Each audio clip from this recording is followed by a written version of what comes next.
Chapter 474. The light always shone in from outside the door, and Su Li's shadow always fell backward, unable to cross the threshold in front of him, just like how he still had a somewhat rule-abiding personality in his bones. He stood at the door and kept scratching his head in hesitation, unable to take a step forward for a long time, even though he knew that taking a step forward would mean some kind of freedom. No one issued an order, and the command center did not issue any instructions, but the two military police officers had already left silently. Was this a step to take or not to take? The members of Group 7 did not care about this. They all swarmed over and flooded into the confinement room that was originally off limits. They raised their guns with one hand and cheered heartily, forcibly squeezing Su Li out of the room with human waves and foot odor. His feet landed on the fresh soil, and he was already sitting under the shade of a big tree. His 5 hands were spread out like branches, and his 5 hands were filled with cigarettes handed to him by his team members. Su Li could not help but sigh like an old man. So this is freedom. The Federal Army, under the command of the Tiger of the West, Woods forcibly resisted the questioning of the parliament members of the Capitol Ring. After dozens of days of silence, they quietly reconstructed the charter network and then began an all-out offensive on the 3 fallen planets. More than 90 divisions were like countless hungry tigers, roaring on the surface of the 3 planets. With the computing power of the Federal Central Computer and the demon-revealing effect of the glory of the Charter, they ruthlessly beat down the last main force of the Imperial Expeditionary Force. The current situation was very good for the Federation. The victorious military operation had entered the critical phase, and the countless combat teams responsible for laying the network on the 3 planets ushered in a rare rest time. They boarded the transport ships of the Federation and returned to the main planet of the Westwoods. During the days of waiting for the rotational break, the silence of the Bureau of Proclamation made all the soldiers and soldiers of the base certain that Su Li would accept any punishment. What a scene of spring sunshine and high spirits. Taking advantage of the fact that none of the superiors dared to challenge Su Li at this time, the old members of Group 7 took the risk of going deep into the war zone. They collected the bodies of the sacrificed members at the riverbank and burned them into countless palms of gray-white and uneven bone ash. They stored them in a ceremonial military coffin with great care. When they suddenly received the order to retreat, the members of Group 7 were filled with unwillingness, especially the new members. They looked at the cannons in the distance and felt excited. They wanted to rush to the front lines and kill the enemy. They wanted to avenge their fallen comrades. However, half of the 100 or so members were injured. Half of the injured were heavily injured, and half of the seriously injured had already been sacrificed. With such a huge loss, it was impossible for the military command to allow them to remain at the front line. At this moment, Lan Xiaolong said indifferently, "There will be more battles in the future. Just wait and see." This sentence convinced many people. Although it was difficult to say that the members retreated willingly, they did not have too many conflicting emotions. On the transport ship returning to the main planet, the members of Group 7 received another gift. The Shell Motor Company sent a generous allowance to all the members' accounts. This was an order signed by the CEO of the Shell Motor Company. It bypassed the Whitewater Security Company and was directly transferred to the members' personal accounts. It was to commend them for their achievements on the front lines in the Westwoods, for their contributions to the Federation's peace, and for their contributions to the Shell Motor Company. A monthly allowance of 170,000 Federation dollars was undoubtedly a rare benefit in the Federation. However, the new members of Group 7, those hedonistic old soldiers, really did not care about this. They had a good environment and a prominent family background. It was enough for them to see this as a small amount of money. But what was very strange was that after the new members received this allowance, they were all very excited. This was because for them, this kind of money that they earned themselves was a rare honor and the most authentic sense of accomplishment. Beside the porthole of the warship, Symbol once said seriously, "Motherfucker, this is the first money that I earned. In the end, it was exchanged with my life. I have to spend it all to feel good." The Federation's air-to-ground transport ship had a unique shape. It was like an all-terrain fighter that had been enlarged many times. However, its two wings were particularly wide and thick. Its entire body was silver white, and it was like a fat goose. Therefore, every time the transport ship entered the atmosphere and slowly landed, it would always attract a lot of curiosity and fresh gazes from the public. It was really rare to see a fully metal goose swaying and breaking through the air, creating countless sharp whistling sounds as it descended. However, this was not the case these 2 days because there were too many Federation's transport ships that had landed above the base. After the general attack on the 3 fallen planets was launched, the more than 20,000 net-laying teams all retreated back to the main planet in a short period of 3 days. The transport ship took off and landed so frequently that even the workers outside the base who were responsible for unblocking the canals were a little bored. In the northwest corner of Longwind Base, the members of Group 7 walked out from the belly door of the transport ship in a single file. Then, they stood solemnly on the tarmac in the strong wind and waited in formation.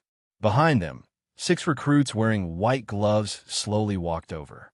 They were carrying a black, ceremonial military coffin. Their faces were red, but their expressions were extremely serious. The corners of their military uniforms did not tremble in the slightest. All around them, there were soldiers who had finished their mission cheering as they walked past. It was not easy for them to leave the bloody front line and welcome a rare opportunity to rest and play. Once they were disbanded, the heroic Federation soldiers turned into countless wild ducks without hesitation and flew away in all directions. Group 7 in formation was not disturbed in the slightest. They still stood solemnly in formation and did not wrinkle their brows even when the wind blew. The other troops who were cheering also noticed the abnormality. After a few whispers, they knew that they were Group 7. They subconsciously lowered their pink voices, and even their footsteps became much softer. The last ones to walk down the warship were Su Lu, Bai Yulan, and Lan Xiaolong. The 3 of them represented the highest leadership level of Group 7. This was not a rule set by the military or the Nutshell Company, but a natural result of their bloody fighting career. Su Lu walked to the front of the team.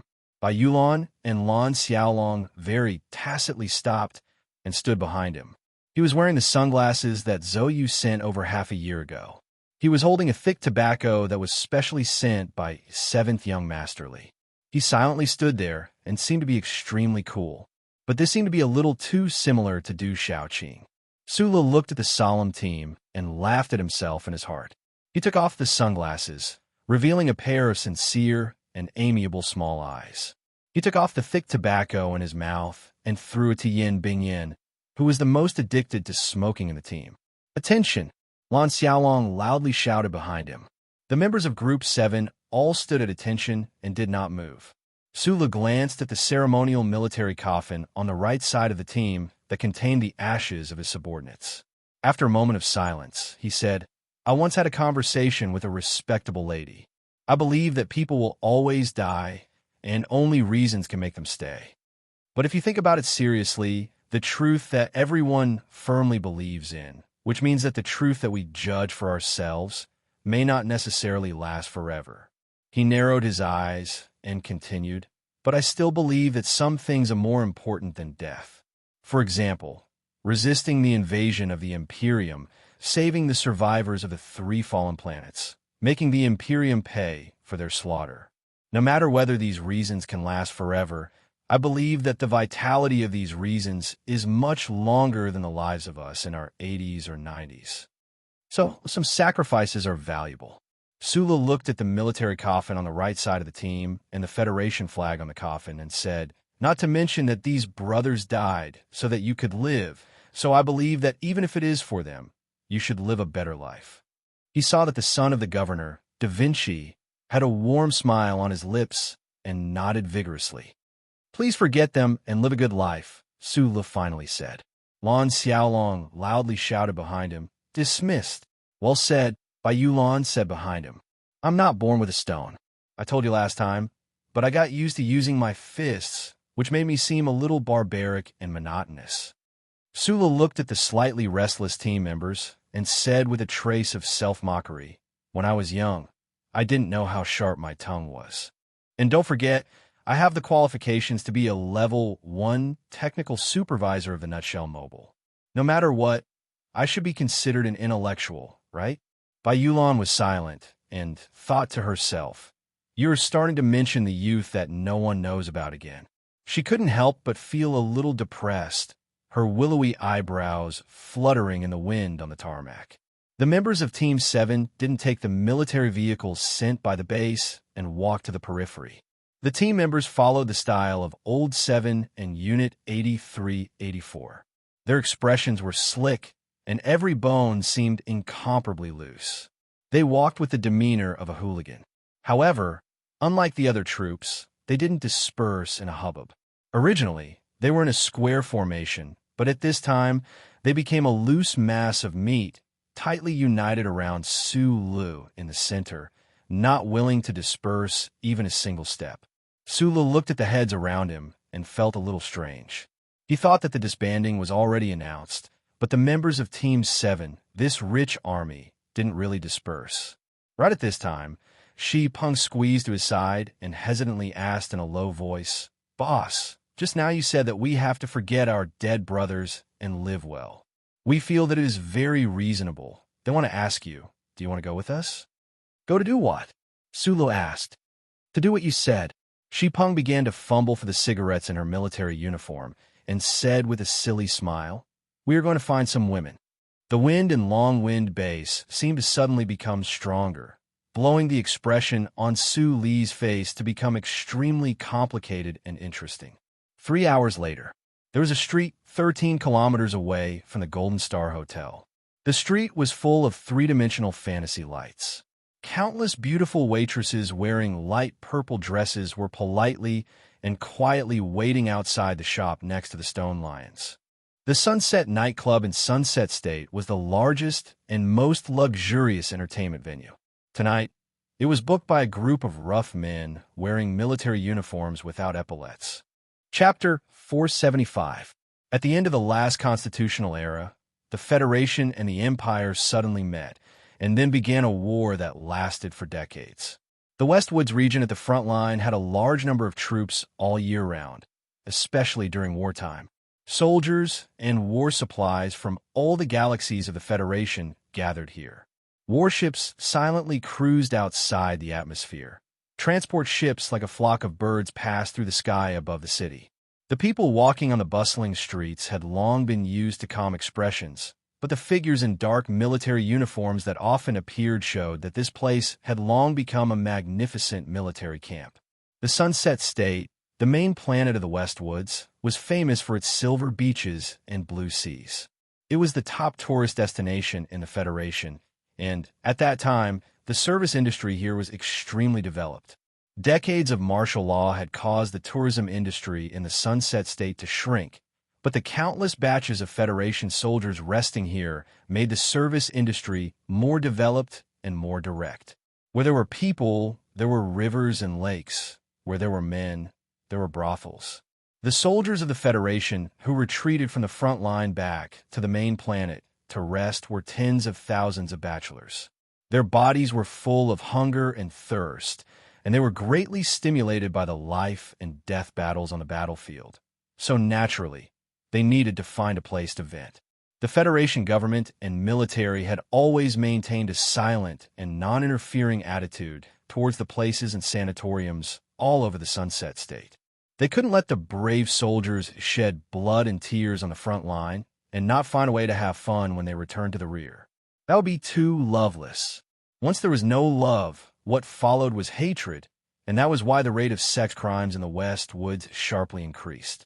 As the saying goes, turn a blind eye to it, so that everyone would feel better. 23 Blue Sea Street, the capital of the Sunset State, was a nightclub called Golden Splendor.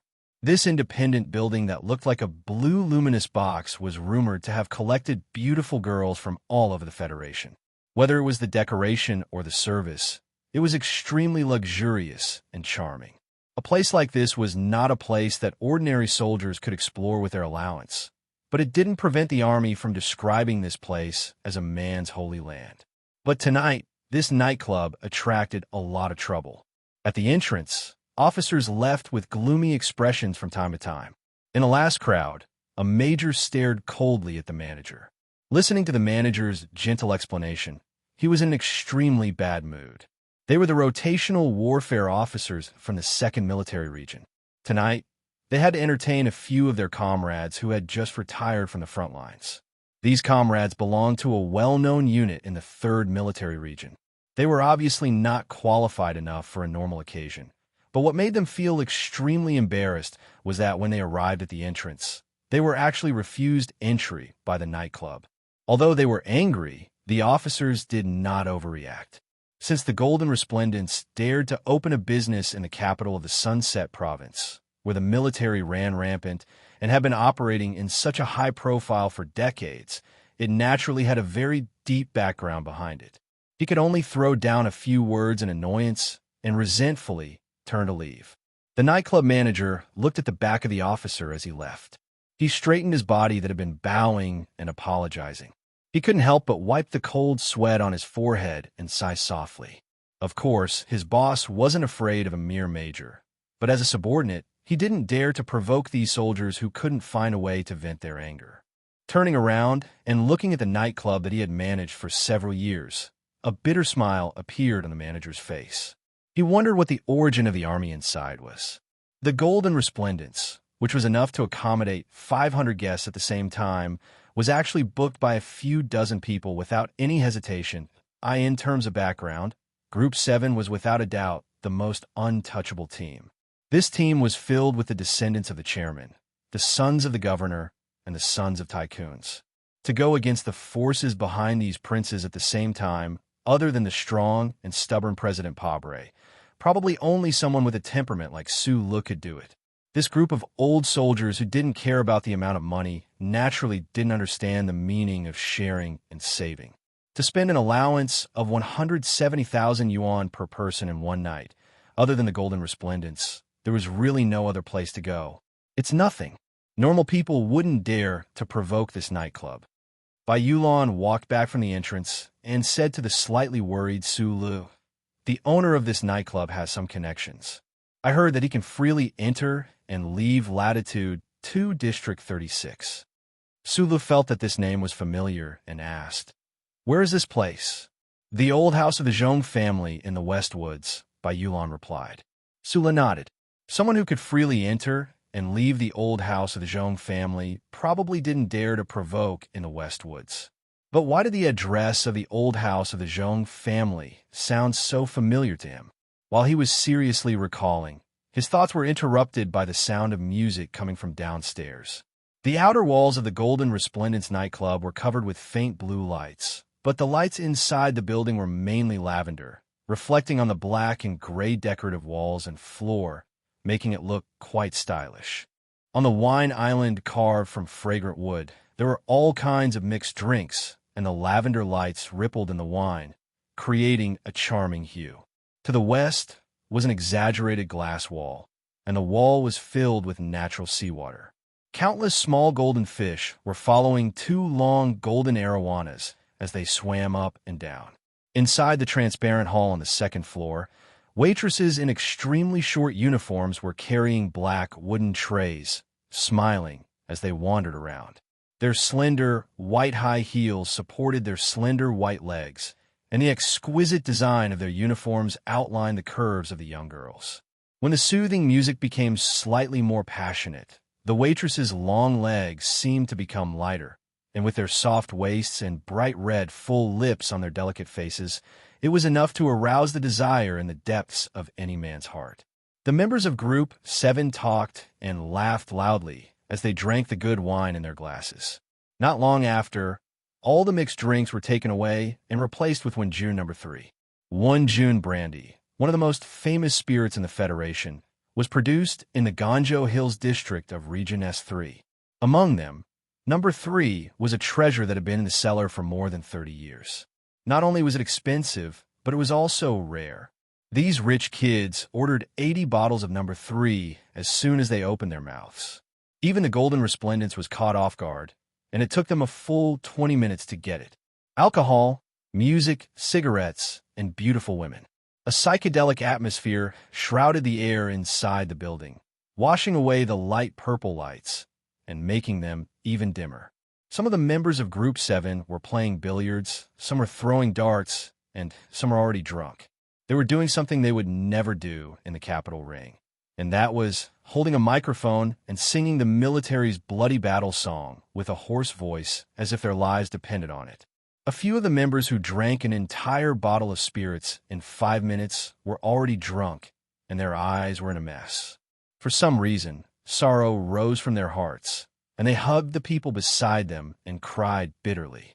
Then they got up and drank again and laughed exaggeratedly. The so-called battlefield PTSD, or the thought of sacrificed comrades, always made people more emotional like little animals. The manager and service staff of the nightclub had long been used to this kind of scene, but they were a little moved by the extravagance of these soldiers and secretly hoped that these people would not cause trouble after drinking. Since they had booked the whole place, all the girls in the nightclub came out. A few hundred girls accompanied the 80 to 90 men, and each member had 2 or 3 girls next to them. Although the forest of flesh beside the wine pool was covered by trimmed willow leaves, it could not hide the waves of perfume and fragrance that filled the entire place. The scene was spectacular. The girls' eyes were like flowers. Although they were young, they had already seen countless people, and they had long seen the difference in this group of soldiers. Although they looked like ordinary soldiers, the stack of cash that appeared in their soft breasts from time to time made them wonder if they had the right to say that they were knowledgeable. Were there really so many rich young masters and soldiers in this world? Sulu and a few officers sat in the largest private room on the 2nd floor. In front of them, there were members who rushed upstairs to propose a toast. Even he was forced to drink a few glasses, and he was a little tipsy. In the end, he could not resist the eager and passionate gazes of the people around him, and he agreed to let the girls in. The most important thing in the Federal Army was honor, a sense of belonging, and a strict hierarchy. Everything had to be followed by rules. Even the absurd collective whoring of prostitutes had to be followed by rules. Therefore, the most famous girls of the majestic nightclub had always been reserved for this big box. None of the members downstairs dared to talk to them. The red card girls who had been standing outside the door for a long time were very curious about the guests who had booked the whole place today, and even more so, they wanted to know who was sitting in the main private room. At this time, when the order was given, the girls entered in a line with guessing intentions. They lined up in 2 rows in front of the main room. Some bowed their heads shyly, some were calm and gentle, and some had vicissitudes of life in their eyes. There were many different styles. At this time, Sulu put down his wine glass and subconsciously looked up. Suddenly, he saw a girl wearing a black dress looking at him with her mouth slightly open. A trace of surprise flashed through his heart. He felt that this girl was somewhat familiar, as if he had seen her somewhere before. At this time, the members in the private room, who had long been unable to hold themselves back, began to take attendance. Shi Peng, who had the highest status among the young masters, had long been accustomed to his existence as Su Li's personal guard. He held a thick stick of tobacco and very familiarly arranged people. Of course, he first arranged the best girl to be next to Sulu. No one would have thought that at this time. The girl wearing the black dress gently clenched her fists and nervously walked over to Sulu. This was definitely against the rules. Shi Peng's eyebrows wrinkled. The female manager who led the team into the room had a slightly panicked expression. She didn't know if she would offend these people of unknown origin, but obviously not to be trifled with. At this time, Sulu suddenly scratched his head and happily grinned. He didn't dare to be sure and asked, "Lulu?" The girl wearing the black dress was slightly startled. It seemed that she didn't expect this little boy to remember her name. A trace of pleasant surprise appeared on her face, and she sweetly smiled and sat down. The room was silent. Whether it was the members or the girls, they all looked at the young man and woman in astonishment. The girls were shocked that Lulu actually knew this big shot who was obviously a senior officer. The members of Group 7 were more shocked and envious. They secretly thought to themselves, no wonder the frontline troops always said that their manager was a dog that bites, but doesn't bark. What a well-behaved young man. Who would have thought that he was actually such a playboy? As the prospective son-in-law of the Minister of Defense, he had an ambiguous relationship with a national idol who was doted on by tens of thousands of people. He even had who knows how many times with that Green Dragon Mountains. Now that he was countless light years away from the Capitol Ring, he could actually casually walk into a nightclub and see his old flame. I'm going home. I need to quickly pass the road test in the next 2 days and then go back to Daqing to fix up the house. The feeling during the annual meeting was actually very good. It was rare for everyone to get together, drink some wine, and talk. To be honest, what we talked about was mostly about writing books. We were more dedicated to our work than we thought. As for the card game that Whitebird mentioned, that was organized by that guy. 72, the Enchantress, and I were all dragged to the table by him. 72, the Enchantress, and I didn't know how to play at all. I swear on my father's integrity that this fatty did this last year. We only played for an hour in total. 72, and I didn't lose a single cent and didn't win a single cent. The winner won very little and even had to treat us to hot pot. Snowball had more than 10 people and played 2 tables. The Enchantress paid the bill and won the Enchantress. They only won 40 renminbi. Isn't this a huge loss? P.S. Speaking of the book, I really wrote that chapter when I was drunk. Today, I seriously looked back and found that other than a few typos, the quality was really good. It was very unexpected. During the dinner at night, I was still chatting with my friends. After drinking, I could only write poems, but it was difficult to write stories. Except for a god like Blood Red. But it seems that is not the case. Although drinking makes one sleepy, as long as one's obsession is strong enough and one keeps the promise, one can always write something good. Yesterday, when they saw the words resplendent on the road to Kunming, all the comrades from Shanghai collectively exclaimed, "Of course, you have to believe that I'm from CJ. All of us are from CJ. This is the truth. This society is not as CJ as we want it to be. If you seriously think about it, this group of otakus who write web novels are the most CJ people." Chapter 476. The door was tightly shut, and the music in the luxurious private room started again, but no one was singing. In the mixed atmosphere of tobacco and alcohol, the members of Group 7 and the red card girls beside them whispered to each other. They seemed to be chatting happily, but in fact their eyes and hearts were always looking in that direction. The high-grade, densely woven fabric covering the sofa was like lines on a zebra. At the end of the line, in the darkness, or in other words, at the end of the line, Su Lu was holding a wine glass with both hands and chatting with the girl in the black dress with great interest. The people in the room were very curious. Who was this girl named Lulu? What was the relationship between her and Su Lu? How have you been recently? Su Lu looked into her eyes seriously and asked. Because of his attitude, Lulu felt very warm. She pursed her lips and said with a sweet smile, "Of course it's better to do it in the nightclub than in the Stars Club. It's just that the West Woods is too far away from home, and it's hard to go home. Sometimes, I feel too bored. I didn't expect to see someone I know today. It was a small story from a long time ago. If it wasn't for the scandal of the national girl that all the media outlets in the Federation were hyping up last year, and the image of Su Lu wearing sunglasses appeared on TV many times, Lulu might not have remembered the cute and interesting boy for back then. It was also because of the TV news that she learned that the cute boy she met once was now a celebrity in the Federation. She was shocked and naturally paid more attention to his news. That was why she was able to recognize Su Lu at a glance under the psychedelic light tonight. At that time, she was very nervous, but still bravely stood up and recommended herself under the light. She didn't expect him to remember her, but for some reason, she had a faint desire. Unexpectedly, he actually recognized her. Yes, this beautiful girl in the black dress was Lulu, the girl that Su Lu met in the lounge of the club when he took Tai Ziyu on for a date. That story was too old and subtle. Other than leaving a legend of a chicken turning into a phoenix in Linhai's nightclub, it couldn't leave too many marks in the numb history of the nightclub.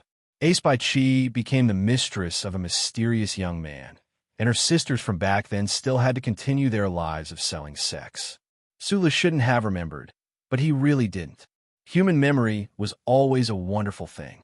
Perhaps they would never meet again, but there would always be a few beautiful fragments left in the bottom of their hearts. That day when he woke up in the clubhouse, his fingertips touched the girl's soft thighs. This beautiful girl, who was younger than him but forced him to call her sister Lulu, wore pajamas and a pair of slippers, and insisted on painting her toenails next to him. With a hint of teasing, she kept seducing him. He also chatted with her and her in the clubhouse, playing cards and chatting with her in the clubhouse's room, bored and full of absurdity. These were all memories that were hard to forget. Sulu poured her a glass of wine.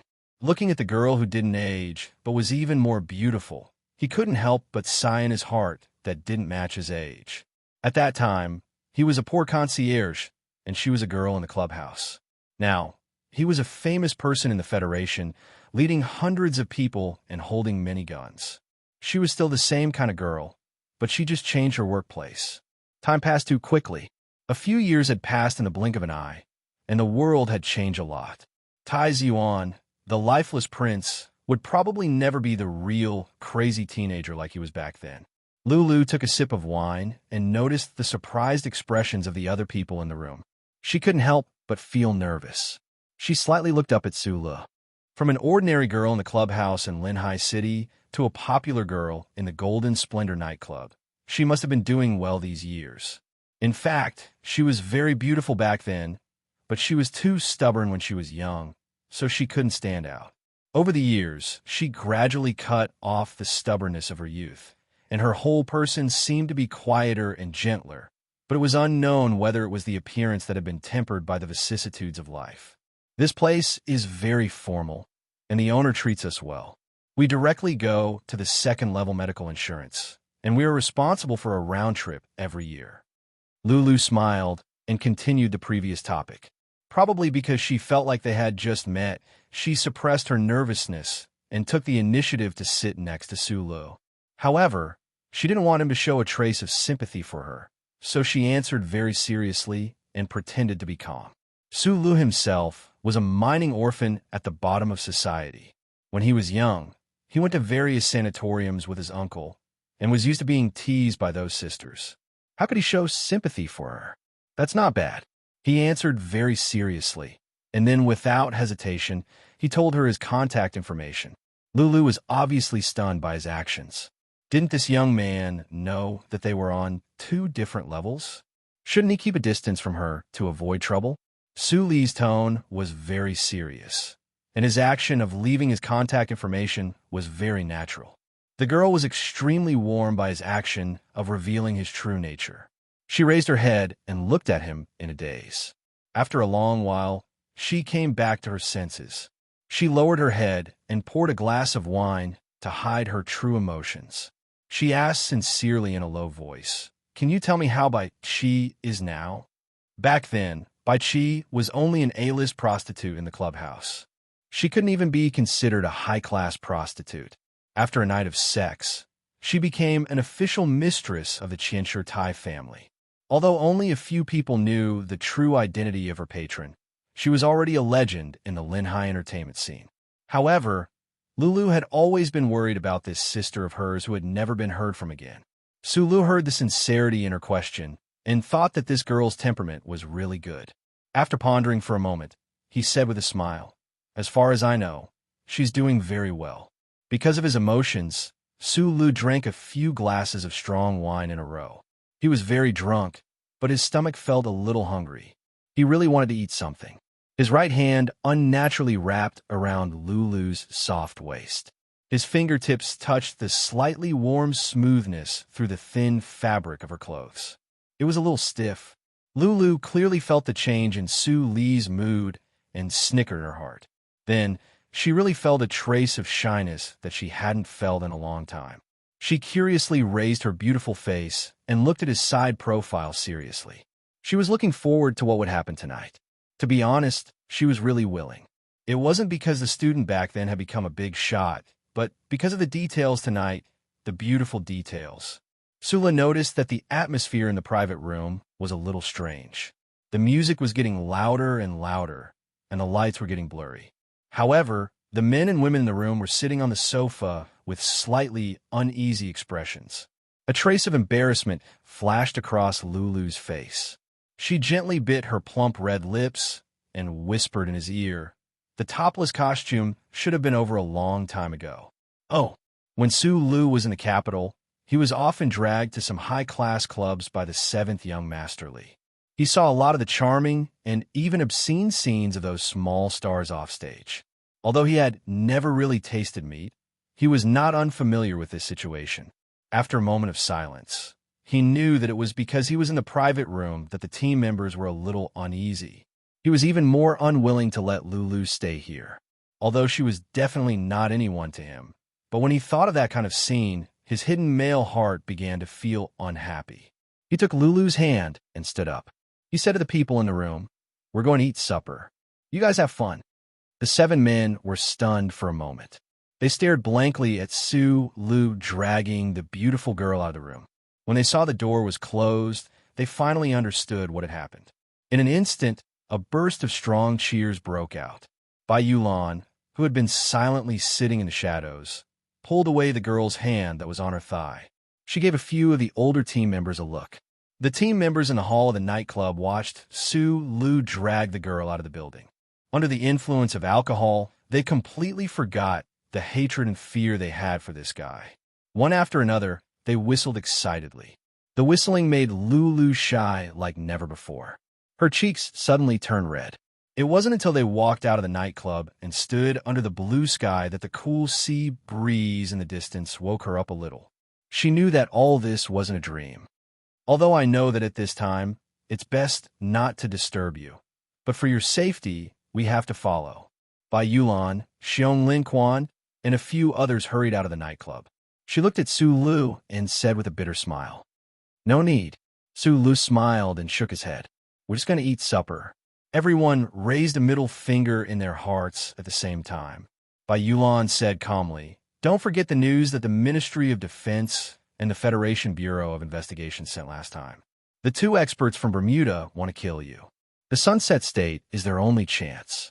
Lulu, who had been leaning against Su Lu like a docile little lamb, raised her head in surprise. She did not understand what they were talking about. "Don't worry. The 2 experts haven't come to the Sunset State yet. When they arrive, I'll tell you. I believe that you, the real experts, won't just stand by and watch me be killed by them," Su Lu said with certainty. It was difficult for him to explain the source of his information to his subordinates. Under the cover of certain aristocratic families, the Federation Bureau of Investigation was unable to track down the 2 killers. However, he was the #1 target of protection under the Charter. The moment the Federal Central Computer received the alert, it began to comb through all the new chip signals that entered the border between the West Woods and Bermuda. Faced with such a huge amount of data flow, only the Central Computer, whose computing power was unimaginably terrifying, could make an accurate judgment by consuming a large amount of resources. In fact, in less than 2 days after the 2 experts from Bermuda entered the West Woods, all their tracks had been tracked down by the old man and then sent to Su Lu. The glory of the Charter was like a holy light behind Su Lu. Within the Federation, who could assassinate him? Bai Yulan was silent for a moment. She glanced at the girl beside him and said softly, "Be careful of your influence." 5 minutes later, Su Lu and Lulu arrived at a night market not far from the nightclub, hand in hand. Because the sea breeze was a little dry? Because they had seen too many deaths on the battlefield?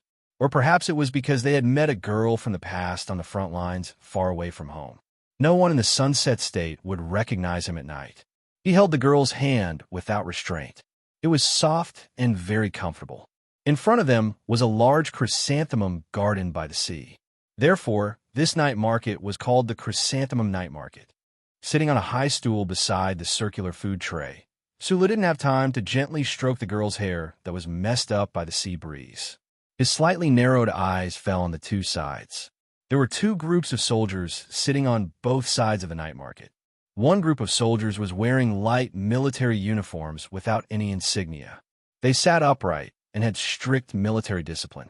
They were the anti-government troops from Green Dragon Mountain who had come to the front lines of the West Woods to provide support.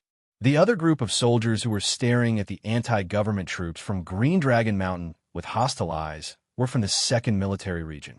Chapter 477. There were chrysanthemums in the chrysanthemum night market, and they were arranged next to the turntable. Sulu was worried about the hidden emotions between the two groups of soldiers.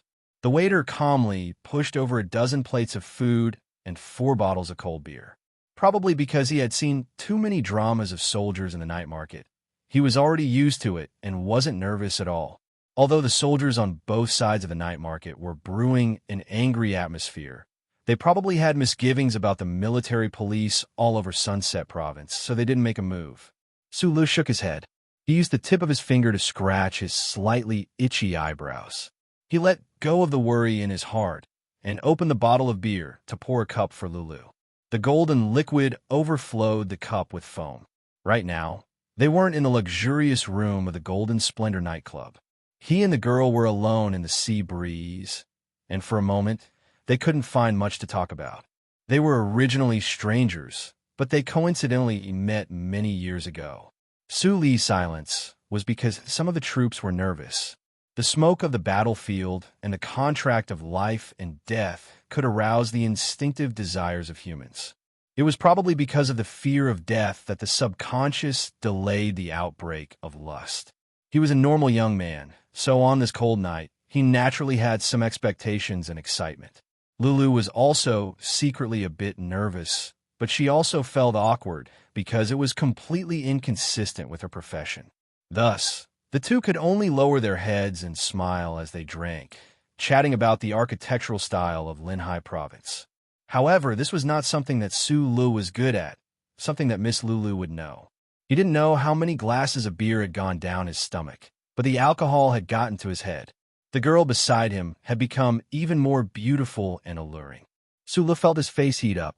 Just as he was about to say something, he suddenly heard a mocking voice coming from his right. "A bunch of bumpkins. Looks like you're really used to being poor in those crappy mountains. So many of you only order so little to eat. I say, you've already spent so much of our military funds. Why are you still pretending to be poor?" The one who said this was an officer of the 2nd Military Region. Probably because he drank too much, he no longer had any scruples and vented all of the disdain and hatred in his heart. When they heard this extremely bitter ridicule, the Federation government soldiers began to roar with laughter. They provocatively shouted at the night market owner, saying that they wanted to add more food to the anti-government army. When the Green Dragon Mountain soldiers heard these noises, they angrily raised their heads and stared in that direction. Dressed in thin, light-colored military uniforms, they looked like a group of miscellaneous soldiers, but their discipline was really very strict. Although they were angry, they maintained absolute silence. However, it was this silence that suddenly erupted with a certain kind of aura, oppressing the entire night market inexplicably. Sulu saw that Lulu was a bit nervous. Now, he explained to him, to the Federation's special force is now the Federation's first. Hearing his explanation, Lulu didn't feel relieved. The fear on her face became even stronger. After all, she was an ordinary girl living in S1. She had heard a lot of propaganda from the federal government since she was young. It was easy for her to associate the anti-government army with violent, bloody, and cruel words. Sulu remained silent. Today, the Federation was reconciled. President Pabre and Nanshue's leader held a historic handshake. The Green Dragon Mountain Anti-Government Army was reorganized into the 1st Special Force. However, no one knew when that crack in people's hearts would truly be erased. Even he himself often forgot the name of the 1st Special Force. He habitually called these soldiers the Anti-Government Army. The Green Dragon Mountain soldiers in the corner of the night market lowered their heads under the cold gaze of their commanding officer. They continued to quietly eat, from time to time picking up the water bottle beside them to drink a mouthful of water. Sulu looked at the few plates of food on their table, as well as the cheap food on the plates. He felt a bit moved in his heart. He was moved by the other side's iron-like military discipline, as well as their unique temperament. That was a type of idealistic luster that could only be set off by simple and even poverty.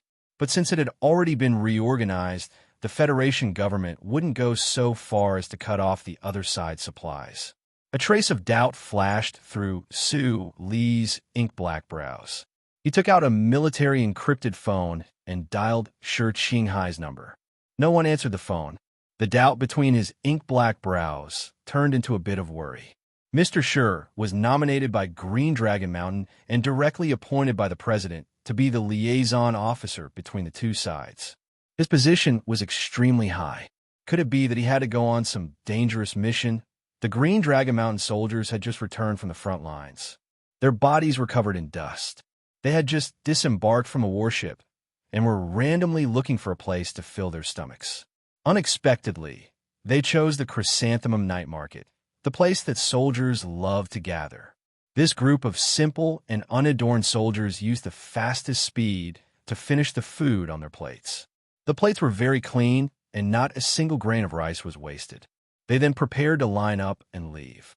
It was clear that the Green Dragon Mountain troops had received strict instructions before coming to the front lines to avoid conflict with the government army as much as possible. The officer who didn't wear any Federation insignia walked up to the counter and took out a few bills to settle the bill. He said a few words to the waiter and then smiled and nodded his head to express his thanks. The subordinate soldiers knew that they had finished talking. They took out the water bottles beside them and walked up to the counter to begin lining up. In an extremely orderly manner, they collected water from the night market water purifier and filled the water bottles to the brim. Seeing this scene, Su Lu was somewhat moved. He wasn't the only one who was moved. After a moment of silence, the soldiers of the 2nd Military Region watched as these Green Dragon Mountain soldiers prepared to leave. Their exceptionally intense emotions, stirred up by the alcohol, could no longer be controlled. I suddenly understand why these bumpkins who only know how to kill their own people are willing to spend money to come to this night market to eat. A major looked at the Green Dragon Mountain troops who were currently collecting water and said mockingly, "Do you guys understand?" All the officers at the table shook their heads with disdain. Tonight, they had originally planned to invite a few of their comrades from the 3 Military Region to the Golden Splendor nightclub, but in the end, they couldn't enter. They had long been suppressing their anger. On the way, they just so happened to run into a lower-ranked company, so the 100 or so people decided to just drink in the night market. Who would have thought that when they were drunk to the point of excitement, they would run into their mortal enemies? How could they let go of this opportunity to humiliate them? That major coldly laughed and said, "That's because these bastards are so poor that they don't have the money to find women, and they also don't have the qualifications to dance with the female members of the arts and crafts troupe. Now that they've joined us, they don't dare to forcefully snatch female students. This is so fucking sullen. They could only blow up their own people's chrysanthemums." Chrysanthemum Night Market? I think the barracks they live in are also called Chrysanthemum Barracks. As soon as these words were spoken, there was another wave of extremely unbridled laughter from the government army. The Green Dragon Mountain soldiers who were currently queuing up to collect water all raised their heads with a whoosh, staring at them angrily. Most of them couldn't keep their cool anymore after being provoked by these malicious words. They began to coldly roll up their thin military uniform sleeves, as if they were rolling up their martial force. In Sunset Province, it was very common for soldiers to fight after drinking. Seeing that the Green Dragon Mountain side seemed to be preparing to move, the government army soldiers didn't show any fear. They coldly stood up, gripping the ice-cold beer bottles on the table. That Green Dragon Mountain officer calmly waved his hand, suppressing the anger of his subordinates. After a moment of silence, he looked at the distant government army soldiers and said, "I will make a complaint about today's matter to the headquarters through the liaison office." "You're welcome to make a complaint, Officer Chrysanthemum. However, I advise you to put on the glorious epaulets of the Federal Army before you make a complaint. Since you've already joined us, then don't even think about keeping any face." That major of the 2nd Military Region said. The government soldiers behind him began to whistle, and countless obscenities spewed out. Sulu was silent for a moment. He left his chair and turned to the group of government soldiers on his right. According to his temperament, if these people who deliberately stirred up trouble and disregarded the Federation's overall situation to humiliate Green Dragon Mountain were from other troops, he wouldn't have been able to restrain himself from flipping out long ago. Even though he was an important target of the federal military's nurturing, even though he didn't have the slightest good impression of Green Dragon Mountain's upper echelons, even though he had killed Macklin and punished the son of the Nanshui leader, because of his relationship with Zhang Xiaoming and Shi Qinghai, he emotionally couldn't accept the soldiers of Green Dragon Mountain being humiliated by others. However, the soldiers who humiliated Green Dragon Mountain were from the 2nd Military Region, so he could understand their anger. He quietly listened to this moment. For several decades, the Federation government had been encircling and suppressing Green Dragon Mountain's anti-government forces on S2, who knew how many people had died from both sides. As the main force, the 2nd Military Region had formed a blood feud with Green Dragon Mountain's anti-government forces. These emotional soldiers of the 2nd Military Region, who were eager to fight, must have had their closest comrades and most respected superiors who had died under the bullets of Green Dragon Mountain's anti-government forces. How could such a grudge be resolved with a simple handshake from politicians? However, this matter was still too much. In the face of the invasion of the Empire, the Federation's general offensive was proceeding vigorously. However, in Sunset Province, a scene of brothers turning against each other was playing out. Sulu couldn't accept it. He shouted at the government soldiers who were clenching their beer bottles tightly, as if they were about to rush out at any moment. Enough! Do you want the military police to lock all of you up in a small dark room?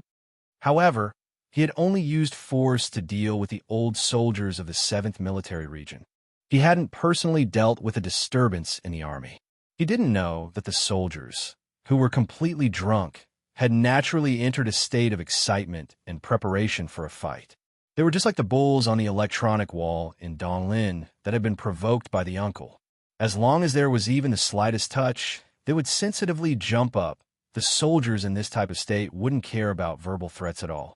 On the contrary, they just happened to need a certain point to arouse the situation. The two sides confronting each other in the Chrysanthemum night market didn't know who he was. The dusky night and the pair of eyes that were red from alcohol made it impossible for them to see Su Li's face clearly. More importantly, the military uniform he wore tonight didn't have a lieutenant colonel epaulet. It was for the sake of being low-key, but it was also a source of trouble. Thus, it was quite regrettable that Su Li's appearance became that point. Who the fuck are you? That major of the 2nd Military Region released a drunken burp. He looked at him from the corner of his eyes. His gaze then passed over his shoulder and landed on that group of Green Dragon Mountain soldiers. His expression suddenly changed. He roared with extreme excitement. Brothers, go! What was going on wasn't a person, nor was it a bullet, but a beer bottle. The government soldiers, who had experience in street fights, roared and threw the beer bottles in their hands towards the Chrysanthemum night market. For a moment, the night sky of Sunset Province was filled with the sound of whistling wind and the muffled sounds of beer bottles smashing into people or the ground. A few beer bottles intentionally or unintentionally flew towards Su Li's body. His expression was extremely ugly as he turned around. He completely protected Lulu's body in his arms and allowed those bottles to smash into his back. Bang, bang, bang, bang, bang. It was as if the sound of drums could be heard. Chapter 478. Sulu turned around and used his sturdy back to block the beer bottles that filled the sky. He just happened to see the Green Dragon Mountain troops being attacked, only to see countless beer bottles raining down. The place was already in a mess. The dining tables were flipped over and the beer bottles shattered on the ground. The glass shards that flew up were like shrapnel, extremely dangerous. That Green Dragon Mountain military officer coldly stared over there, completely ignoring those dangerous beer bottles that flew past his head. With a bang sound, a beer bottle smashed into his head, creating a bloody wound that was so deep that the bone could be seen. The military officer expressionlessly took a deep breath, wiping away the blood on his face. Suddenly breaking the silence, he pointed over there and roared, "Fight for me!" The equipment of the Green Dragon Mountain troops was far behind the government army. Even if the Federation's Ministry of Defense provided a lot of support, they still looked pitifully plain. However, their military training and discipline far surpassed the average level of the government army. When those ferocious beer bottles flew over, they either threw themselves to the ground or lifted up the dining tables. They were extremely proficient in dodging. At this moment, hearing their commanding officer finally give the order to fight, the Green Dragon Mountain soldiers whose eyes were already burning with fire began to loudly shout. They picked up the stainless steel kettles beside them and fiercely threw them towards the government army, beginning a courageous counterattack. Whoosh! Whoosh! Several kettles whistled as they flew over. These kettles were not like beer bottles that could explode, but the stainless steel kettles that were filled with clear water were exceptionally heavy and sturdy, their momentum astonishing. Following, there were even more stainless steel kettles. The giant hail-like kettles pierced through the night sky, landing in the middle of the 2nd Military Region's troops. With muffled smashing sounds, they instantly smashed into many people, causing them to bleed and faint on the ground. The ground was filled with remnants of chrysanthemums and foam. The color of the beer was the same. The sky was filled with beer bottles and stainless steel kettles. The entire chrysanthemum night market immediately sank into a dangerous, chaotic battle, the number of people bleeding more and more. Both sides hid behind their respective tables, howling in pain and cursing at the same time. They fought at close quarters, picking up any hard objects around them and throwing them at each other. The scene was extremely spectacular. The rest of the customers in the night market had scattered like birds and beasts when the two sides confronted each other. Sulu tried to mediate, but was trapped in the middle. There was a possibility that he would be accidentally injured by flying objects at any time. Fortunately, when the battle started, the night market waiter on the turntable was quick to react. He pulled the two of them into the turntable and at the same time put a thick shield over their heads. From time to time, there would be heavy banging sounds on the board. Sulu, who was frowning, held Lulu's hand and half-squatted under the board. He was a little flustered by these sounds. However, the night market attendant seemed to be relatively calm. He squatted in the corner and drew circles silently. Sulu put down the phone and asked, "It looks like you're not that scared. We Silan have a lot of soldiers, so we have the most mountains in the army. Going back a few decades, there are so many old grudges between the few military regions that we can't even count them. Every time we drink too much and have nothing to do, we'll start complaining bitterly about which army abandoned their allies on the battlefield back then, and how brave we were. How could we not fight?" The attendant said mockingly, "I heard the boss say that the chrysanthemum night market has been open for as long as these soldiers have been fighting for. Especially since last year, when the Federation started to counterattack, more and more soldiers came, and the number of battles became more and more frequent. Look, last week, the 3rd Red Division in the West Woods even had a fight with a military region's special mecha team here. In the end, 3 ambulances even came." "That's really scary," Lulu said softly with a pale face. "What's so scary about it? When soldiers fight, they won't lay a hand on us commoners. Every time there's a loss, the officers of the army will naturally pay for it. All the facilities will be replaced every 2 to 3 weeks. The boss isn't that unhappy. As for us, we'll just treat it as a show," the male attendant said mockingly. He seemed to be indifferent, but in reality, his words were full of anger. After a moment, he scratched his head and said emotionally, "But a scene like today's is really rare. Fuck, hundreds of beer bottles flying in the sky. It's really fucking spectacular." As he said that, the baffle above them was hit by a heavy object. With a heavy thud, dust fell. "Hide! Hide! These bastards' kettles are too hard. Fuck you. Class 3, go to the warehouse and bring the stored beer bottles over. We don't have enough ammo. Save the kettles. There's not much left. Instructor, take people to the warehouse to get beer. Can't get beer? Get the charcoal for barbecue.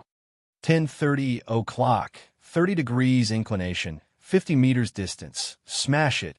Countless angry roars and orders came from below the baffle. The soldiers on both sides of the conflict were using everything they could to make tactical movements for airstrikes and avoiding airstrikes. Beer bottles whizzed over, stainless steel kettles blasted over, and then rocks picked up from the beach, primitive barbecue charcoal that hadn't been completely burned. At this moment, the density of airstrikes in the Chrysanthemum Night Market was abnormally terrifying. There was even a legendary scene of beer bottles and stainless steel kettles colliding in the air and perishing together. The three people below the baffle looked at each other. Sulu listened to these sounds and felt the chaos and danger outside. He felt like he wasn't in the Westwood's main planet, Sunset State, but still on the front line of the battlefield on Fallen Star.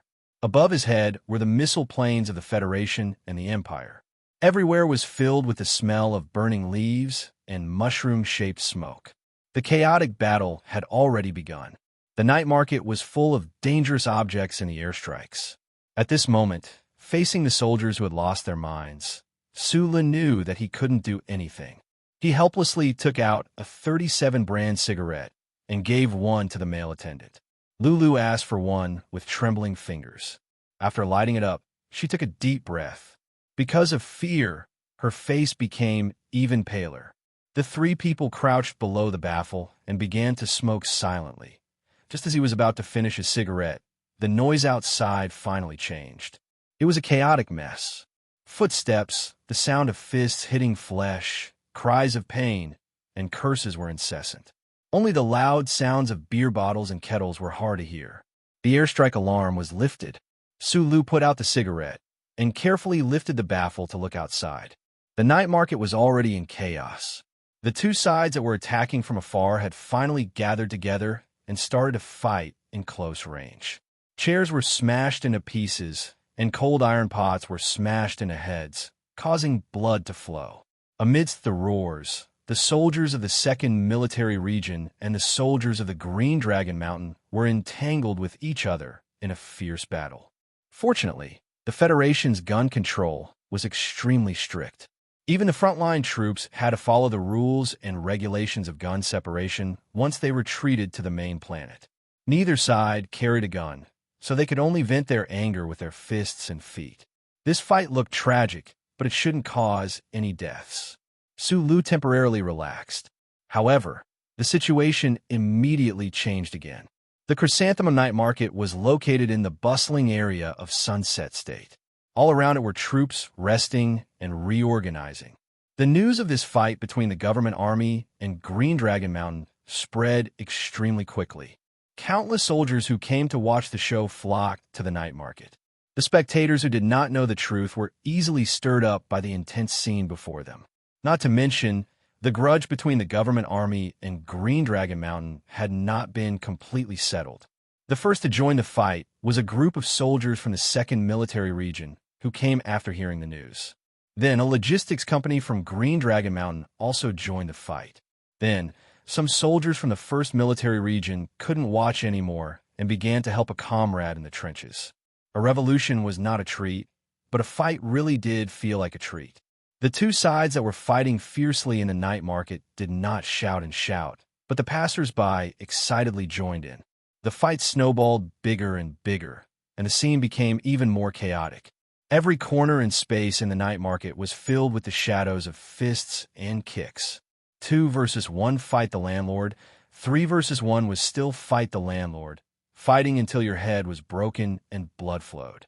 You could only look forward and not back. Both sides surrounded and blocked, cutting off the enemy's path of retreat. Sneak attacks, vicious attacks, blood flowing everywhere. The belt was not in the hands of the queen, only dancing in the night sky.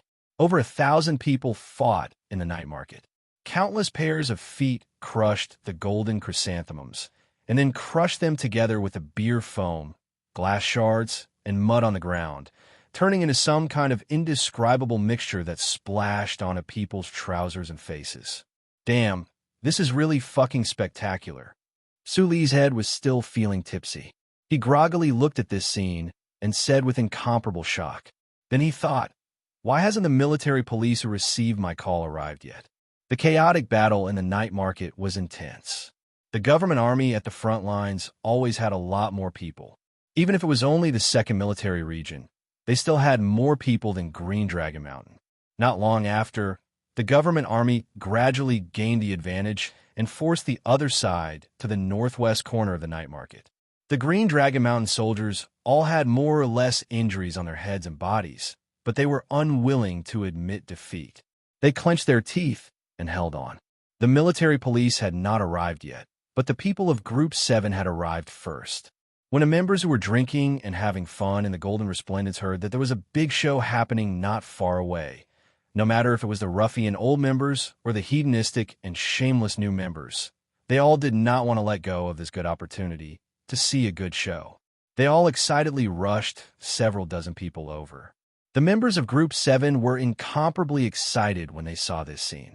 They did not care about the expressions of the people around them and began to frivolously whistle. They even began to cheer for both sides.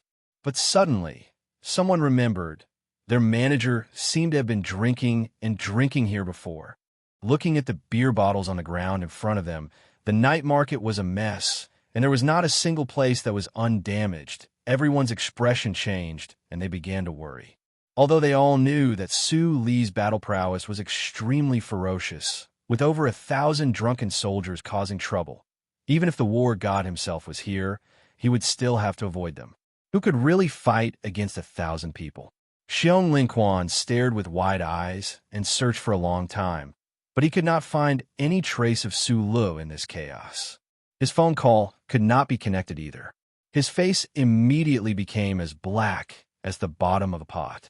Even someone as brave as him could not help but feel anxious when faced with this crazy night market brawl scene. He took a deep breath and painfully shouted, "Fuck!" Then he casually picked up a large iron pot in the mud by his feet, covered his head, and rushed into the night market. Chapter 479. We are here to look for someone. We are absolutely neutral. Don't accidentally hurt him. Because they were worried that their own supervisor, Su Lu, would be swallowed up by the sea of people, several dozen members of Group 7 gathered their courage and followed Xiong Linquan, who was spouting profanities, toward the center of the chaotic night market. Along the way, they picked up the small iron pots used for barbecuing that were scattered on the ground, or they picked up the table that was broken in two. They used them to block their heads and sides to protect themselves from the dangers that were everywhere. At the same time, they sincerely shouted out the words of self-defense like the one above. Right now, at the scene of the Chrysanthemum Night Market Brawl, the government army had already obtained a clear advantage. Those Green Dragon Mountain soldiers were suppressed to a corner of the night market. Group 7 squeezed out their sweaty bodies, accompanied by the slogan of not participating in the battle and a mess of protective equipment, actually successfully squeezed their way in. They approached the already messy food tray turntable that was full of octopus legs and mud. Beside the turntable, several government army officers were currently slapping the table, angrily commanding their subordinates to launch the final fierce attack on the Green Dragon Mountain soldiers that were still holed up in a corner but were still resisting with all their might. Their foreheads were still bleeding, clearly having suffered quite a bit in the previous chaotic battle. Xiong Linquan, who was wearing a large black pot, was sweating profusely. There were many muddy footprints on his body. While squeezing his way over, he still suffered a few kicks in the end. He moved close to the ear of a cursing officer and loudly said, "Brother, did you see our senior officer? Before you guys started fighting, he should have been drinking here." This officer's entire body reeked of alcohol, his tanned face completely red from anger and excitement. When he heard Xiong Linquan's loud question, he angrily turned his head and roared, "What are you yelling for? Didn't you see that we are about to win? What did you see, who?" Xiong Linquan couldn't find Su Lu, and his phone couldn't get through either. He was extremely worried, so how could he just let it go like this? He held onto his shoulder and said fawningly, "Brother, that is our senior officer. We don't dare let anything happen to him." Right at that time, there should be a beautiful girl by his side. The officer stared blankly for a moment, remembering the fellow who tried to calm the situation before. From his point of view, that guy's previous attitude was clearly biased towards the Azure Dragon Mountain, so he naturally wasn't in a good mood. He pulled Xiong Linquan's hand down and used his hand to cover his forehead that was constantly bleeding. He cursed, "Fuck, it's that busybody. If I didn't know, he might have been beaten to a pulp. I say, get out of my way. If you provoke me, I'll beat you." Hearing this, Xiong Linquan's expression changed slightly. The members of Group 7 behind him also glared at him.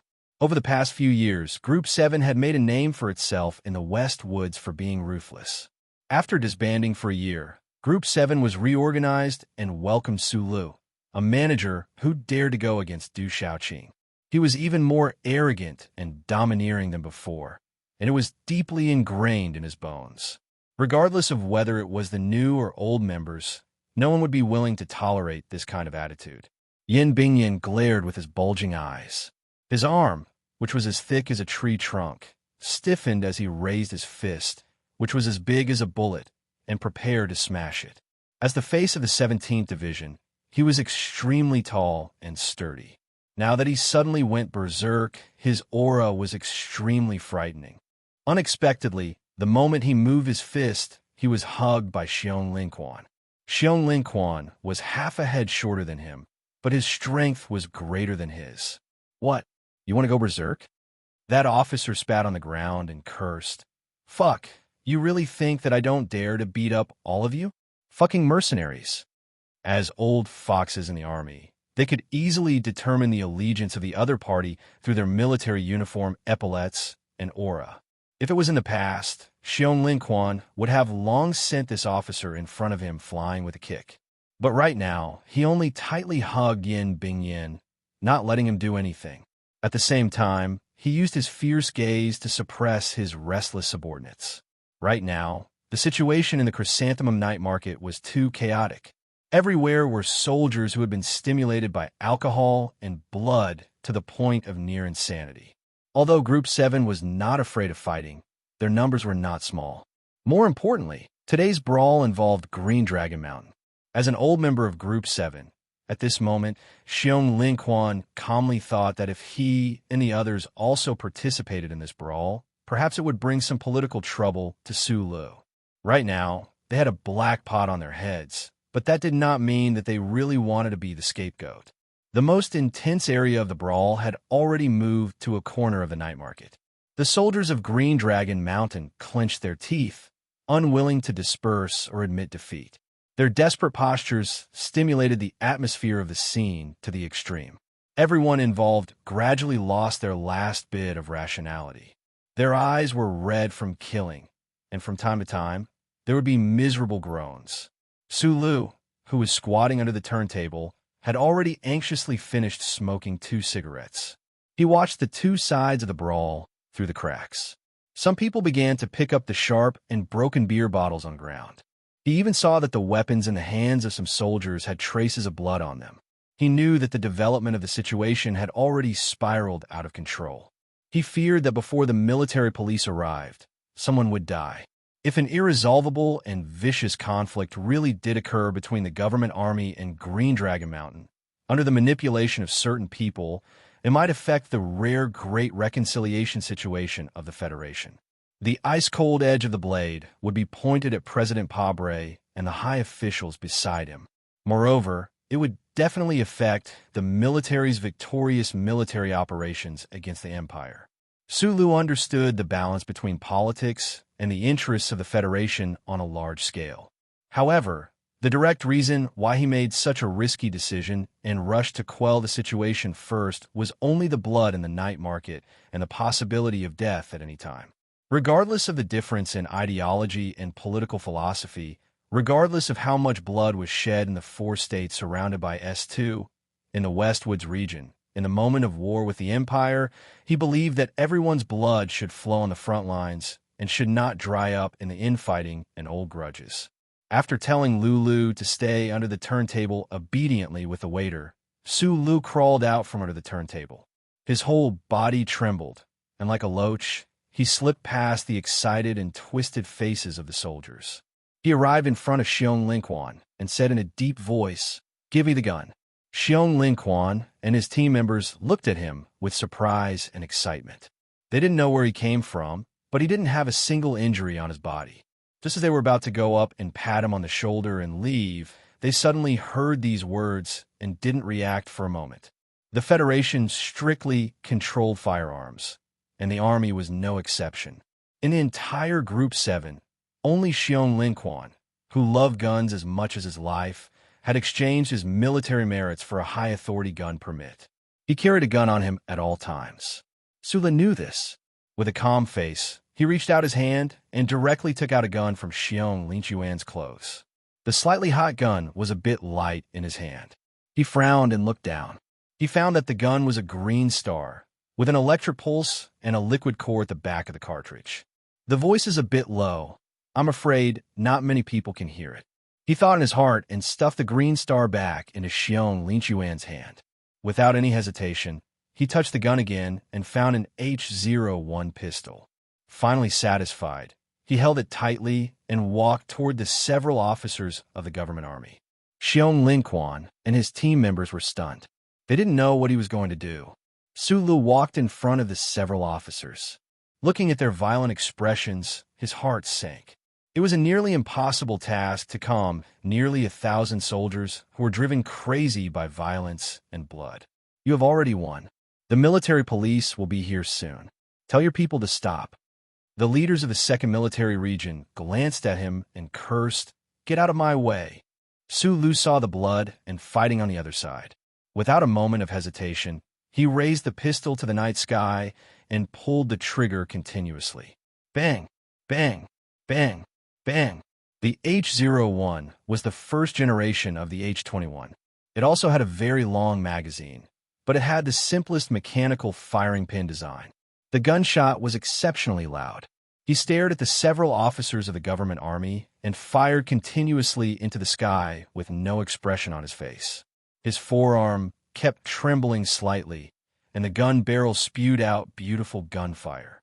The crisp gunshot resounded throughout the chaotic night market, and then continued to rise, penetrating through countless environmental noises and clearly shaking everyone's eardrums. Soldiers were the most sensitive to the sound of guns. The sudden series of crisp gunshots in the night market made them, who were fighting and roaring, subconsciously stop their movements at the same time. The beer bottle that was poking forward froze in the air, and the military boots that were kicking towards each other's abdomen lost most of their strength. At this moment, the uncontrollable chaos finally had an extremely precious moment of silence. In the chaos of a night market, many people from both sides started to look for the source of the gunshots. The people around Su Lu clearly saw this scene, and they all rushed over. Su Lu lowered his raised right hand, and in the midst of the smoke coming out of the gun barrel, he said to the officers in front of him expressionlessly, "Order your people to stop immediately." The members of Group 7 who squeezed in the night market saw this scene and felt the hostile gazes of countless people around them. With their eyes wide open, they rushed behind Su Lu and stared fiercely at the surroundings, trying to intimidate the attacks that could erupt at any time towards Su Lu. Because of the gun control, the soldiers in the night market basically didn't have any guns on them. However, the officer of the 2nd Military Region, whose forehead was bleeding, stared coldly at Su Lu. He slowly pulled open a corner of his military uniform, revealing his gun holster, and said, "I also have a gun, but I haven't used it yet." The officer slowly took out his gun, scratched his forehead that was a little itchy from the stimulation of the blood, and looked at Su Lu with disdain. They said to the officer, "So you should know very well what it means to use a gun in a fight." In a group fight, using guns was a big taboo. This was the rule in the military for countless years. First, it was easy to kill with guns, and second, it was related to the dignity of a soldier. Su Lu obviously knew this, but the problem was that in today's situation, if he didn't use his gun, there would definitely be people who would die. He wouldn't solve anything with this officer and the hostile government soldiers around him. He stepped forward, reached out, and twisted the officer's wrist. The tip of his elbow heavily hit the officer's armpit, and his left hand slid down from his wrist like a chain, easily snatching the gun, and then pointed the cold muzzle at the officer's forehead. Chapter 480. There were cries of alarm all around. Not a single person in the night market was able to clearly see what Su Lu did to actually disarm him so easily. As a soldier, to have his gun taken away by someone empty-handed was an unparalleled humiliation. Moreover, the person who had his gun taken away was their commanding officer. The soldier's shock immediately turned into boundless anger as they once again pressed forward. The members of Group 7 surrounding Su Lu immediately felt the pressure become unbearable. Their expressions began to tense up. That officer was struck in the armpit by Su Lu. He painfully covered his mouth and coughed a few times. However, he immediately straightened his body.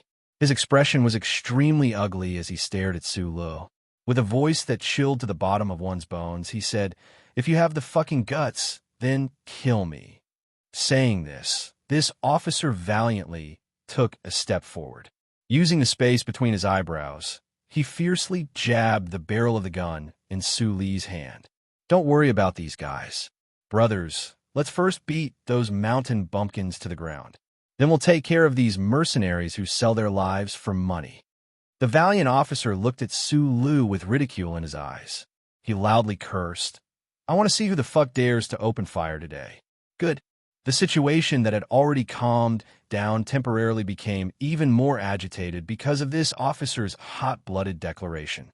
The government soldiers picked up their weapons and prepared to charge in that direction again. Meanwhile, the Green Dragon Mountain soldiers who were gasping for breath had no choice but to pick up the weapons beside them again. The soldiers completely ignored Su Lu, who was holding a gun. With a whoosh, the crowd surged forward like a tide. Su Lu slightly raised the H-01 pistol in his right hand. Without hesitation, he pulled the trigger. With a whoosh, a bullet shot out. It brushed past the toes of the fastest charging soldier and shot into the ground of the night market. A wisp of green smoke rose. The soldiers who bravely charged into the battle with their weapons clearly did not have the slightest bit of mental preparation for this shot. Although Su Li's shot was 3 inches in front of his feet, the crisp sound of the gunshot and the dirt and smoke that sprayed out from the point of impact still shocked everyone on the spot. The other party actually dared to open fire. Moreover, he did it so cleanly without any hesitation. Where did he get the courage to do so? The sea of people paused for a second. Suddenly, a few extremely dangerous curses rang out from the crowd. "We have dozens of people. He only has a few bullets. Brothers, go." The current situation was still dangerous, to the extent where it was even more tense than before. It was just that the focus of the crowd's unconscious violent emotions had shifted from the Green Dragon Mountain troops to Su Lu, as well as the several dozen Group 7 members behind him. Under the influence of alcohol, the soldiers, who had fallen into a certain kind of crazy state of mind, did not completely disregard life and death, but it was indeed difficult for them to rationally think about what would happen if they accidentally fired. More importantly, the soldiers did not believe that Su Lu would dare to shoot at them. The crowd began to become restless. However, at this time, the expressions of several officers changed drastically. They blocked in front of the crowd and spread out their arms, not allowing the crowd to touch a single hair on Su Li's head. Tonight, the guests of the 2nd Military Region's banquet were these officers. They came from the highly anticipated Iron 7 Division. Relying on their illustrious military achievements on the front lines of the West Woods and the publicity of the Federation, they enjoyed extremely high prestige within the government army. No one would have thought that at this moment they would take the initiative to stand up. Although the soldiers did not know why they did this, they subconsciously slowed down their footsteps and watched the scene in front of them with puzzlement and hiccups. Su Lu was now a celebrity in the Federation. However, thanks to the protection of the pair of sunglasses and the fact that he had never been interviewed by the media, even in the currently popular documentary, Team 7, he had never shown his real face. Therefore, not many people could connect this simple and calm face at the scene of the night market fight with this legendary figure. However, the officers of the Iron 7 Division had seen him before. During the graduation drill at the training base, during the sniper operation at the Yellow Mountain Ridge on Planet 5460, this face had left a deep impression on them. It was a face that was too complicated for them to bear. As direct subordinates of Du Shaoqing, they should have hated Su Lu very much. However, every time they thought of the black MX flying like a bullet in the valley, they felt a sense of closeness and gratitude in their hearts. However, the reason they stopped the restless soldiers was not to protect Su Li's safety. It was because they knew very well the true temperament of this young lieutenant colonel under his calm appearance. If these soldiers really dared to continue charging, this guy would really dare to shoot. At this time, the situation was slightly better. The sounds of fighting and cries of pain gradually subsided. However, the officer whose forehead was pointed at by Su Lu still stubbornly held his head high and looked at him with disdain. He was not moved by the sudden calm behind him. It seems that you're the highest-ranking officer here. I want you to order them to stop immediately, back off, and wait for the military police to investigate. Su Lu lowered the barrel of his gun slightly and said calmly, "My brother died in Green Dragon Mountain." The officer said coldly, "But I don't want to explain anything to you mercenaries. You only need to know that I am a major. I should be the one giving you orders, not the other way around." "I'm a lieutenant colonel," Su Lu replied. The officer's expression changed slightly, but he still stubbornly refused to make any concessions. Su Lu's face became slightly pale. His eyes narrowed out of habit, a stream of cool radiance flitting past. The current situation was extremely delicate. If he took a step back, he might be able to open up the sea and open the sky, but the night market definitely wouldn't be peaceful. No one could guarantee that the restless soldiers would clean up the Green Dragon Mountain troops that were already swaying left and right.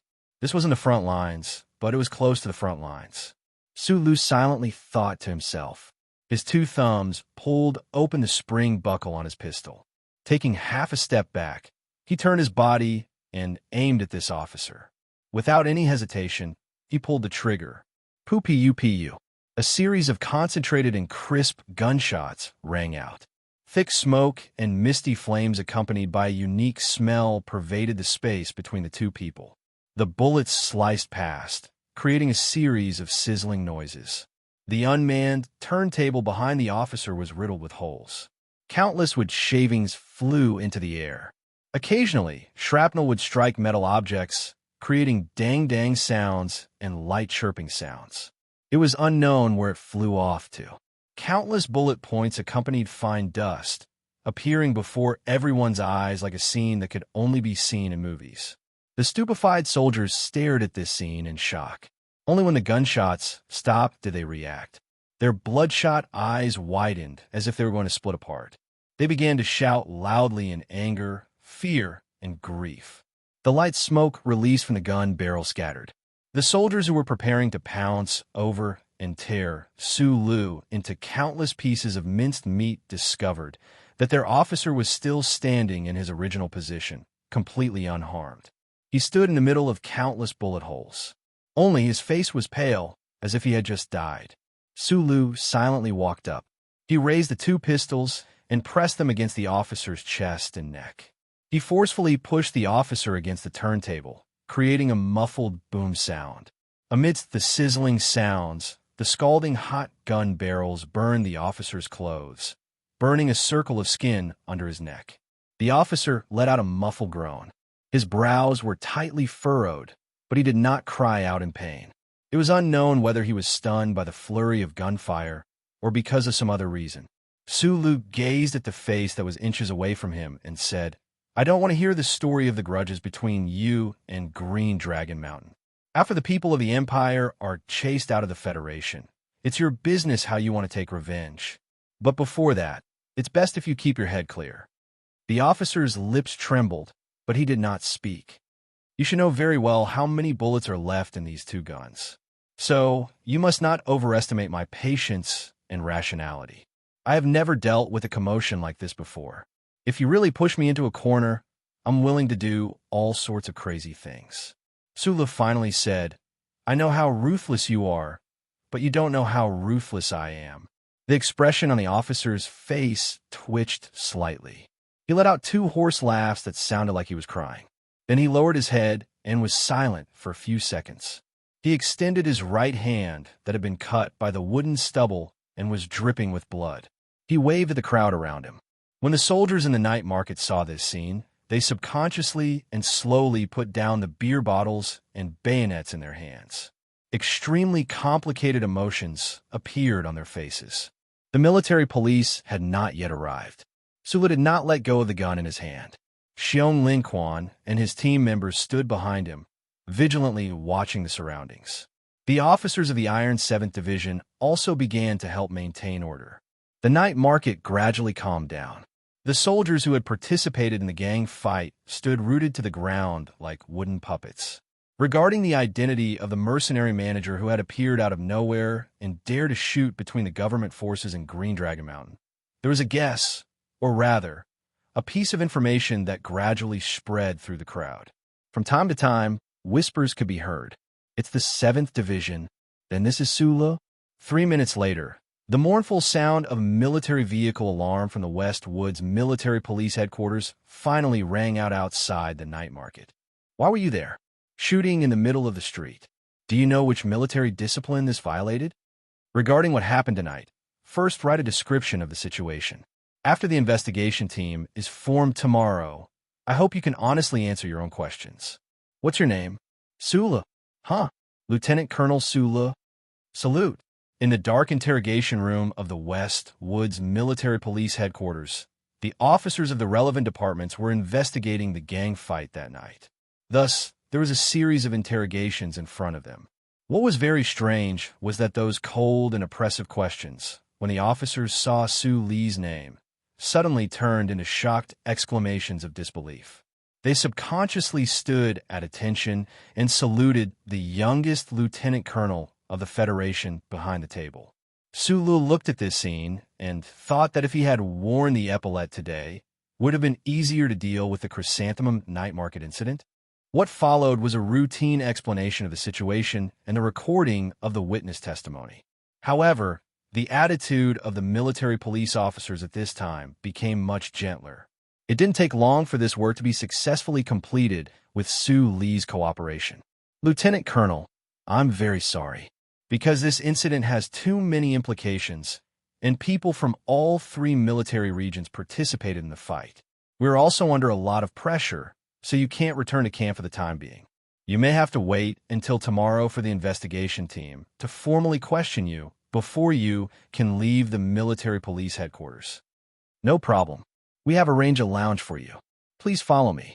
Su Lu followed an officer out of the door and walked upstairs. After asking, he found out that Xiong Lin Quan and his team members were resting on the 3rd floor and hadn't been punished, so he was relieved. However, he didn't expect that the girl named Lulu would also follow. The sound of footsteps was particularly clear in the dark military police headquarters building. When he walked past the door, he suddenly heard a somewhat familiar voice coming from behind the door. At this time, that voice was cursing. Immediately after, there were countless voices full of cursing behind the door. This is the conference room. Right now, sitting inside are the officers of the various military units who participated in the fight. The military police officer said with a self-deprecating smile, "They came to get people." Speaking of which, every one of them is a famous war hero.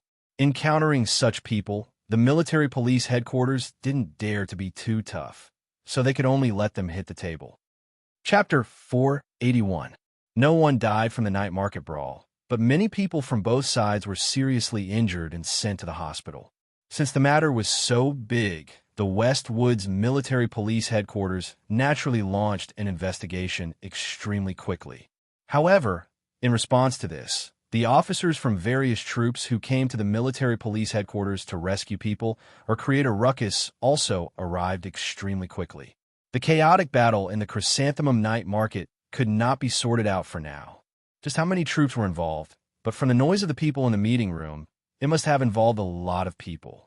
Other than the soldiers from both sides who were lying in the hospital, the rest of the people were all locked up in the military police department and a few temporary detention centers not far away. The government troops and Green Dragon Mountain troops were all under separate custody. Sulu stood outside the meeting room and listened silently. He originally thought that something had happened to the people of Green Dragon Mountain on the front lines, and as the liaison officer, Shi Qinghai would come and deal with it. However, this somewhat familiar voice clearly did not belong to the hooligan young master. Who could it be? Fuck, I don't care so much. I only know that my people are still lying in the hospital right now, and there are still people locked up by you. When are you going to release them? You have to give me a definite answer. In the meeting room, an officer around 30 years old had a ruthless expression. He stared at the military police headquarters reception officer and slammed the hardwood long table with a bang. Accept my ass. Which night in Sunset State doesn't have dozens of fights? Does your military police headquarters have to send dozens of military vehicles to rescue people every time? Another officer sat by his side and stared at the military police headquarters officer with full anger. He took off his smelly military boots and slammed the table with force. He loudly said, "Didn't we just beat up a few monkeys in Mountain? Is there a need to make it like this?" "Exactly," the officer from before said with a gloomy face. "What political influence do you care about?" "I don't care. I just want to take my people back. The day after tomorrow, our regiment is going to go to 3320, but you fucking locked up my electrical control officer. How do you want me to fight? Be blind? If we lose and people die, who's going to take responsibility? Do you have the right to take responsibility?" The third officer calmly continued to exert pressure on the military police headquarters. "This is a problem between the 2nd Military Region and Green Dragon Mountain to begin with. What does it have to do with our Hui Ming fleet? The 4 military officers who were caught by you were just on a normal vacation. They left Changfeng Base and saw the bustling night market. Therefore, they were caught by you. Is there any justice in this? If you don't let them go, the warships won't be able to move. How will the Federation send soldiers to the front lines?" Hearing this, the officer who scolded the most fiercely at the beginning frowned and glared angrily. His name was He Lei, the commander of the 11th Automated Corps of the 2nd Military Region. He held the rank of lieutenant colonel and was the highest among the dozen or so officers present. However, the main force of the night market brawl was his subordinates. Now, more than 200 of them were detained by the West Woods Military Police Headquarters. He had no choice but to come and rescue them. He was already embarrassed and angry. Now that he heard these words, he could not help but feel even more annoyed. He remembered that when he was in class back then, Mizuru was such a sinister and shameless rabbit. The chief of the West Woods Military Police Headquarters, who was in charge of receiving the officers, had a very bad expression. He looked at the major of the federal fleet and thought, if your subordinates were really just watching, why would they be bruised and covered in blood? Although he thought so, the chief did not dare to ridicule the officers in the conference room, especially the ones who made the most trouble. These people were the mid-level powerful officers that the federal military focused on cultivating. They had made outstanding military achievements in the military operations in the past few months and had grown into famous war heroes. At this time, the reason why these officers were far away from the front lines and appeared in Sunset State to rescue people for their respective troops was that they were going to participate in the frontline award ceremony in 3 days. How could the military police headquarters easily offend such people? Seeing that the section chief had no reaction, Lieutenant Colonel He Lei was furious. He slammed the table and said loudly, "I've already given enough face to the military police headquarters by not asking you to hand over the person since the monkeys of Green Dragon Mountain have already been beaten up badly. But if you still don't let him go, don't blame me for being reckless." Hearing this, the chief of the military police headquarters frowned and was about to reprimand him when he suddenly saw the officer beside him. He immediately shut up and thought, "You're familiar with them." So the headquarters urgently transferred you over to pacify them. Now is the time for you to take the field. Hua Xiaoxi was now the vice captain of a mecha brigade in the West Woods Military Police Headquarters. This time, he had returned to the main planet to rest and reorganize because he was going to participate in the award ceremony in 3 days. Who would have thought that when he was drinking soup at home, he would receive a call from his superior telling him to rush to the military police headquarters? Confused, he listened in the conference room for a long time before finally understanding the general situation. Although he did not understand the details, he could not listen any further. He looked at Elay and said angrily, "Enough, old he. The people from Green Dragon Mountain all had broken bones because of you. 2 of them are still lying in the medical cabin. You want to take your people away? How is that possible? What's the use of you making a ruckus in the military police headquarters? You have to at least give me some face, right?" "Hua Xiaoxi, I'm only slowly chatting with these military police officers because we're classmates."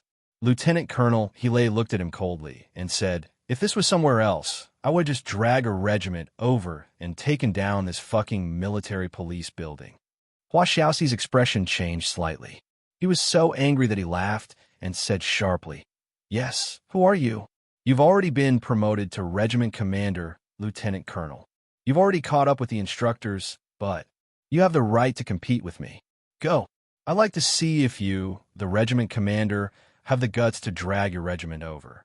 But I still have to tell you that if your regiment wants to take down the military police building, I'm afraid it will be too difficult." "Is that so? Hua Xiaoxi, don't think that just because the West Woods is your home ground, you could be so impudent in front of me." He narrowed his eyes and looked at him.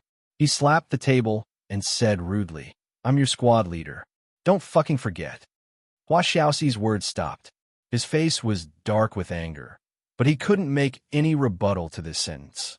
After holding in for a long time, he squeezed out a sentence from between his teeth. "I'll tell you the truth.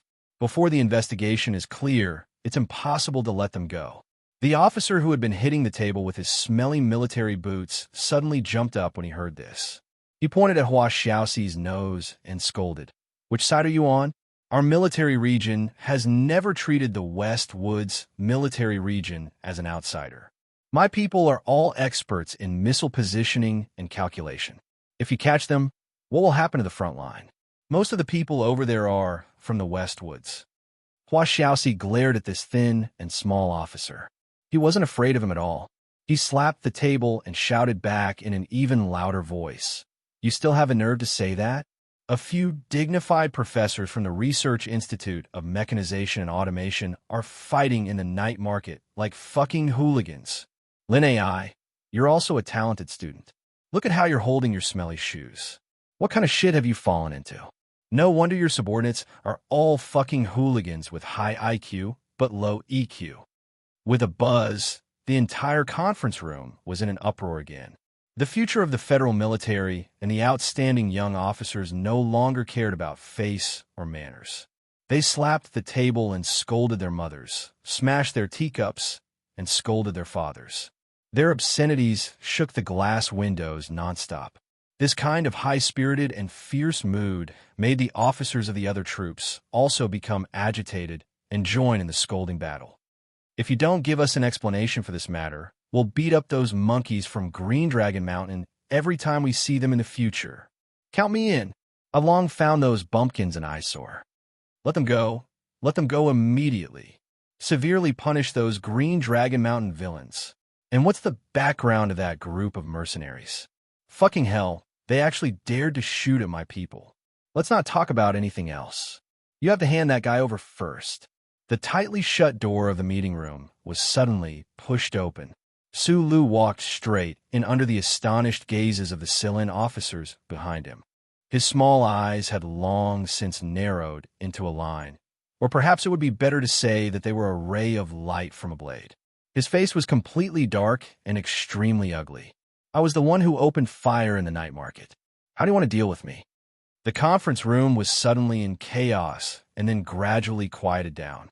Only the staff officer that Commander He brought along was still angrily scolding. This person was incomparably angry about what happened to his comrades. When he suddenly realized that Su Lu had pushed open the door and walked in, admitting to what had happened, he glared at him and pointed at his nose and roared, "So it's you, kid. You've got guts to actually stand up. See how I'll cut you to pieces." After saying this, the staff officer suddenly felt that the environment around him was a little strange. He turned around in shock and saw that the conference room was deathly silent. The cigarette in his commander's mouth fell onto his military uniform, and a hint of fear flashed across his face. As for the officers who had been the most aggressive earlier, they began to use their trembling hands to fasten the collar buttons that they had undone after scolding him earlier. This strange scene made the staff officer's body a little stiff. His arm that was still pointing at Su Li's nose suddenly became much heavier. Commander He slapped the back of his head fiercely. Then, in a fluster, he slapped away the burning cigarette but on his military uniform and quickly pushed his chair away to stand up. Lin AI, Hua Xiaoxi, and a few other young officers also hurriedly stood up. With unconcealable expressions of shock, They jogged in front of Sulu. After the hurried formation was completed, Commander Hele looked ahead and shouted loudly, "Salute!" With a whoosh, the officers collectively stood at attention. Their posture was impeccable. They raised their right hands in unison and saluted Sulu. Then they shouted loudly, "Good morning, instructor." Time seemed to have returned to 10 months ago. In that secret training base of S1, in class, in the middle of the mecha training field, when class monitor Hele shouted, all the officers in the class saluted in unison. The iron-blooded instructor Tetrahue, who wore large sunglasses, nodded coldly. Only then did everyone dare to sit down. Su Li's eyes narrowed slightly. His expression was as cold as a block of black ice. He was originally a person as gentle as the spring sun. Even when he was dealing with that bunch of old soldiers from Group 7, he mainly acted in silence. But for some reason, when facing this batch of officer students with the most potential in the Federation, he was able to naturally put on an extremely cold expression. Perhaps it was because he was used to being their instructor and subconsciously wanted to maintain some sort of dignity as a teacher. The other officers in the meeting room who didn't know the inside story were all stunned. They didn't understand what had happened, but they could clearly feel the respect that Hele and the others had for this young officer from the bottom of their hearts, and even fear. Sula didn't nod, so Hele, Hua Xiaoxi, and the others didn't dare to disperse. They stood at attention and looked straight ahead. However, beads of sweat were dripping down their foreheads. Chapter 482. At the turn of spring and summer of the 68th year of the constitutional calendar, in the first 2 to 3 months at the training base, the sunglasses-wearing instructor Sulu and the arrogant officer students in class had been filled with hostility. The relationship between the two was not harmonious at all. As Sulu gradually displayed his level of knowledge in the field of mecha at the base, and displayed astonishing close combat ability in a battle with 2 officers of the Iron 7th Division on the field, this relationship slowly began to change. It was only at the farewell dinner before graduation that the officers took turns coming forward to propose a toast to Sulu, and only then was the relationship between them truly confirmed as a teacher-student. If that was all, when they met on the battlefield in the future, these echelon officers whom the Federation had focused on grooming would probably only nod and salute him. They would not show him the respect they were showing him now. But in the days that followed, the officers' students gradually discovered that this young lieutenant colonel was actually the strongest person in the Federation mecha, the one who had defeated Madman Lee on the summit of Kaki Peak, and the one who had been personally recruited by the Lord Marshal. Successfully developing the Immerse mecha, overthrowing the Dean of the Academy of Science, rumored to be related to Macklin's death, the future son-in-law of the Minister of Defense, the subject of some shady scandal involving Jincher.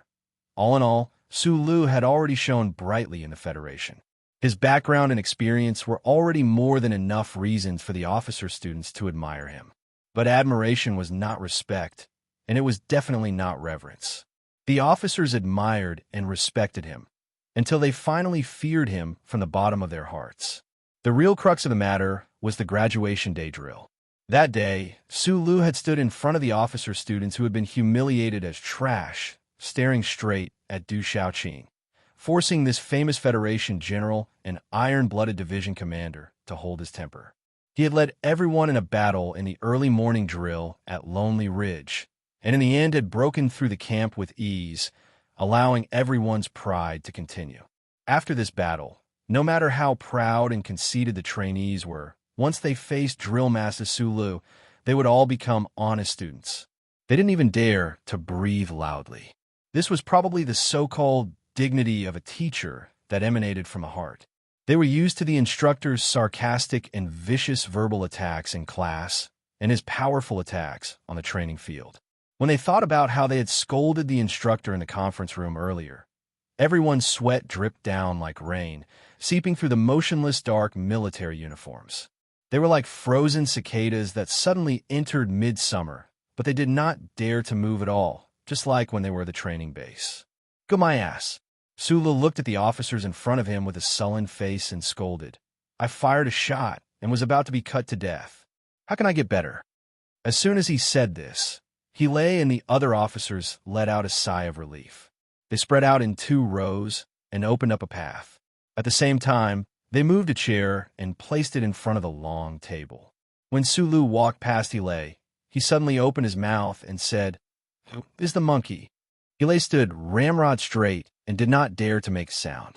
Although he was now a lieutenant colonel, and his military rank was equal to Su Li's and his authority was far above Su Li's, when the instructor was scolding him, how could he dare to refute? Sulu paused in front of Lin AI again and asked seriously, "Is the bumpkin?" Lin AI looked down with an extremely serious and solemn expression. It was as if the obscenities from before had definitely not come from the mouth of a senior technical officer like him. Mizuru puffed out his chest and nervously waited for the instructor to question him. Unexpectedly, Sulu walked right past him and sat down. He couldn't help but exhale softly with some lingering fear. Behind the 3 of them, Hua Xiaoxi, who had not participated in this matter, smiled slightly. She looked like she didn't care at all, but in reality, she was rejoicing in their misfortune. After everyone sat down, the atmosphere in the conference room became a little strange. Not everyone in the room knew Su Li's identity, but seeing the few most arrogant officers in the army turn into rabbits in front of this young man, they naturally didn't dare to say anything. They nervously listened to Su Li's lecture while secretly guessing Su Li's identity and background. Bumpkin? Monkey? That's the special forces, your comrades, Sulu said. How many people did Green Dragon Mountain send to lay the net on the 3 fallen stars? How many of their people died? They're also fighting and sacrificing for the Federation. Are they only worthy of you using such descriptions to humiliate them behind their backs? Not completely sober, Su Li's voice was a little hoarse. However, when he thought of the group brawl in the night market and the argument he had heard outside the conference room, his mood became a little heavy. The Empire's great enemy was right in front of them, but there were still so many disputes within the Federation. The president had spent a great deal of effort and political courage to create the social foundation for great reconciliation, but within the army, this foundation was clearly too fragile. I don't know much about politics, but I do know some very simple principles. On the battlefield, if you want to believe in your comrades, you must first respect your comrades. Hele and the others exchanged glances. They thought to themselves, is the instructor preparing to start a political class right away? They quickly sat down and took out their electronic notebooks to seriously take notes. Meanwhile, Hua Xiaoxi played the role of the secretary. She brewed a cup of 3-leaf tea and placed it in front of Sulu. We do have old grudges with Green Dragon Mountain, but don't forget that the school's philosophy class once said that everything has a primary conflict and secondary conflict. Who is our enemy now? The Empire's people. You're officers of the Federation, not gangsters. Do you think you're shooting a TV series by turning your grudges into a night market brawl? I'm not doing ideological work, and I don't know how to do it. I only know that what you are doing is very stupid and very wrong. The more Sulu spoke, the more depressed and annoyed he felt. His face was getting worse and worse, his voice was getting colder and colder, and his attitude was getting worse and worse. The heads of his former students were getting lower and lower. Hele saw an opening and respectfully handed over a cigarette. He lit it with both hands. Holding the cigarette between his index fingers, Sulu continued to scold these guys in the smoke. If it were any other instructor, they would definitely not embarrass Hele and the others like this. They would always pay attention to a method. Occasionally, they would say a few words to reminisce about the past and their life in the base, so that the relationship between teachers and students would be closer. This was not only using people, but also managing soldiers. The Department of Defense had let him enter the training base with the intention of letting these echelon officers, who the Federation focused on nurturing, become his reliable subordinates in the future. Naturally, they were willing to see such a scene. However, from the beginning, Sulu had no intention of developing his own people in the army. Just as Secretary Bai was worried, this rock did not seem to have any interest in building his own team. Therefore, he was very simple and direct. He was not violent and was exceptionally cold. However, The strange thing was that the proud military officers and students liked this very much. The scolding in the meeting room continued. There were many more figures outside the door. All the officers in the West Woods Military Police Headquarters heard about the scene in this room and came over excitedly to see what was happening. The Military Police Headquarters maintained the federal military discipline on the main planet of the West Woods. They had dealt with countless cases of violation of rules and regulations. Every time, the Federation's various units would let these officers, who were focused on nurturing by the Department of Defense, come and get the people they wanted. These officers had a lot of face, many battle achievements, a strong background, and a bright future. They often slammed the table and cursed at the Military Police Headquarters, causing the Military Police Headquarters to be extremely embarrassed. However, who would have thought that one day these people would actually be scolded by someone like a grandson for half an hour? The long corridor outside the meeting room was filled with officers from the Military Police Headquarters. These officers, who had the best discipline, finally couldn't help but whisper among themselves. Su Li's identity gradually spread. After the officers were shocked, they suddenly understood. They thought that only someone like this would be able to control the situation. However, in their opinion, Lieutenant Colonel Su Lu should be at least a regiment commander now. He might even be able to enter the headquarters of a large military region. He should at least be leading a special mecha team. Why was he still hanging around in the Nutshell Mercenaries? The reunion between the instructor and the students wasn't very happy. After a round of scolding, Hele and the other most arrogant fellows all gave up on the idea of getting people out of the military police headquarters. The other officers could only leave gloomily and report to their superiors. The gang fight at the Chrysanthemum Night Market still had to wait for the official investigation by the disciplinary department tomorrow. The military police headquarters finally regained its peace. However, since they were reunited, they couldn't just break up like this. When they went to the battlefield in the future, they didn't know if they would still be alive to see each other again. Sulu went to the resting room to pick up Miss Lulu. Then he brought these officers and a portion of the members of Team 7 back to the majestic nightclub in a grandiose manner. The activities in the nightclub, naturally, turned into a drinking competition between men. The officers and students in the meeting room were like little chicks. They held 5 liters of beer bottles as if they were electromagnetic grenades and attacked instructor Su Lu wave after wave. Seeing that Su Lu was no match for them, Bayulan flipped the hair in front of her forehead and went up with the bottle. Dozens of members of Team 7 also launched a counterattack without holding back. Hele and the others were shocked by this formation and immediately called their former classmates. Now, the commanding officers of the various units came to help. The officers who had been trained at the base were now coincidentally summoned back to the main planet of the West Woods to attend the awards ceremony that would be held the day after tomorrow. The moment they heard Instructor Su's summons, they roared into the phone and rushed over from their respective camps without hesitation. For a time, the screeching sound of brakes could be heard from the entrance of the majestic nightclub from time to time. 10 minutes later, all kinds of high-class military vehicles filled the entrance. Especially those green military plates that represented their respective ranks. It made the pedestrians and soldiers on the street feel a lot of fear and confusion. No matter which military region they belonged to, which planet they were fighting on a few days ago, or perhaps they were cursing each other through the communication system. When they were cooperating, all the officers who could come had come, and some were even on their way. The training officers had lived together with the 18 men of Group 7 in the base and participated in the military drill on graduation day. Naturally, they were not unfamiliar with it. More than 100 people sat in the dark nightclub. Countless bottles of hard liquor were opened and poured into their steel-forged stomachs. They forcibly poured out the aura of the battlefield and the loud and clear military songs that were rough and hoarse, but had a unique flavor. The pedestrians and soldiers on the street curiously looked at the high-class military vehicles that were strewn everywhere and whispered about the meaning of the military license plates. Suddenly, they heard a loud and ear-piercing song that pierced through the excellent soundproofing of the majestic nightclub.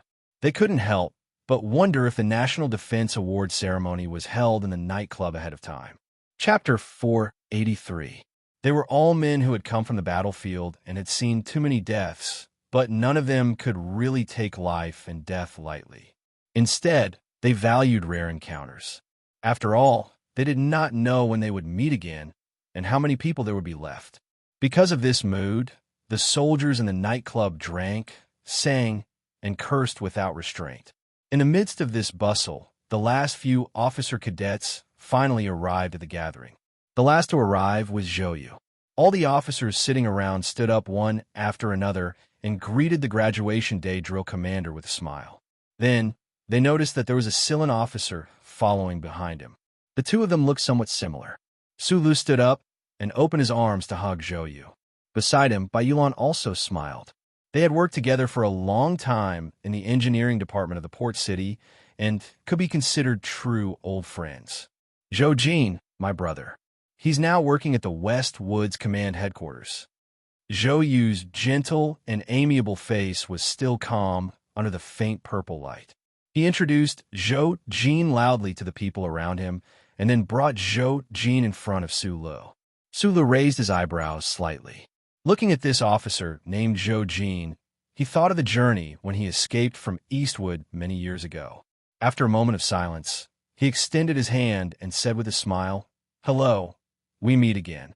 Zhou Jin looked at this plain face and shook his head in surprise. "I've heard Zhou Yu mention you a few times. In the past 6 months, I've often heard the name Su Lu on TV.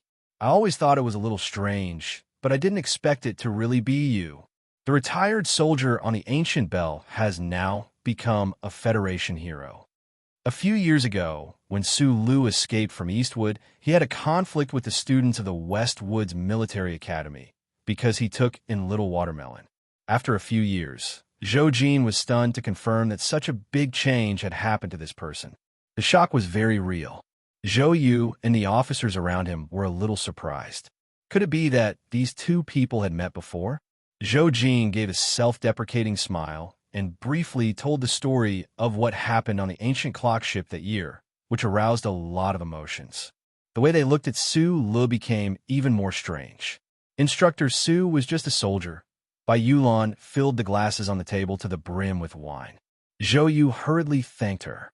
Sitting beside Su Lu, he whispered, "I might be transferred to the Iron 7th Division." Most of the cadets present probably did not have a good impression of Du Shaoqing and his Iron 7th Division. And this was even more so for the members of Team 7 from the 17th Division, which was why Zhou Yu kept his voice as low as possible. Su Lu was slightly taken aback. He frowned and asked, "Are you currently in the 1st Military Region?" "Yes," Zhou Yu replied. "But you're a student from the West Woods Academy. How could Commander Zhong agree to let the Iron 7th Division poach you?" Su Lu rubbed his forehead. An outstanding talent like Zhou Yu was definitely a target that every division would want to win over. During the graduation drill last year, Du Shaoqing had personally tested Zhou Yu's tactical deduction ability. On the surface, it looked like he was suppressing the cadets' arrogance. But wasn't it also a form of appreciation for talent? It was understandable that the Iron 7th Division wanted to poach Zhou Yu, but he did not understand why the West Woods Academy would agree. Zhou Yu raised his wine glass. There was a hint of heaviness in his calm expression. He said in a low voice, "The National Defense Department gave the order directly. The pressure is too great." Su Lu raised his wine glass and clinked it with Zhou Yu's. He downed the wine in one gulp and licked his tingling lips. He shook his head and smiled. "I think it's better not to worry about the back of the mountain. The Iron 7th Division does have a better future." Zhou Yu saw that his words had pointed out the crux of the matter. He could not help but lower his head and laugh self-deprecatingly.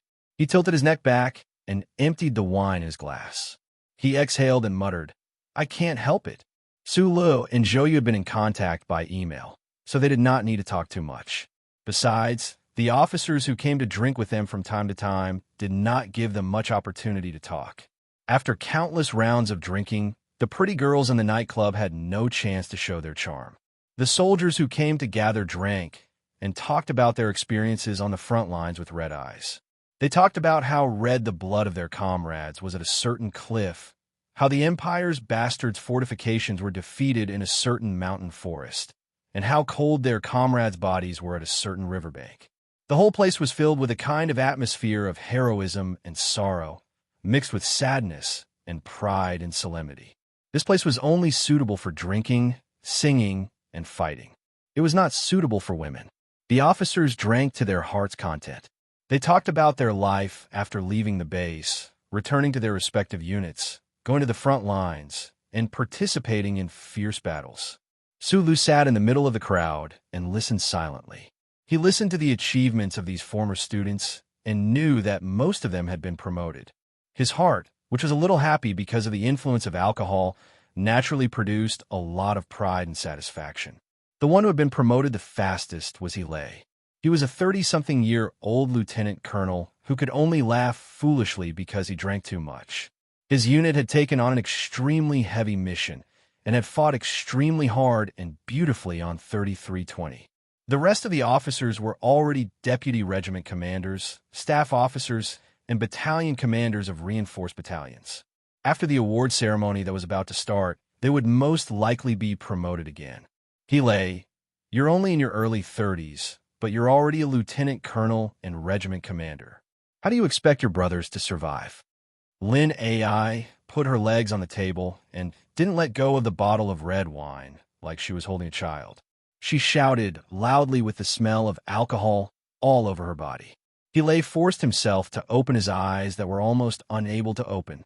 He chuckled and said, "The instructor is only in his 20s, but he's already a lieutenant colonel. Why don't you ask him?" "Fuck, who can compare to that monster?" Lon Xiaolong, who was stuffing fries into his mouth to suppress the smell of alcohol in his stomach, said disdainfully, "We don't have Mad Manly here." "That's true." Mizru, who was known for his sarcasm in the training base, looked at Hele mockingly and said, "And I reckon that you'll at most get 2 medals in this award ceremony. You won't have a chance to be promoted to colonel, right?" "Why?" A member of Group 7 expressed his confusion. He thought that with the achievements of Hele's automatic regiment, it should be very common for them to be promoted in the front lines. "It's very simple," Zhou Yu interrupted with a smile. "Because our instructor is only a lieutenant colonel. Group 7 did a great job in laying the net for 163. Logically speaking, he should be promoted. The problem is that he's too young, and the Ministry of Defense has to be careful of the media, so it won't be his turn this time. So I'm at a disadvantage now?" Hele muttered. Suddenly, he stood up shakily and sat between Su Lu and Miss Lulu. He hugged Su Li's shoulder and asked loudly, "Instructor, I heard that you destroyed the Bureau of Proclamation. Is it true or not?" "Nonsense. How can a person destroy the Bureau of Proclamation?" "I just beat up an official of the Bureau of Proclamation," Xiong Linquan replied in a rough voice. "That's also very cool. Other than our instructor, who dares to beat up those bastard Bureau of Proclamation officials?" Hele's eyes widened as he praised loudly. The officers around them were also very excited. They began to hit the table with all their might to express their excitement. Then they began to howl wantonly like animals. Sula shook his head. He was too lazy to pay attention to these crazy people. He narrowed his eyes and counted for a long time. He felt that other than the people who were killing the enemy at the front lines, there should be 2 or 3 people missing. However, after he asked the question, the scene suddenly fell into silence. 2 of them died at 3,320. The main force of the Imperial Expeditionary Force counterattacked for 14 consecutive days. The ground forces were under too much pressure. In the end, they personally controlled MX and rushed up. The position was saved, but they didn't come back. Hua Xiaoxi lowered his head and turned the wine glass. He explained to Su Lu, "Chong San is also dead. It's the Iron 7th Division officer who fought with you on the field last time." Zhou Yu said softly, "I heard that after he recovered from his injuries, he took a transport ship from S1 to the front lines. The moment he was assigned to the Iron 7th Division, the operation on 5460 began. I think it was during the first sniping battle at Yellow Mountain Ridge. He was hit by a boulder that collapsed from the Empire's Mecca and was buried directly in the mountain. His body wasn't even dug up." Sula narrowed his eyes and was silent for a long time. He thought about how he controlled the Black MX and flew like a bullet on the gentle slope. That proud and tenacious officer had already died silently. Perhaps the place where he died was not far from where he was at that time. He raised a full wine glass and slowly drank it all. Then he rubbed his nose and said, "Bring another 100 bottles of good wine." All the officers were silent. They raised their glasses at the same time and drank the wine in their glasses in one gulp. The nightclub was a mess, but it was lively. The new members of Iron's 7th Division sat in the outer circle and drank with the girls in their arms. They looked over at the other side from time to time with a hint of envy in their eyes. They envied the fact that the old members could get along so well with the officers in the army. They envied Supervisor Su Lu for being able to receive the heartfelt respect of so many fierce people. Although they came from extraordinary families and their fathers were rich and powerful, so they were not afraid when they saw people like the regiment commander. They had been in the army for a long time and had been influenced by the atmosphere of the camp. There was always a faint sense of envy and yearning. "I see you running behind a supervisor every day. I didn't expect you to still hold a grudge against him." Zhou moved closer to Shi Peng, who had a complicated expression. He frowned and said, "Forget it. Although I hated him back then, we were still in the same army. If it weren't for these guys, I'm afraid we would have died many times over. I don't hold a grudge against him." Shi Peng rubbed her hair and looked at Su Lu, who was drunk and collapsed in the arms of a girl not far away. She said angrily, "We have to help our friends. Besides, we just let him make a fool of himself and let us vent our anger. It's not like he will lose a piece of meat. Don't worry." He drank a mouthful of wine and said, "I'm also a member of Iron's 7th Division. I won't betray my comrades." Zhou shrugged and didn't try to persuade him anymore. He thought that it was right. Anyway, there were already a lot of rumors about their supervisor. It wouldn't be a big deal if there were more. Chapter 484. The silver moonlight shone on the 4th-floor apartment in Hua Chung, Sunset Province. This was a small but exquisitely decorated suite. Su Lu lay on a soft bed, his mouth dry and his head dizzy. The smell of alcohol wafted out of every pore of his body. A faint ray of light shone into the room through the floor-to-ceiling glass, casting a charming shadow on the girl's bare collarbone. In the middle of the shadow was a thin band of cloth that seemed to be able to be broken with a finger. The last time he had experienced something between a man and a woman, it seemed to have been tens of thousands of years ago. That was a failure that dealt a serious blow to his self-confidence. Although it was beautiful, it was only related to the mind. In terms of the body, it was a complete mess. Stone had been roasted in the fire for so many days and had accumulated so much fire. Suddenly, he met a woman who was aroused by her profession and immediately began to burn fiercely. "I want to vomit." Lulu froze for a moment, then covered her mouth and laughed. She got off the bed and placed a large basin beside the bed. She supported his body and gently patted his back, just like a gentle and affectionate older sister. He suddenly stopped moving and said vaguely, with a hint of regret and frustration in his voice, "I still want to vomit." In the evening, Group 7 drank wine at the dinner, in the nightclub, in the night market, and at the big party. Who knew how much they drank? The golden resplendence dimmed all the lights in the surrounding area to satisfy the officer's request of using alcohol to suppress or arouse certain emotions. Sulu alone drank at least 4 bottles. Even Li Pifu or Feng, you would probably die if they drank like this. Sulu was indeed not an ordinary person in many aspects. But in the face of the fair slaughter of alcohol, it would be abnormal if he didn't collapse. After washing away the eyeshadow and heavy makeup, Lulu was still beautiful. But her beauty was extremely clean. She raised the corners of her eyes and said, "Will you pay me back in the future?" In the early morning, Sulu woke up from his sleep. His body was extremely sore, and his throat was dry and painful. It was as if there were countless fish bones stuck in his throat.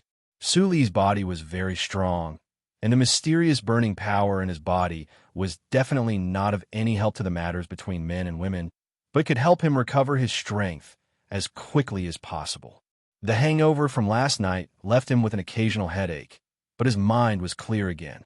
He quietly looked at Lulu in his arms, feeling the clear and alluring sensation.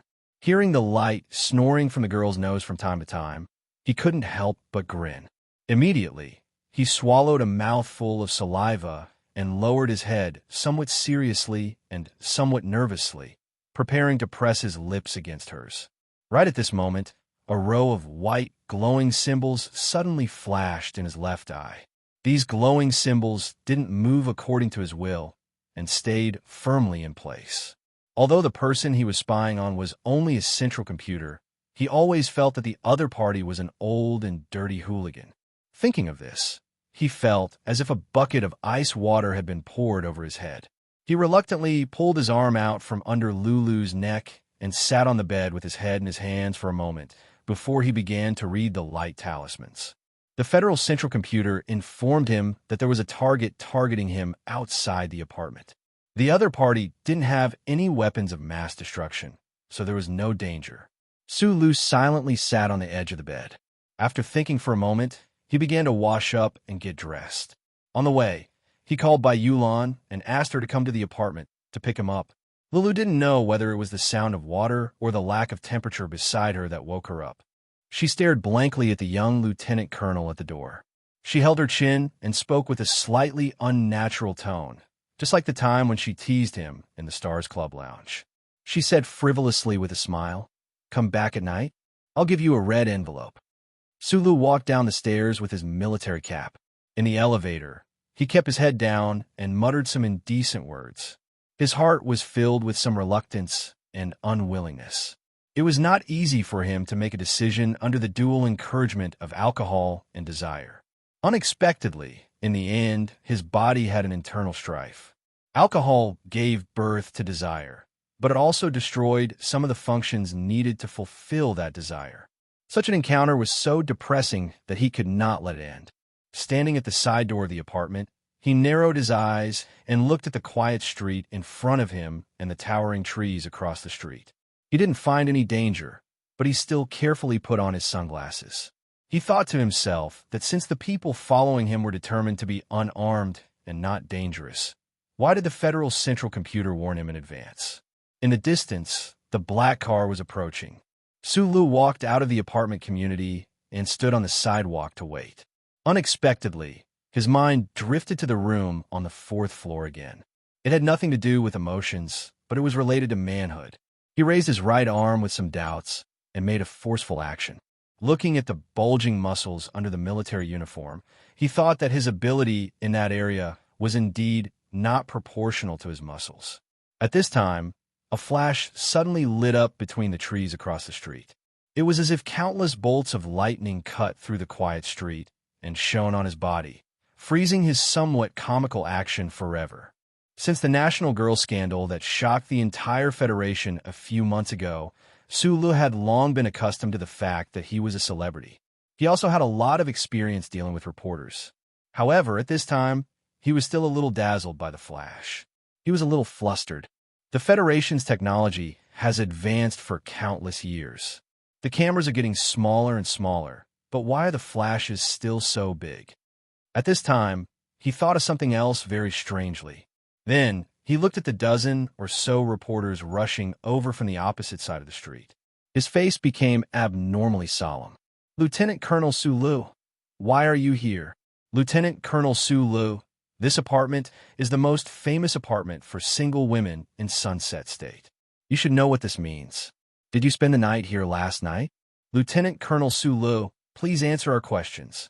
"Well, Lieutenant Colonel Sulu, I want to ask you, as an active military officer, is not returning to the barracks overnight a violation of military regulations?" Sulu stood silently on the side of the street, completely ignoring the questions of these reporters. When the black car arrived in front of him, he opened the door and got in. The reporters shook their heads and stood on the side of the street, quickly recording with the recording pens in their hands. Just as they thought the black car would leave in a cloud of dust, the car window rolled down.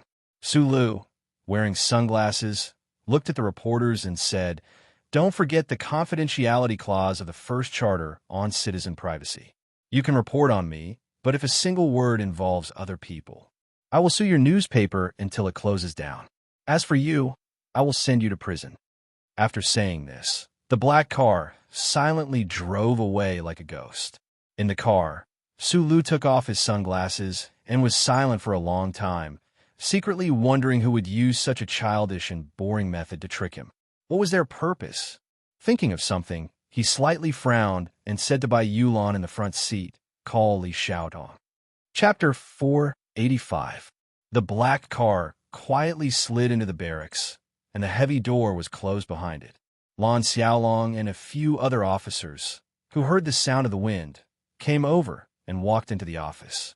Because of the hangover, their faces were full of tiredness, and their eyes were bloodshot.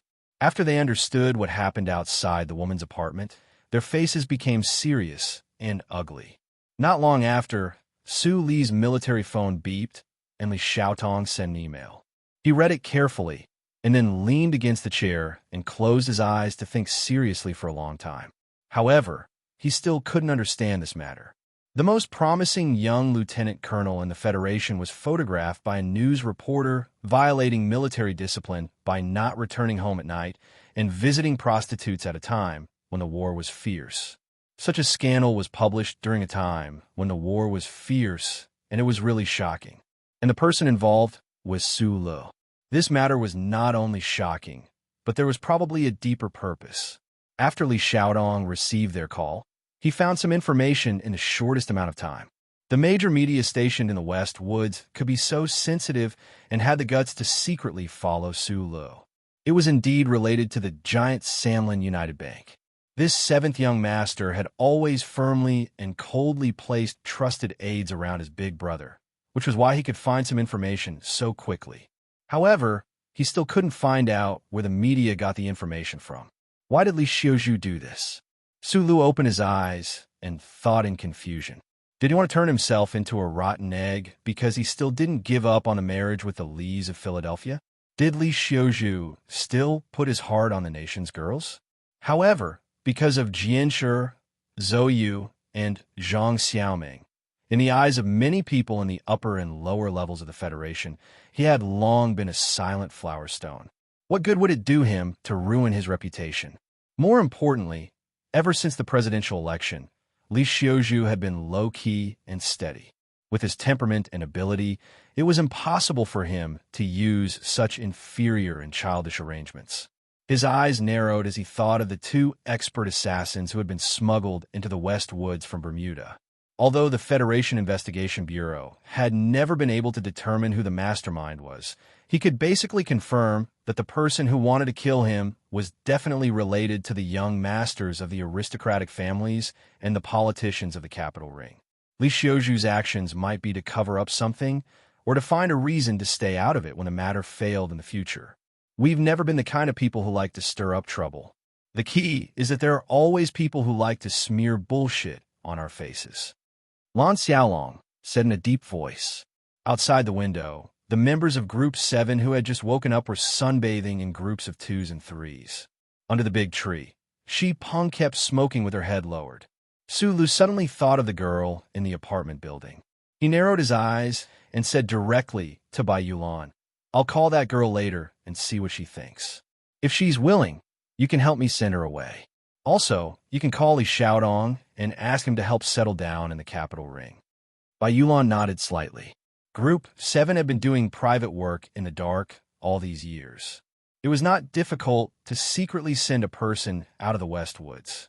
Other than the Bureau of Proclamation, no other department or organization would be able to find a trace. Next, Su Lu and the others discussed a lot of countermeasures to prepare for the upcoming news flood.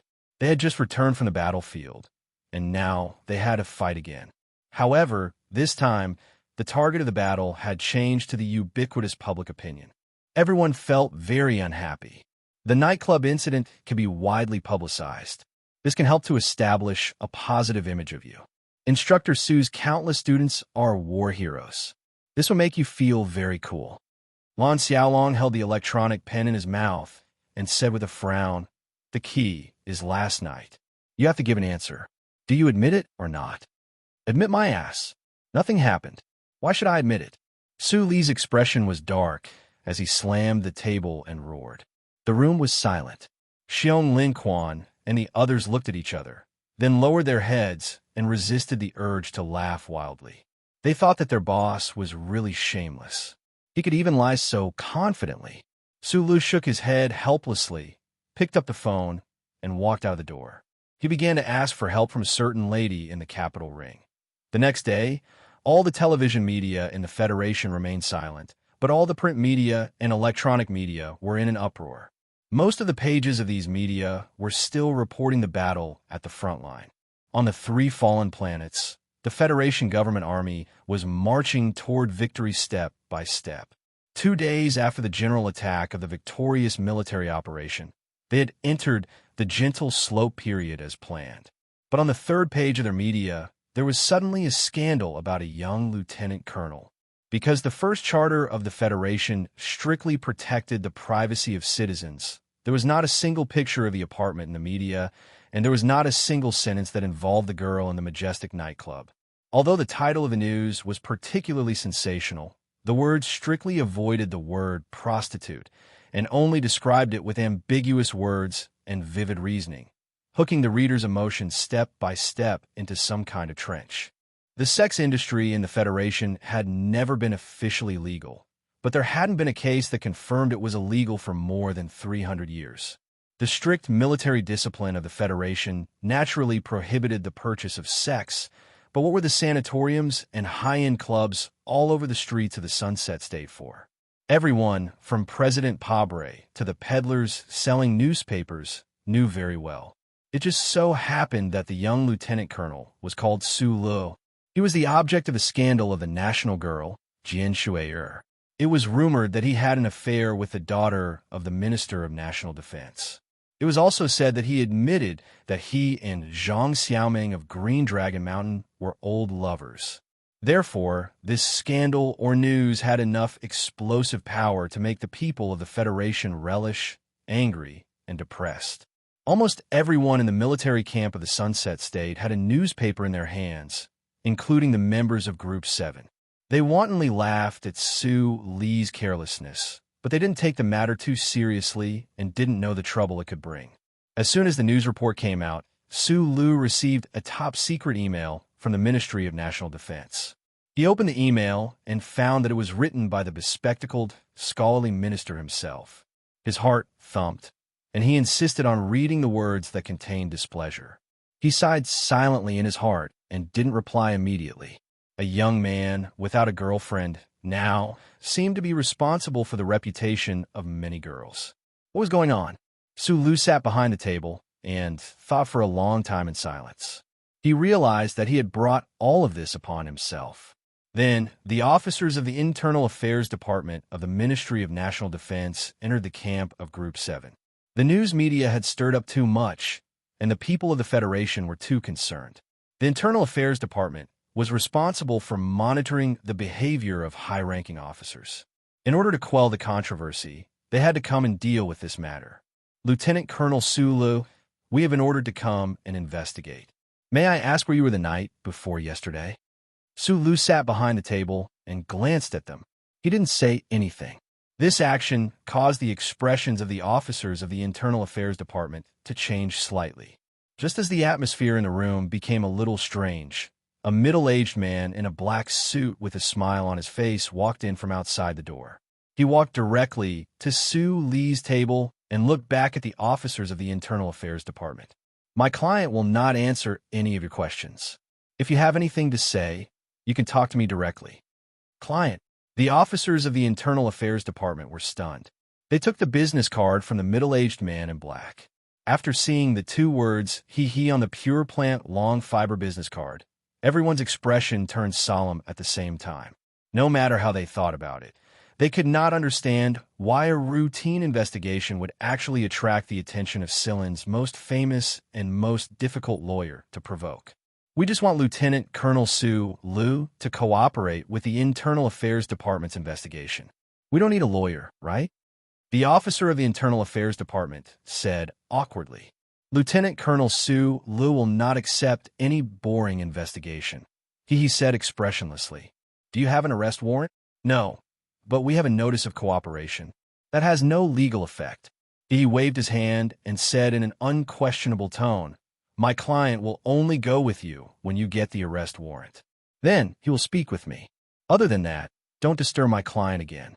The officers of the Internal Affairs Department had very interesting expressions. It was clearly an internal investigation in the Army. How did it become the content of a legal drama? Lawyer, hee hee.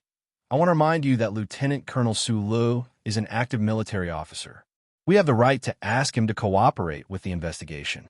And this is an internal military matter. He interrupted him expressionlessly. Are you trying to say that I'm a civil law lawyer and can't participate in military court matters? How did you learn this in school? That's not what I mean. The officer suppressed his anger and said, Lieutenant Colonel Su Lu is suspected of prostitution and has seriously violated the military discipline of the Federation. This is the truth, right? He suddenly said with a gloomy face. The first charter states that citizens of the Federation have 5 basic rights. Prostitution is the same as looking at pornographic pictures at home. It is a natural right. Who dares to say that this is a crime? Before the excited officers of the Internal Affairs Department could speak, the youngest son of the Supreme Court Justice of the Federation, the closest legal partner of the Zhong family in the West Woods, raised his eyebrows and said without holding back, "Young people, you have to remember that no law can override the first charter. If the law passed by the Parliament and the military discipline regulations of the Department of Defense think that my client is suspected of a crime, then I think what you have to do is not to investigate my client, but to immediately change all these bullshit laws." Hearing these 2 sentences, the members of Team 7, who had been watching and cheering outside the room, all clapped their hands hard. Their palms were red from the clapping, and the sharp whistles pierced through the entire military camp. Looking at the officers of the Internal Affairs Department who left resentfully, Su Lu stood up, shook the lawyer's hand hard, and said seriously, "Thank you. You don't have to thank me. I'm just protecting the bottom line rights of the Federation citizens." He looked at Su Lu and suddenly said with a smile, "But I have to remind you, in the future, you have to be careful when you go out to play. My old father is a fanatic admirer of Miss Jian Shu'er. If we really take the first charter case to the Supreme Court, we will definitely lose." Thinking that the Supreme Court Justice of the Federation might be reading the newspaper by the fireplace while cursing a certain heartless man, Su Li's back suddenly broke out in cold sweat. Chapter 486. A ghost born from the Federation's upper-class society due to hatred, fear, and uneasiness, was hovering above Su Li's head, blowing a cold breath at the back of his neck from time to time. In the military camp at the Westwoods front line, Su Lu could clearly feel a certain cold wind from the Capitol ring. It was inevitable that he would feel a little gloomy and angry. He had shed blood on the battlefield with his head held high, but his back was full of hostile gazes and thoughts. This kind of treatment could not be treated indifferently unless he had been fishing by the lake for more than 10 years, insulting his spirit and destroying his body. The former was just a test, and even the handsome Li Xiuzhu had secretly expressed his attitude. He did not participate, but the latter was the key problem. After sending Lawyer He away, Su Lu sat behind the table and began to count with his fingers. Who exactly was involved in this matter? The elders at the top of the aristocratic families, the big shots in the political circle of the Capital Special District, they were extremely shrewd, cautious, and conservative all their lives. As long as they did not see the relationship between the Lees of Philadelphia and Su Lu, they would be silent for a day. On the other end of the cold wind, the end of the thread of the ghost was people like them. At this moment, Su Lu was probably already surrounded by a storm. So how could it be so sticky and annoying? From this perspective, the rest of the people who dared to ignore the attitude of the federal military and even the Lees of Philadelphia and secretly tried to destroy him physically must be very proud and very capable young people from the aristocratic families who were easily angered. They and Su Lu were in a completely different world. They were incompatible with each other, and once they collided, they would be annihilated or exploded. Lindo Hai, Nan Mingxiu, Zhong Erlang, these 3 names appeared in Su Li's mind. Because of Mrs. Zhong's phone call, Lawyer He appeared in the military camp.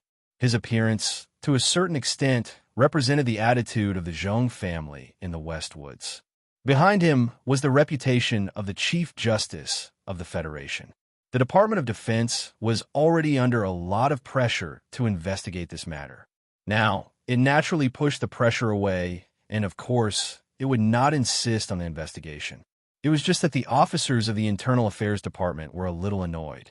Immediately afterward, the giant Shell Motor Company, which spanned across the galaxy, sent a lawyer's letter signed by the president to all major media outlets, requesting that the media immediately stop the malicious reports that were full of slander and make a formal written apology. All parties exerted their strength, and the news media retracted after hearing the news. The storm caused by this incident gradually subsided. Sulu, who was in the West Woods Sunset State, did not let his guard down. He looked at the electronic map in his left eye and noticed that the two white dots that represented the target were getting closer and closer. He knew that a dangerous test was coming soon. However, the light was in his eyes, and no matter how professional an assassin was, to the current him, it was not a real test. The general offensive of the Victory military operation had entered its second week. The most powerful military force of the Imperial Expeditionary Force was gathered on planet 3320. However, under the watchful eyes of the glory of the Charter and the storm-like attacks of the Federation, the people of the Empire retreated step by step. After leaving behind countless soldiers' corpses, they miserably retreated into the rugged mountains to the west of the plateau. The offensive of the Federal forces suddenly slowed down. For some unknown reason, the frontline commander-in-chief, who was known as the Tiger of the West Woods, firmly ordered the various departments to slow down the speed of the offensive. The battle once again entered a stalemate. The stalemate today is different from the stalemate in the past. This is a fake stalemate. As long as the Federal forces are more ruthless, they can take down the last of the Imperial Expeditionary Force's territory at any time. It's just that the environment is limited, so presumably there will be more deaths. At the foot of the Green Peak, on the high ground beside the Flat River, there was a Federation military camp. From time to time, heavy black mechas would walk downstream along the river, their huge alloy mechanical feet leaving deep footprints on the sand and stones. The young master of the Tai family, whose pseudonym was Yuan Zi Tai, looked at the electronic map in front of him and said slowly to the person beside him, "Now, Du Shaoqing is in the limelight on planet 5460. Everyone thinks that he is the peerless general after the god of war, and subconsciously underestimated the Tiger, especially when they think of the Tiger suppressing the Iron 7th Division to not enter the West Woods. However, no one has ever carefully calculated the ratio of their losses. Du Shaoqing is as cold as snow, but his commanding style is as fierce as the wind, as tough as iron, and as sharp as the sharpness of his attacks. There is no other person in this world who can command a division, an army, or even a military region. But his problem is that this kind of commanding style will bring extremely heavy losses. Now, when he commands a division, the 3 military regions, or even the entire federal military, can continuously fill in people and supplies. But if he is like Commander Zhong, commanding hundreds of divisions, who will fill in?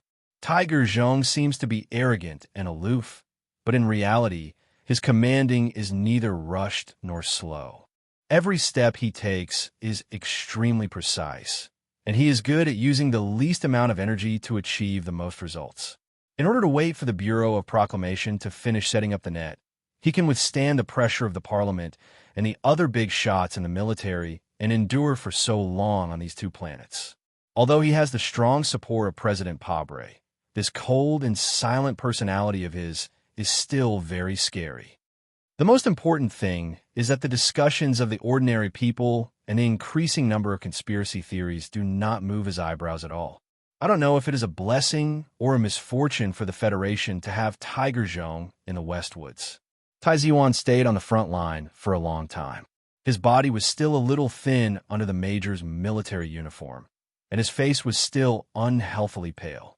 It seemed that neither the lost radiation of the battleship nor the ultraviolet rays on the plateau could make him darker.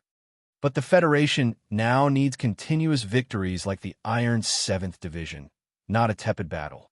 Xue Nain's rough fingers gently stroked the cold handle of the gun at his waist and said subconsciously, as the senior security director of the Blackhawk Security Company, he had always been by Tai Ziwan's side and was always ready to exchange his life for Tai Ziwan's safety when there was danger.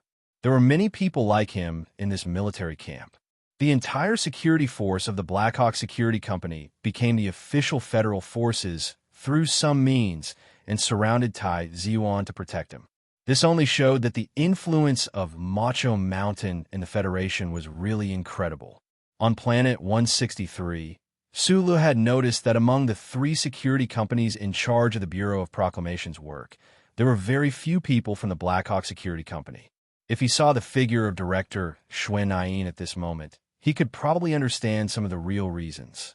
As the only heir of the Tai family for thousands of years, even if he wanted to fight for the Federation with blood like an ordinary citizen, it was impossible for him to have a completely ordinary life in a military camp. Whether it was the wife of Macho in the back of the mountain, the president in the official residence, or the big shots in the Parliament Mountain, none of them dared to put his safety at any risk. Tai Ziyuan didn't answer Xue Nain's words. He sneered slightly. In the Federation, probably only a young major like him could talk about the advantages and disadvantages of the 2 generals of the federal military in such a natural tone. This was the so-called family background.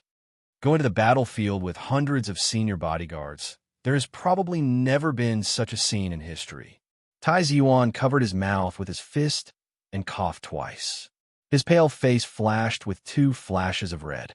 He said with self-mockery, "This is really too ridiculous." Xue Nain stood behind him with his head down, silent and not saying a word. No matter how angry the prince was, they couldn't leave his side. Thinking about his own abnormal military experience, Tai Ziyuan's mood became a little lonely.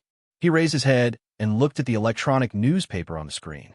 Looking at the picture of the guy wearing sunglasses standing in front of the apartment, acting cool, his mood finally improved. He smiled and said, "Sometimes I really envy this guy. I feel that his life is so much more exciting than mine." Outside the planet's atmosphere, a giant battleship reflected the cold and solemn color of the metal under the light of the stars. This was the flagship of the Westwoods Federation's frontline headquarters. In the spacious warehouse on the penultimate level of the battleship, the sound of hydraulic pistons moving was soft and mesmerizing.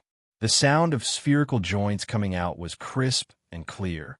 Accompanied by the sound of airflow compensation, the cockpit door of the giant black MX Mecha opened. Li Feng walked out with a serious expression, carrying a pressure box. He jumped down from the tall mecha, his feet landing on the ground with a dull thud. His body, tightly wrapped in his military uniform, was filled with a powerful force, as if he would explode at any moment. Mechanical arms reached out from the wall and began to connect with the mecha systems. More than 10 mechanical engineers holding electronic notepads moved forward quickly and silently, beginning their daily maintenance.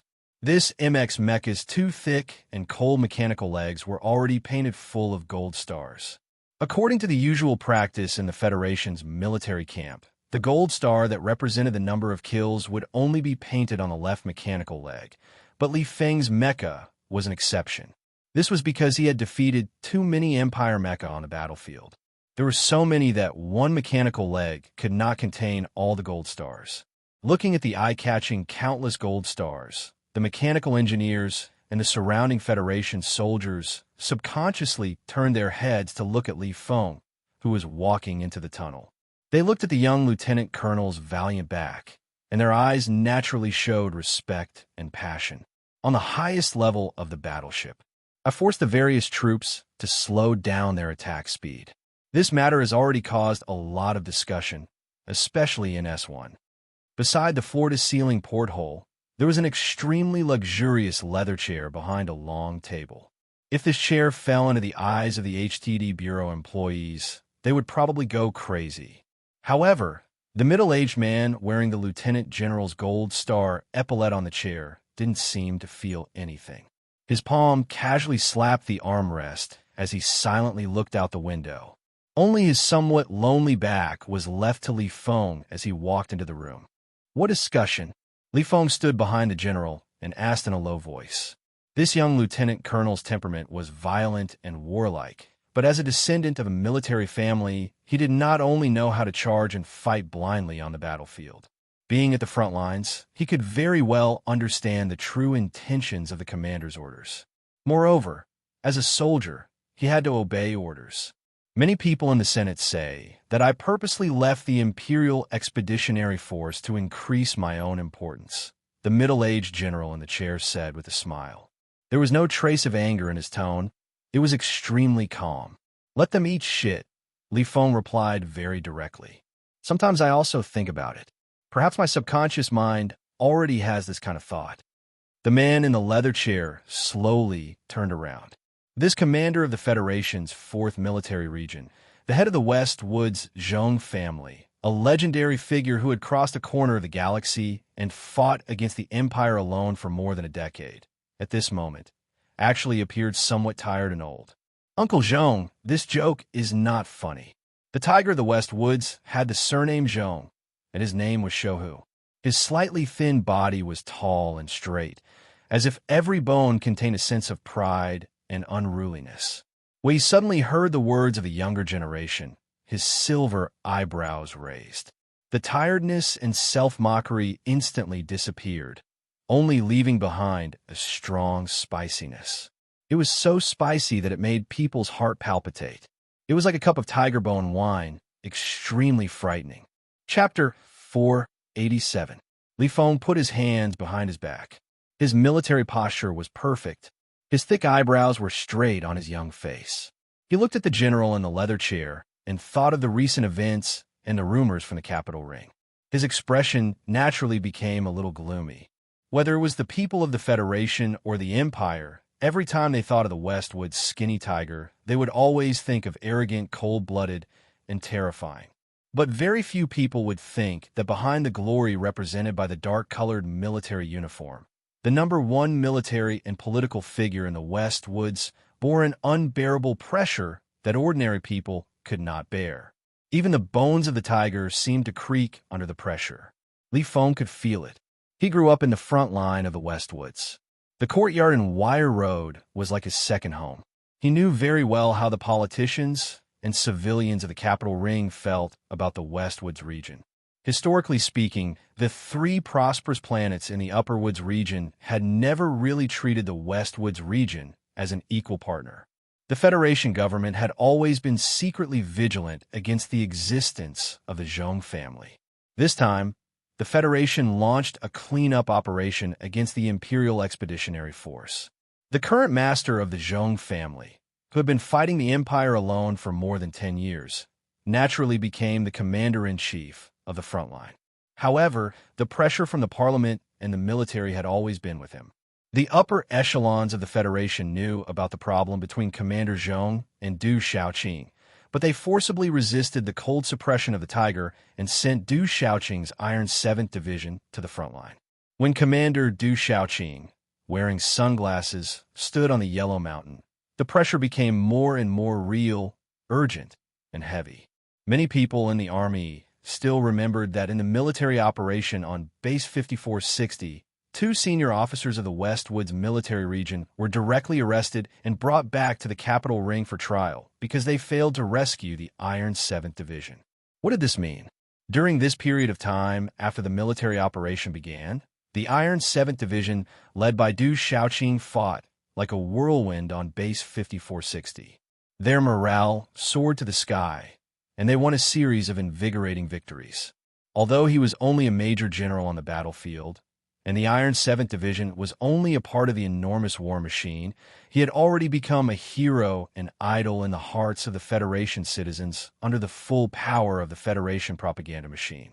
In stark contrast, Commander Zhong, who was in charge of this military plan with more than 100 majestic soldiers in his hands, seemed to be a little silent.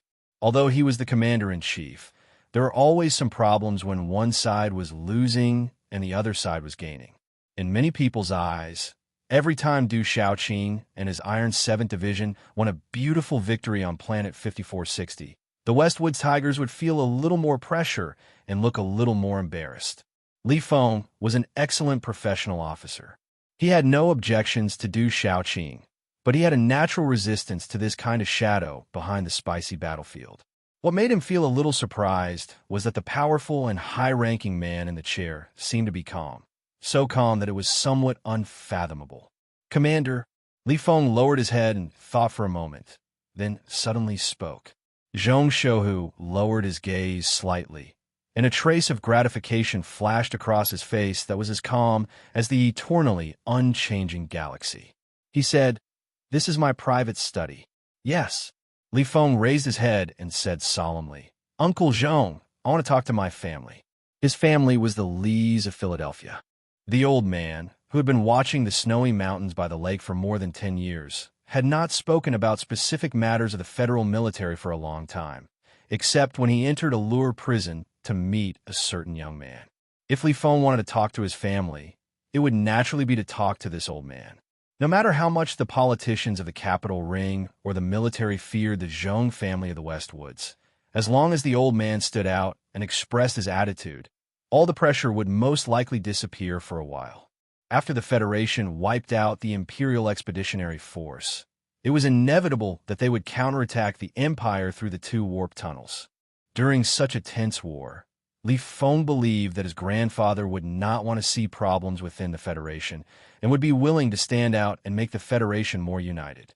Hearing this, Zhong Shouhu narrowed his eyes slightly, and two complicated and inexplicable cold lights shone out. No one knew what he thought, but in the end, this emotion turned into a smile. He looked at the young lieutenant colonel in front of him and smiled slightly. He thought of the scene many years ago when this child, who had just turned 12 years old, came to the Westwoods with a face full of tears. He knew that the young man had good intentions, but don't forget your own identity. Zhong Shouhu's expression turned serious, and he said sternly, "You're an officer of a military region. These things are not up to you to speak." Li Feng stubbornly held his head high. Although he did not know why this uncle, whom he respected greatly, would not accept his good intentions, he was not willing to back down. "Keep some distance from me, little guy," Zhong Shouhu said coldly. Zhong Shouhu replied with a cold expression, "I don't want Li Zidao calling me every day to bother me. You're his son, not mine." Li Feng pursed his lips and held his head high. The veins on his neck, which was as tense as a mountain rock, occasionally popped out. He seemed to be angry at these words. Zhong Shouhu did not care about the young man's beautiful sadness and worry. He closed his eyes slightly and naturally changed the topic to another very interesting topic. In the past, the Federation did not have the habit of grading machine control standards. Only the Empire has. The Army started to learn from them and started grading. That was a strange habit that started from the Second Military Academy about 20 years ago. I don't know if it has anything to do with that traitorous mechanic. However, I have to admit that this entire grading system is indeed somewhat useful for evaluating the strength of mecha warriors like you. You passed level 6 a few years ago. It is said that the Empire's princess was even younger than you when she passed level 6. Zhong Shouhu looked at him with a strange smile and said, "At the latest next year, the Federation forces will appear at the Khaki Corridor. The war will start in the Empire's homeland. You will definitely have the chance to meet this princess.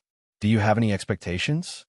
For the Imperial Expeditionary Force and the special pilots who had infiltrated the Bermuda Mineral Star, the powerful and violent young Lieutenant Colonel Madman, Li was their eternal shadow. Fortunately, the Empire also had a talented young person, and that was their powerful princess. The Empire's royal family naturally would not let the young girl go into battle to kill the enemy, but their propaganda machine kept promoting the strength of this princess.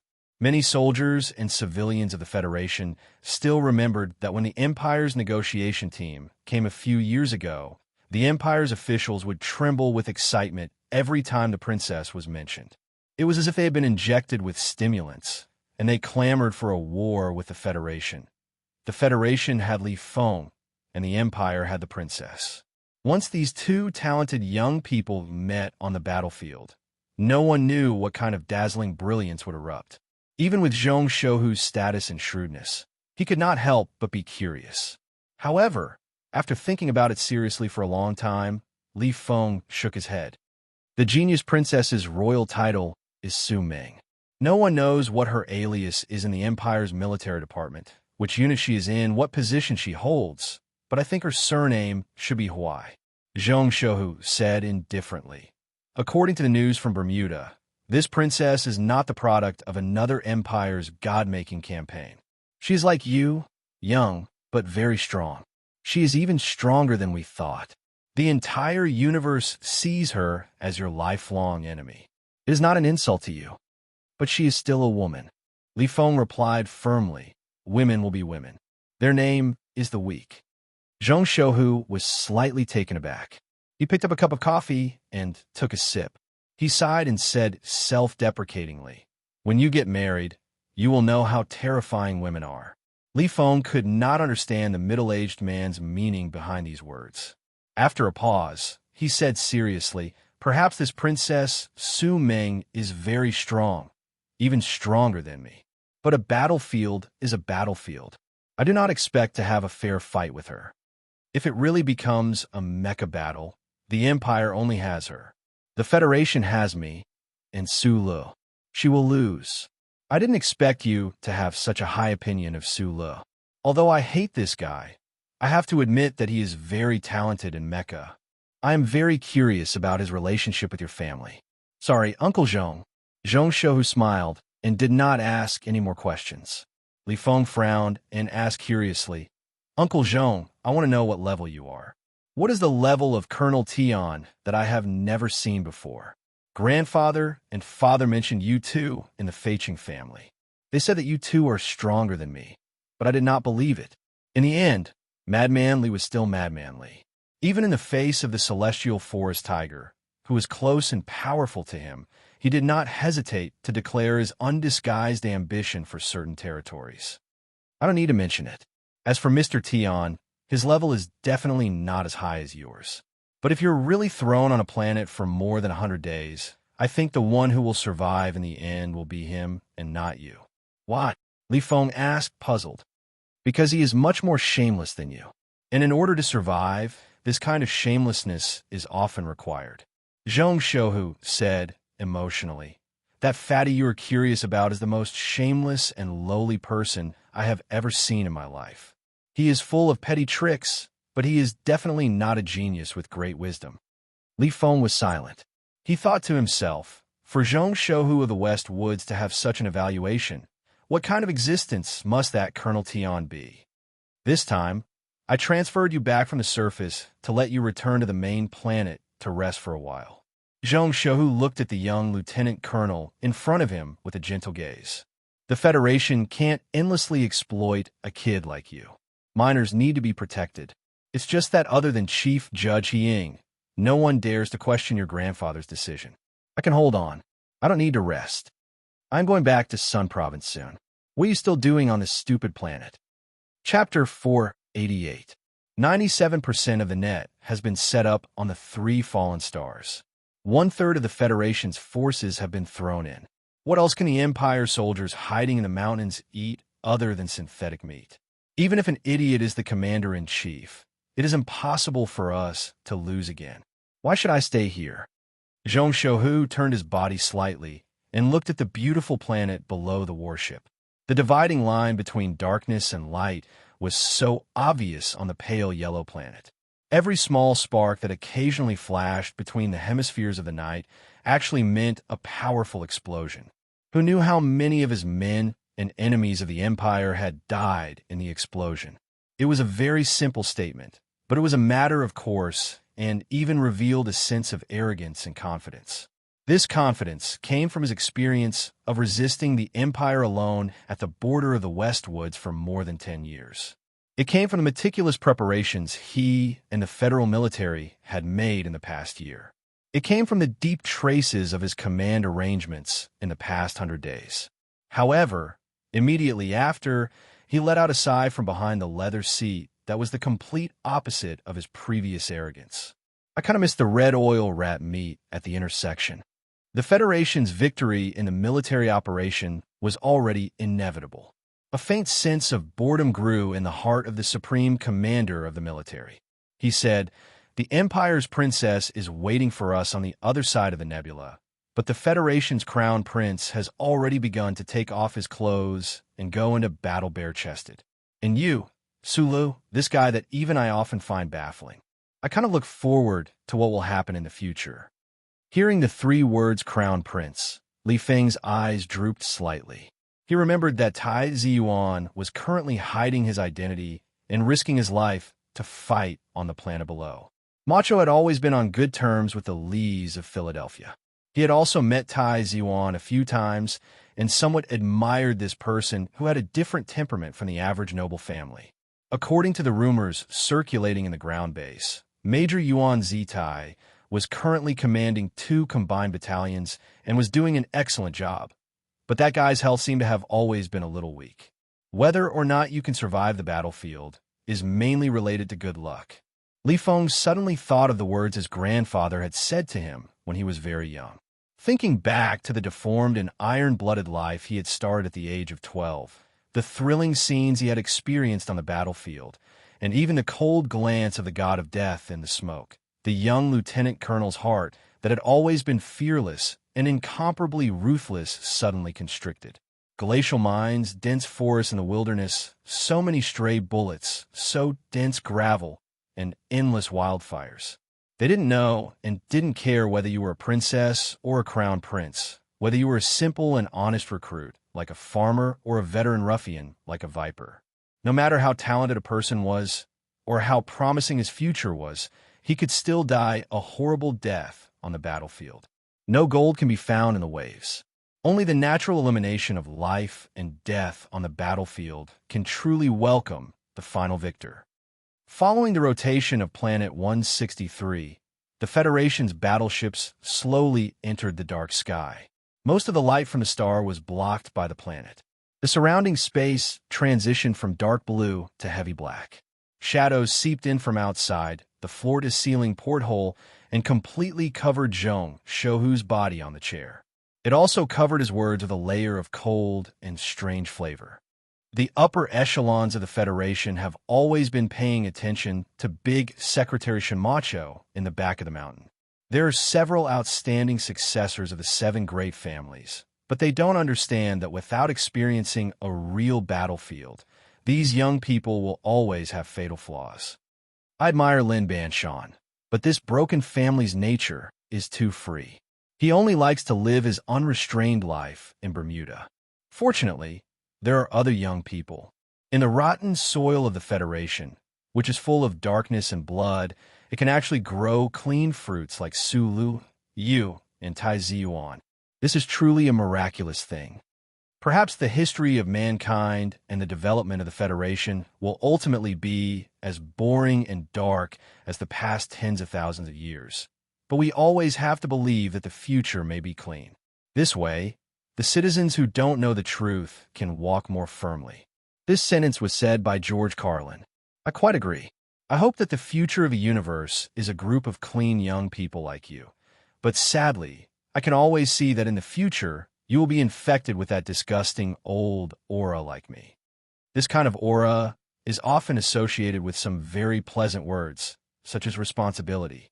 Then you have to consider the overall situation. To consider the overall situation, you have to sacrifice the interests of a few people. Once this kind of active choice of sacrifice begins, you are no longer clean. The automatic lights in the room of the warship slowly lit up. Zhong Shouhu's white eyebrows, which were as if he was lying still, showed a hint of self-mockery as he said, "Little guy, I only want to remind you of one last thing. A future that is obtained by sacrificing others can only be a boring repetition with no future." Li Feng was silent for a moment. He gave a serious military salute and replied seriously, "Commander, although I can't completely understand, I know what I should do if I encounter such a situation in the future. This world is yours, and it is also ours. But in the end, it belongs to those bastards." In the military camp of the Sunset Province, Lan Xiaolong held a tree with one hand and hooked the military belt at his waist with the other. He sneered at the apology notice on the front page of the electronic newspaper about a false news report. He recited this sentence aloud in a recitative tone to express his deepest disdain for the boring politicians and meddlesome reporters of the Capitol Ring. The members of Group 7 were training under the leadership of Xiong Linquan. The Bureau of Proclamation's net-laying mission had basically been completed. The Department of Defense had not issued any new instructions to this small unit that was resting, so they could not carry out targeted training. They could only diligently carry out the arduous battlefield simulation exercise to ensure that a few more of them could survive on the battlefield in the future. In the shadows next to the training ground, the Venus Documentary Film Studio's camera crew was still faithfully carrying out their work. They shot a huge amount of material, then edited and condensed it into a short 10 minutes and sent it to thousands of households' TV screens. Lu Jiao, who had forcefully left the hospital and returned to the team, was currently resting on a hammock beside a tree with his eyes closed. He had been shot in the abdomen, so he was the key target of Group 7. Ho Xiandong sat on the medical box and followed closely behind. After hearing Lan Xiaolong's recitation, Lu Jiao opened his eyes and laughed out loud in pain. The bull-like treatment device on his abdomen bobbed up and down, as if it could shoot out at any time. Bai Yulan looked at him worriedly, worried that he would laugh until his intestines fell out or break. Su Lu sat on a military bench. He seemed to be carefully reading an internal document from Nutshell Company, but in reality, he was using the central computer to sort out the movements of the two white dots in his mind. At the same time, he was paying attention to the movements of the Federation's military operations. Stop reciting Schiller's lines. We can take it, but Lu Jiao can't. He raised his head and waved his hand at Lan Xiaolong, who looked like a stage actor. Yo, I only know that our commanding officer Su Lu can smell the difference between the 37 types of engine oil used in the M-Series mecha and can feel the breast size of all the girls in the Golden Splendor with one hand. Lan Xiaolong was full of complaints. He said sarcastically, I didn't expect you to be such a literary youth. You actually know these are Master Schiller's lines. What's the matter? Are you trying to show off in front of a master's student like me? The gang fight in the Chrysanthemum Night Market, followed by the news of Su Li's incident, made it inconvenient for Group 7 to go out on the streets. The soldiers had locked themselves in their barracks, and they had already vented some of their anger. Hearing Lan Xiaolong's mocking words, Su Li didn't get angry. He shrugged his shoulders and said, I've told you many times. I've read a lot of literature books. I'm full of cultural knowledge, but you just don't believe me. After saying this, he stood up, patted his butt, and walked into his office. He opened his workbench and began his daily routine of receiving emails from the Capitol Ring. The first email was from Shang Xiao. She introduced the progress of the Nutshell Engineering Department's research on adding a pressurizing system to the MX Mecha. At the same time, she asked how it felt to use the MX Mecha that had been specially modified for Su Lu by all her colleagues in the engineering department. Su Lu only wrote, "Thank you," in his reply before stopping. A bitter smile flashed across his face. In the past few months of battle, he had never had the chance to use a mecha. How would he talk about how it felt?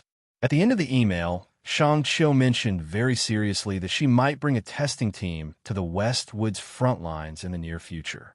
Thinking of the death that was everywhere on the front lines, Su Li's brows furrowed. He was a little worried. Suddenly, he remembered that Shang Qiu's name was not in his long-winded last words before the last mission on Starship 3320. How shameful. The second email was from Jian Shuier. In the email, she said that she had sent him a gift. She asked him to remember to sign for it and keep it a secret. As for the mailing process, he didn't need to worry about it. It was sent under the name of the Philadelphia family, so the military would probably treat it seriously.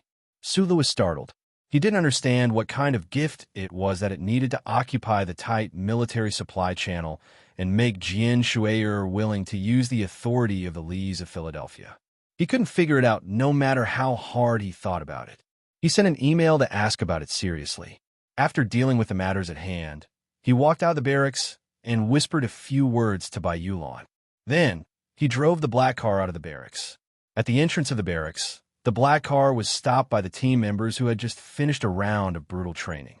A few of the team members said, excitedly, "Boss, the video crew just said that the third episode will be aired next week. Don't forget to watch it then." Currently, the most important event in the Federation was, of course, the war at the Westwood's front lines. And for the millions of citizens, this important historical event was the truest manifestation of it. What they cared about the most was the documentary called Team of Seven. This documentary had only aired 2 episodes, but it had already caused a frenzy of viewership in the Federation.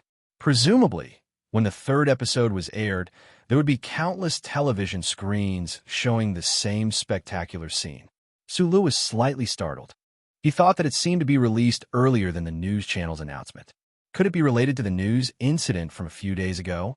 Lan Xiaolong squeezed into the crowd and asked loudly, "Where do you want to go by yourself again? Take me with you." Sulu looked at him and answered honestly, "I want to go to Wire Road to see rabbits." Lan Xiaolong's face darkened. He took a deep breath and said, "I don't discriminate against homosexuals, but don't you think it's a bit too arrogant and shameless to shout it out so openly?" He immediately turned around and left the black car. He complained, "Is this the future that the Federation is focusing on cultivating? Yesterday, I wrote a few hundred words in the morning, boarded the bus at noon, arrived at Wuhan in the evening, and wrote a few hundred words at the airport. It was very tough. On the plane, I wrote more than 1,000 words. After finishing yesterday's chapter, my mood was stable. Then, I arrived at the hotel in Harbin at 11:40. I stayed at many places, but last night, I couldn't go online. I couldn't make a phone call either. I was very annoyed at that time, so I tried to use my phone to update. I confirmed it a second time, but it was absolutely impossible. At least I couldn't do it.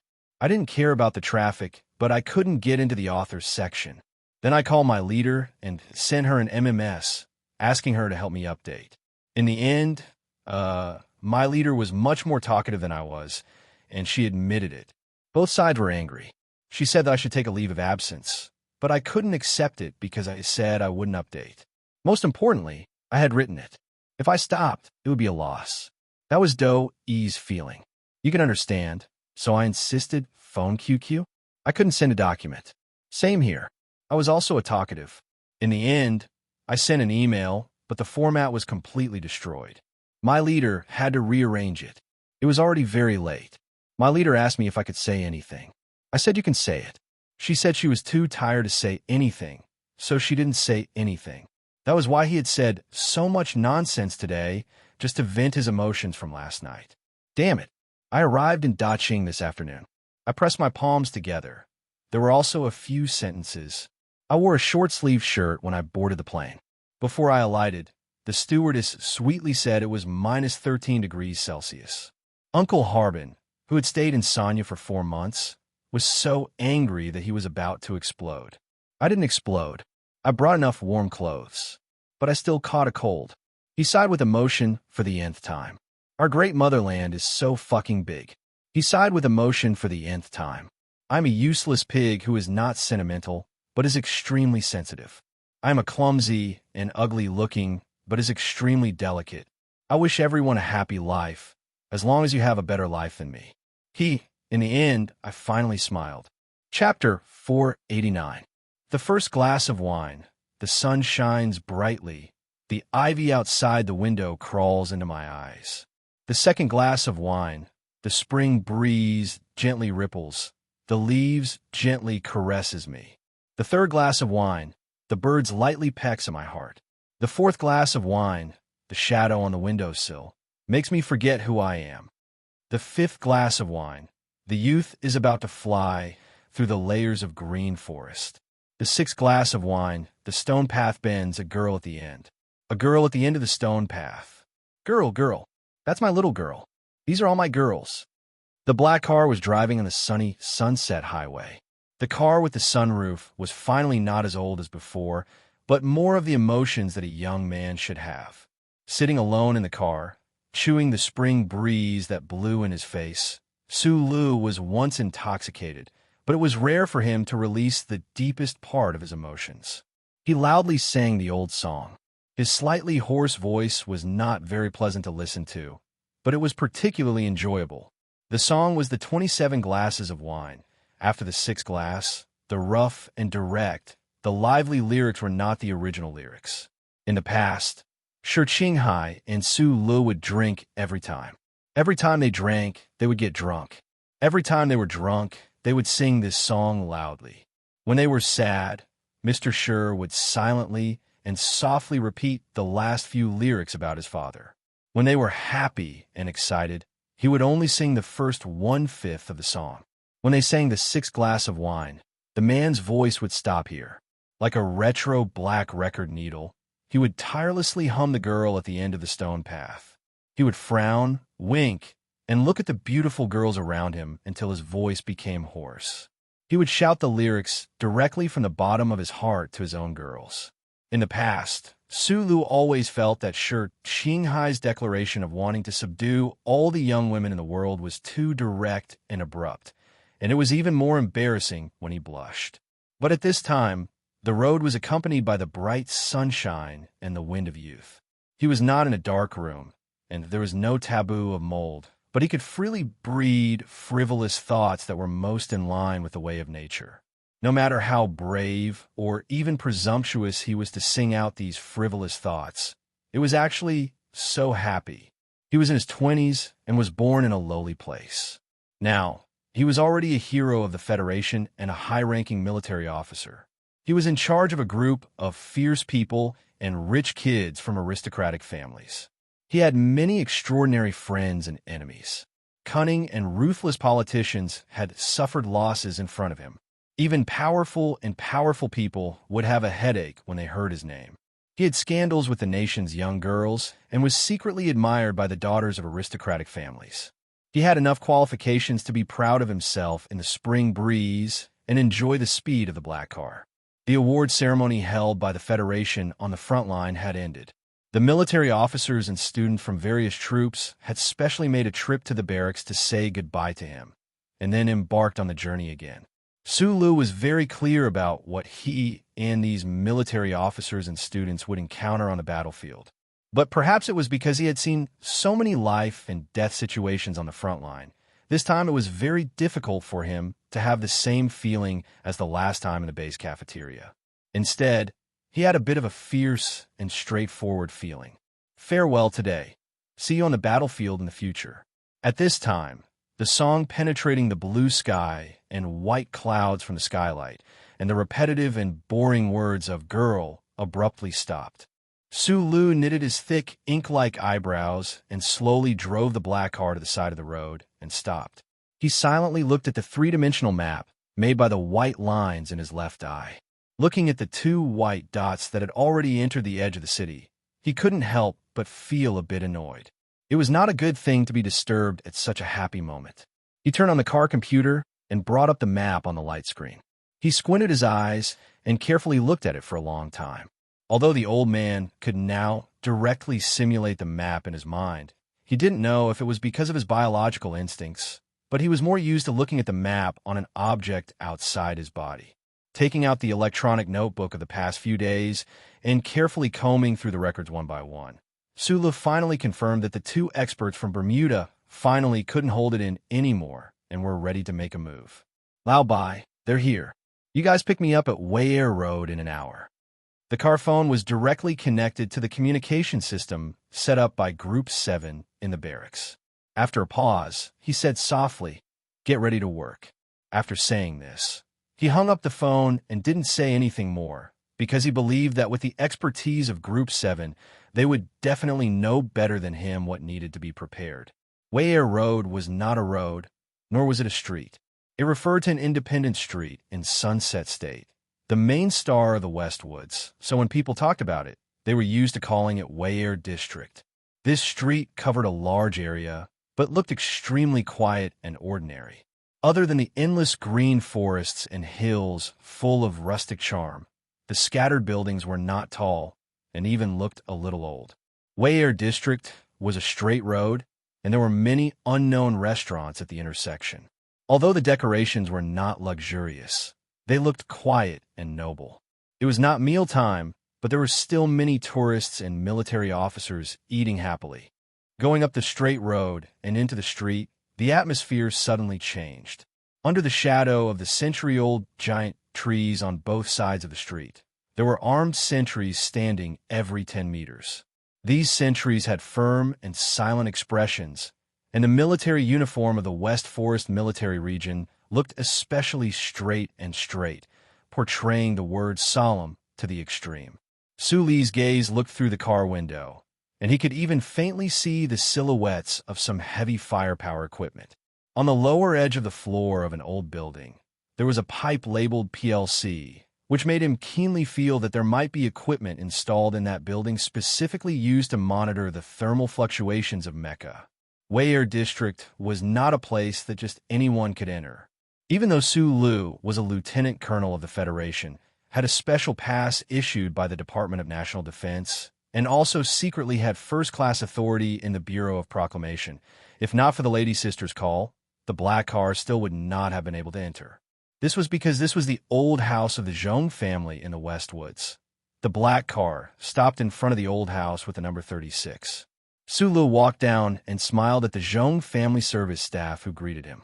He took off his sunglasses and looked at the statue in the small square in front of the old house. His mood became strange. Why was the old house of the Zhong family not number 1, but number 36? There might be a very old story behind this, but Su Lu did not want to waste his brain power to think about it. He just stared at the statue in a daze. Under the blazing sun, the retro bell in the middle of the small square shone with a golden luster. It was so familiar. Su Lu raised his eyebrows. There was an almost identical statue on the bell tower street where he grew up. Why was there another one in front of the old house of the Zhong family in the Westwoods? He thought about the giant company owned by the Zhong family in the West Woods called the Ancient Clock Company. He thought about the battleship called the Ancient Clock. Could it be that the most powerful of the 7 great families, the Zhong family, had something to do with the deserted Eastwoods planet where he grew up? In the corner of the old house's backyard, there was an exceptionally clean greenhouse. There were countless beautiful plants growing in it. There was a space on the right side of the greenhouse where there was a huge cage. The floor of the cage was covered with green grass. What was hard to imagine was that there were even wild vegetables and radishes that rabbits liked to eat. A fat white rabbit was lying in the middle of the empty cage. It was bored to death. The blood vessels in its slightly drooping long ears could be seen. It was not interested in the delicious food in front of it.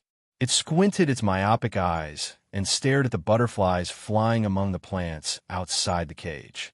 It seemed to be a little depressed because it could not find the meaning of its life. Su Lu looked at all of this in silence. There was a strange feeling in his heart. The little master of this place had not come back for many years. He did not even know if he would have a chance to come back in the future. However, the old people in the old house of the Zhong family were still meticulously taking care of everything here. He did not want to be disturbed by this feeling. He pointed at the grass in the cage and asked curiously, "Aren't you worried that the rabbit will dig a hole and leave? 3 meters of soil.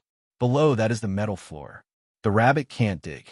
The white-haired old house staff smiled and replied, "This guy dug who knows how many times 2 years ago. I'm afraid it has already accepted its fate." Hearing the words 2 years ago, Su Li's heart moved slightly. He roughly understood something. After a moment of silence, he politely asked, "Can I take some pictures?" "Of course you can. Mr. Su is here to see it on behalf of Mississippi. Whatever you do is what you should do," the staff said softly. "In fact, we send a video of it to Xixia State every week." Su Lu was silent for a while. In the end, he could not help but ask, "Didn't she find out the little rabbit she raised back then died long ago, and this is the other one?" On the 3rd floor of the side garden of the Zhong family's old house in the West Woods, the door to the balcony of the room facing the sun was closed. Zhong Ziki, with a gloomy expression, was talking to a staff member in front of him. His tone was particularly cold and irritable. "You said that stinky bodyguard actually entered my house and was even treated as a VIP? Why didn't anyone tell me?" He slammed the table angrily. The cup of tea on the table was about to spill out like his mood. As Zhong Laohu's favorite nephew, Zhong Ziki had a very unusual position in the Zhong family in the Westwoods. especially now that Madame Zhong was accompanying Miss Zhong in the capital ring and the commander was directing the war on the front lines. He was nominally under house arrest in the old house. But in reality, he was half a master. The staff member left. The anger on Zhong Ziqi's face was quickly concealed. There was only cold silence. After the incident at the hotel, he knew that Sulu had a good relationship with Madame Zhong and that little cousin. More importantly, he found out a lot about Su Li's background. He picked up the encrypted phone with a strange expression and dialed a number. After waiting for a few seconds, he still did not speak. Only when an impatient voice came from the other side of the line did he say in a low voice, "What do you want to do? You have to tell me the plan." The other side of the line was silent for a moment. Then, a cold and resentful voice sounded. "Our plan is very simple. It is to destroy this guy physically." Zhong Ziqi rubbed the space between his eyebrows and said, "You guys are crazier than I thought. Are you scared?" The voice on the other side of the line said mockingly, "Don't forget, although those old men and women are unwilling to speak, they actually want Su Lu to die more than we do. It's just that they are too embarrassed to make a move." Chapter 490. Murdering an active Federation lieutenant colonel might be a little tricky for the scions of the aristocratic families hidden in the shadows of power, especially the scions of the 7,000-year-old families. However, it was definitely not a real problem. Back on the Hushan Road, Su Li's knife flashed, and Park Ji-ho, who had a promising future, was suddenly turned into a ghost. He never had a chance to shine again. However, the Madam of Macho's Mountain didn't say a word. Shinli only made a few phone calls, and the investigation fell apart. In the end, it was quiet. Even the Bureau of Proclamation couldn't find any mistakes. Looking further into history, there were several Federation presidents who were assassinated. In the shadows of history, the silhouettes of the 7 aristocratic families could be clearly seen. Although the government's powerful strike and the common people's collective will counterattack, the 7 families of today never again used such a bloody measure of mutual destruction. However, no one doubted that they, who occupied the vast amount of resources in the universe, possessed such a terrifying ability. However, if the lieutenant colonel they wanted to kill was called Su Lu, this matter would become a little troublesome. Even the second young master of the Zhong family, who had always run amok in the West Woods, became a little nervous. The voice on the other end of the phone continued, "Don't worry, we've already investigated clearly. The Madam of Macho's Mountain doesn't like him, and he's not the illegitimate son of the old man." After a very simple conversation, Zhong Ziqi hung up the phone. As for the specifics, the subordinates of both sides would contact and arrange. In fact, this arrangement had been going on for a long time. They were just waiting for a specific time to explode.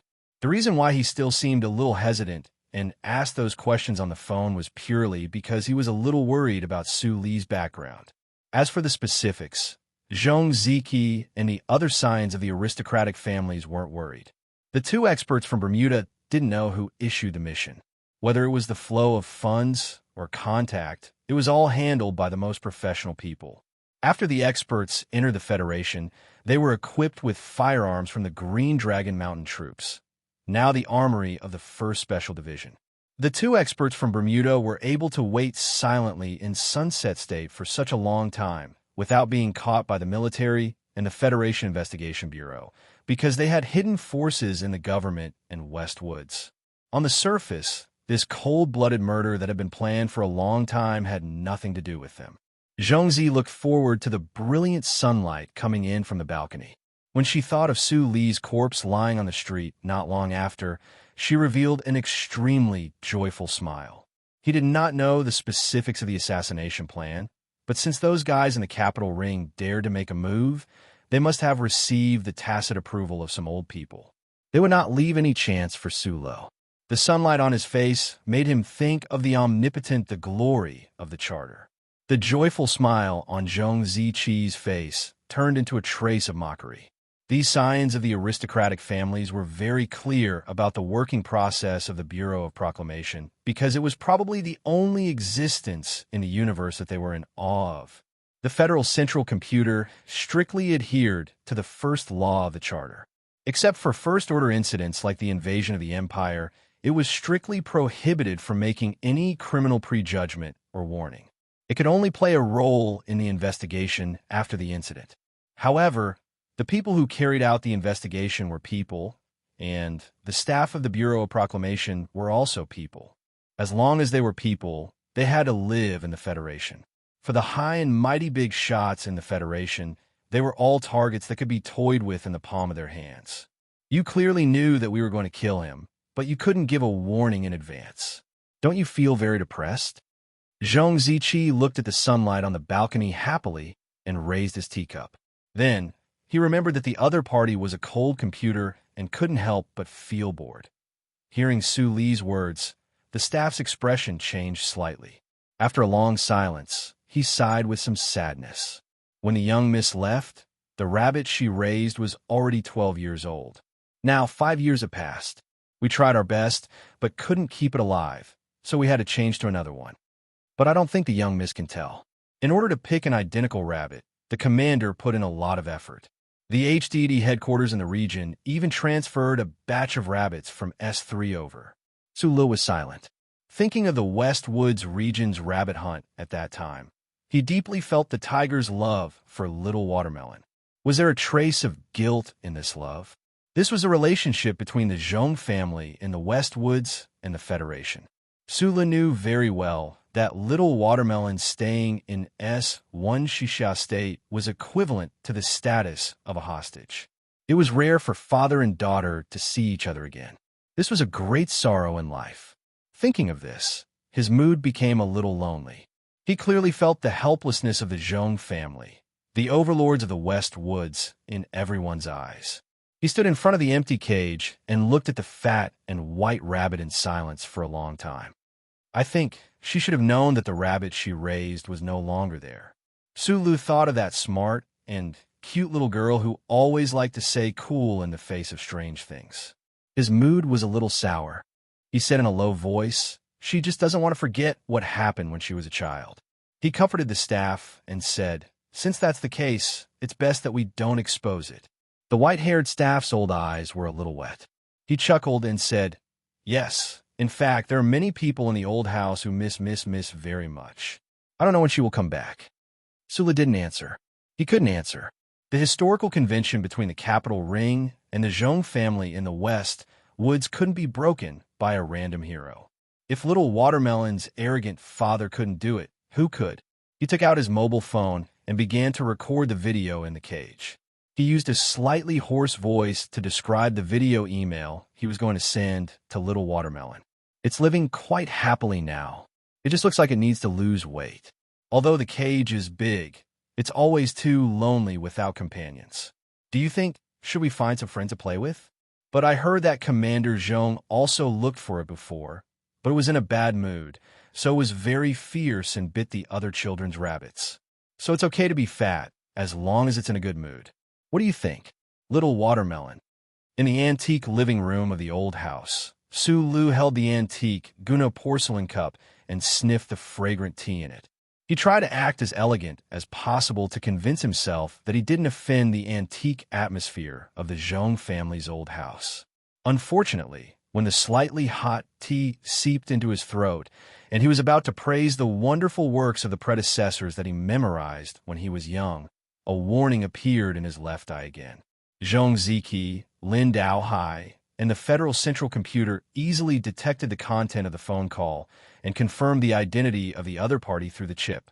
Because Su Lu was the first protected person, the result was quickly transmitted to his mind. If these children of the aristocratic families knew that the situation was developing like this, they wouldn't be able to sit still in their chairs, enjoy the beautiful sunshine, and deduce the date of Su Li's death. Su Lu wasn't surprised to see these two names. Holding the teacup, there wasn't a trace of emotion on his face. He quietly turned on his phone and watched the video mail that had just arrived. When he saw Mrs. Zhong suggesting that he go to the restaurant at the intersection to eat the special rat meat when he left the old house, he couldn't help but smile gently.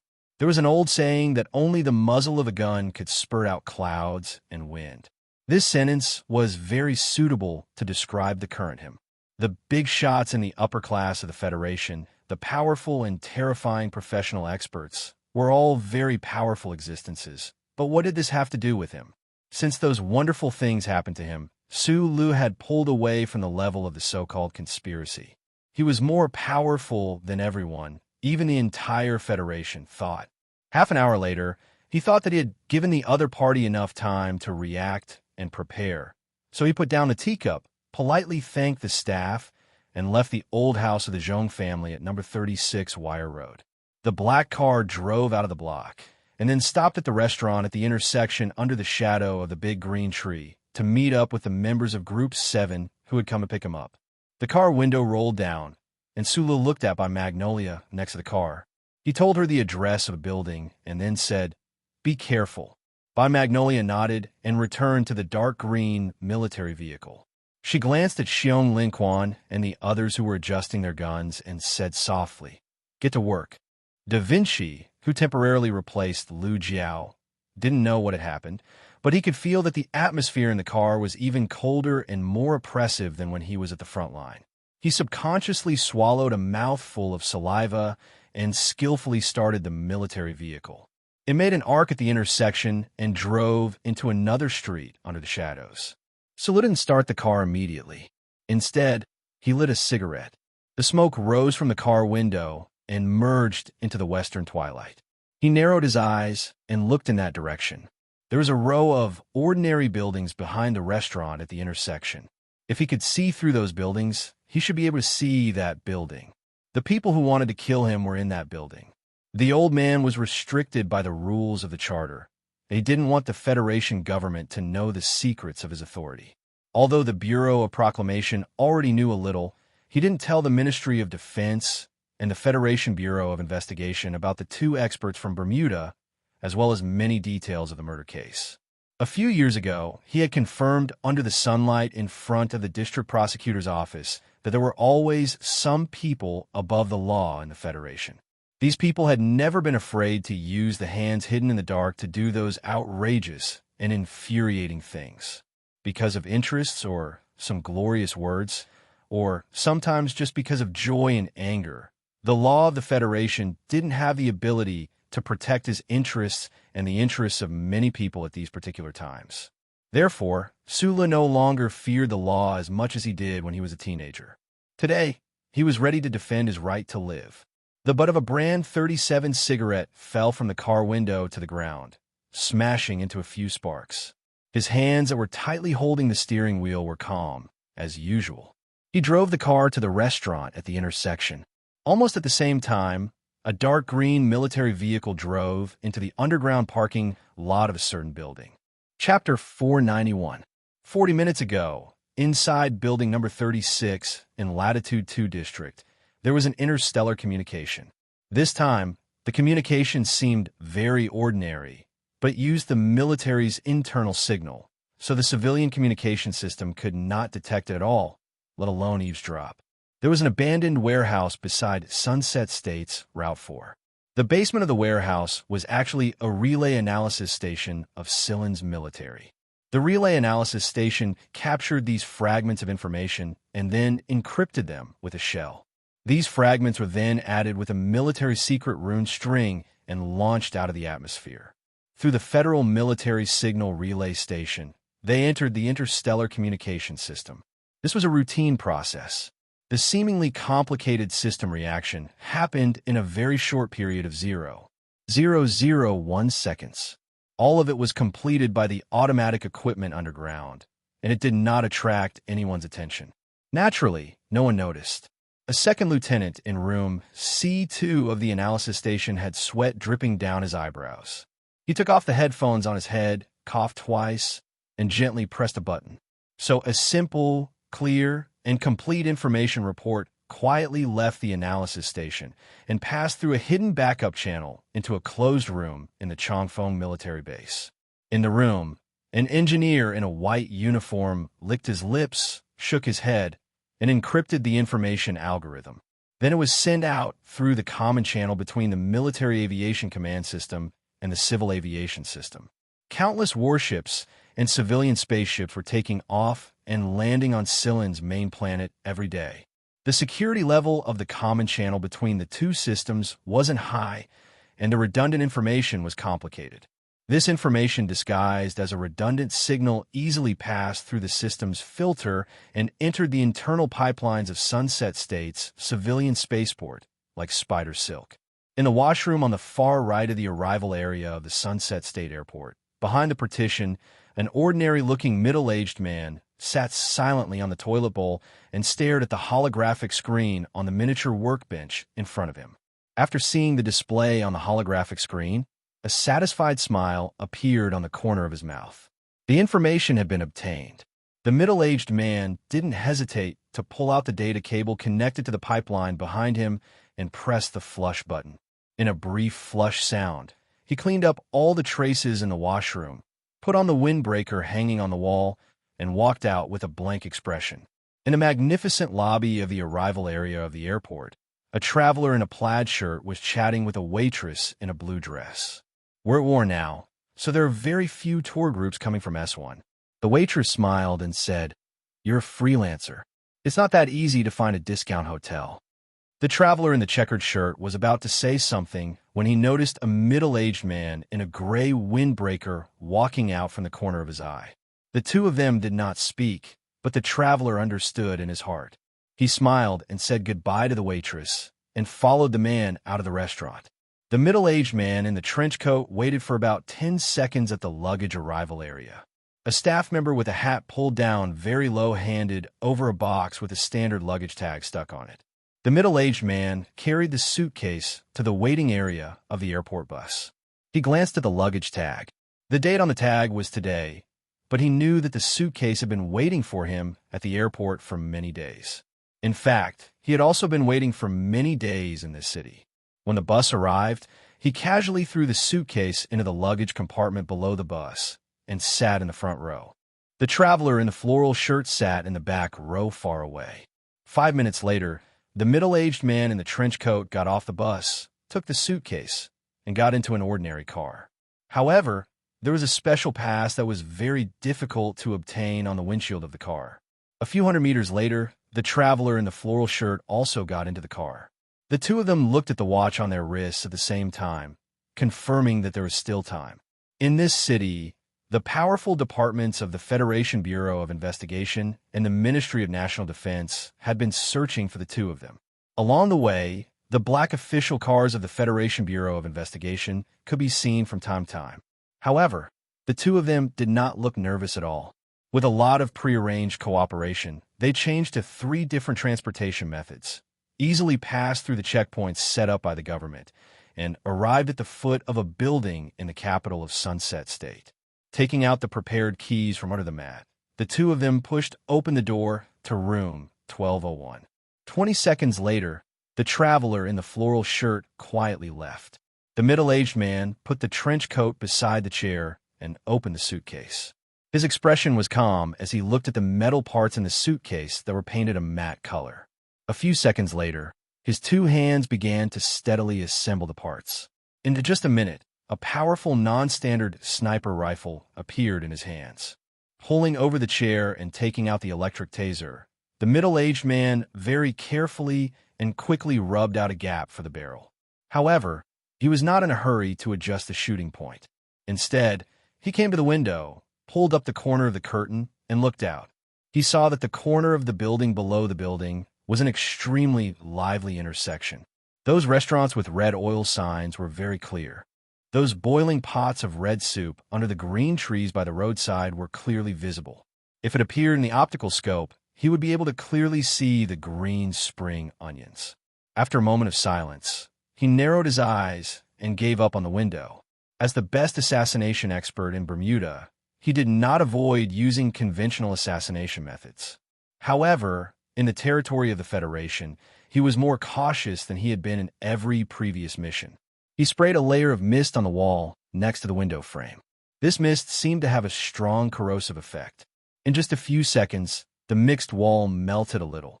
Using tools, it took a very short time to dig out a small hole that was connected to the air outside the building. The middle-aged man covered the small hole with the lid of the teacup on the table to prevent the people outside from noticing anything strange. When the corrosive mist effect wore off, he put the non-standard sniper rifle into the hole. Then, he pulled over a chair to stabilize the body of the rifle. At the same time, he placed a full-angle micro-rotation device on the shelf. The specially made electric sight was only about the thickness of a finger, and it was inserted into the hole at the same time. The data cable behind it and the electric fire data cable of the sniper rifle were pulled extremely long. They were carefully connected by the middle-aged man, and then they passed through the air conditioning duct in the room and passed through the air conditioning duct in the room. He carefully placed his windbreaker on the chair and covered the long sniper rifle completely. Then, he cleaned up all the sand marking agent, took out the air freshener from the box, and carefully sprayed it. After all this, it would be difficult for anyone to notice anything strange in a short time if they pushed the door open. Then, he carried the box out of room 1201. Following the shadows of the passage, he came to the stairwell. Then, he walked to the 13th floor and entered room 1301. He quickly lifted a corner of the floor, broke the ventilation duct, pulled out the data cable, and inserted it into his workbench. The scene in the electric scope downstairs clearly appeared on the hologram. The middle-aged man quietly observed the movement at the intersection. He silently adjusted his breathing. His right hand was only 3 fingers away from the electric firing device. The target had not appeared yet, but he was not in a hurry. As the best expert in Bermuda, his patience and caution were his best gifts. He touched the back of his neck. He seemed to feel that the chip was constantly sending some kind of signal. A trace of disgust flashed across his calm face. He then began to think about how to escape back to Bermuda after this successful attack. He knew that the target he was going to assassinate today was a big target. He knew that this was a big deal. However, his experience in the West Woods these days made him even more aware that those who helped him complete the mission, which was the people who issued the mission, had even more terrifying power. The middle-aged man was originally a citizen of the Federation. That was why he could pass the strict inspection when entering the country and re-implant the chip. Therefore, he knew what kind of ability these cold-blooded big shots of the Federation had. With the help of these people, it was not difficult to complete the mission. After making so many arrangements downstairs, he thought that his safety was fully guaranteed. After shooting later, even if the enemy could immediately surround room 1201, it would still leave him enough time to escape. Unless the enemy was an omniscient god, they would not know where he was hiding. On the hologram, a black car drove into the intersection. The middle-aged man's finger steadily rested on the red button of the electric control device. He gently slid the finger to adjust the shooting angle of the sniper rifle downstairs. Looking at the clear data on the hologram, he was somewhat amazed by the imitation ability of the anti-government forces of Green Dragon Mountain. This long-range sniper rifle was much less powerful than the ACW, but in many design concepts, it had been imitated to the extreme. Feeling the smooth feeling between his fingers, he knew that as long as he gently pressed the button, a historical event of the Federation would happen in his hands. The calmest killing expert in Bermuda slightly raised the corner of his mouth to reveal a calm and confident smile. At this moment, he suddenly frowned and slowly looked to the right. Although he did not hear any sound, he always felt that there was something strange in the room that was only a wall away. The military vehicles of Group 7 drove directly to the bottom of the building. The entire streets of the West Woods were filled with military vehicles. They were not worried that they would attract the attention of certain people. However, looking at the several West Woods military vehicles not far away through the filter glass film, Yulon suddenly felt that the atmosphere was a little strange. She silently thought that she was not worried that others would notice her. Did the people in the military vehicles have the same idea? Xiong Linquan pointed to the three-dimensional structure of the building and frowned. All the rooms on the left side of the 8th floor are suitable for sniping. There is no way to monitor all of them. The choice of sniping location is very professional. Or rather, the choice of the place where the boss eats is too stupid. Gu Shifeng's 10 fingers quickly tapped on the hologram. In a very short time, she had hacked into the surveillance system inside the building. With the help of a small software she had developed, she quickly sorted out a few suspicious points. She smiled and patted Big Bear's shoulder. "Don't worry about it. They are in room 1201. The surveillance video on the hologram showed that at some point before, two people carrying boxes entered room 1201. Xiong Lin Quan looked at the back of the man in the trench coat and suddenly said, "It's an expert."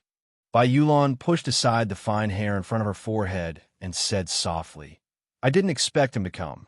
Group 7 had done countless private assassinations in the West Woods and Bermuda over the years. In a sense, they were absolute experts in the world of assassination. And the expert that they took seriously was naturally a real expert. "It's too late." Xiong Lin Quan carried the cello box beside him and prepared to rush into the building. Bai Yulan thought of what Su Lu had said to her before she left. She frowned for a moment and said firmly, "It's not 1201. It's 1301. Chapter 492.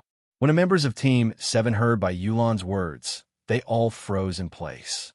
Every time a professional expert carried out a mission, they would never leave behind a strong personal style or assassination plan that could be traced. The expert in the building, who had only left behind a silhouette of his back in the murder files for many years, did not do anything similar. The team members could not understand why Lao Bai was so certain that the expert was definitely hiding in the room upstairs. At that moment, Gu Shifeng, who was in charge of organizing the information, frowned. She covered her ears and listened carefully for a few seconds. Then, she raised her head to look at Bai Yulan and said in a strange tone, "The front surveillance sent back a message. The infrared remote sensing didn't find anyone in room 1201. The optical inspection also didn't find a gun at the window." Bai Yulan, who had been keeping her head down, licked her lips and said in a low voice, "Don't look at me like that. I'm not a monster." Bosses. While everyone was discussing and formulating the plan, his peripheral vision had never left the Silan military vehicles in the distance. He could not get rid of the trace of nervousness in his heart, and some kind of intuition made him decide to directly enter the building through the underground parking lot and not make any contact with the Silan soldiers. Beside the elevator in the underground parking lot, the members of Team 7 had already disguised themselves as passers-by. They silently organized their guns. Only Xiong Lin Quan was still carrying his cello case with a cold expression. He did not move at all. Gu Shifeng was adjusting the elevator's operating program and monitoring system. Bai Yulan had a cigarette in her mouth and was calculating the surprise attack later. It seemed that none of them had noticed that one of the two targets had already left the building. The structure of room 1301 of the building was sealed, and it had a double compound door. Most importantly, the expert inside was a very powerful person. It would be very difficult to complete a surprise attack before the other party noticed. If they really rushed in, no one knew how many members of Group 7 would die under the counterattack of the other party before they died. "What should we do?" Xiong Lin Chuan's face was gloomy. He spread out his calloused hands and asked. Facing the best expert in Bermuda, especially in such a small space, even he felt that it was a little tricky. Bai Yulan took a deep puff of her cigarette, and a trace of ruthlessness flashed through her slender eyes. She spat out a voice as cold as ice, but also somewhat crazy. "Kill him." When the team members who were about to climb the stairs heard this sentence, their bodies stiffened. They knew very well what kind of offensive attitude this sentence represented.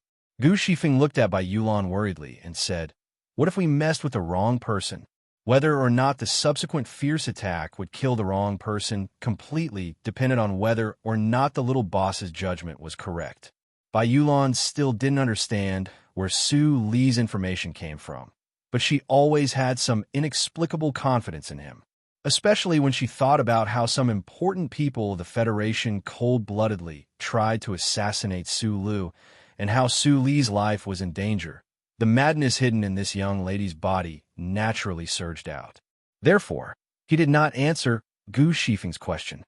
He stretched out two fingers and made a tactical gesture. Then he sprayed an aerosol to get rid of the smell of cigarettes and other body odors. The team members did the same. At the same time, they carefully installed the silent rubber pads on the soles of their shoes. The signboards of countless restaurants had the words chili oil written in bright red, dyeing the entire intersection with a layer of spicy flavor. Although they were all on the side of the street, the floor-to-ceiling windows and the shadows of the trees gave them a clean and elegant feeling. These restaurants had nothing to do with the street stalls. The black car stopped by the red street in the twilight. Sula got out of the car and looked at the restaurant not far away. His gaze swept across the roof of the restaurant without anyone noticing and landed on the building in the distance. At this time, he could only see some light-absorbing eaves on top of the building. Presumably, it would be difficult for the enemy to find him through the scope. When the black car had driven into the intersection earlier, it had been the best sniping position. At that time, Sulu thought that the enemy would shoot, and even hoped that the enemy would shoot. This was because he knew that in this world, there were basically no long-range weapons that could shoot through the black car of the Tai family.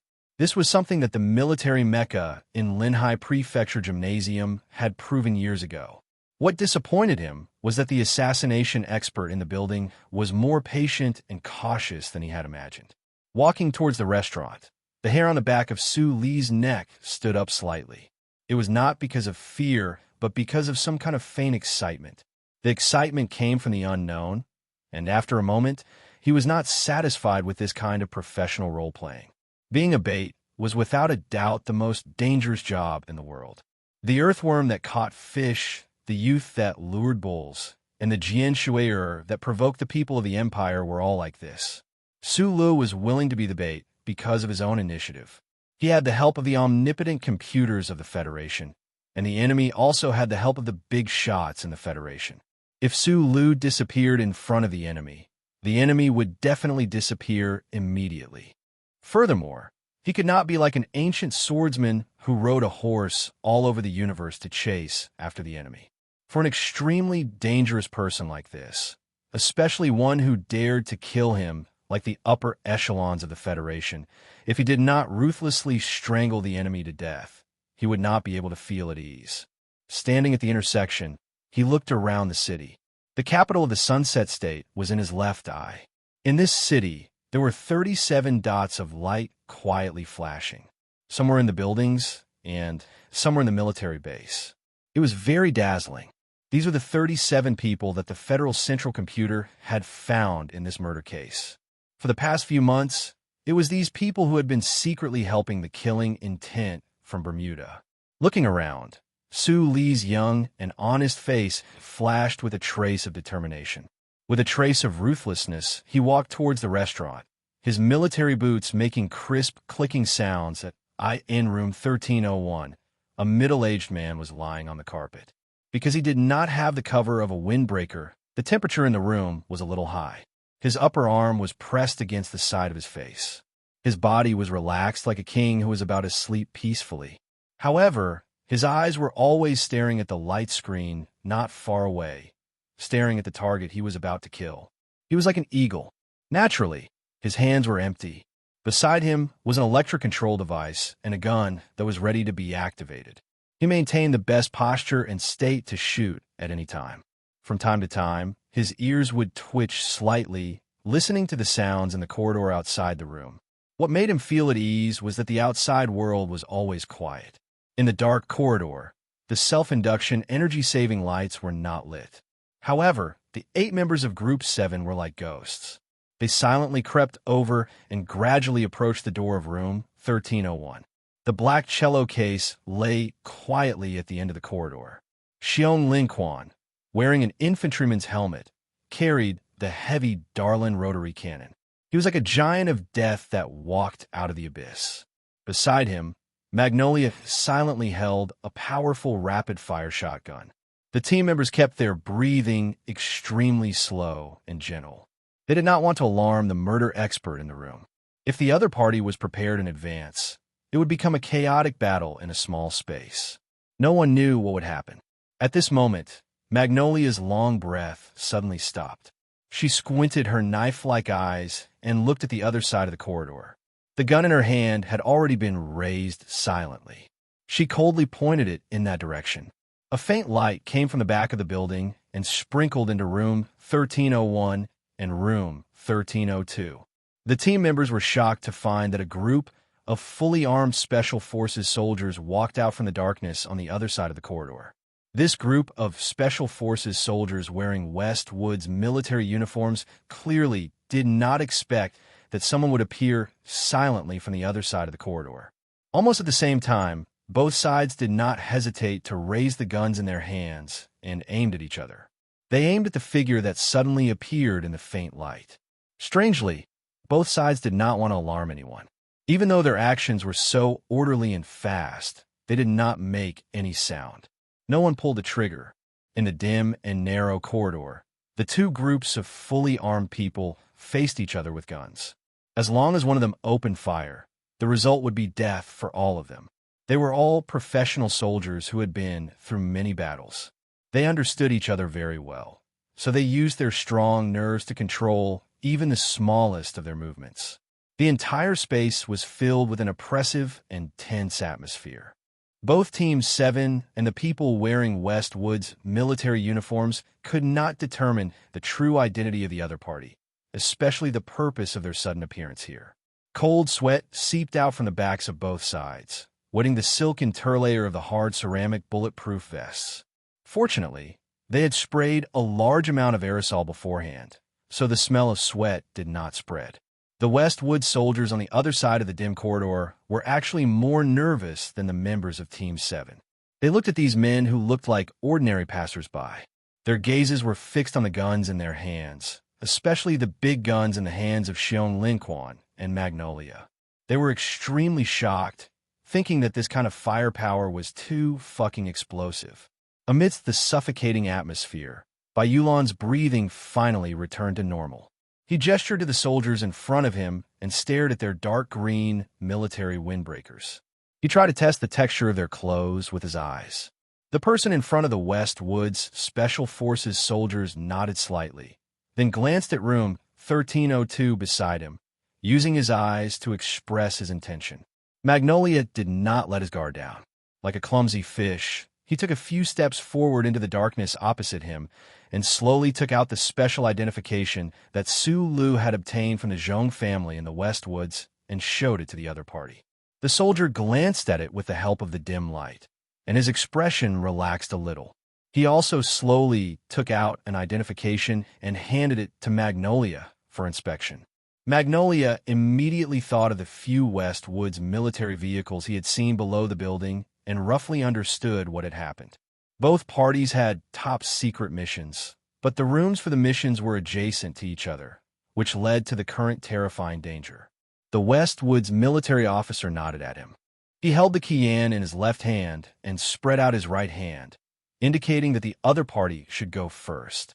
Magnolia shrugged slightly, indicating that the other party should go first. This scene looked a little funny, as if they were going to enjoy themselves in a hotel. In fact, under the current circumstances, neither side could be allowed to launch an attack ahead of time. Magnolia and the Westwoods military officer looked at each other and nodded tacitly. The Westwoods military officer extended his right hand under the dim light, then began to bend his fingers one by one. Finally, he retracted his pinky finger and clenched his gloved fist tightly. Both parties officially began the operation. A Westwood Special Forces soldier did not hesitate to pick up a light door breaker and ruthlessly smash it at the door of room 1302. However, what he saw from the corner of his eye made his heart tremble violently. Over at Team 7's side, Bayulan held up her terrifying shotgun and unreasonably fired at the door of room 1301. Chapter 493. The rapid-fire shotgun did not have a magazine, only a long and extremely thick cartridge reservoir. This kind of big gun could only fire one shot at a time, but every time it fired, it could fire up to 300 tiny rapid-fire pellets at the same time. What kind of scene would it be when 300 pellets hit the door of room 1301 at the same time, exploding en masse? With a deafening boom, countless dust fragments and bullets exploded in the corridor. The double-layered composite door of the building was easily torn apart into countless pieces floating in the air, unable to be reassembled. With one shot, Magnolia was directly pushed to the wall by the terrifying and huge reaction force. With a dull thud, blood trickled out of the corner of her mouth. Almost at the same time, Xiong Linquan had already occupied his original position. Like a ferocious beast, he roared and pulled the trigger of Dalin's rotary cannon. In reality, when By Magnolia fired that violent shot, Xiong Linquan had already pulled the trigger. However, in order for Dalin's rotary cannon to reach its initial speed, there had to be an activation and rotation process. If he pulled the trigger in advance, in just a few tenths of a second, it would definitely alarm the experts in the room. Therefore, he stood valiantly beside By Magnolia, allowing those dangerous rapid-fire bullets to explode in front of him, and pulled the trigger in advance. The 6 barrels of the gun hummed and rotated at a terrifying speed. The bullets that were denser than a rainstorm turned into 6 streams of fire, passing through the room door that had already been blasted open. They fiercely and violently blasted into room 1301. Countless pieces of cement and furniture flew in all directions like a cliff that had been crushed into powder by a hurricane. Moreover, when they were still floating down, they were hit by the bullets that filled the entire space. The scene was extremely shocking. While Dalin's rotary cannon was firing, the other members of Team 7 also held their heavy firearms in their hands and opened fire into the room that was filled with smoke and rubble. They could not see anything at all. They were silent. The individual soldiers' helmets reflected the murderous look in their eyes. The guns in their hands vibrated violently, and the heavy roars of explosions rang out continuously, deafening everyone's ears. The Scylan Special Forces, who had started moving at the same time, were dumbfounded by Team 7's unreasonable and abnormally barbaric burst of gunfire. There was actually a team who dared to open fire in such a narrow civilian building. The dozen or so Westwood Special Forces originally wanted to break open the door and capture the target alive. But at that moment, the pungent smell of gunfire and liquid gunpowder that filled the entire space made it difficult for them to control themselves. Most importantly, if these terrifying guys continued to shoot like this, the cement walls would probably be penetrated. Who knew what would happen? Therefore, after just a second, the Westwood side gave up on their original plan and started firing into the building. In an instant, the sound of bullets flying filled the entire building. 20 seconds later, all the gunshots stopped. Only Darren's rotary cannon was still making a low humming sound. A piece of wallpaper that had been shredded by the rain of bullets slowly fell and landed on the extremely hot barrel. With a sizzling sound, it burned into charred pieces. Both parties went into their own rooms separately. Without any accidents or obstacles, the expert from Bermuda in room 1301 had already lost all of his blood under the effect of countless miserable and huge wounds. There was no trace of life left in him. Bai Yulan looked at the gruesome corpse by the window and shook her head. She wiped the blood from the corner of her mouth and squatted down. She pulled the expert's bloody right hand away from the electronic control valve and carefully cut the data cable that controlled the sniper rifle downstairs. As professionals in the same field, they all knew the old saying, "Don't be afraid of a godlike opponent, but be afraid of a pig-like teammate." However, this expert from Bermuda didn't even have the chance to pull the trigger today and died in such a cowardly manner. It had nothing to do with a pig-like teammate, but it was purely because his opponent had a pair of godlike eyes. Bai Yulan looked at the scattered body parts on the ground with a complicated expression. She silently thought, under Little Boss' powerful and shocking intelligence, it would be a miracle if you didn't die. The Westwood's Special Forces soldiers who had entered room 1302 walked over with vigilance. After entering the room, the first thing the Scylan soldiers saw was that the members of Group 7 were pulling out chunks of flesh and blood from the floor while smoking. When they thought about the terrifying burst of gunfire that was aimed at this room earlier, they couldn't help but feel a chill run down their spines. They wondered which unit these bastards belonged to. These bastards were too fierce. Bai Yulan and the Westwood's officer quickly whispered a few words in a low voice. Then, they carefully examined each other's credentials again and dealt with the follow-up matters. Team 7 from Nutshell.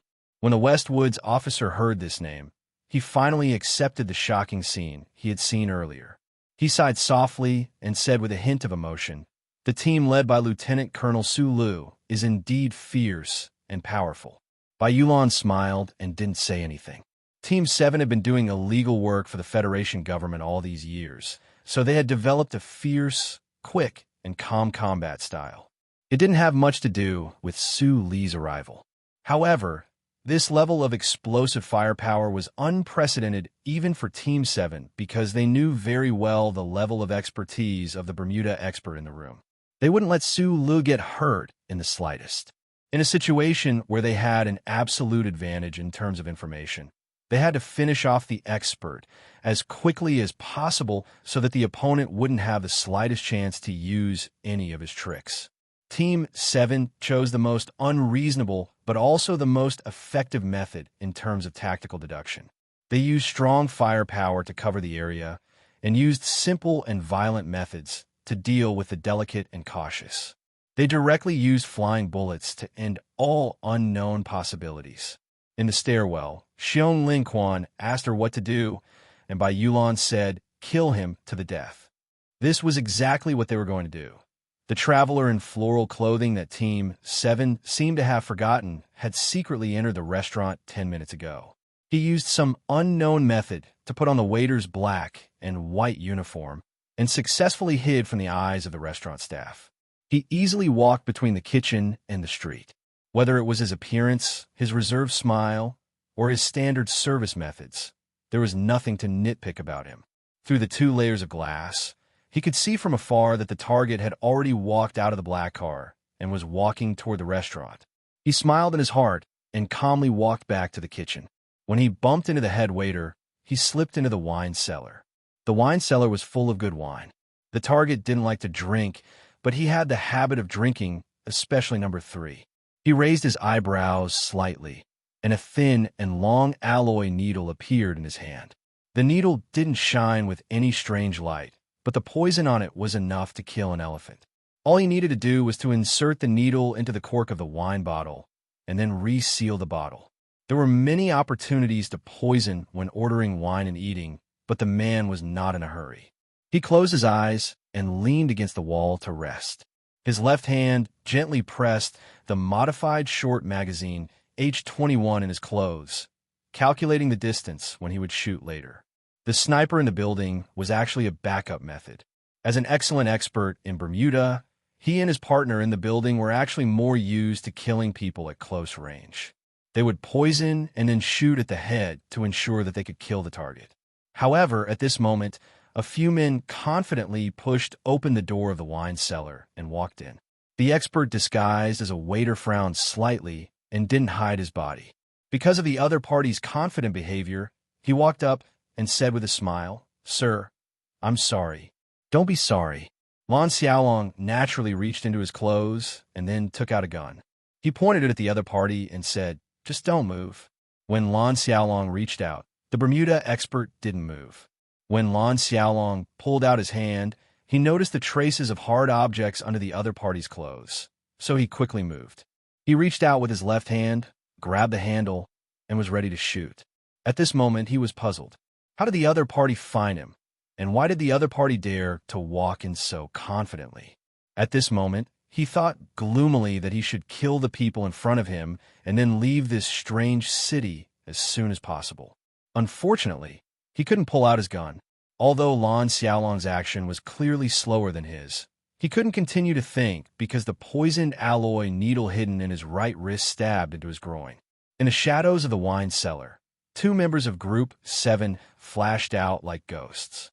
One of them grabbed his left hand tightly, while the other grabbed his right hand and forcefully twisted it.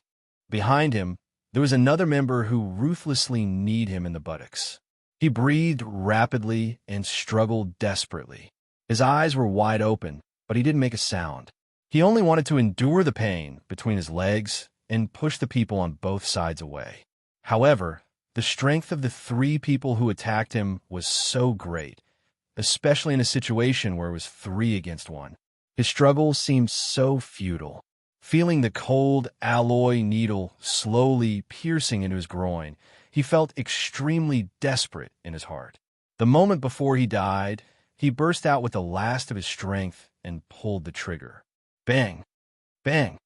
Bang! A series of dense and crisp gunshots echoed in the quiet wine cellar.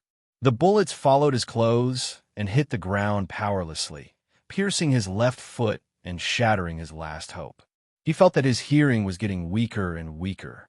He felt that the gunshots were louder than his rapid breathing, and it was even louder than the sound of his right wrist breaking. The second expert died just like that. Before he died, he broke his wrist, but he still couldn't escape from the hands of his opponents.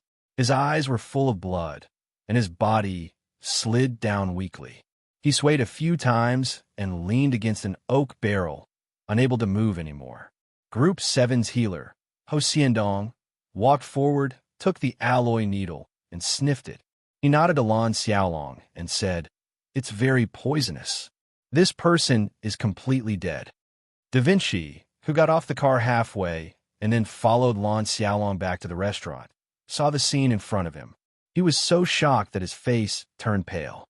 Although it was a silent battle, he always felt that it was more intense than any battle on the front line.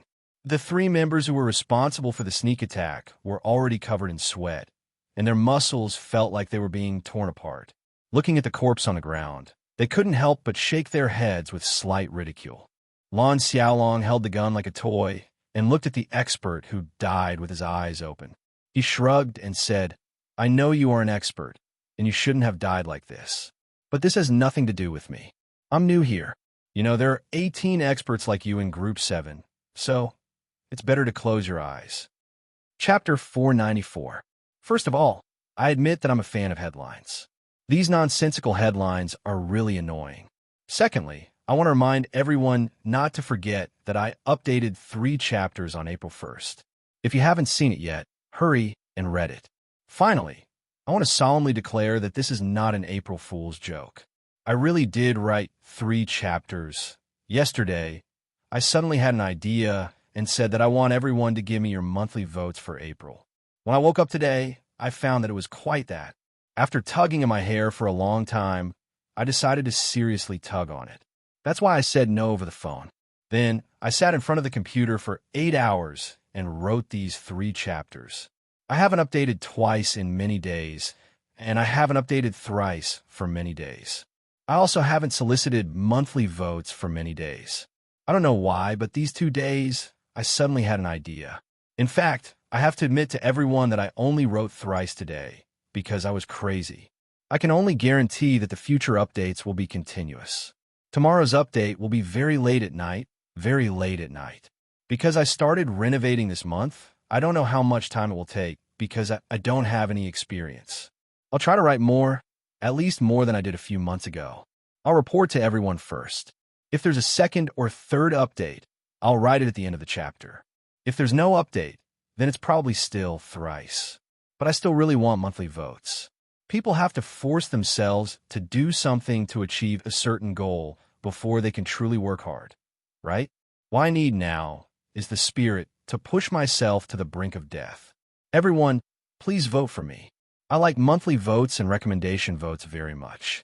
The more votes there are, the higher the probability of me going crazy. This isn't a matter of changing monthly votes. It's purely a matter of mental stimulation. Finally, the most important sentence. I want monthly votes for April. Actually, it's just that I suddenly realized how lonely it would be if we didn't exist in this monthly vote battle. Brothers and sisters, we don't want to be lonely. I want monthly votes. Squeeze out all that you have and give it to me. I suddenly thought of a line from a hot dog song. I've been silent for long enough.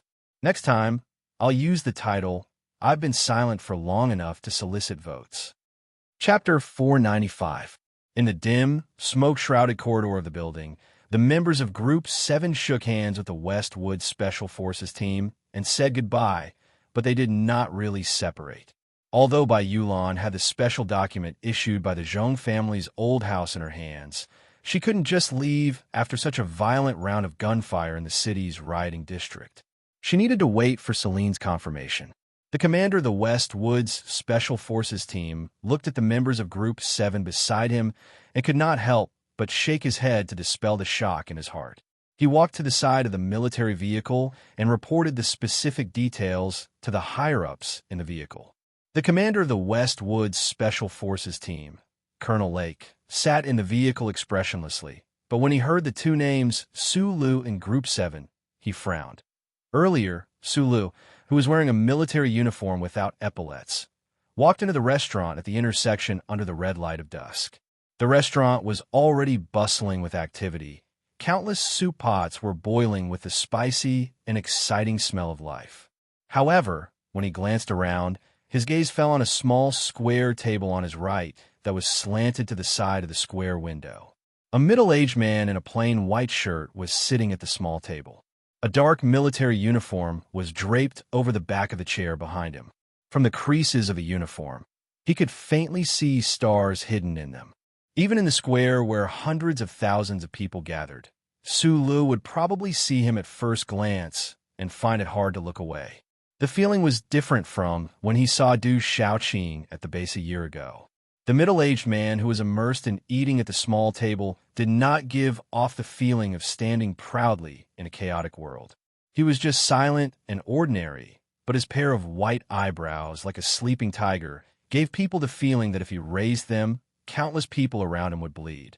There were a few tables below the small table by the window, and all of them were military officers of the Westwoods. Their expressions were calm and silent, and they seemed to be eating normally. Only the occasional fierce and vigilant light in their eyes could let people with sharp eyes notice that they were about to use their lives to protect the middle-aged man at the small table at any time. The middle-aged man did not raise his head. His beautiful eyebrows were still, but he naturally exuded a strong sense of oppression. This was probably the aura that had been tempered through years of monstrous power and unparalleled dignity. Sulu was invited over by phone. He knew who this person was, so he wasn't surprised. However, he was still a little shocked. He secretly assessed that this person was probably the strongest man in the entire Federation other than the War God. But at this time, most of his thoughts were on the two Bermuda experts and the team members who were carrying out the mission, so he didn't have much opportunity to feel anything. Just as he took the first step toward the window, a burst of intense gunshots and explosions suddenly sounded above the restaurant. His footsteps came to an abrupt halt as he looked through the glass toward the source of the sound. Many of the alarmed customers in the restaurant couldn't see that in the middle of an ordinary building about 2 kilometers away, countless gorgeous gunfire suddenly spewed out. Countless smoke and flames broke the glass and spewed out like the tail flames of a fighter jet, surging into the clean evening sky of the Westwoods. The loud explosions could still be heard so clearly in the restaurant. It could be imagined how violent and terrifying the gunfight in the building was. Suli's eyesight was excellent. He could even see that outside the window of the 13th floor of the building, countless bullets were like black dots shuttling back and forth. In the end, their sharpness was worn down by the evil gravitational force. After losing their speed, they turned into countless metal raindrops and fell to the street, hitting the roofs of cars and buildings. The Westwoods had the most soldiers and ammunition, but social security had always been good. Such a fierce gunfight in the downtown area was a shocking scene that had not been seen for many years. The diners in the restaurant were terrified. They paid their bills and left. At this time, in a room near the kitchen at the back of the restaurant, a burst of rapid and crisp gunshots rang out. This burst of gunshots was very close and very real. The diners' faces turned pale as they screamed and rushed out. When the gunshots rang out, the Westwoods officers surrounding the window suddenly trembled and quickly grasped their respective guns. Sula knew that Lan Xiaolong's men had also made a move. His heart suddenly contracted and his body tensed up. The middle-aged man at the small table by the window didn't seem to hear or see any gunfire. His right hand, holding the soup spoon, didn't tremble at all. He steadily scooped up a spoonful of bright red chili oil soup and gently poured it on the white rice in the black wooden bowl. Sulu lowered his eyes slightly and took 2 deep breaths to force himself to calm down. He walked toward the small table. The Westwoods officers didn't stop him. Instead, they made a path for him. Sulu stood by the small table and looked at the middle-aged man who was mixing rice with his head down. He could only see the man's thick eyebrows mixed with silver hair. This posture didn't give Sulu any feeling of looking down on him. Instead, he felt that the man was sitting on a barren mountain, high and far away. The middle-aged man still didn't look up. He carefully mixed the white rice in the black wooden bowl into a bright red stew. He put down the silver spoon, picked up the long chopsticks, and accurately picked up a piece of rat meat from the red chili oil soup and placed it on the rice. He then picked up the rice bowl and began to eat quickly. At the same time, he mumbled one word. "Sit." Sulu pulled out a chair and sat down. "Eat." A West Woods officer wearing a colonel epaulet set a set of cutlery in front of Sulu and quickly brought over a bowl of white rice. Sulu was only a lieutenant colonel. He immediately stood up and saluted to express his gratitude. Then he sat down again. He didn't say anything and didn't hesitate at all. He picked up the bowl and chopsticks and began to eat the white rice with the red soup, as if he wanted to compete with the middle-aged man across the table in speed, in a very short time. The two people at the small table had finished 4 bowls of white rice. The middle-aged man in an ordinary white shirt finally put down the long chopsticks in his hand. He took a wet towel from the colonel beside him, unbuttoned the collar of his shirt, and vigorously wiped the sweat from his forehead due to the spicy food. A soldier has to be able to eat. The middle-aged man raised his head and looked at Sulu. If the stomach is strong enough, you won't get gastritis no matter how fast you eat. If you always have to remember that you have to be as beautiful as a plum blossom, then you shouldn't eat for the rest of your life. Because if you eat, you'll always shit. Sulu wasn't sure if these words were directed at Teacher Xiaoqing of the Sonic Federation. He didn't know how to respond, so he could only smile slightly and remain silent. "Those subordinates of yours aren't bad." The middle-aged man glanced at the building in the twilight out of the corner of his eye. He looked at the pitch-black marks of the violent surprise attack and said with a carefree smile, "I like people who do things simply and directly." Group 7 had launched a violent attack in the downtown area of the West Woods Sunset Province, according to his own arrangements. Sulu had been worried whether or not the West Woods would have any opinions. At this moment, when he heard the other party actually express a hint of admiration, he couldn't help but feel slightly surprised. He replied very seriously, "Thank you for the praise, Commander." Hearing the word commander, Zhang Su, who had just returned to the rear from the front line 3320 Fallen Star, was silent for a moment. This commander-in-chief of the Federation, who controlled the military and political power of the entire Westwoods region, turned his head with a slightly complicated expression. Through the transparent glass of the restaurant, he looked at the green trees by the street, as well as the silhouette of the city beyond the treetops, even further away. This was his city, his planet, his region. Zhang Suahu's flowery eyebrows raised slightly. There was an undisguised sense of coldness and dominance in his eyes. He didn't look at Sulu as he said in a deep voice, "I'm going to start arresting people. Is there anyone you want to arrest?" It was the madam's sister who had arranged to have a meal with this big shot in the restaurant. At this time, Sulu still didn't know that apart from the attempt on his life, there was also an attempt on Zhang Suhu's life. So for a moment, he didn't understand why the other party's tone was so gloomy. In the Westwoods region, there were many people involved in this assassination, and most of them were employees of the government system or even the military. Suli's temperament was cheerful and determined, but he was definitely not Mr. Nice Guy. If someone knocked out his teeth, he would only stuff them into the other party's stomach. He was risking his life on the front lines to kill the enemy, but there were people in the Federation who were cold-bloodedly trying to kill him. How could he let them go? It was just that this matter was indeed a little tricky to deal with. He had originally planned to let Group 7 do the dirty work behind the scenes, returning darkness and cold-bloodedness to darkness and cold-bloodedness. Group 7 subordinates, these experts in darkness, did have this kind of ability, but to let Group 7 participate in the battle against the aristocratic families because of him with no future was really something he didn't want to see. No matter how strong the members' individual combat abilities were, they were still just ordinary people. Group 7 was just a normal combat team from the Shell Motor Company, and this was the Federation that was full of power, order, and dark fog. I have a lot of people I want to arrest. Sulu quickly made a decision. He looked seriously at Zhang Suahu across the table. He didn't think about whether the other party was talking about arrest or assassination, because no matter which, It was a form of revenge that he could accept.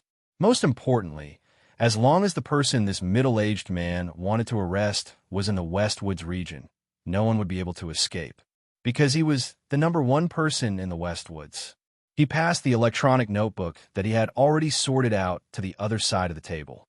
Zhong Sehu opened the electronic notebook and silently looked at it for a long time. A slight mocking smile gradually appeared at the corner of his mouth.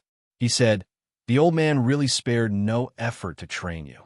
There were a lot of people in the electronic notebook, which was information that the Westwoods Military Intelligence Department didn't know. Looking at the call records and evidence, Zhong Sehu was very clear that other than the Bureau of Proclamation, no one could get hold of such top-secret information.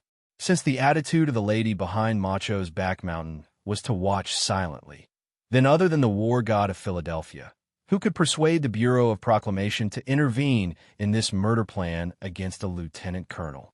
Sula didn't explain anything, because he would never be able to explain the strange connection between himself and the glory of the charter.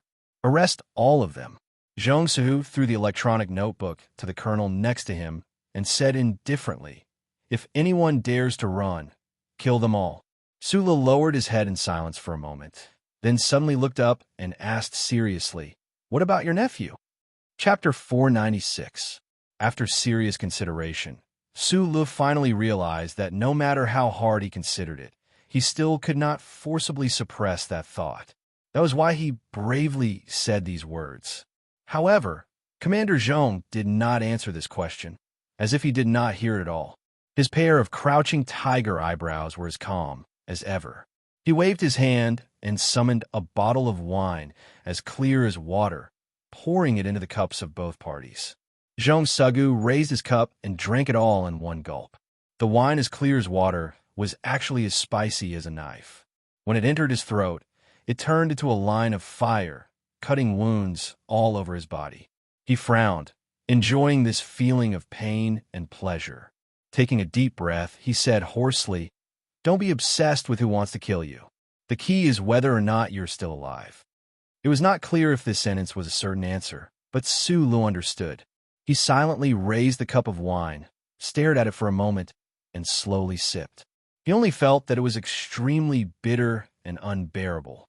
When my father was alive, no one in the Federation dared to touch me because he was alive. If I were to die, he would definitely be furious. His fury would burn on the land of the Federation. Not many people would be able to withstand it. Zhong Sehu continued indifferently. Just like if I were alive, no one would dare to touch my daughter. This is the same principle. Right now, many people are trying to kill me because if I were to die right now, no one would have the ability to spread the fury of my soul to every corner of the Federation after my death. Zhong Sehu put down the wine cup, raised his chin slightly, and said, "But I once weighed my head with my own hands. It was only 7.5 kilograms. The people of the Empire are the same as us, so our heads are only 7.5 kilograms.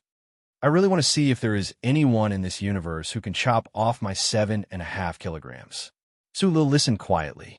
He roughly understood what the big shot before him wanted to say, but the silence did not last long. He could not help but frown and say, "In the Wood Valley, there seems to have been a problem. In the Wood Valley Manor in the southern suburbs of the capital, there had once been an assassination attempt on Zhong Huoyin's little friend." Commander Zhong narrowed his eyes slightly, picked up the glass of liquor, and drank it in one gulp. He didn't say anything, but a smile appeared on his lips. However, this smile was so cold in the eyes of others. The streets outside the restaurant were quiet and empty. The sky had long been immersed in the color of blue-black ink. At this moment, countless loud noises suddenly came from the direction of the Victory Square of the Sunset State.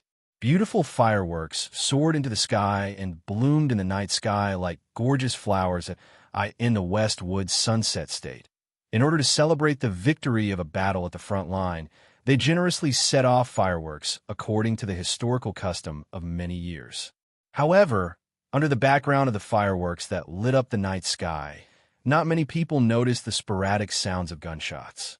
Amidst these sounds, the sharp sirens that pierced through the streets of the Sunset State capital became somewhat lonely. Following these sharp sirens, countless military vehicles poured out of the West Woods Military Police Headquarters of the Federation's West Woods Military Police Headquarters, the Legal Department Building, and the Garrison Division Camp directly under the command of the headquarters. All of these military vehicles were filled with armed West Woods soldiers. Thousands of West Woods soldiers, divided into countless teams, poured into the Chongfeng military base, forcibly entered the underground space of a warehouse in the suburbs, entered the West Woods Military Police Headquarters of the Federation Investigation Bureau, and completely controlled the Venus Hotel of the Ministry of Defense. In just half an hour, countless units fell under the absolute control of the West Woods Military Police Headquarters. As time passed, government officials and military officers were taken away from various buildings from time to time because they were involved in a top-secret investigation that had not yet been made public. They were no longer as calm as they used to be. Their hands were tightly tied behind their backs, and their expressions were bleak. Under the tight watch of the West Woods soldiers, they awkwardly got into military vehicles and were arrested in the dark of the West Woods military prison. This was a brazen purge launched by the West Woods Tigers. From the West Woods Liaison Office of the President's Office to the West Woods Office of the Ministry of Defense, and then to the West Woods General Office of the Federation Investigation Bureau. Countless government agencies under the political structure of the Federation were all sternly purged by the West Woods soldiers. Any government officials and military officers who were suspected of being involved in certain matters were all knocked to the ground and would not be able to rise again. Zhongsu silently looked out of the window and watched the military vehicles whizzing by on the streets. His face was expressionless.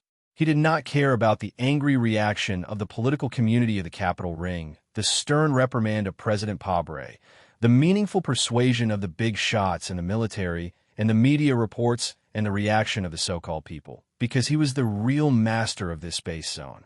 The moment you walked in, there were also people who wanted to kill me.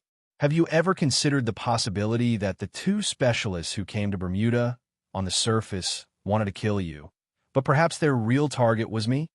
Zhong Suahu picked up the wine glass. His wrist slightly paused, and his left hand threw a peanut into his mouth and gently chewed as he said with a smile. Su Lu was stunned. He began to quickly think about the murder incident that started a few months ago in his mind. He found that there was indeed not much evidence to prove that Commander Zhong's opinion was absurd. Maybe it's just a joke. Zhong Suhu picked up some vegetables with his chopsticks and pressed them into the boiling red soup. He calmly said, "There are many people in the Federation who want me dead. You know very well that I just need an excuse. However, the list you gave me did surprise me a little. It was your contribution that all the rats on this planet were dug out." Sulu was speechless. He could only shrug like Lan Xiaolong. His eyes fell on the delicate rat meat in the pot of red oil and felt a little strange.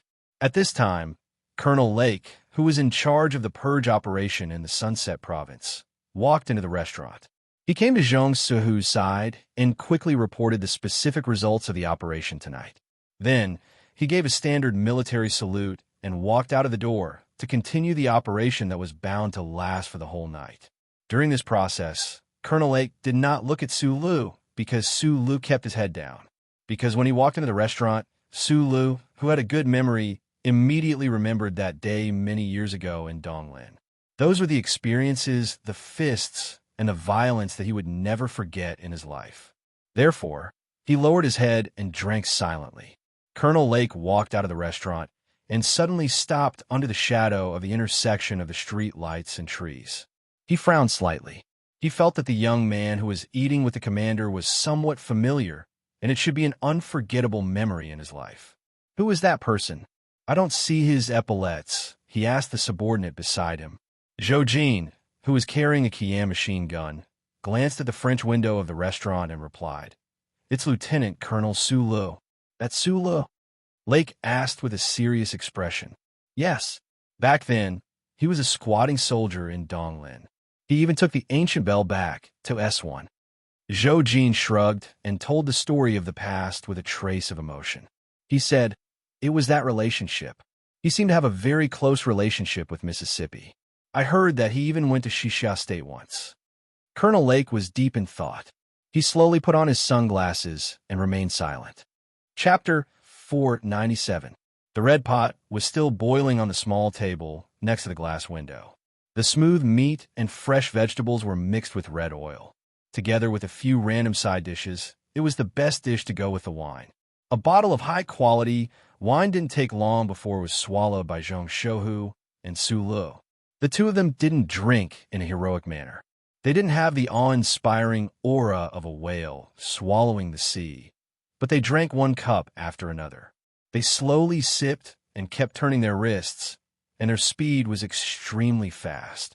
Zhong Shouhu picked up a wet towel and wiped off the sweat on his face and neck. He unbuttoned 3 buttons on his normal white shirt, but he still seemed to feel that the air was a little stuffy.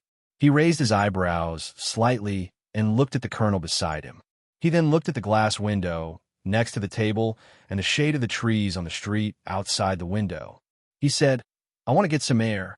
The colonel saluted him and waved his hand to summon a few soldiers. They walked out of the restaurant and took out all kinds of tools. Without hesitation, they quickly and neatly removed the entire glass window. The night breeze blew gently on the floor around the stove, and it was slightly wet. Su Lu, who was taking off his military uniform, felt his fingers stiffen. He felt the cool air rushing in and couldn't help but be stunned and speechless. For some reason, deep in his heart, he thought of the arrogant back when he got off the train halfway through the Shanglin Mountain on the Shugong high-speed railway 2 years ago. Much better. Zhong Shouhu sighed softly and lifted the collar of his shirt to fan the night breeze that kept coming in. Seeing the emotion between Su Li's eyebrows that he didn't try to hide, he smiled slightly and said mockingly, "I've been eating in this restaurant for decades.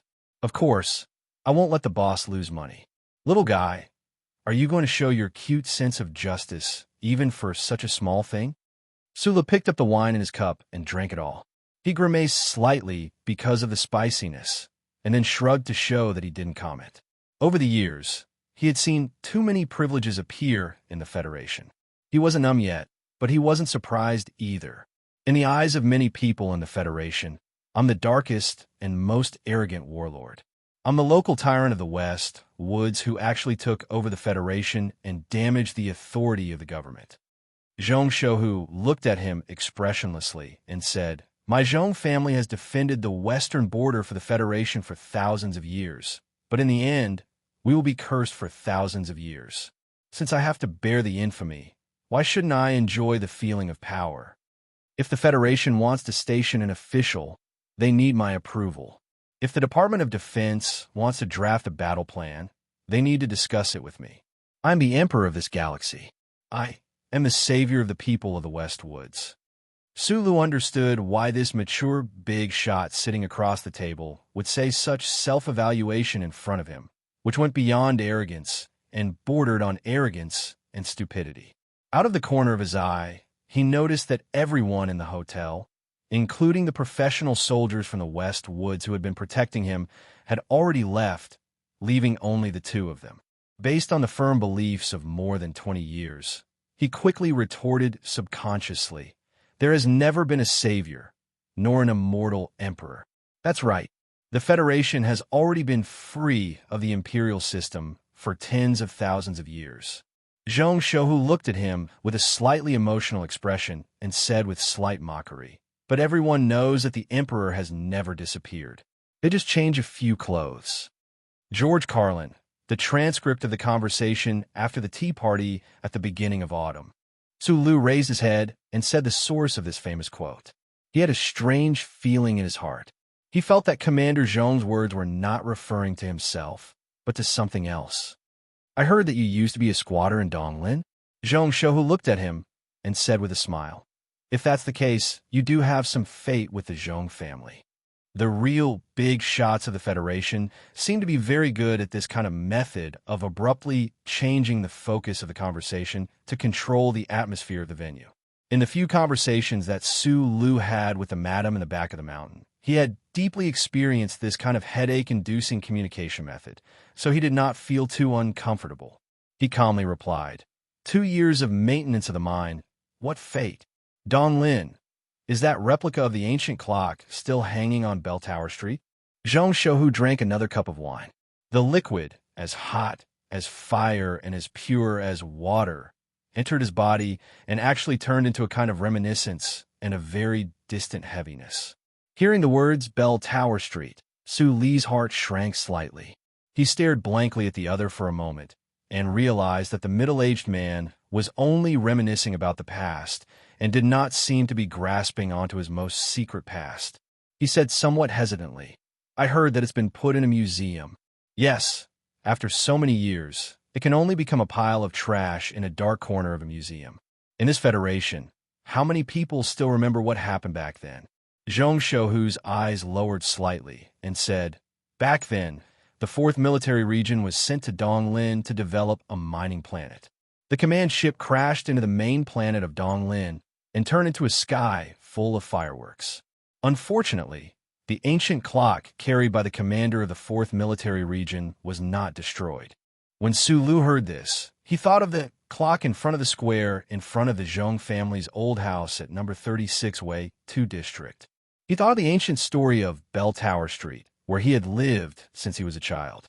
His body could not help but stiffen slightly. He thought of something and understood something. He could not help but feel that the world was really too unpredictable. Zhang Shouhu's beautiful eyebrows raised slightly. He drank another cup of wine and said slowly with a hint of biting coldness, "This is a big joke in the history of the Federation. Because according to the investigation of the Federation government later, the Federation government at that time seemed to be called something like the Bullshit United States. They also had a bullshit management committee. They said that the reason the battleship crashed into the ground was because of a simple gravity calculation error that could not be any simpler." He stared into Su Li's eyes with a cold gaze. "Do you think my ancestor would make such a stupid and heartbreaking mistake?" Su Lu thought of the main character of this story that he and his orphan companions seemed to often laugh at when he was a child. The commander who left behind a famous quote about fireworks and then left with his tail between his legs. He could not help but feel his lips and tongue become a little dry. But the government thought so, the media thought so, and so did the stupid people who had just broken away from imperial politics and happily threw themselves toward the words like democracy and freedom. Zhang Shouhu said expressionlessly. So the management committee of the Federation took the opportunity to launch a rectification movement within the military. The 4th Military Region was forcibly transferred away from the East Woods District, where countless crystal mines had already been discovered, and came to the West Woods that was still a piece of uncivilized land at that time. Su Lu lowered his head. The chopsticks in his hand were a little stiff and awkward. He guessed what this big shot wanted to say, but in the depths of his heart, he could not accept it for a while. The origin of the names of the streets in his hometown that he had known since he was a child was actually the fruit of the Federation's dark politics. What gravity calculation error? It's just a conspiracy that countless people participated in. Zhang Shouhu's emotionless words finally proved his guess. History appeared in front of Su Lu in a way that was personally narrated by the descendants of the people involved, but in a completely opposite way. It turned out that the first army to enter the East Woods District was the Zhong family's 4th Military Region. It was also after this incident that the Zhong family was forced to come to the western border of the Federation, and that was how the name of the Zhong family in the West Woods came to be. It turned out that this incident was just a conspiracy of the Federation government. It turned out that the sky was not really blue, and the clouds were not always white. The democratic sages who peacefully overthrew the monarchy and enjoyed great fame in history were not so clean. If this continued, could it be that George Card was really an uncle and Li Pifu was possibly a woman? Was Schiller really someone in the 5-person team? Were the 2 moons above S1 really the failed products of an alien experiment? Sula thought so. He was silent for a long time, drinking 3 glasses of wine in a row, and then asked a question that even he himself thought was stupid. Why? Perhaps the current head of the Zhong family, Zhang Shouhu, had not had the opportunity to tell these stories that happened countless years ago, to tell the Federation people about the humiliation and conspiracy of the family that was once regarded as a warlord. So when he heard the stupid question, Commander Zhong's answer was very calm. Because the elected government that just won the election and successfully forced His Majesty to step down urgently needs an opportunity to weaken the 7 families. Most importantly, the government needs the support of the former royal family. The Federation Crystal Mine Union is the prize for this support.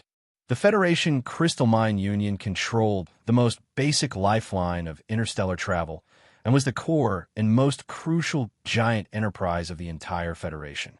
Sula lived in the East Woods district. In other words, his family had worked for this giant enterprise for generations. However, until a few years ago, he still thought that he was working for the Federation, like the people of East Woods, until he met a certain distinguished friend. "It's the Thai family," he answered in a deep voice.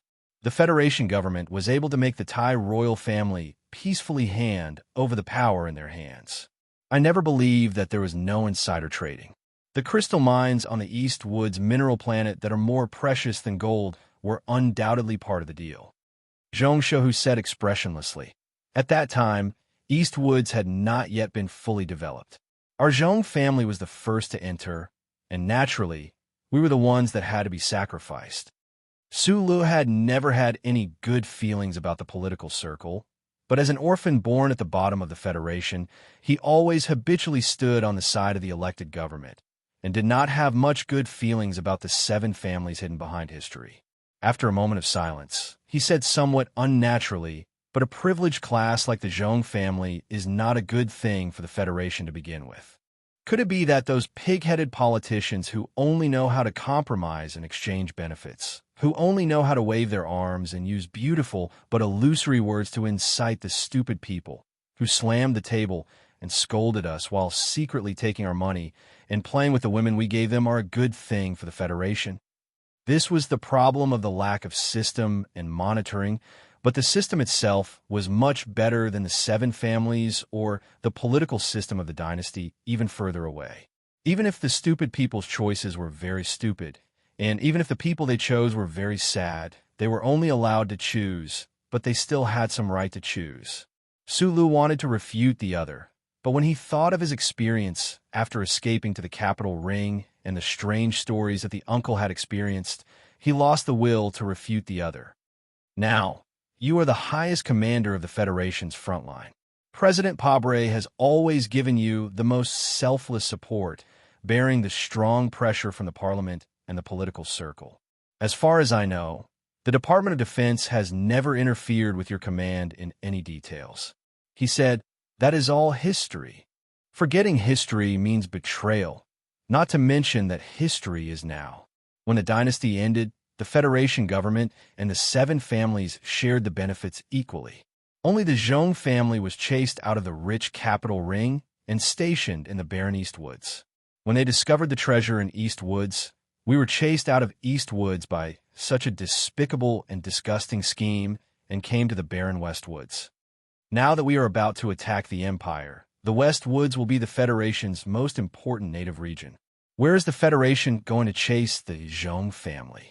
I named the girl Zhong Huyen because I want her to remember what this newborn Federation did to the Zhong family many years ago. Child, you have to be alert. This Federation will continue to do such things to us in the future." Su Lu thought of the cute little watermelon, the weight that she might have to bear on her thin shoulders in the future, and the origin of her name. He could not help but silently say the words that had been passed down in his hometown by the ancestors of the Zhong family after the warship crashed. "My mood right now is lonelier than fireworks. The Federation wants to destroy the Zhong family, and they're trying to destroy the Zhong family right now, just like the warship that exploded into fireworks years ago." Zhong Shouhu raised his eyebrows slightly and said calmly, "I look forward to it." Chapter 498. In the face of a major event that could happen, in the face of the overall will of the politicians and the people, and in the face of a historical trend that went against everything, the fact that the head of an aristocratic family who was behind the times could so calmly and provocatively say the words, "I am looking forward to it," was incomparably fierce. Sulu had seen many people who acted arrogantly and had extraordinary free and easy temperaments. For example, Lin Banshan, who broke out of his family and treated the tradition of aristocratic families like broken shoes and built a good place for himself in the Jianghu. For example, the madam who hid behind the curtain and made waves in the Federation. For example, the uncle who dared to fight to the death against the glory of the Charter. However, after hearing these words, he was still fiercely shocked. The tone of the tiger of the West Woods was very calm. He was not arrogant, but indifferent. However, there was an unquestionable confidence that came from his bones. Where did this arrogance and free and easy come from? Absolute power leads to absolute authority. Su Lu silently thought of this sentence. He was somewhat moved by the middle-aged man's temperament, but he did not think that what he revealed would really be the history that was about to happen. According to the logical judgment of his engineer mind, he did not think that the Federation would make a move against the Zhong family again. This was because it did not fit the current situation. The war between the Federation and the Empire burned like wildfire and would probably invade the Empire space next year. In recent constitutional years, the Federation government and the 7 major families had always carefully maintained a certain balance and harmony. How could they be the first to instigate internal strife in the Federation before the Great War? It had to be known that the Zhong family of the West Woods was an extremely important part of the Federation strategy. In this part, stability was always the overriding political need. He spoke frankly of his judgment. After a moment of silence, Zhong Su, who was drinking and eating, replied with a smile, "Our family is always different from the other 6 families. Was it because the Zhong family had always held military power in their hands?" Su Lu sank into a certain kind of thinking that he was not good at. "I've always had a good impression of Mr. President. Although I'm in the Joint Chiefs of Staff, I'll never be able to be like those shameless government officials in the remote Joint Chiefs of Staff. I'll never be able to show admiration on my face like a mistress looking at her lover." There was still no expression on Zhong Shouhu's face as he said, "The government of the Federation is not the embodiment of the collective will of the people, nor is it the embodiment of the will of an excellent politician who is born with a small probability. Instead, it is the embodiment of the collective will of a large group of people who have vested interests in the government. The bureaucrats and businessmen who control the media and finance, who are good at manipulating elections and instigating public opinion, are the mainstream of the Federation. No matter how clear-headed and calm President Pabre is, he is only one person. At most, he can influence the people around him or the young students in Linhai province. But he doesn't have the power to change the direction of the Federation's history. I can even be sure that once he tries to change these things, he will immediately step down." Zhong Shouhu looked at Su Lu with a faint and mocking expression, as if he was looking at the young students in Linhai province who were full of a sense of justice, but could not find a specific solution. Su Lu thought of the role played by Ma Chou in the last presidential election, the role played by Shi Qinghai and himself, and the dark deals and disputes behind the scenes of the election. He could not help but fall silent and acquiesce to Commander Zhong's opinion. Suddenly, he was a little worried about the president in the capital ring, because he knew that the president with a dark complexion was not a politician who was willing to go with the flow. "That's all for these matters." Zhong Shouhu rubbed the wine glass with 3 fingers and said directly, "Next, we can talk about the increase of the military's right to speak in the Federation's political structure with the appearance of the Imperium and the necessity of dispersing the military." Su Lu was already very used to the rhythm of the conversation between big shots like Commander Zhong. He was used to them rudely and straightforwardly ending a topic and starting a new one. However, when he heard this series of questions with a strong academic tone, his face naturally flashed with a stunned and depressed expression. Zhong Shouhu looked at him mockingly, drank the wine, and said with a slightly hoarse voice, "This is a joke." "Oh." Su Lu shrugged and quickly replied, "Maybe the central computer can hear it. This is a very cold joke." Zhong Shouhu raised his eyebrows and said, "2 soldiers with a huge difference in status, age, and experience were having a late-night conversation with red soup, tender meat, and strong wine. Regardless of whether the joke was cold or not, the conversation continued. The most wonderful thing was that both parties seemed to be somewhat comfortable in the conversation. Commander Zhong was the son of an aristocratic family and a top student in the first military academy of the Federation. When he grew up, he led millions of troops on the western border of the Federation and fought against the Imperium alone for more than 10 years. His life experience was very rich, and his words were naturally powerful. Su Lu was an orphan of the miners in Donglan. He had only completed 6.5 years of national education. His dream in life was to work with machines, but his life was quite exciting. Plus, his uncle had once forced him to read silently in the university library for several years, so he could be considered a scholar. Most importantly, his temperament destined him to be an excellent listener. For example, Zhou Yu, Shi Qinghai, and Jian Shuier had already proven that. The topic moved away from the heavy politics and conspiracies to the folklore of the various regions of the Federation, the people, the history of literature, Schiller's plays, and the eccentricities of George Carlin. Suddenly, the conversation became much more relaxed.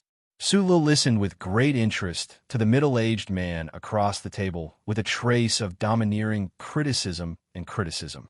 From time to time, he would add in a few words. It was really like two scholars holding a glass of wine and talking about what difficult books they had recently read. The night gradually deepened. The pot of red soup had not yet dried up, and the fireworks outside the window had long since stopped.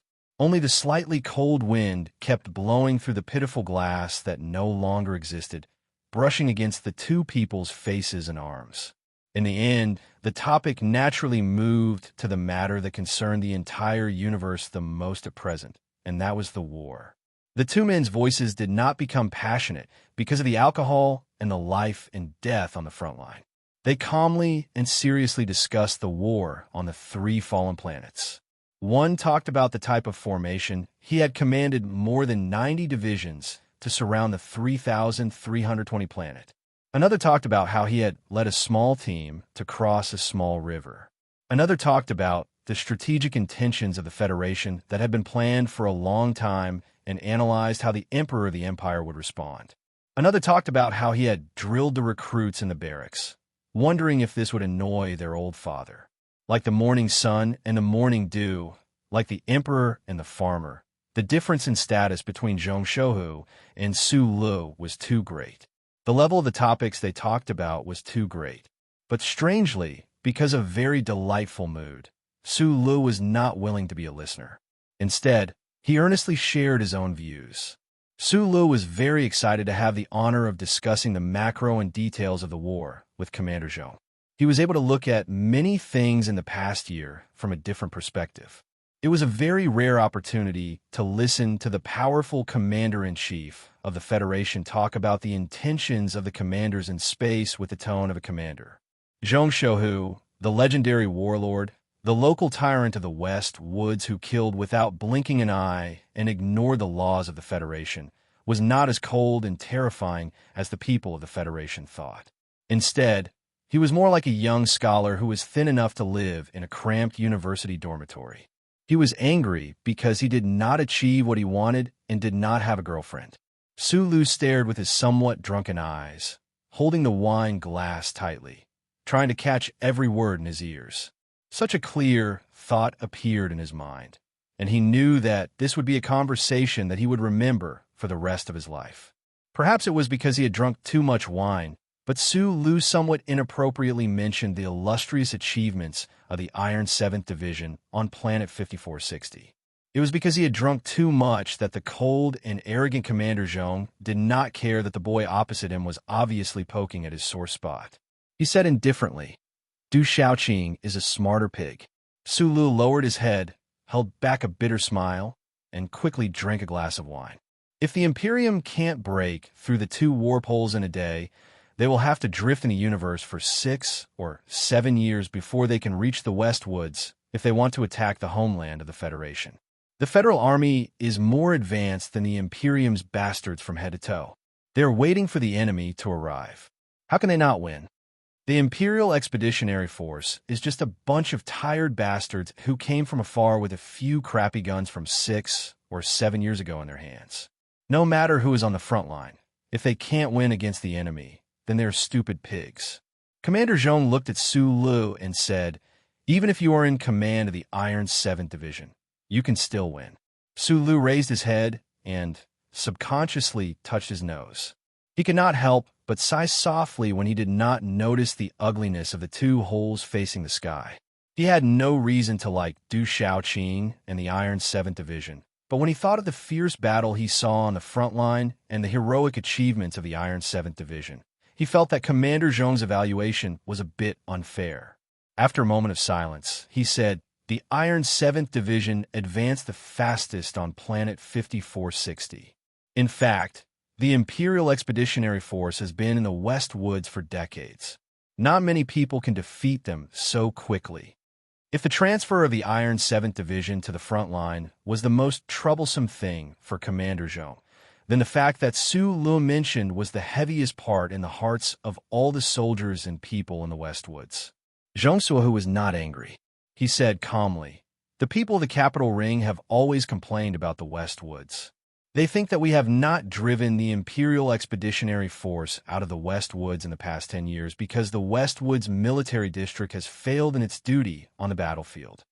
Su Lu seriously looked forward to the other's answer. "We have indeed not done everything we can to liberate the 3 fallen star systems." A complicated emotion appeared on Zhong Suohu's face.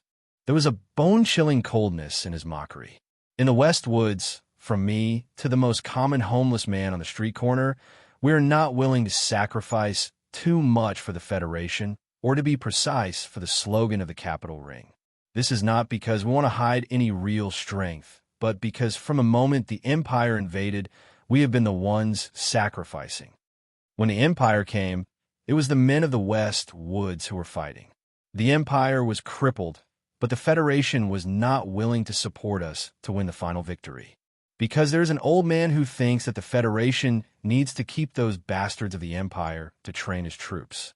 So the Federation resolutely and coldly carried out the West Woods strategy of taking turns to fight for more than 10 years. Zhong Suohu looked at him. There was a faint storm in his calm eyes. He said word by word, "Taking turns to fight on the land of the West Woods people? This based on what?" Hearing the words "old man," Su Lu was shocked into silence. He did not know what to say. Chapter 499. There was an old man on the shore of Lake Feiqing. Everyone in the Federation, from the president to the street vendors, was used to calling him old man with great respect and affection. The uncle in the mine pit, who was chewing wild beef with red wine, disdainfully called him old man. Su Lu had also called him old man before, but it did not mean that he had the confidence and qualifications to ignore this person's brilliance. Old man? There was actually someone in this universe who dared to call the god of war so indifferently and mockingly? Su Lu did not hide the shock in his eyes as he stared at Zhong Suohu across the table. Zhong Suohu was, in a sense, the most powerful person in the West Woods, and the god of war Li Pifu that he coldly mentioned earlier was undoubtedly the most powerful person in the Federation. This had nothing to do with the political system. It was purely a manifestation of the people's fanatical worship and the military's will, even in the West Woods. However, Zhong Suohu said so with a trace of unwillingness and coldness. The Federation's god of war Li Pifu did not hesitate to use the West Woods as a training ground to deliberately keep the remaining Imperial Expeditionary Force in the West Woods in order to plan for the space war that would span across several constitutional calendars. He deliberately let the Federal Army, who was in a temporarily peaceful era, constantly smell the smell of blood and smoke, get used to the cruelty of war, and improve the combat power of the troops. This was a strategic arrangement that was easy to guess. It was even a state that many people in the upper echelons of the Federation were aware of. However, what was a little cold was that in the past 10 years, no one in the Federation had made any comments about this, even if they knew how unfair and cold-blooded this strategic arrangement was to the citizens of the Fallen Star and to the entire Westwoods region. It was the same for Su Lu. When he heard the middle-aged man across the table disdainfully call him an old man, his mind buzzed as he remembered the fact that he should have understood a long time ago. He accepted the Federation's strategy that Federation used like him had been deliberately forgetting. A hint of sincere shame appeared in his heart, and then he fell silent. His outlook on life was not like those old people who disdained and hated. There was only black and white, day and night, light and darkness, a clear flag, tenacious and cold. In fact, he was very clear that there were always all kinds of unavoidable situations in the world, and there were always gray areas. It was only when the gray shadows crossed his bottom line that he reacted violently. War, godly Pifu, and the Federation government sacrificed the peace of the entire West Woods region to continuously wear down the Empire's endless and costly expeditions and will.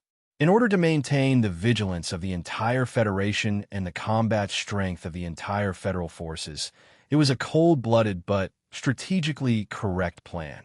For the future of the entire Federation and the sustainable development of the entire race in this universe. There was no other word to describe such a strategic plan other than brilliant. Sula once thought so too.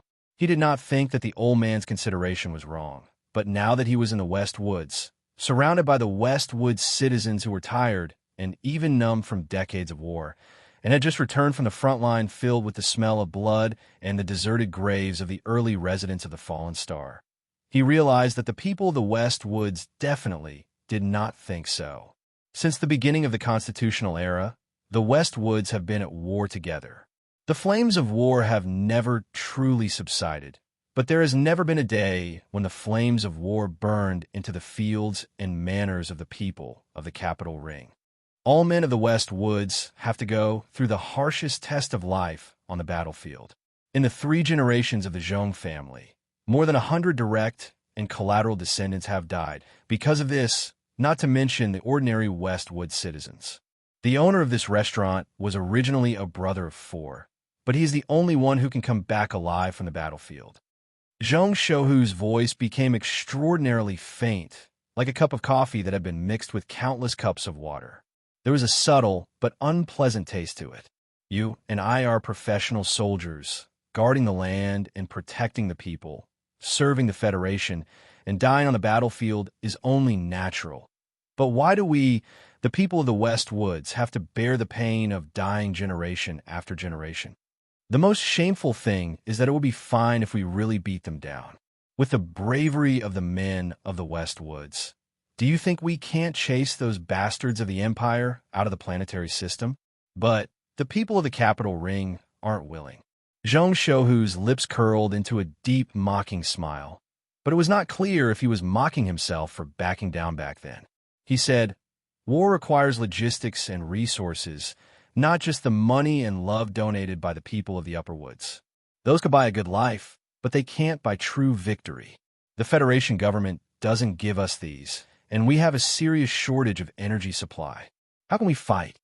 He looked at Su Li's slightly lowered eyes and said in a low voice, "In the end, the government is still worried about feeding bandits through war.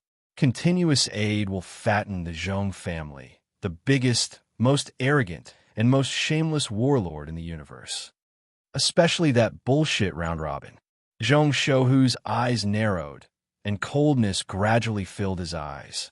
When people are going to die in a tough battle, it will be the people of the West Woods who will go up. The people of the Capital Ring are like the audience of a play.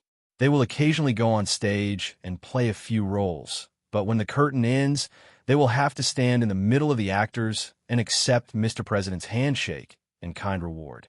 Is this fair to the people of the West Woods? Sulu, who had been silent for a long time, clenched his fists slightly and said in a slightly hoarse voice, "But the old man's strategic plan is not wrong.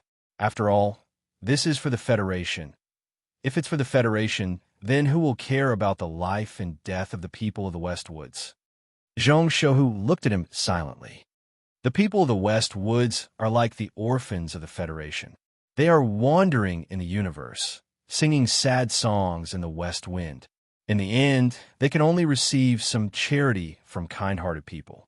Sulu suddenly thought of the folk song of the West Woods that he learned on planet 163, and a faint sense of frustration and sadness grew in his heart. He realized that it was indeed difficult for him to sort out these complicated things with his thinking ability. The night wind blew in through the window, and the red soup froze slightly.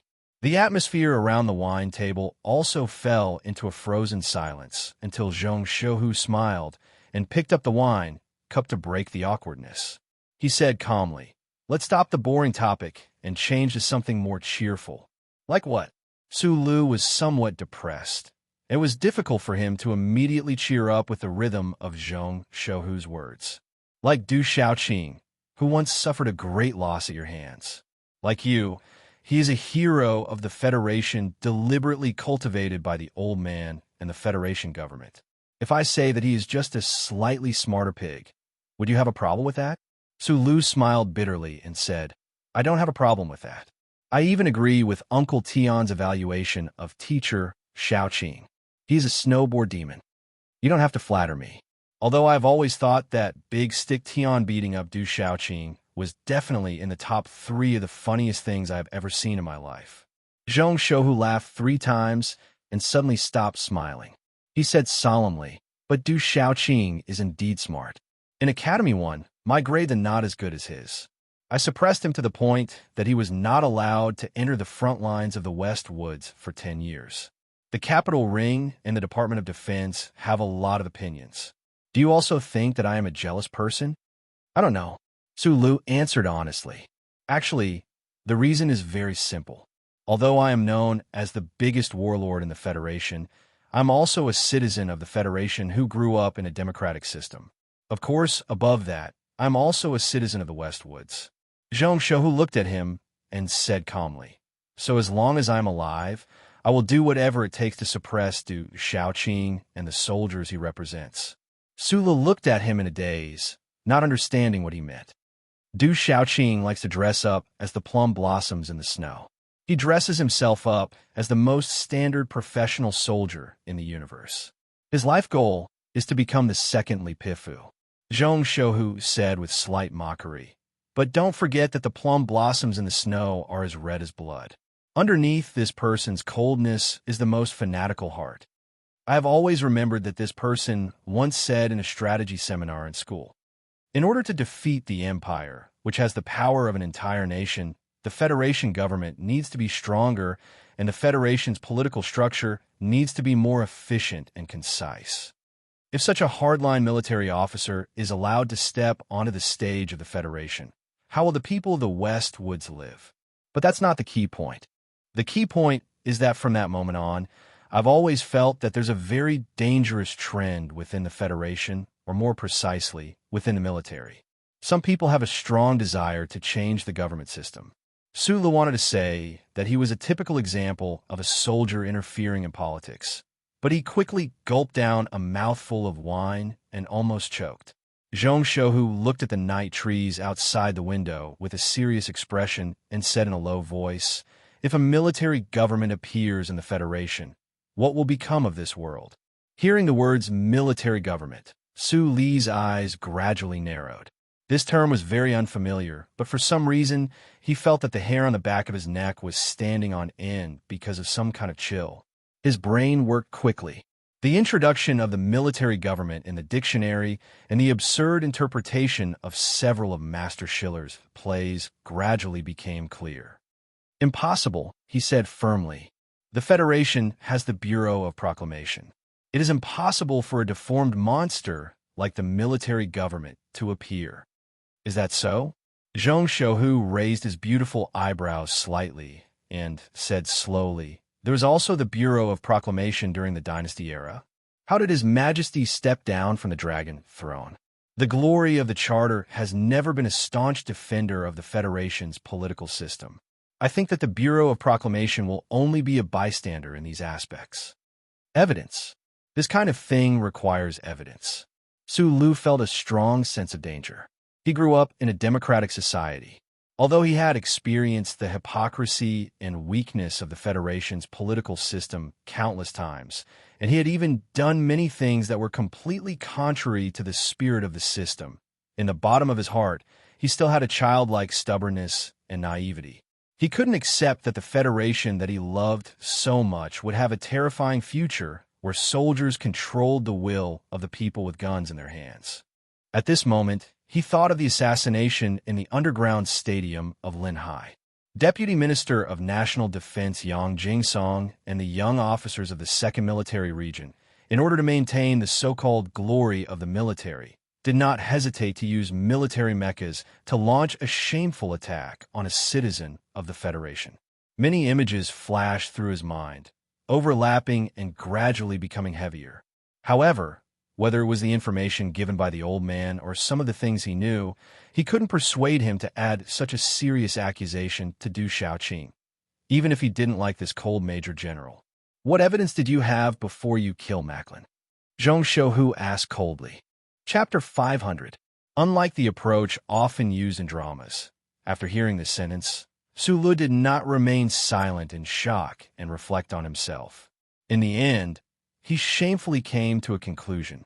Instead, he furrowed his eyebrows that were as thick as ink and as straight as knives and said very seriously, "One of my brothers has already obtained evidence that Medellin was involved in the terrorist attack, and we handed it over to the Federation. However, the Federation's laws had already lost their effect at that time, so I had to do it myself. And before I killed Medellin, I asked him myself, and he admitted it." Zhong Sugu's cold question was meant to go straight to Su Li's heart and reveal the murderous intent hidden in this young man's heart to refute his questioning of evidence. However, he never expected that Su Lu, who was sitting across the table, would actually respond very seriously like a law student, like a stubborn and serious child. This was a very clever young man. Zhong Sugu quietly looked at Su Lu and became even more certain of his opinion. He said self-deprecatingly, "You're right, I don't have evidence. In fact, if I had evidence, I would have sent someone to kill Du Xiaoqing a long time ago."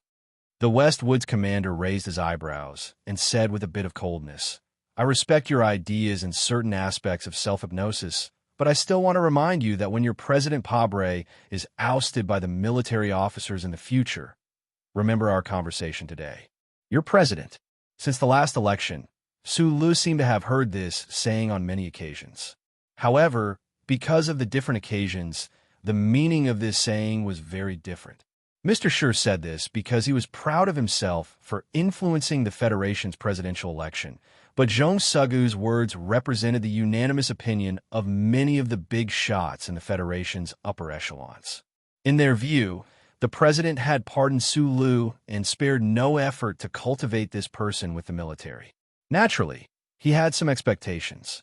In the future political landscape of the Federation, His Excellency the President, the 7 great families, and the bureaucrats and politicians would undoubtedly have many conflicts of interest, and Su Lu would definitely stand on the side of President Pabre.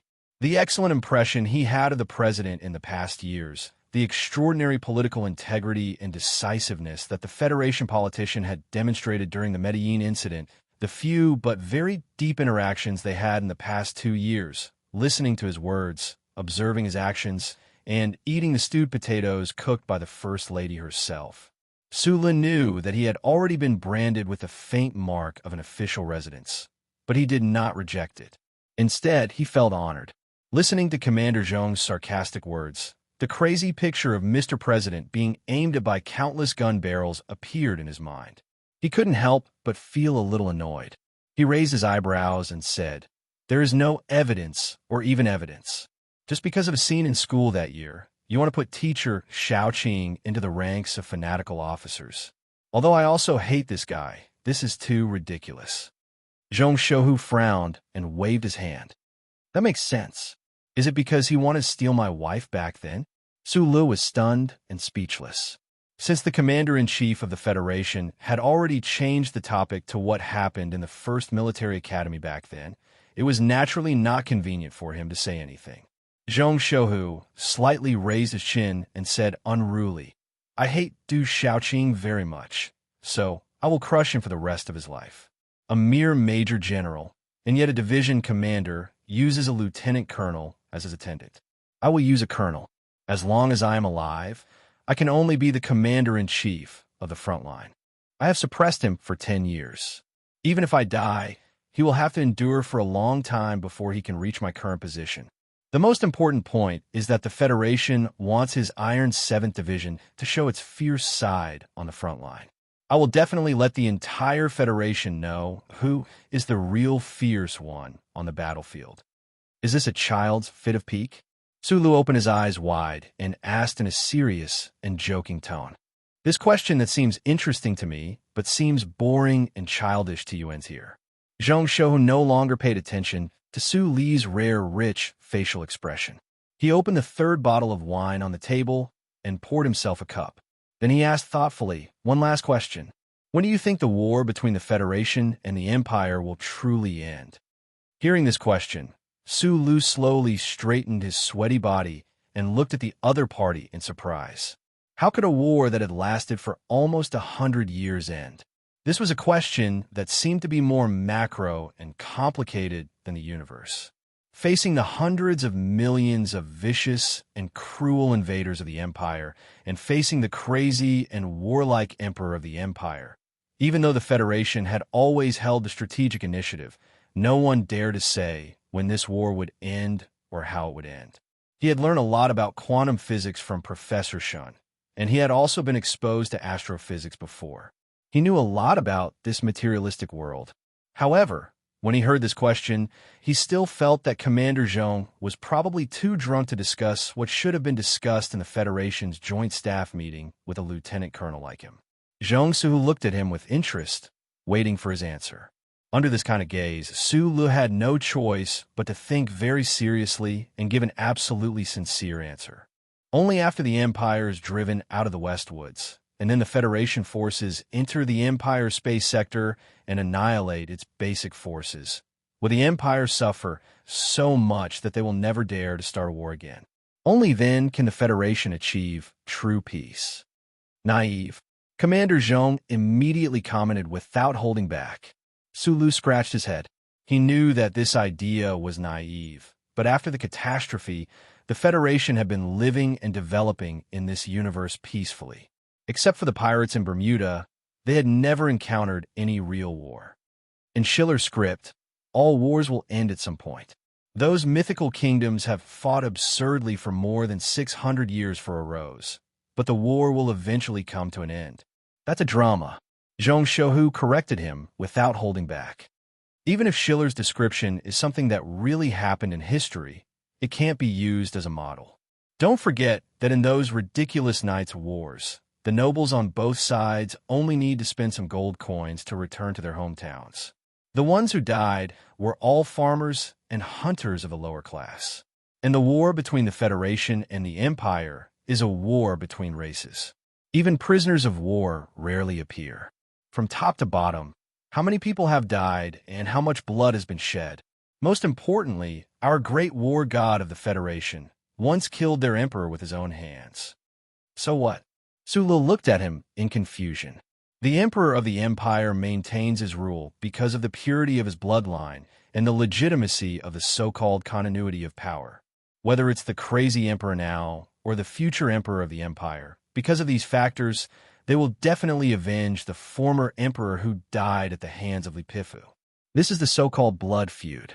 You can also call it the vengeance of the world. Today, there are many problems within the empire. The royal family and nobles can still hypnotize those lowly soldiers to charge into the West Woods without any regard for their lives. It's because of the absolute correctness represented by the flame of vengeance. And then, Sulu listened carefully. This war will end unless the Federation destroys the empire. But our system can't copy the British and rear their people like pigs and dogs. Because in our society, there's always the so-called universal humanitarian bullshit that doesn't distinguish between friend and foe. So the Empire's people will rebel, and we will continue to kill the Empire's people until they are all killed. Or the Empire will destroy the Federation and drown us in a warm water tank like fish. Other than these two situations, are there no other possibilities? Sulu asked, scratching his head. Yes. Zhong Su looked at the hopeful expression on his face and said mockingly, the Federation will immediately admit defeat and submit to us. Then, they will strip the war god naked, tie him up, and send him to the Empire's Tianjing planet for the Empire's Emperor to hack into pieces. Su Lu waved his hand in annoyance, indicating that this cold joke wasn't funny. With your intelligence, you should be able to tell that this is a joke. Zhong Shouhu continued his unrestrained mockery. Everyone in the Federation knows that this is a joke. The government and the military know better than anyone how difficult it is to end this war. They know that although the Federation is much better than the Empire in terms of economic and technological strength, to truly and completely destroy the Empire and bring peace to the Federation, a more powerful and efficient government is very much needed. But because the positions of the government and the military are different, they cast their thoughts in two different directions to solve this problem. Some people in the military believe that the Federation needs wartime control and establish a military government to make the media, the public, and those mercenary giant corporations behave and speak less loudly. You're back to square one again, Su Lu said with a shrug. Zhong Shouhu ignored him and continued. And the hardliners in the government believe that a powerful and efficient government capable of winning this war must dig out the abscess in the body of the Federation from its roots. That is, the 7 great families who have been standing in the shadows and watching coldly from the sidelines. Especially in the West Woods, the Federation government must have absolute control over the Star Sector. To control the Zhong family, they must eliminate me, which is why today's murder occurred. I admit that your analysis is very reasonable, but I want to remind you that the target of the assassination was me. Even if I was just a cover, I still can't believe it. If the mastermind behind this is the Federation government, why would they be so petty in their actions today? This is far from your reputation as the Tiger of the Westwoods, Su Lu analyzed seriously. I have the same feeling, Zhong Shouhu said with a smile.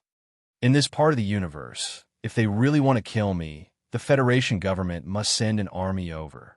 But I'm really curious, with so many pairs of eyes watching, who would dare to send an army to kill me, the commander-in-chief of the front lines? After drinking, the two people at the table discussed the general trend of the universe in their drunkenness. Being blown by the night wind of the sunset state, they felt a bit happy. While Su Lu was thinking silently, Zhong Shouhu had already stood up, picked up the general's uniform from the back of the chair, and put it on his shoulders carelessly. He staggered and prepared to leave. Su Lu stood up to see him off and asked seriously, "Why are you telling me this?" Zhong Shouhu turned sideways, stared at the young man's honest and sincere face, and said, "Because you are Su Lu." Su Lu said, "I still don't understand." Zhong Shouhu held the general's uniform and was silent for a moment.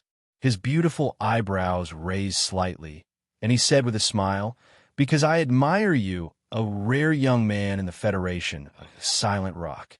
Although I am the commander-in-chief of the former enemy of the Federation, I am also in the mood to chat. It's just that I can't find anyone to talk to about these things." This is a pretty good explanation, Su Lu thought in his heart. However, he couldn't help but feel that this conversation by the window and the pot was hiding a bit of autumn sadness. He didn't know if it was because Sillin was an orphan or because of the shadowy political reality that made him think this way. "I also admire you very much." He thought of the little girl in S1 Shixia State and suddenly asked in a suppressed voice, "But aren't you entrusting me to someone else?" Zhong Shouhu was startled, and then he laughed with incomparable arrogance. "Don't overestimate yourself. And don't underestimate the strength of a family that has survived for tens of thousands of years in the universe. Especially, don't underestimate me." Su Lu rubbed his nose somewhat awkwardly. He suddenly raised his head and said, "At the beginning, I said that your nephew was involved in this murder." Zhong Shouhu looked at him with a strange expression. He had probably never seen such a stubborn and unyielding young man in his life. He extended a finger and said seriously, "This time, it's you who has come back." Su Lu tacitly agreed. "How is your relationship with my daughter?" Zhong Shouhu asked. Su Lu saw the watermelon-skinned black hair that rippled with his movements. He said seriously, "Like brother and sister. There are too many juniors in the family. If my nephew isn't a bastard, what will happen to my daughter in the future? What will happen if I die? Do I really have to entrust you to someone else?" Zhang Shouhu looked at him calmly, then reached across the table and rudely rubbed Su Li's hair like an elder. Then he turned and left, his back showing the vicissitudes of life. Zhong Ziki was involved in the murder case this time. With Su Lei's temperament of forcing the enemy to swallow him down, he would definitely not let it go just like that.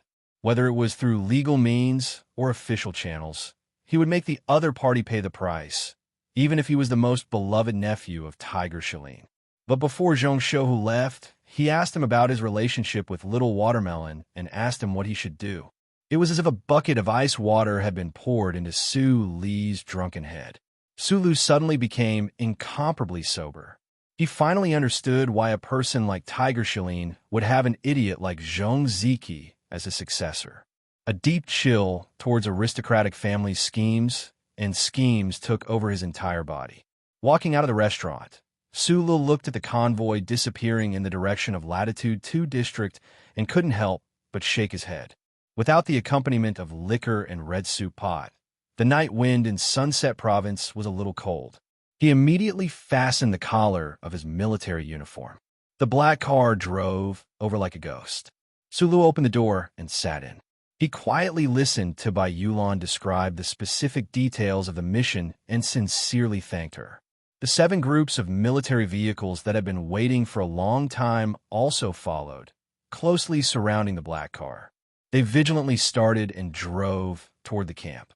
Looking at the scene that he had long been accustomed to through the glass, Su Lu suddenly realized that he was no longer the poor mining orphan, nor was he the little gatekeeper of Yue University, nor was he the engineer who took the high-speed rail between the capital and Hong Kong. Although he was only a young lieutenant colonel, he already had a certain amount of influence in the Federation. He could even drink and chat with a legendary figure like Zhong Shouhu all night long. This conversation was extremely important to him. He, who was more familiar with machines and firearms, had never had enough acumen to see clearly the foggy political side of the Federation. Tonight, Zhong Shouhu's seemingly casual discussion made him suddenly see the light and understand many things. These and the last sentence made Su Lu feel that this tiger of the West Woods was indeed not an ordinary person, and he was definitely not someone he could compare to. Commander Zhong, whose words and actions could influence the general trend of the universe, had a way of thinking and perspective that was so sharp and profound. He even naturally had a thought. Zhong Shouhu and Du Xiaoqing were known as lifelong enemies by many busybodies. However, looking at it today, how could Du Xiaoqing defeat such a seemingly poor and pedantic person who was actually cold and sharp? After the fireworks tonight, clouds slowly moved in from the east, covering the stars above the clear atmosphere. Outside the window, the streets of Sunset State became darker and blurrier. Su Lu tilted his head and looked out of the window like a statue. He was silent for a long time. He did not agree with some of Commander Zhong's assertions because there was no actual evidence. However, some of the things he had experienced in the past 2 years made him faintly feel that a dangerous thought was indeed emerging among the young officers of the Federation. This thought had not surfaced, but was only fermenting and brewing. Want to establish a military government? There was no such possibility in the Federation. After a long period of serious consideration, based on the clear logical thinking of engineers, understanding of the political structure of the Federation, and the 700,000-word First Charter, Su Lum made his own judgment. He sighed in relief, and his admiration for Zhong Shouhu grew even stronger. As the top of the privileged class in the Federation, the lonely tiger of the West Woods, this person was worried about the future of the Federation and sincerely protected the system of the Federation. How could he not be admirable? He thought of his friend Tai Ziyuan, who seemed to have the same excellent qualities. It seemed that there were good people in the 7 great families. It was just that Tai Ziyuan always had the bad aura of a crown prince. Sigh. Young people, Su Lu sighed and shook his head. With the end of the arrest in Sunset State, the murder case officially came to an end. The West Woods military took this opportunity to purge the people planted by various factions in the capital ring on the main planet. A total of more than 70 suspects were arrested and were awaiting trial. Among these arrested suspects, more than 50 people belonged to the relevant departments of the government. The Zhong family of the West Woods sent the most powerful warning to the people of the capital ring in such a cold and brutal way. It must be mentioned that the name list and related evidence sent to Su Lu by the Federal Central Computer played a significant role in this purge. Everything was calm. Su Lu did not hand over the evidence of Zhong Ziqi's involvement to the higher authorities of the government, nor did he take Group 7 to carry out private revenge. However, not many people noticed that a team member named Shi Peng left the camp and boarded the warship back to the capital ring. On the day Shi Peng left the camp, Su Lu saw her off personally. At the gate in the morning, he said, "I know you mean no harm." Shi Peng's face was a little pale. She looked at the familiar barracks and remembered that her closest comrades were still sleeping. After a moment of silence, she said, "Some of the information was indeed leaked by me, but I didn't know they wanted to kill you. That's not the point. The point is that we are a team. We have to leave our backs to each other on the battlefield. In fact, we did the same on Planet 163, Su Lu said, but this matter makes it difficult for me to continue trusting you." Shi Peng nodded and said, "I understand, but don't expect me to be moved to tears by your words and become your follower. That's something that only exists in novels," Su Lu said. Then the two of them shook hands gently and said goodbye. Silin's Sunset State was calm and tranquil, but the people of S1 Capital Special District found it very difficult to maintain such composure. The government officials and the members of the management committee were utterly troubled by Silin's intense reaction. They began to investigate angrily, trying to figure out who was stupid enough to try to assassinate that tiger with a sniper rifle.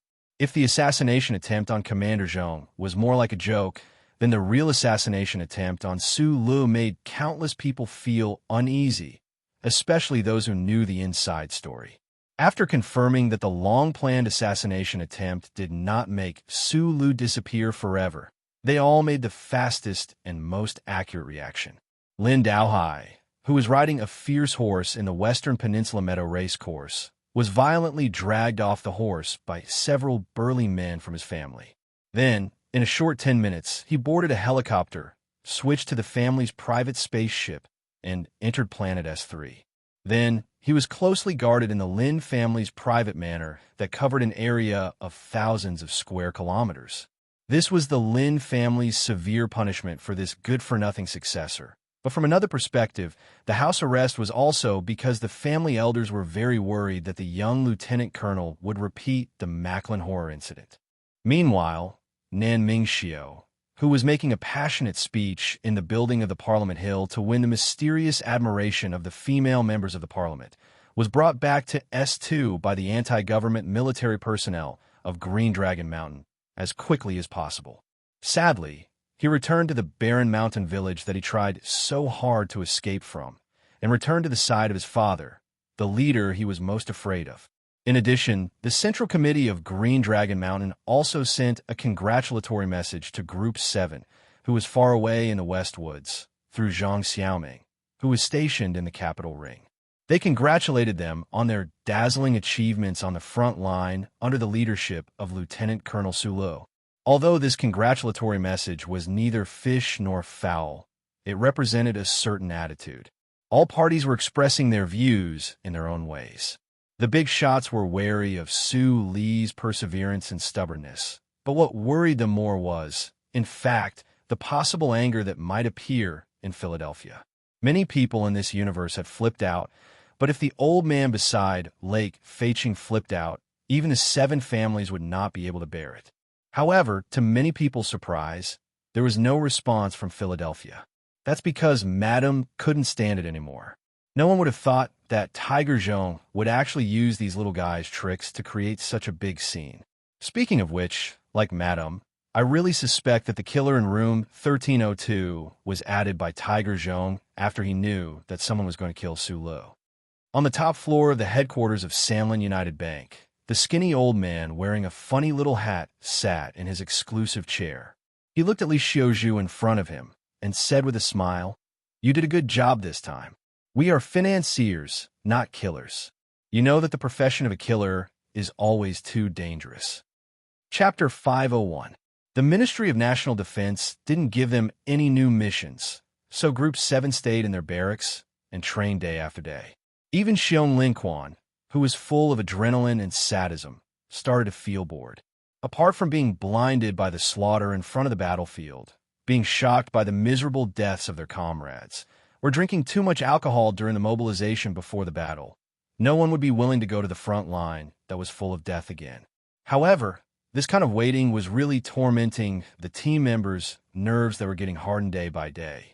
Therefore, when the Sunset region welcomed a rare cloudy day, the brutal and bloody training in Group 7's barracks also welcomed a rare holiday.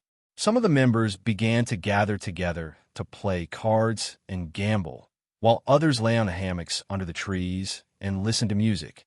Major Lan Xiaolong, on the other hand, led Song Xiang, Yin Bingyan, and dozens of other men to roar and kill their way to the seaside beach that they had longed for a long time. They were prepared to use their burning gazes to kill those silly girls with bathing suit marks on their youthful bodies. 40 minutes later, this group of people returned to the barracks dejectedly and began to look for leisure activities that they could reluctantly accept. The reason was simple. Today was a rare cloudy day in the Sunset region. The chilly wind was blowing by the seaside, and it was wet and cold to the bone. All the beautiful girls in swimsuits had probably stayed at home. Lan Xiaolong nagged nonstop in his sarcastic tone. He walked angrily to Bai Yulan's side and lit a cigarette. He suddenly frowned and looked at Su Lu, who was sitting on a bench at the entrance. He asked Bai Yulan, "Why did our boss become a statue again? Does he think that his small eyes are very charming?" The team members called Su Lu many different names. Some called him Sir, most called him Boss. Only Bai Yulan insisted on calling him Boss or Little Boss, probably because he always remembered the 10 million yuan bank card. Boss received a very strange congratulatory message, so he's having a headache, Bai Yulan said softly. Congratulatory message? That's a good thing. Commander Ship 163 sent it from the headquarters? Don't tell me it's from the Ministry of National Defense, Lan Xiaolong said in surprise. None of them. Bai Yulan brushed the hair in front of her forehead and said softly, Azure Dragon Mountain. The cigarette trembled between Lan Xiaolong's lips. Fortunately, it did not fall to the ground and fall into the dust. He was shocked for a long time before he could speak. What the fuck does it have to do with the anti-government army? Could it be that Green Dragon Mountain thinks that just because our leader has some sort of relationship with that beautiful female guerrilla fighter of theirs, we're their troops? Isn't this too fucking ridiculous? Bai Yulan shrugged her shoulders and said, It is indeed ridiculous. Where did all this nonsense come from? Su Lu scratched his swollen eyebrows. With an annoyed expression, he stood up and said to Lan Xiaolong, I must declare that this congratulatory message from the Azure Dragon Mountain Central Committee is not for me personally, but for our, He looked down at the contents of the congratulatory message on his military cell phone and read, A group of heroic heroes? Nutshell 7. After hearing this dramatic tone, I can finally confirm that this congratulatory message came from Green Dragon Mountain. Lan Xiaolong made a serious judgment. No matter how you look at it, it is still an honor. Su Lu handed the cell phone to Bai Yulan and said, Since it is a congratulatory message for us 7, read it to everyone. I'm better at this kind of thing. Back in school, I was the main force of the drama club. Lan Xiaolong snatched the cell phone from Bai Yulan's hands and shrugged. It is such a boring day. Reading some boring words can be considered a boring way to pass the time. Everyone gather. He chased away a few members who were playing cards and stood on the table. He shouted to the surrounding people, Don't panic. This is not a drill, but we don't need you to go to war. We just have a weird congratulatory message to read to you. The members in the camp all roared with laughter and then gathered around. Su Lu did not go over. He sat alone on the camp bench with a cigarette in his mouth. He narrowed his eyes and looked at the rarely seen gray sky. He could not help but think of the never-changing sky of his hometown, Donglan. Lan Xiaolong's extremely exaggerated recitation of the congratulatory message and the cheerful laughter of the members came from the other side. A smile appeared on his face, but then his thoughts drifted away. He had been on the front line for a long time. He had received many concerned emails from the capital ring. Zhou, Jianshur, Little Watermelon, Shang Xiu, Li Xiaotong, and that beautiful Miss Nan Xiaomei. Even the Wangdu Apartment Owners Committee had sent him a warm and enthusiastic letter. However, he had not received a single letter from Zhang Xiaoming. This could no longer make him feel disappointed or depressed. He just did not know why, but there was always a faint displeasure in his heart. It was rare to receive an email from her today, but it turned out to be a weird congratulatory message from the Central Committee of Green Dragon Mountain. Thinking of this, he could not help but smile bitterly. His smile suddenly froze. He suddenly turned around and heard the voice on the other side. He stood up angrily and shouted, "Don't read my personal email. Sulu, hello. This is the 7th letter I've written to you. In the previous letter, I mentioned that I was working at the S2 Peace and Reconstruction Foundation. Of course, don't misunderstand. This foundation has nothing to do with the one in Macklin. I studied education in university, and now I'm a teacher in a village near Green Dragon Mountain in the Oak State. I just want to share some of the happiness of being with those children in peace with you. I know that these letters can be sent to your mailbox, so please don't pretend that you didn't receive them. Although I know that your life on the front line may be very tense and busy, I think that if you set up an automatic return to your mailbox, I might be a little happier." There were cheers and whistles in the barracks, mixed with whispers. "There are still 6 months before I have to return to the capital. I don't know when you'll return to S1. I really hope that when the time comes, we'll have the opportunity to meet. I don't want to forever see your figure in the news channel's documentaries. Although your figure in the smoke of battle with Group 7 always makes me and many of my peers cry, but you're wearing sunglasses in those documentaries, so I can't see your eyes."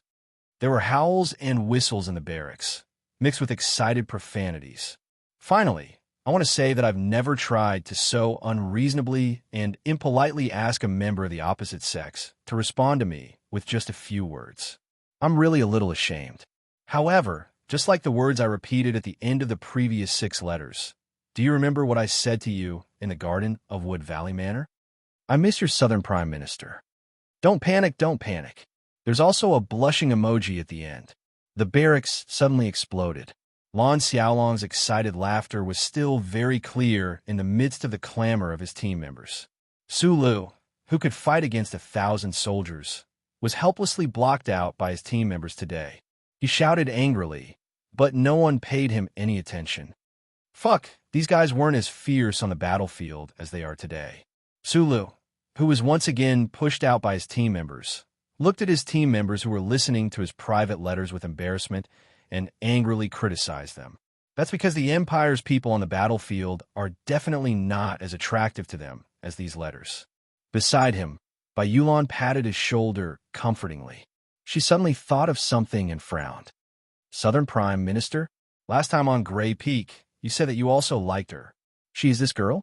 Sulu paused for a moment and then explained, "Those were my last words. At that time, I thought that I was going to die. Of course, I hoped that after I died, she would feel better. The question is, do you like her or not?" Bai Yulan looked into his eyes and asked softly like an emotional columnist. Sulu lowered his eyes and remained silent. His biggest problem now was that he didn't know who to like. Pay attention. This letter is signed off by Zhou Yu. Do you know who this is? The beloved daughter of our great minister, Zhou Yingxing. Sulu had already lost the energy to stop this farce. He stared fiercely at Lan Xiaolong, who was salivating at the table, and thought about which military discipline he should use to punish this person later. Fortunately, these unclassified letters did not involve his or other people's secrets. After thinking about it, he could only let his team members enjoy this rare carnival. Zhou Yu's letter was as simple and cold as the red-clothed mother's temperament. There weren't many words, but they hit the nail on the head. If you're not dead, write back and let me know. If you're dead, don't tell me. Remember to die far away. Lan Xiaolong and his team members were shocked. They thought that the Minister of Defense's daughter was indeed extraordinary. Even if it was a small grudge between lovers, she could express it so magnificently and viciously. Sulu was too lazy to pay attention to these people's deliberate misinterpretation. However, he suddenly thought of the next letter on his phone. His pupils shrank nervously. He was prepared to do whatever it took to prevent this from happening, but he found that it was already too late. This was a video message. Lan Xiaolong, turned on the external hologram of his phone. The next moment, all the team members in the barracks saw the image on the hologram and collectively took a deep breath. It was an extremely beautiful pair of red lips, exaggeratedly occupying the entire hologram. The owner of the red lips pulled away from the camera, revealing a perfect face that all the men in the Federation recognized.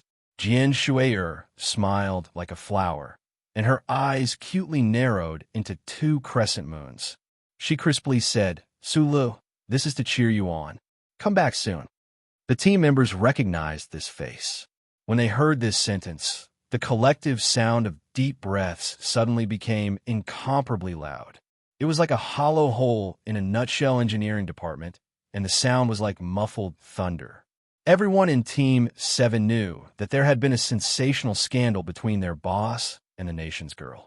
However, seeing the naked evidence with their own eyes today, their feelings were naturally very different. After the video message finished playing, after a deathly silence, everyone collectively turned around and nailed Su Lu to the ground with shocked, envious, and jealous gazes. Su Lu stubbornly straightened his chest. Suddenly, he noticed 2 sneaky figures on the periphery of the crowd. His eyes narrowed dangerously as he coldly said, "Cut this, or don't blame me for being rude." The production duo from the Venus Documentary Studio had lived and fought with Team 7 for a long time. The team members had long been accustomed to each other's existence. The reporter and host, who was rumored to win countless awards for the documentary, Team 7, keenly discovered such a great material today. How could he let go so easily? He had been secretly filming in the dark. Unexpectedly, in the end, it was still discovered by Su Lu. The production crew knew Su Li's personality very well, so they very sadly and helplessly pulled out the data strip. At this moment, the electronic monitoring equipment that Gu Shifeng had set up around the camp suddenly began to emit a sharp sound. The ground began to tremble, and strange echoes appeared in the air. The team members who reacted quickly immediately ran to the armory. "It can't be the Empire. They're attacking," Su Lu said with a frown. "Yes." Bai Yulan put her right hand into her pocket and held the delicate bayonet handle. "Then what happened?" Su Li's eyes narrowed again. Chapter 502. Group 7's barracks were located in a quiet, shallow, hilly area on the outskirts of Sunset State. It was quite far from the Federal Forces barracks, so not many people came to disturb them. The main planet of the West Woods was now filled with soldiers, battleships, and airplanes. The glory of the Charter was everywhere, but this nutshell mercenary army, directly under the Ministry of National Defense, was still very vigilant in setting up security and surveillance measures. Under Gu Shifeng's arrangement, the precise electronic control equipment could accurately capture any abnormal movement within a 30-kilometer radius. Sharp alarms rang out one after another in the barracks. The members with vigilant expressions were busy, but they did not panic. They used their fastest speed to put on the individual combat systems, carried all kinds of heavy firearms, and came to their own defense zone.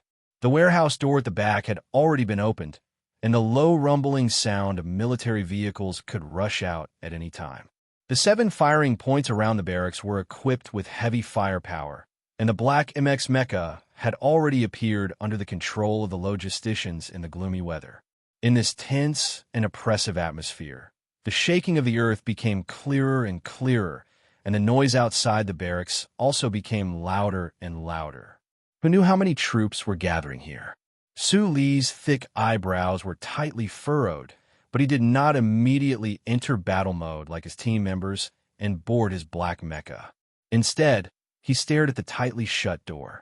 Every movement on this planet was under the surveillance of the Charter computer. He did not believe that he would be in any danger without the old man's warning. The next moment, his calm expression could not help but change, and he showed a strong sense of vigilance and alertness. The heavy sound of rolling tanks and the low rumbling of military engines outside the barracks became louder and louder. These sounds broke through the sky, shaking the forest behind the barracks to the point that the birds in the forest behind the barracks were incomparably quiet, shaking the earth nonstop, shaking his face slightly pale. It would take at least a few hundred heavy tanks to drive in at the same time to create such a commotion. This meant that Group 7's barracks were currently surrounded by an entire squadron of mechanics. What surprised Sulu even more was that beyond the outer walls of the barracks, he could clearly see the cold and stern bodies of dozens of mecha. Those were the Federation's newest model, the MX Mecha. Looking down at the barracks from above, they were like gods, naturally exuding an irresistible aura. Sulu raised his eyebrows and flipped over the wall of the barracks. He came to the highest sniping point and looked out the wall. His pair of lively black eyebrows suddenly froze. Beyond the walls of the camp, there was a dense army as far as the eye could see. On the roads and fields, there were close to 1,000 armored vehicles that were actually lined up more than 10 kilometers away. There were also countless huge engineering mechs and military equipment covered in green cloth scattered among them. Not to mention those silent, tall black mechs scattered all around. It was at least an entire team of mechanics. No, the number of mechas far exceeded the standard equipment of the Federation. Furthermore, the equipment of this team was far more advanced than the average equipment on the battlefield. Just one look was enough to make people tremble in fear. The members of Group 7 in the barracks were all fierce people who had survived the battlefield. However, even as strong as they were, they found it hard to digest what they were seeing right now. If it weren't for the clear Federal Army Gold Star insignia on the equipment of the troops outside the barracks, the team members would even be shocked to think that the people of the Empire had broken through the space tunnel and that the crazy Emperor had sent all of his most terrifying royal guards over, just to crush a small mercenary team of less than 100 people from the Federation. This kind of thinking was absurd, but the team members who were originally planning to vent their frustration of not being able to see the beauties on the beach today could no longer yell with a fierce expression. Instead, they subconsciously lowered the muzzles in their hands and looked at each other, unable to summon any courage to fight. Even the automatic fire system that Gu Shifeng had set up in the barracks was deactivated at this moment. The troops outside the walls occupied the entire land. The ones that truly surrounded Group 7 were only a small number of vehicles in the vanguard. How could their few guns stop such a large number of troops? This unknown group of Federation mechanics probably wouldn't launch an attack on the pitiful camp of Group 7. Sulu, with the calm of an engineer, quickly confirmed this point. Those rumbling war chariots and the dangerous and powerful MX Mecha all stopped silently where they were. If their goal was to destroy Group 7, all they needed was a simple cannon barrage or a casual armored charge, and Group 7's barracks and all its members would be reduced to dust. A fleet of vehicles could be faintly seen on the road. He stood on top of the wall in a daze. Suddenly, he rubbed his face hard, rubbing his previously pale cheeks until they turned red. Only then did he take a deep breath, jump off the ground, and walk toward the door. The door of the barracks slowly opened. More than 10 bulletproof military vehicles with prominent license plates slowly drove in and then with difficulty parked side by side in the not-so-spacious area of the barracks. The team members had already felt that there was something fishy about today's incident. The old team members had sharp eyes, while the new team members had extraordinary family backgrounds. They all discovered an even more shocking truth from the license plates of these military vehicles. The heavy doors of the vehicles opened one by one. More than 20 white-haired big shots wearing formal military uniforms alighted from the vehicles. These big shots all had one thing in common, and that was that they all had one or more shining golden stars on their shoulders. At this moment, Sulu somewhat suspected that all the generals of the Federation had come to his little courtyard. He wondered if he should go up and say welcome to his humble abode, but then he realized that his current emotions were somewhat comical. Among the guests, only 2 were not wearing military uniforms. One was Mr. Nutshell, the CEO that Sulu was very familiar with. This middle-aged man was in control of the largest corporation in the Federation. He looked at him with an admiring and proud gaze, but did not give him any hints. The other was an official with a smile on his face. He was wearing a black formal suit. He was the director of the office of the president's residence, Breen. Suli's pupils shrank slightly. This director Breen had a close relationship with Macho in the back of the mountain. Later on, he firmly became the most loyal housekeeper of President Pabre. He was deeply trusted by the president and was an out-and-out powerful figure in the political world of the Federation. In the past year or so, His Excellency the President's concerns and suggestions for him were usually conveyed by this director. And the two banquets that he had been honored with in the president's residence were also arranged by this director. But Sulu did not immediately greet the other.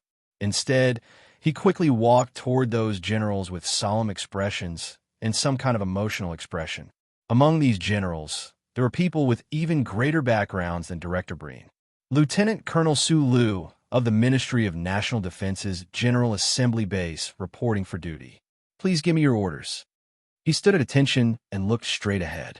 He gave a very standard military salute to the chairman of the Joint Chiefs of Staff of the Federation and the commander of the 1st Military Region, General Miles. The second target of the salute was the Federation's frontline commander-in-chief, the West Woods Tiger, who was looking at him with a very mysterious smile. Then there was Deputy Minister Chan of the Ministry of National Defense, Dean Shi of the 2nd Military Academy, the commander of the 4th Army of the Federation, the Chief of Staff of the West Woods Command. The members of Group 7 had already lined up behind Sulu. They looked straight ahead and allowed the big shots of the military to inspect them. Their excitement was mixed with a strong sense of unease. No one could understand why the big shots of the federal military would collectively come to visit Group 7's camp when the war between the Federation and the Empire was fierce. What made the team members even more confused was that even though these commanders and generals had noble identities, wasn't it a bit too exaggerated to bring an entire team of mechanics as a security force? In the formation, only Lan Xiaolong and Bai Yulan vaguely guessed something. They knew that Su Lu might not have found the real common point of these generals, but they clearly caught that point because they had recited the glorious war history of their unit countless times when they first joined the army. Thinking of that possibility, Bai Yulan, who was usually the calmest and most indifferent person, couldn't help but have a hint of excitement on her face. Other than the West Woods Tiger, who was responsible for receiving the people from the Capitol Ring, the military leaders who suddenly came to Group 7's camp today had one thing in common. They were all subordinates of Army Godly Pifu. They were all from the 1st Division of the Federation, the 17th Division. As the chairman of the Joint Chiefs of Staff of the Federation, General Miles was the real leader of the Federal Army compared to the low-key defense minister, Zhou Yingxing. Ever since Army Godly Pifu retired to the lakeside of Feiqing, all the command of the federal forces were in his hands. With his hands behind his back, General Miles looked at Su Lu and said, "We don't have any instructions. We're just here to announce something." In a short period of time, the engineering team had already set up a temporary platform. The sound system had also been set up. Countless large sound amplification devices were placed around the camp, aimed at the troops outside the barracks that covered the mountains and plains. General Miles, Director Breen, and the CEO of Nutshell walked up to the podium. The rest of the generals had a satisfied smile on their faces as they stood below the podium. Sulu glanced at Zhong Suohu. He knew that in such a public place, there was a huge difference between him and the commander-in-chief of the Federation's front line. After thinking for a while, he silently returned to Group 7's camp. General Miles looked at the soldiers below the podium with a serious expression. After a few seconds of silence, he said, "President Pabre personally signed the order. According to the military organization regulations of the Federation, the order was passed by the Military Committee of the Management Committee and implemented by the Ministry of Defense. On behalf of the Joint Chiefs of Staff of the Federation, I officially announce this. The Federation will rebuild the 17th Division." Under the podium, Sulu felt a bit confused. He didn't expect that the news that would shake the entire Federation would be announced so easily by General Miles. The fact that he had been guessing for a long time appeared in front of his eyes so quickly. He was a bit unprepared. General Miles's voice came out of the barracks through the sound amplification system and echoed in the wilderness. It echoed in the ears of the members of Group 7 and the soldiers of the Federation who were waiting solemnly. The troops outside the barracks had traveled countless light years from the Capitol Ring to the West Woods region. Tens of thousands of soldiers have been guessing and waiting. At this moment, they finally heard the answer they wanted to hear the most. After a suffocating silence, a thunderous roar of excitement suddenly sounded in the wilderness. Chapter 503. The expressions of the members of Group 7 in the barracks froze for a moment, as if they were awakened by the thunderous cheers outside the walls. They no longer cared about Supervisor Su Lu, who had his head slightly lowered, nor did they have the time to pay attention to the big shots not far away. They raised the guns in their hands high up in the air and roared in excitement. They screamed and jumped around randomly. No one was crazy enough to fire a shot into the sky, but countless military caps flew into the gloomy sky today. The troops outside the walls were all equipped with advanced equipment from the Harbor City Guard District and the 1st Military Region. When they heard General Miles announce that the Federation was officially reorganizing the legendary 17th Division, they knew that they were going to be part of the legendary troops of the Federation. Of course, they were incomparably excited. Compared to these tens of thousands of soldiers, Group 7 inside the walls seemed to have more reason to be excited and proud. The old members of Group 7 in the nutshell were basically all from the 17th Division. Bai Yulan, who had joined when she was young, had personally experienced the final glory and sorrow of the 17th Division before it was disbanded. As for the new members of Group 7, they were originally the popinjays of the Harbor City Garrison Guard District.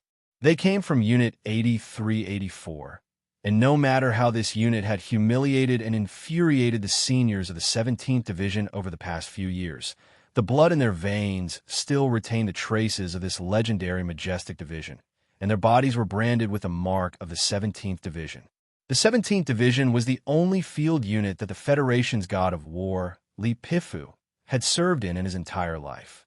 This mighty army had slaughtered its way into the Gary Corridor 3 times, forcefully attacking the heart of the Empire, and had never tasted a single defeat in more than 100 bloody battles. It had the most glorious history of the Federal Army, and had made countless contributions to the Federation. Sula didn't need anyone to remind him. Like countless other male Federation citizens, he could recite the battle history of this legendary army like the back of his hand. However, in his bones, he was still that calm engineer. In addition, he had joined the army halfway, so he hadn't received the training of the army. He wasn't an old member of the 17th Division, so it was difficult for him to understand the emotions of the countless soldiers inside and outside the walls, as well as the countless generals on and off the platform. He looked at the tears and excitement in the eyes of the young and old soldiers. He could understand, but it was difficult for him to fully immerse himself in it. Instead, a faint sense of frustration appeared in his heart. The Federation reorganizing the 17th Division, on one hand, was to give instructions to the old man, but on the other hand, it was to send a strong message to the entire universe. That was that the Federal forces would definitely be like the 17th Division in the end and obtain the final victory in the end. But what did this have to do with him? The moment this thought appeared, it was instantly shattered. Su Li's lips curled into a bitter smile. The god of war, who was as tall and dangerous as a snowy mountain, had personally rescued him from a lure prison and allowed him to enter the training base as an instructor. Lan Xiaolong had left the garrison area of the port city, reformed Group 7, and urgently recruited soldiers from Unit 8384 on the front lines. All of this had been foreshadowed long ago. His career on a battlefield was bound to be closely linked to the most famous 17th Division of the Federation. Sula was thinking. No one laughed, and no one paid attention. The members in the barracks were so excited that their faces were slightly red. The big shots of the Federal Army were filled with emotions. Everyone was completely focused on everything that was happening on the platform. Director Breen read the congratulatory letter personally written by President Pabre. In the letter, the president passionately reviewed the glorious achievements of the 17th Division in the past battles. Using a sincere tone, he used 17 imposing sentences to look forward to the great future that would happen in the vast universe. He encouraged all the soldiers of the 17th Division and all the troops of the Federation that participated in the battle to inherit the god of war's heroic spirit when the Federation was in dire straits. The last person to give a speech on the stage was the CEO of Nutshell. It was already surprising that the biggest entrepreneur in the Federation would participate in the rebuilding of the most legendary troop of the Federation. In his passionate speech, it was even more puzzling that the focus of his speech was on Nutshell Group 7. He praised the outstanding performance of the members of Group 7 on Planet 5460 and Planet 163, firmly believing that they did not embarrass the 17th Division in Nutshell. He also expressed that he would continue to support the righteous cause of the Federal Army. The film crews of the most important TV stations in the Federation had already entered the barracks. They wanted to use the fastest speed to broadcast this major event that would definitely greatly increase the morale of the Federation.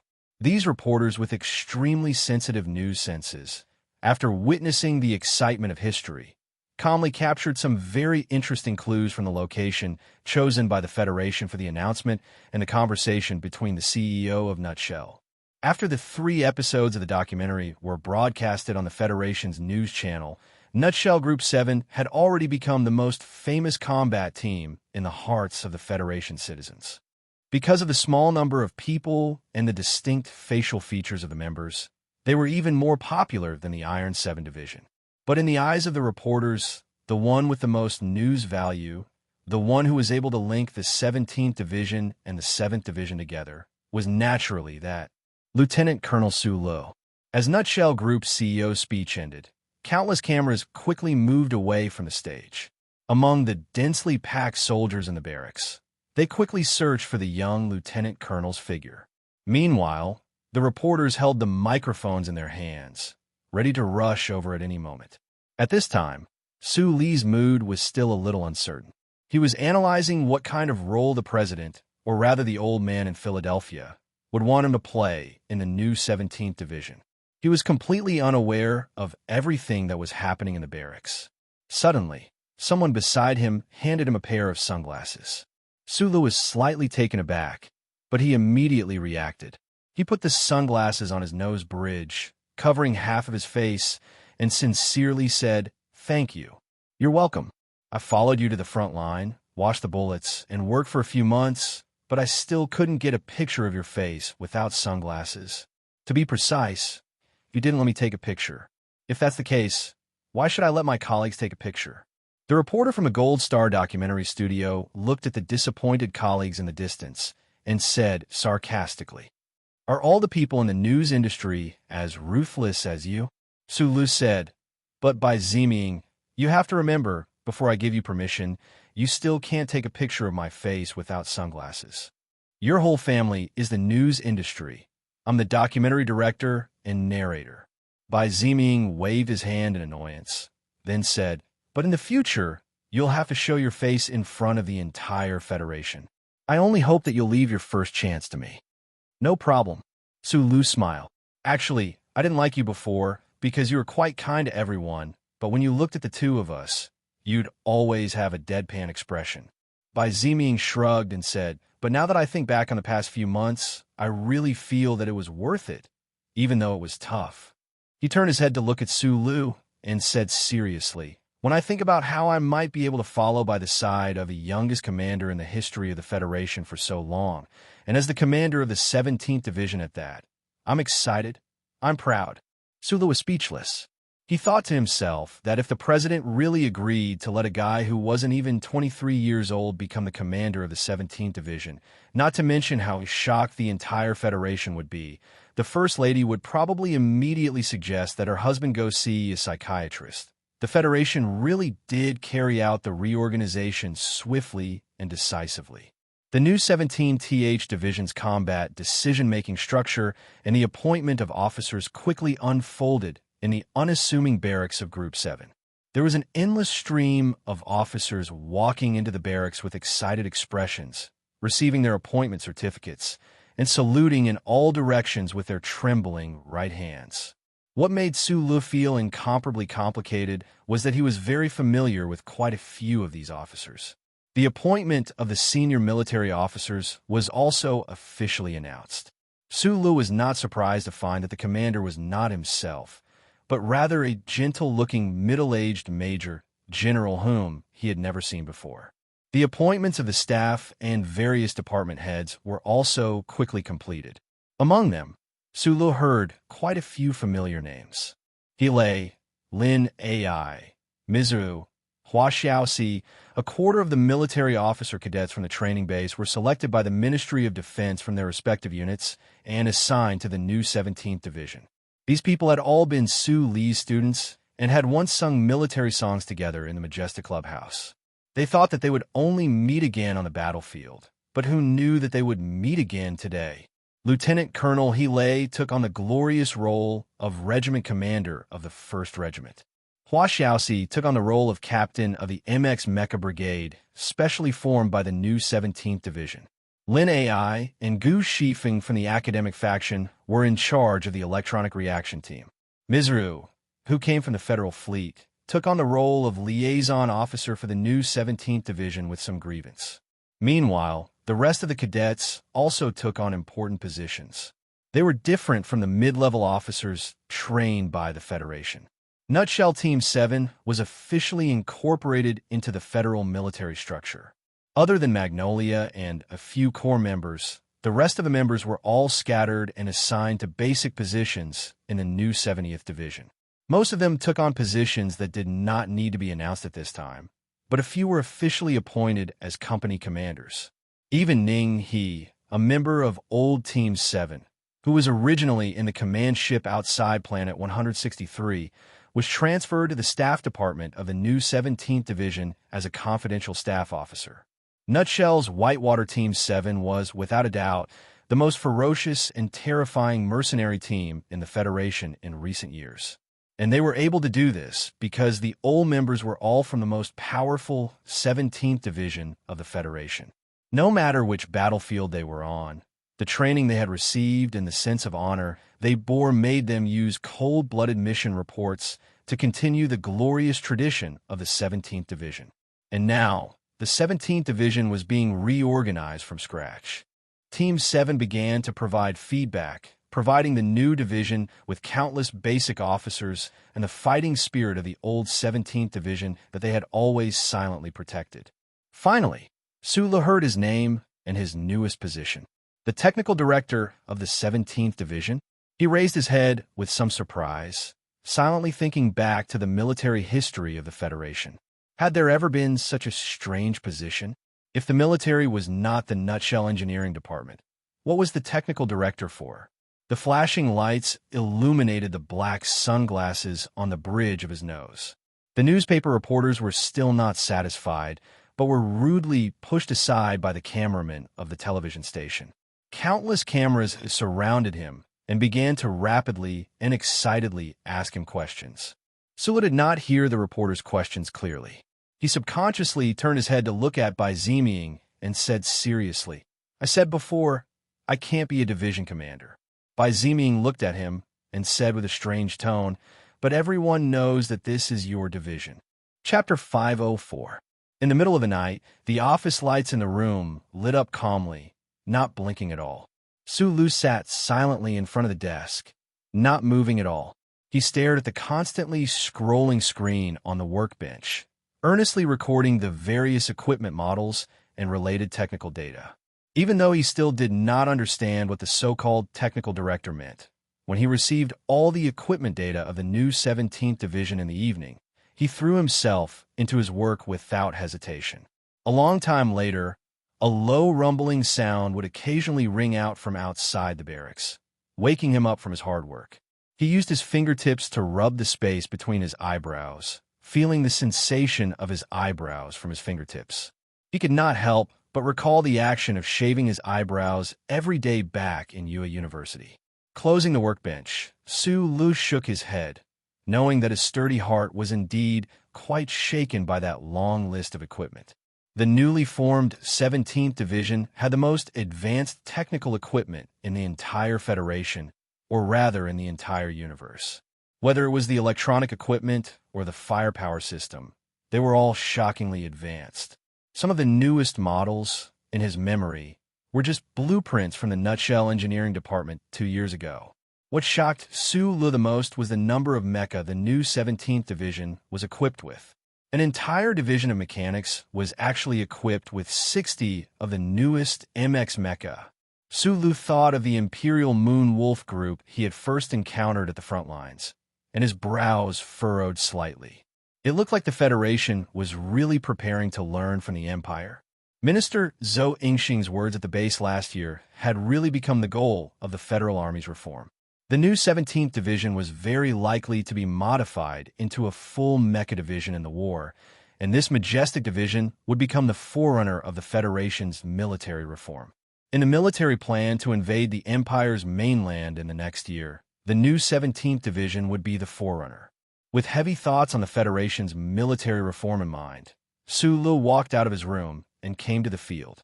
However, he found, somewhat at a loss, that the barracks of Group 7 tonight was no longer the one he was familiar with. The headquarters of the new 17th Division was located 7 kilometers away on a gentle slope. The members of the 7 teams had all gone to their respective combat units, so the entire barracks was empty. The surroundings were quiet, and he could no longer hear the sounds of cards being played or chatted, which made it difficult for him to get used to. He climbed up to the roof and sat quietly beside the automatic hydraulic cannon. His right hand gently stroked the cold metal tube as his gaze fell outside the courtyard wall. Under the night sky, barracks spread all over the hills and covered the fields that were usually dark. The large engineering mechs that were still working in the distance occasionally let out roars, replacing the usual croaking of frogs. In just a dozen or so hours, the mulberry field did not turn into a sea. Instead, it turned into a vast military camp filled with a solemn atmosphere. Su Li's eyes narrowed slightly, and a wistful smile appeared on his face. This really seemed like a miracle from the Creator, but in reality, it was a display of the Federation's magnificent power. The temporary barracks of the new 17th Division had basically been completed. Only the water supply and drainage system was still undergoing the final stages of construction. The Federation had made ample preparations, and Su Lu, who had witnessed all of this, finally understood why the Federation had arranged for Group 7's barracks to be in such a remote area. It turned out that the Federation had been planning for the arrival of a division from the very beginning. The sound of light footsteps came from behind him. Sulu did not turn around because he knew who it was. Bai Yulan sat down beside him, lifting the fine hair in front of her forehead that fluttered in the night wind. She looked seriously at the simple notebook in her hands and said softly, "Division Commander Yu Chenghai, from a logistics background. However, he has nothing to do with Minister Zhou. Many years ago, he was already the division chief of the old 17th Division. Later on, he became a military official. I heard that the war god likes to eat the food he cooks the most. According to his qualifications and his position as a direct descendant of the 17th Division, logically speaking, he should have been promoted to Major General a long time ago. Of course, it was definitely an idle position. Because of some luck, he never got promoted.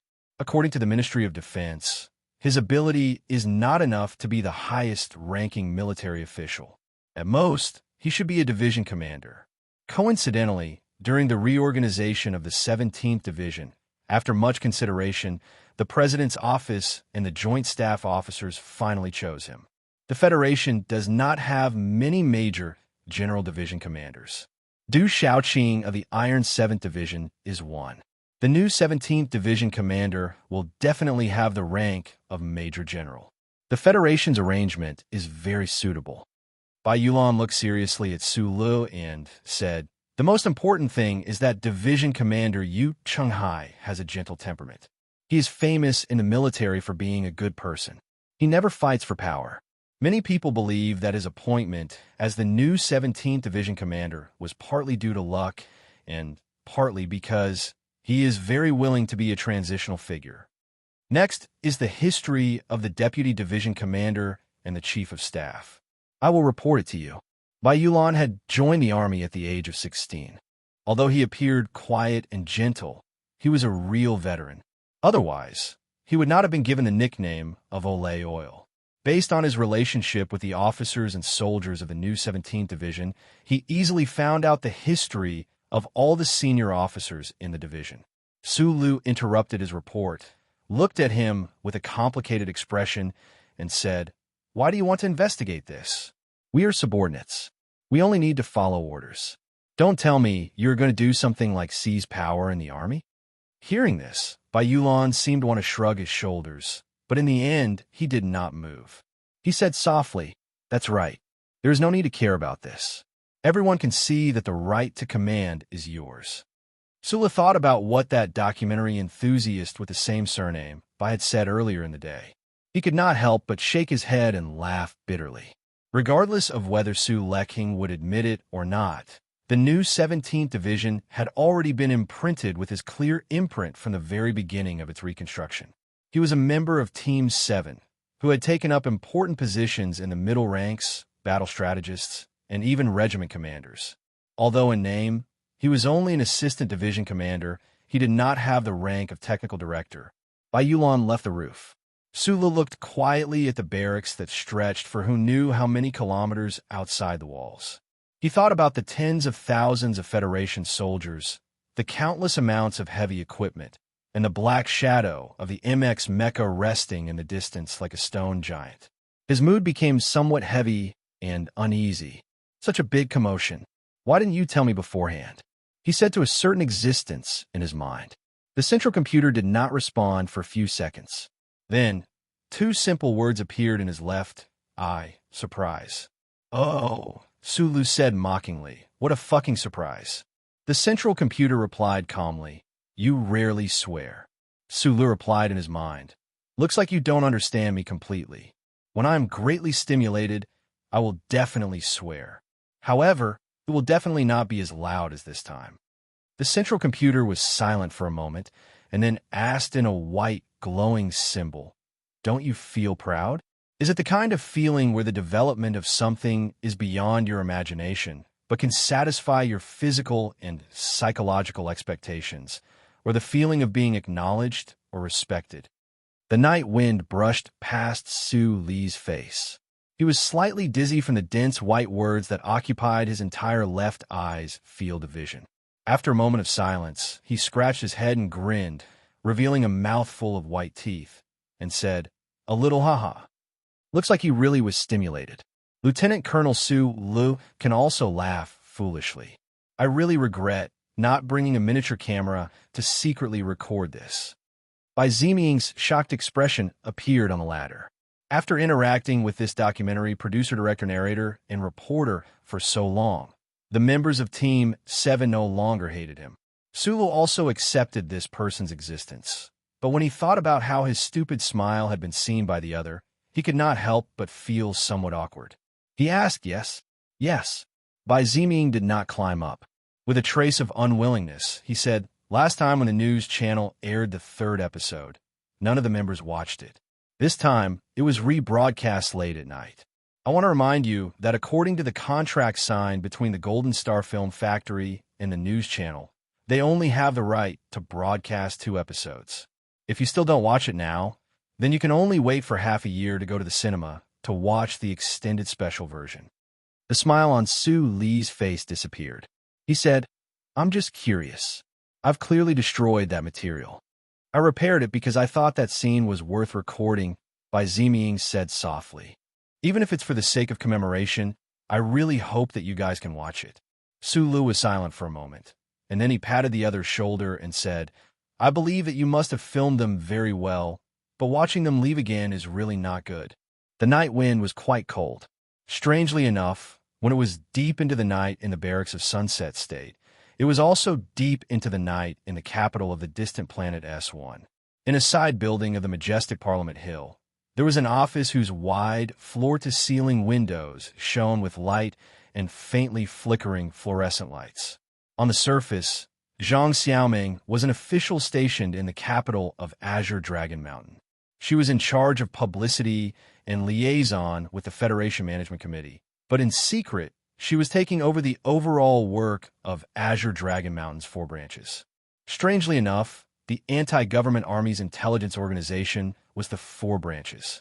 The department used by the Federation Investigation Bureau to attack Azure Dragon Mountain spies was also called the 4 branches. The continuous work of day and night made her appear somewhat tired. Her pair of black-rimmed glasses, which only had a sense of remembrance and vigilance, could not hide the haggardness between her eyebrows. At this moment, her expression was very relaxed and very calm. This was because she was watching television, but there seemed to be a layer of moisture under the glasses. The news channel was rebroadcasting the third episode of the documentary Team 7. This episode was called Survival and Death. It had caused an even greater sensation in the Federation than the previous two episodes.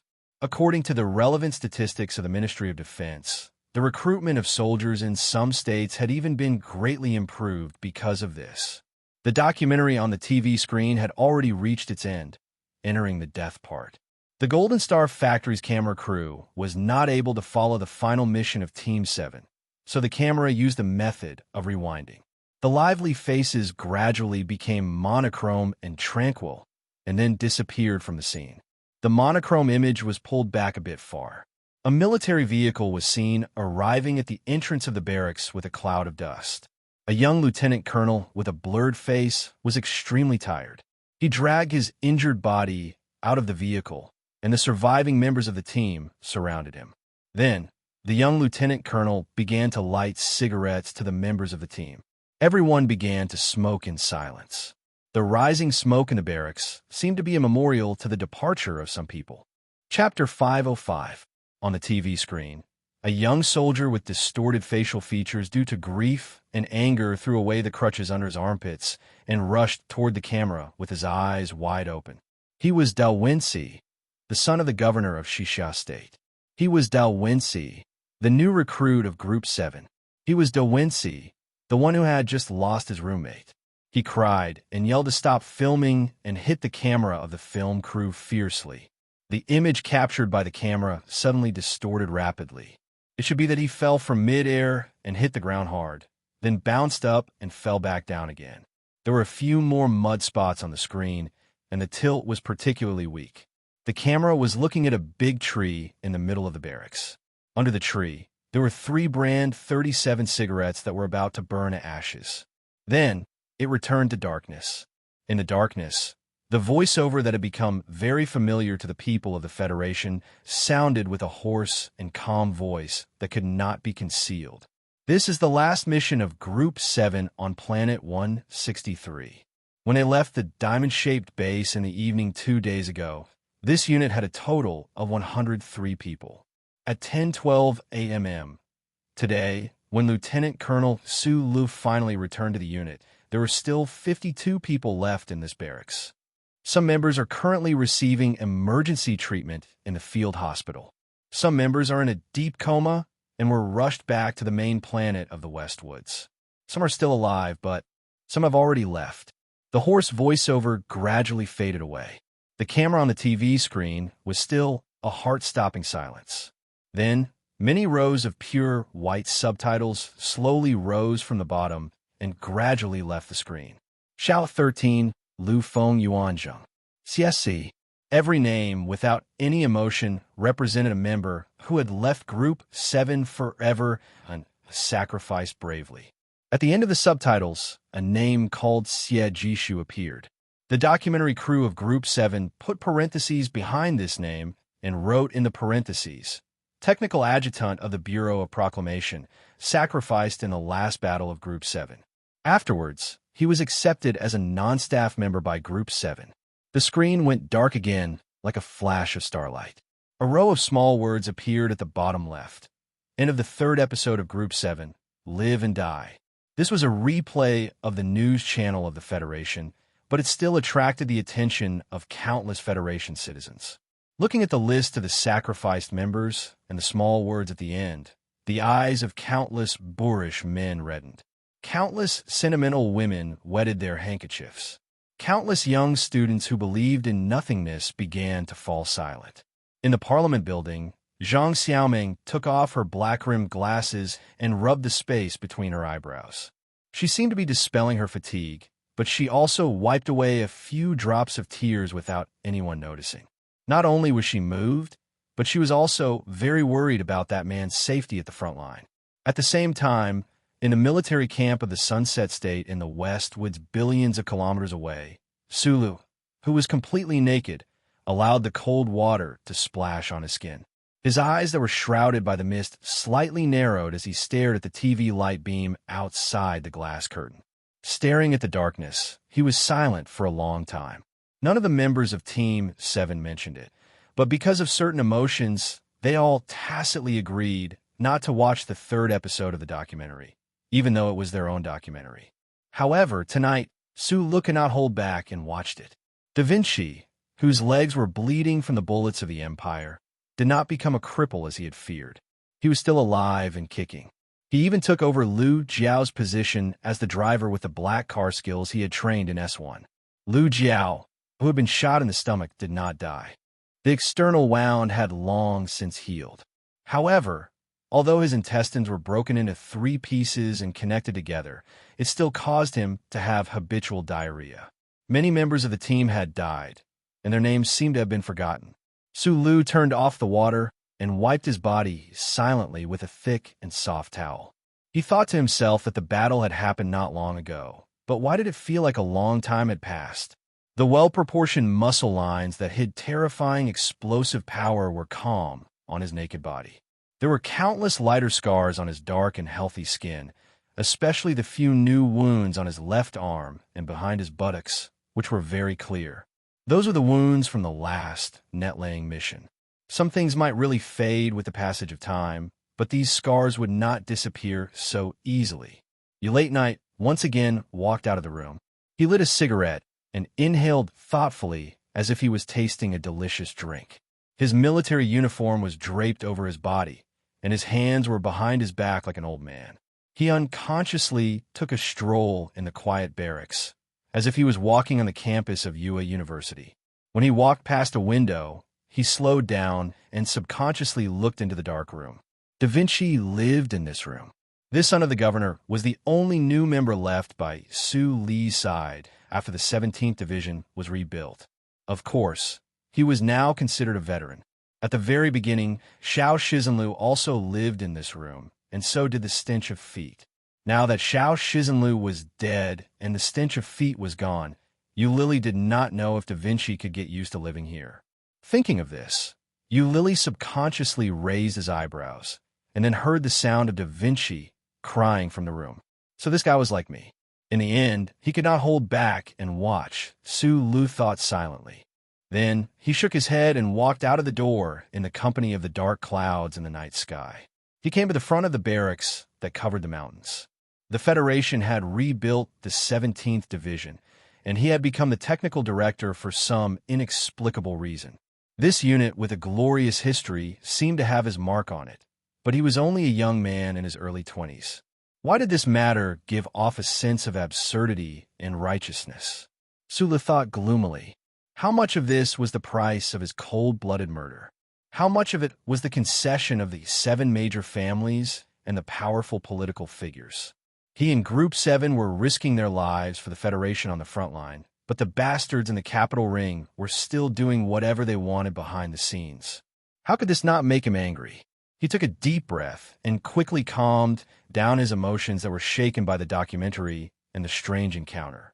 The heavy feeling on his shoulders, the quiet barracks behind him, and the tens of thousands of ordinary Federation soldiers in front of him should have made him feel proud, but only he knew that there were many big hearts in his body that were like shadows that covered his heart, making it difficult for him to breathe. The political struggle between President Pabre and the 7 major families and the politicians that really controlled the Federation was still in a peaceful state for the time being. If the conflict broke out in a few years, how would he, a professional military officer who was far away from the political circle, help the other party? Once the Federation attacked the Empire, what kind of difficulties would he and the new 17th Division face? What kind of power would the brave and good Imperial armies erupt on their land? Would the Level 6 pilot princess, whose name shook the universe, appear in front of him? What made him feel the coldest was why His Majesty was so angry because of Jian Shi. What kind of relationship did the uncle have with the Empire? Why did he become the #1 wanted criminal? Did he really betray the Federation, Or was it because he had the terrifying ability of the disguised chip that violated the true bottom line of the glory of the charter? He also had a disguised chip on the back of his neck, so why didn't the Federal Central Computer list him as a wanted criminal? Why didn't the warships fire at him from tens of thousands of kilometers away? Why was all of this? Deep confusion flashed through Sue Lee's eyes. These questions had always been pressing down on his heart, and even began to make him feel pain, because the unknown was a kind of torture to begin with.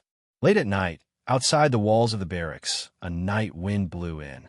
It was not slightly cold, but rather somewhat dry. The corner of the military uniform casually draped over his shoulder rippled in the wind, and then a line of white characters appeared in his confused left eye. The difference will always be the difference between programs. He was silent for a moment, and then asked the omnipresent old thing in his mind, "Why is there a difference? Why are you willing to answer my questions in this regard today?"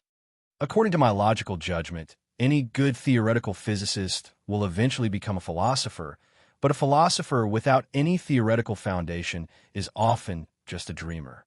The Federal Central Computer replied in his eyes, "As an engineer who has not deeply studied theoretical physics and only focuses on the extension operations of experimental physics, you have become more and more like a philosopher tonight, which can only prove that your mental state has been stimulated in some way. As the #1 protected target of the Federation, I need to warn you.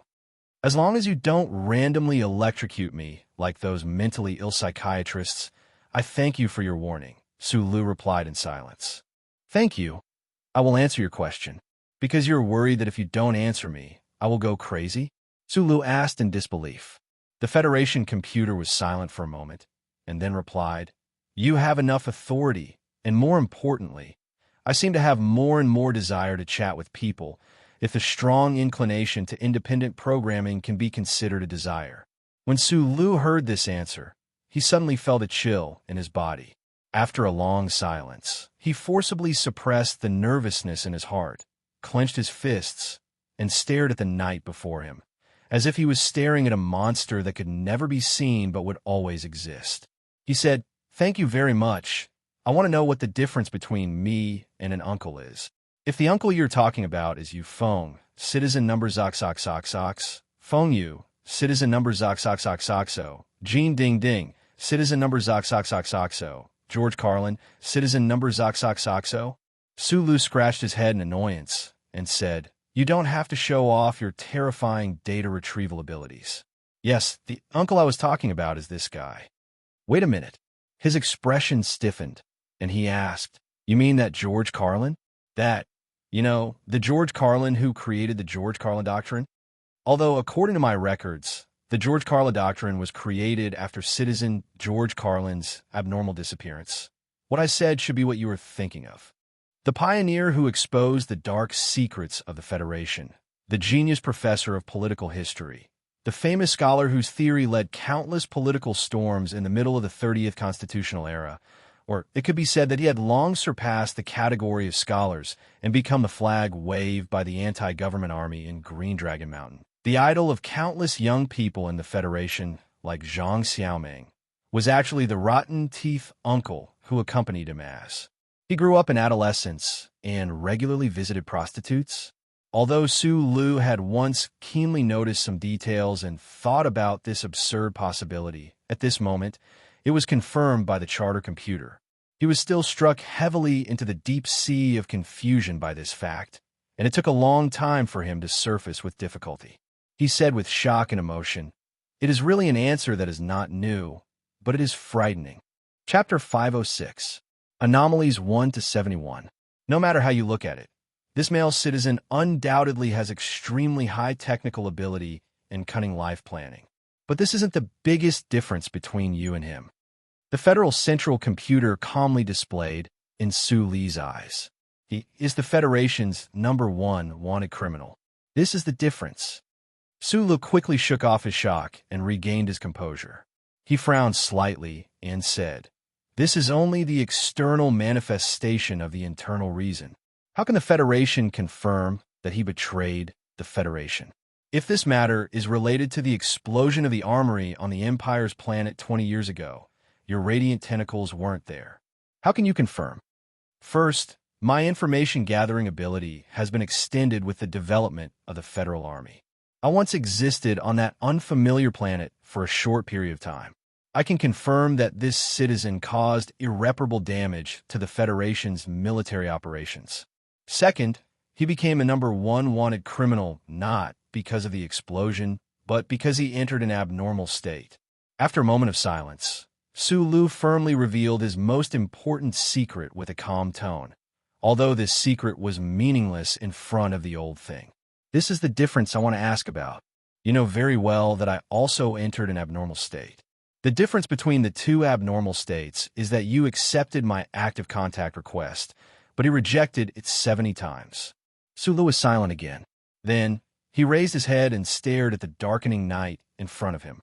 He said with a slightly hoarse voice, "Accepting active contact means that I gave up the protection of the first charter and allowed you to enter my brain through the chip. Does this mean that you have the ability to kill me at any time? Is that why you let me continue to live in this universe and then carry out some kind of experimental observation?" His personality was like a stubborn rock in the East Forest, but he had powerful logical analysis ability. He had never asked or even thought about the above words, but he knew that this might be the truth that best fit his strange relationship with the old thing. The reason why he didn't ask or think about it before was because he was afraid. The white characters in his left eye disappeared for a few seconds. The great existence who had thousands of incarnations and roamed the universe as an electronic body among countless satellite equipment also needed time to think in the face of Su Li's calm and sharp suicidal question. No. The Federal Central Computer finally began to answer. According to the secret clause of the First Charter, I am absolutely prohibited from issuing any direct physical operations to targets that are not first sequence individuals. The scope of physical operations extends to any scope that may negatively affect the target's physiological indicators. I didn't list you as a first-order target because you accepted the request to contact me, so you're no longer a first-order target suspect. It's not because I can control your physical life or death. Your conjecture about the latter, in my opinion, is just an inference of the overly complicated and unnecessary literary conspiracies of human beings, not a logical rule that I strictly enforce. Sulu furrowed his brows and pondered for a long time before he finally understood what the other party was trying to say. Back then, in those endless, strange, dark dreams, he accepted the charter computer's request to contact him. From that moment on, his life was filled with absurd and unrealistic colors. He was the only person in the universe who could communicate with the Federal Central Computer through the chip on the back of his neck. Because of this fact, he had survived the brink of death many times and obtained unimaginable authority and benefits, if those could be considered benefits. However, every time he thought about what was going on in his mind, the old thing knew that as long as the other party was willing, he could control the a chip's pulse at the back of Su Li's neck and make him leave this world without a trace. Su Li felt terrified. But why? Su Li still had countless questions, but he couldn't find the right words to organize them. The Federation's The Glory of the Charter was created by the sacred 5-person team. Legend had it that it was the great crystallization of the civilization before the catastrophe. In the face of an existence that was far beyond the Federation's technological level, even if he was a genius engineer, he still felt a little powerless. So, he could only ask broadly like a child with a hint of frustration. My core logic can't fully understand your situation. The central computer once again delayed for a moment before it replied with white characters. This is the established program left behind by the 5-person team.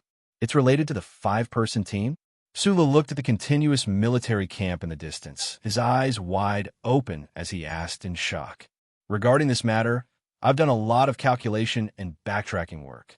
Until countless years ago, I still haven't touched the core of the matter.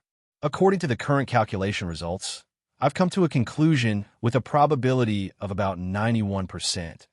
When you accepted the act of contact, there was a remnant piece of information in the replacement chip on the back of your neck that activated the corresponding program deep in my core.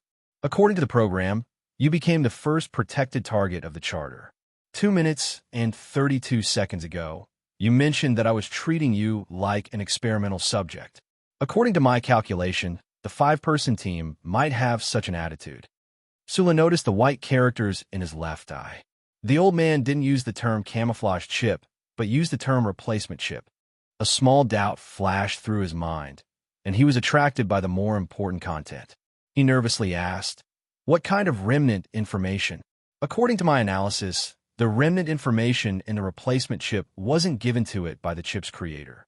The extremely complicated mechanical language should have been left behind by some existence, and I can smell a familiar scent from it. Our cores should be completely homologous.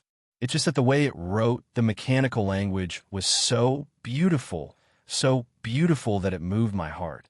The central computer, which had been answering questions like a theoretical physicist tonight, finally showed some emotional fluctuations when it talked about the remnant information in the camouflage chip. Sulu was an engineer in the end. After hearing the old man's words, he didn't have any extra energy to worry about his own problems. He was so shocked that his body was as stiff as iron. He thought with a hint of confusion, there's actually an existence in the universe that's homologous to the core of the charter computer, or even more advanced. Could it be the ruins of the civilization before the catastrophe? There's only remnant information. Does this mean that the existence has already disappeared in the long history? Why would the camouflage chip that Uncle made have these remnant information? Can humans discover it?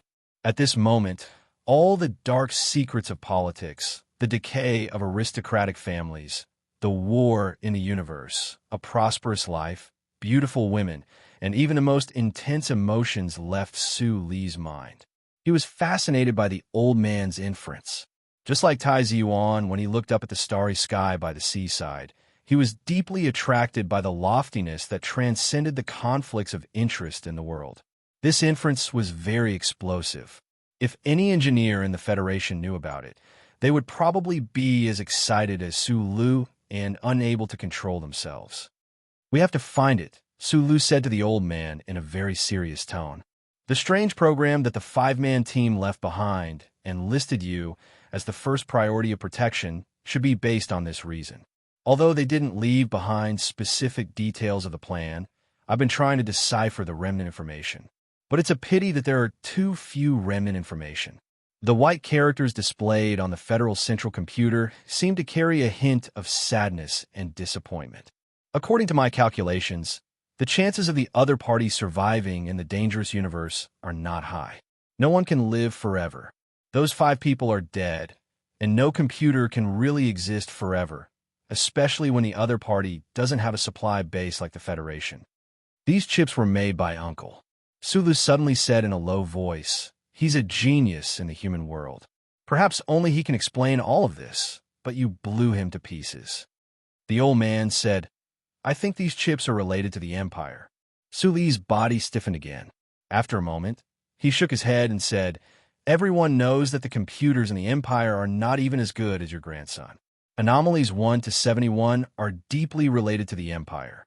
The first time he entered an anomaly and escaped my surveillance was after he returned to the Federation from the Empire Star region." Sulu was not surprised to know that Uncle had been to the Empire.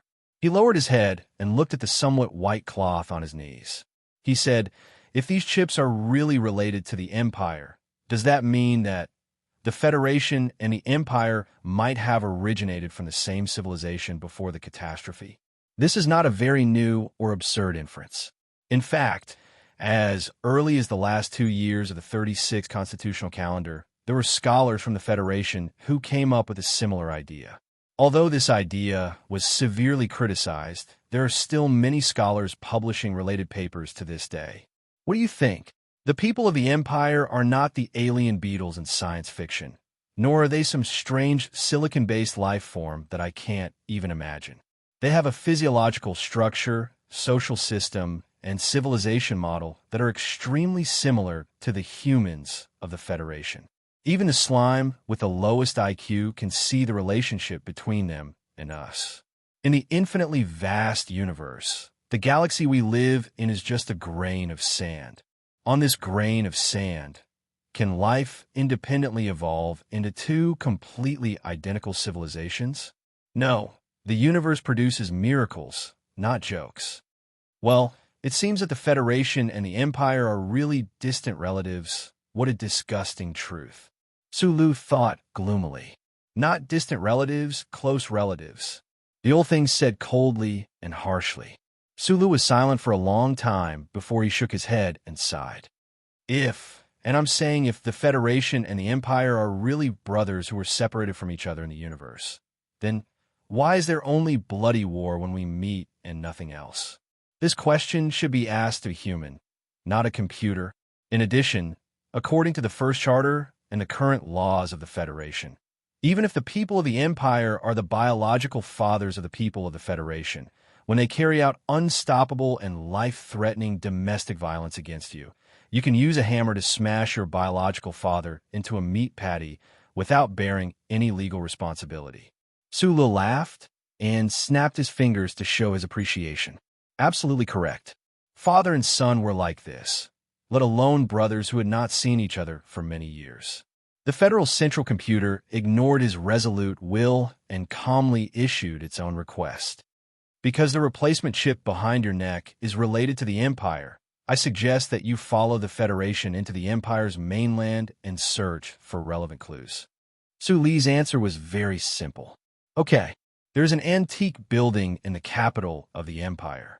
I don't have a map, but it should be easy to find because its owner is the great teacher of the Empire. Chapter 507.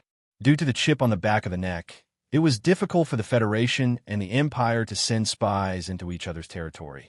However, in the past 100 years of history, the armies of both sides had attacked each other's territory before. In 1 year, the royal family of the Empire had even sent an official diplomatic mission. Both sides had a certain understanding of each other's social system and customs. In the past, Sulu did not care about the Empire because Eastwood was too far away from the front lines, and the miners' orphans were too far away from the war in the universe. However, now that he was a high-ranking officer of the Federation, he had to understand these things. However, when he heard the words great teacher, he was still confused. It seemed to be a very important official position in the Empire, but there were no more details in the materials he had read before. Sulu then noticed the hidden meaning in the old man's request. His expression became a little surprised and angry. You want me to go to the capital of the Empire to look for clues? Don't forget that I am a member of the Federation, not a god. This is no longer a matter of seeking death, but a ridiculous request. Unless the Federal Army has completely defeated the Empire by then and captured that crazy emperor. But in fact, I have always believed that the Federation will have a hard time defeating the Empire while I am still alive. Without waiting for the charter computer to answer, he waved his hand expressionlessly and said, "When the Empire invades the Empire next year, if I am still alive, I will help you look for clues. I am also very interested in this matter." These were Su Li's heartfelt words. Just before he took a shower, he had just received a secret dossier from the new 17th Division headquarters. The Ministry of Defense had confirmed that the newly formed new 17th Division would be quickly transferred to Planet 5460 after integration. This was the first battle that belonged to this unit. The Federation's victorious military operations had been progressing smoothly so far. This was especially so for the Iron 7th Division, who had achieved great success on Planet 5460. The Imperial Expeditionary Force led by old General Ambry was on the verge of collapse and could collapse in the glacier at any time. Naturally, the Federation had considered this aspect when choosing this planet as the new battlefield for the new 17th Division. However, a battlefield was a battlefield after all. People would always die on the battlefield, and no one could ever know who would be the next to die. Today, Sulu could control the MX and roar through the forest, rarely meeting a worthy opponent. Or he could hold the position of technical director in the army and live deep in the division, indifferently watching the fireworks.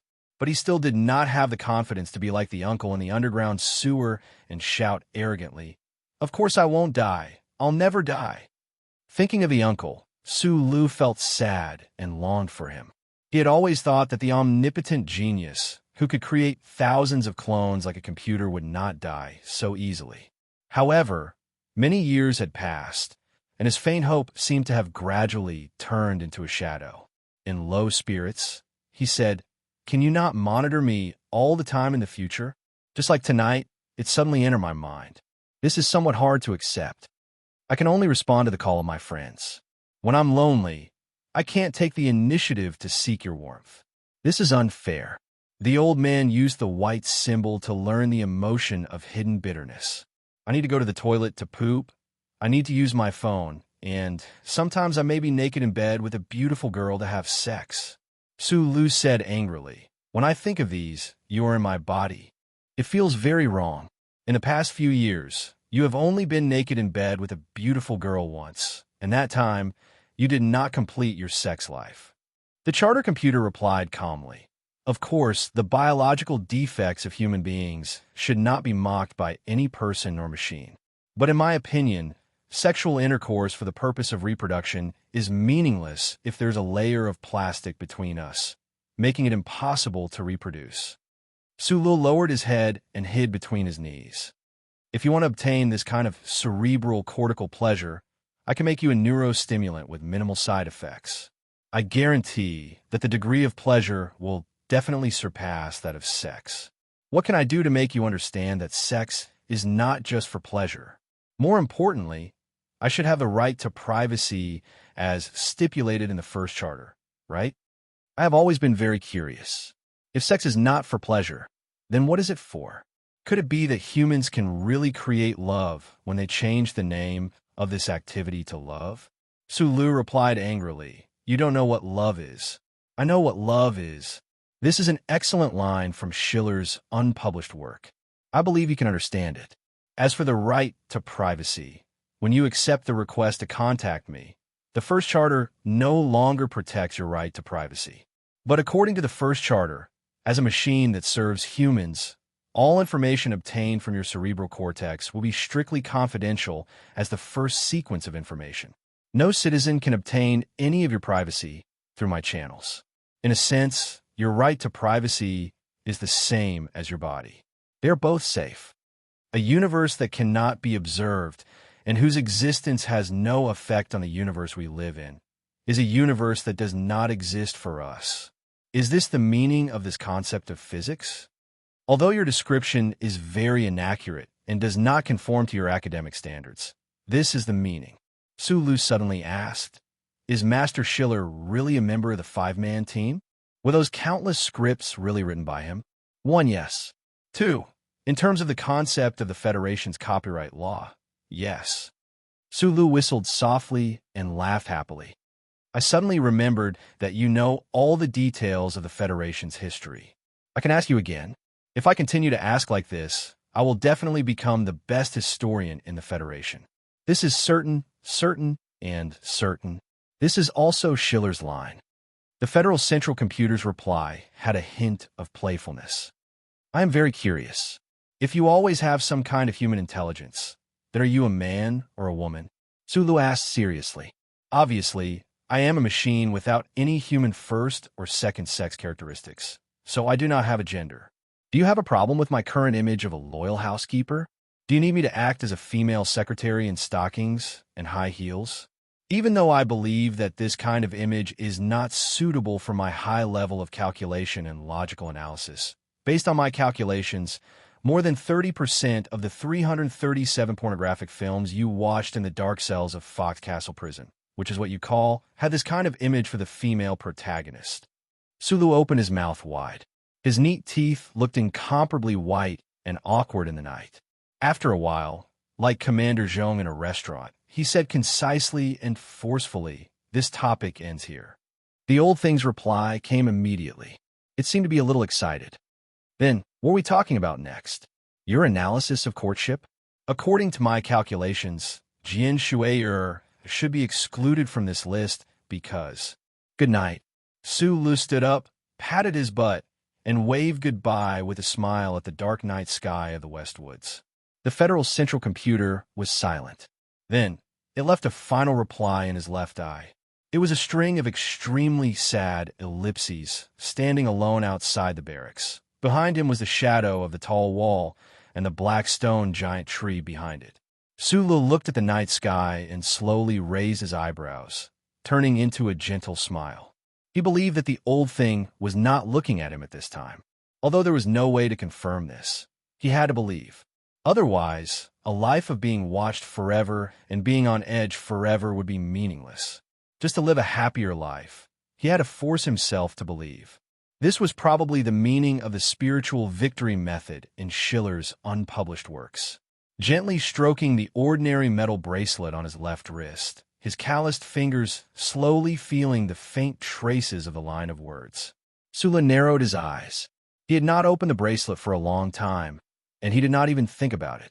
However, this bracelet seemed to hide a secret of the universe, and that secret could be in the Empire. After a short period of reorganization, the new 17th Division, which carried the memories and glorious history of countless military bigwigs, boarded the battleship and headed for Planet 5460, the place where the Federation fired the first shot of the counterattack. Among the 3 fallen planets of the front line, Planet 5460 seemed to be in the best situation. The general attack of Planet 163, led by Deputy Commander, he was also proceeding smoothly. Only Planet 3320, where most of the Imperial Expeditionary Force's main forces were garrisoned, was unusually bloody. After an emergency discussion between the Joint Staff Conference and the enemy's headquarters, according to the Bureau of Proclamations calculations, President Pabre forcefully suppressed the tide of voices on Parliament Hill. As the military wished, they did not continue to send more troops to the front line to ensure the military reserves that would enter the Empire the year after next. Instead, according to Zhong Shouhu's deployment, they directly transferred 14 mechanics from Planet 5460 and Planet 163 to Planet 3320.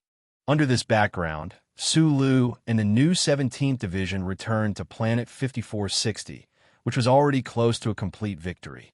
Now, there were only a few troops left on this planet. The final task of clearing out the main force was carried out by 2 divisions.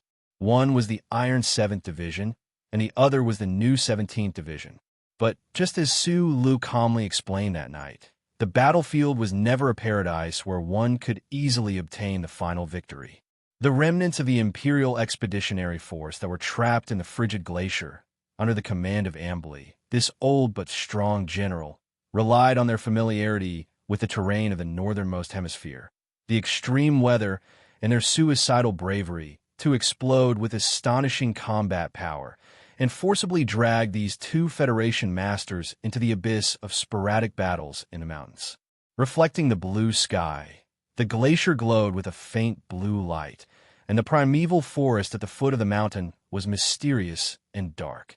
In this harsh environment, there were soldiers of the Federation dying under the bullets of the Empire's field teams at every moment. Even those powerful MX mechas often fell into the traps set by the Empire's people, and then turned into charred remains under the intensive bombardment of the infantry shoulder cannons that were like ants. Fell into the trap again? The Federation's most advanced mecha actually fell into the traps set by the ancient hunters. Is there something wrong with my brain? Or is the brain of the engineer who designed this thing frozen in the snow? In the snow-covered Federation camp, a bearded lieutenant colonel widened his eyes. He held the battle damage report in his hand and stared at the pilot in front of him. He waved his hand angrily and roared. If the mechanical leg stepped into the trap and can't be pulled out, how can this be called a fucking mecha? If it was the second robot who stepped in, I can still admit that you were trying to rape the Empire's son of a bitch hiding in the ice cave. Chapter 508. The Imperial Expeditionary Force on this planet was forced to retreat again and again under the ferocious attacks of the Federal Army. They were routed to the north, and, at most, only 15% of their strength was left. They retreated back to the glaciers in the extreme north. Under such circumstances, it should have been extremely easy for the new 17th Division to carry out the final cleanup operation. However, reality gave them a heavy blow. Under the cold and tenacious command of that old fox, General Ambly, the remaining Imperial Expeditionary Force silently turned to guerrilla warfare. Tens of thousands of Imperial soldiers who knew that they had no way out and were in a desperate situation Not only did they not collapse from despair, they became even more ruthless and cruel, not only to the enemy, but also to themselves. They braved the dangers of the cold and appeared between the glaciers like night rats, looking for any opportunity to launch an attack on the Federation troops, completely disregarding their own lives. This kind of crazy suicidal attack successfully dragged the new 17th Division, the Iron 7th Division, and the rest of the Federal forces into a bloody swamp. No, it should be said that they were in a cold hell. It was unknown whether it was before or after the start of the war, but the Imperial Expeditionary Force dug out countless deep pits covered by white snow in the glaciers that covered an area of about 3 million square kilometers. At the same time, they sent out countless melee explosive squads to guard the sides of the pits. The moment a Federation mecha fell into a deep pit, the Imperial soldiers who had long been waiting in ambush would rush forward and use their own blood-spurting bodies in exchange for the electromagnetic beam bombs on their shoulders to fire. No one knew how many soldiers of the Empire had silently frozen to death in the ice and snow in such a crazy way of fighting. But for the Federal forces, they only knew that these snow pits that had escaped their electronic surveillance buried countless Federation mecha and their brave pilot comrades, Lieutenant Colonel Healy, the regiment commander of the 1st Regiment of the new 17th Division, tossed the battle damage report onto the snow with a gloomy expression and walked towards the regiment headquarters. His military boots left shallow footprints in the snow, beneath which was a layer of ice that had accumulated for who knew how many meters. It had already been 2.5 months since his troops had arrived at the combat zone, but they had not made much progress in clearing out the remnants of the Empire forces. Those Empire soldiers hiding in the glaciers were like beasts on the brink of death, coldly glaring at the Federation soldiers, ready to pounce out at any moment to beg for a life and death battle. Under this sort of suicidal fighting style, in just 10 days, 1st Regiment had lost another 6 M52 mecha and 2 MX mecha. What shocked and puzzled him was also the ability of the Imperial Expeditionary Force Command Center to control the remaining soldiers in the glaciers, as well as the ability of those Imperial colleagues to command. From the very beginning of the Federation's victorious military operation, they had successfully lured out the main armored forces of the Imperial Expeditionary Force in the north of the planet. They had also obtained the specific location of the underground fortifications that the Imperial people had been building for decades. In the subsequent attack, they had deployed large amounts of energy backups and long-range missiles to continuously bombard the area. In the end, the Federation Command Center had discovered that the old general named Ambry had actually left a backup plan. There were still several large underground bases hidden in the glaciers that the Federation had not been able to control. Report to the division headquarters. If the mecha mechanics can't come up with any good ideas, our division will refuse to enter the mountains again. Lieutenant Colonel Healy's eyes were sunken due to the tiredness of the past few days. There was a cold light in his eyes as he said, "Obeying orders is the duty of a soldier, but death is not death. From what I know, Hua Xiaoxi's mecha brigade has also temporarily stopped entering the mountains. The division headquarters currently has no plans to enter the mountains, but we shouldn't ask for it ourselves." An officer said worriedly, "The Imperial people have really gone crazy. This is a war that they are clearly going to lose. Why would they rather commit suicide than surrender? If they continue fighting like this, even if they can clean up the enemy completely, the losses of their troops will be extremely terrifying. Surrender? If it were me, I would also not be willing to be captured by the enemy after being away from home for so many years and being in such a hopeless situation. I would be more willing to trade my life for the enemies. However, we are protecting the Federation. What are they doing this for?" Healy said coldly. His mind flashed back to half a month ago when the first group entered the mountains to clean up the enemy. A Federation mecha had fallen into a deep pit in front of the snowy forest. It didn't even have time to break out of the ice before it was surrounded and attacked by hundreds of Imperial soldiers. Those Imperial soldiers actually didn't care about the first group's main forces behind the snowy forest at all. In the end, these hundreds of Imperial soldiers were all killed by the first group's powerful firepower. However, the Federation mecha that had fallen into the snow pit also exploded and died. Using the lives of 100 soldiers in exchange for one mecha was extremely correct in terms of battlefield value. However, even on the battlefield where human lives were as cheap as grass, Hele and the federal military could not accept this kind of exchange method.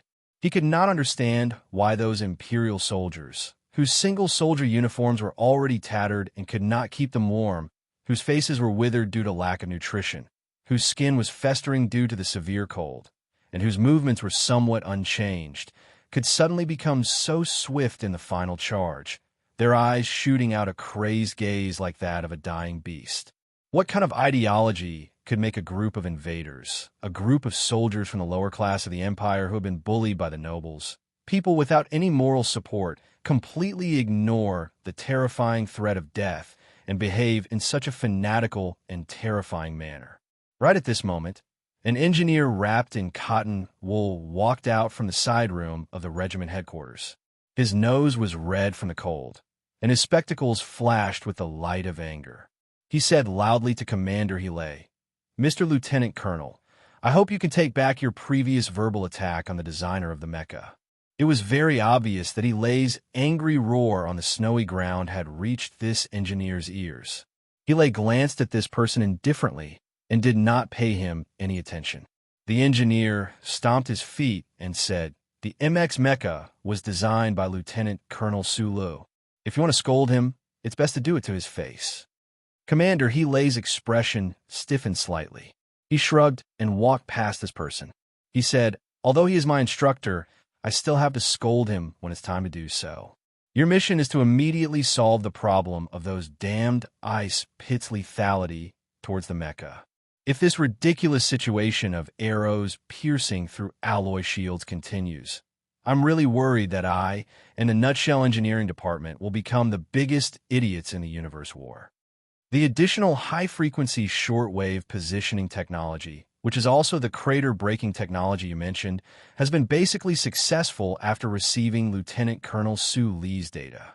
After debugging, it will be installed on all the mecha immediately. Hele suddenly stopped in his tracks and clenched his fists tightly. He said in a low voice, "Very good. On this planet, there must be countless officers and pilots cursing us. But I have to admit, back when we were doing the design in Hong Kong, we really made an extremely stupid mistake.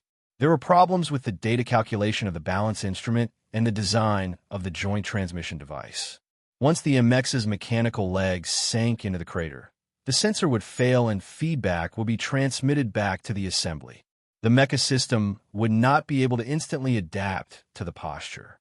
In other words, once you stepped on it, it would step down. Can you believe it? Our proudest work actually already had cerebellar dysplasia from the moment it was born. In the frigid world of ice and snow, a Federation troop of close to 100 people was silently advancing.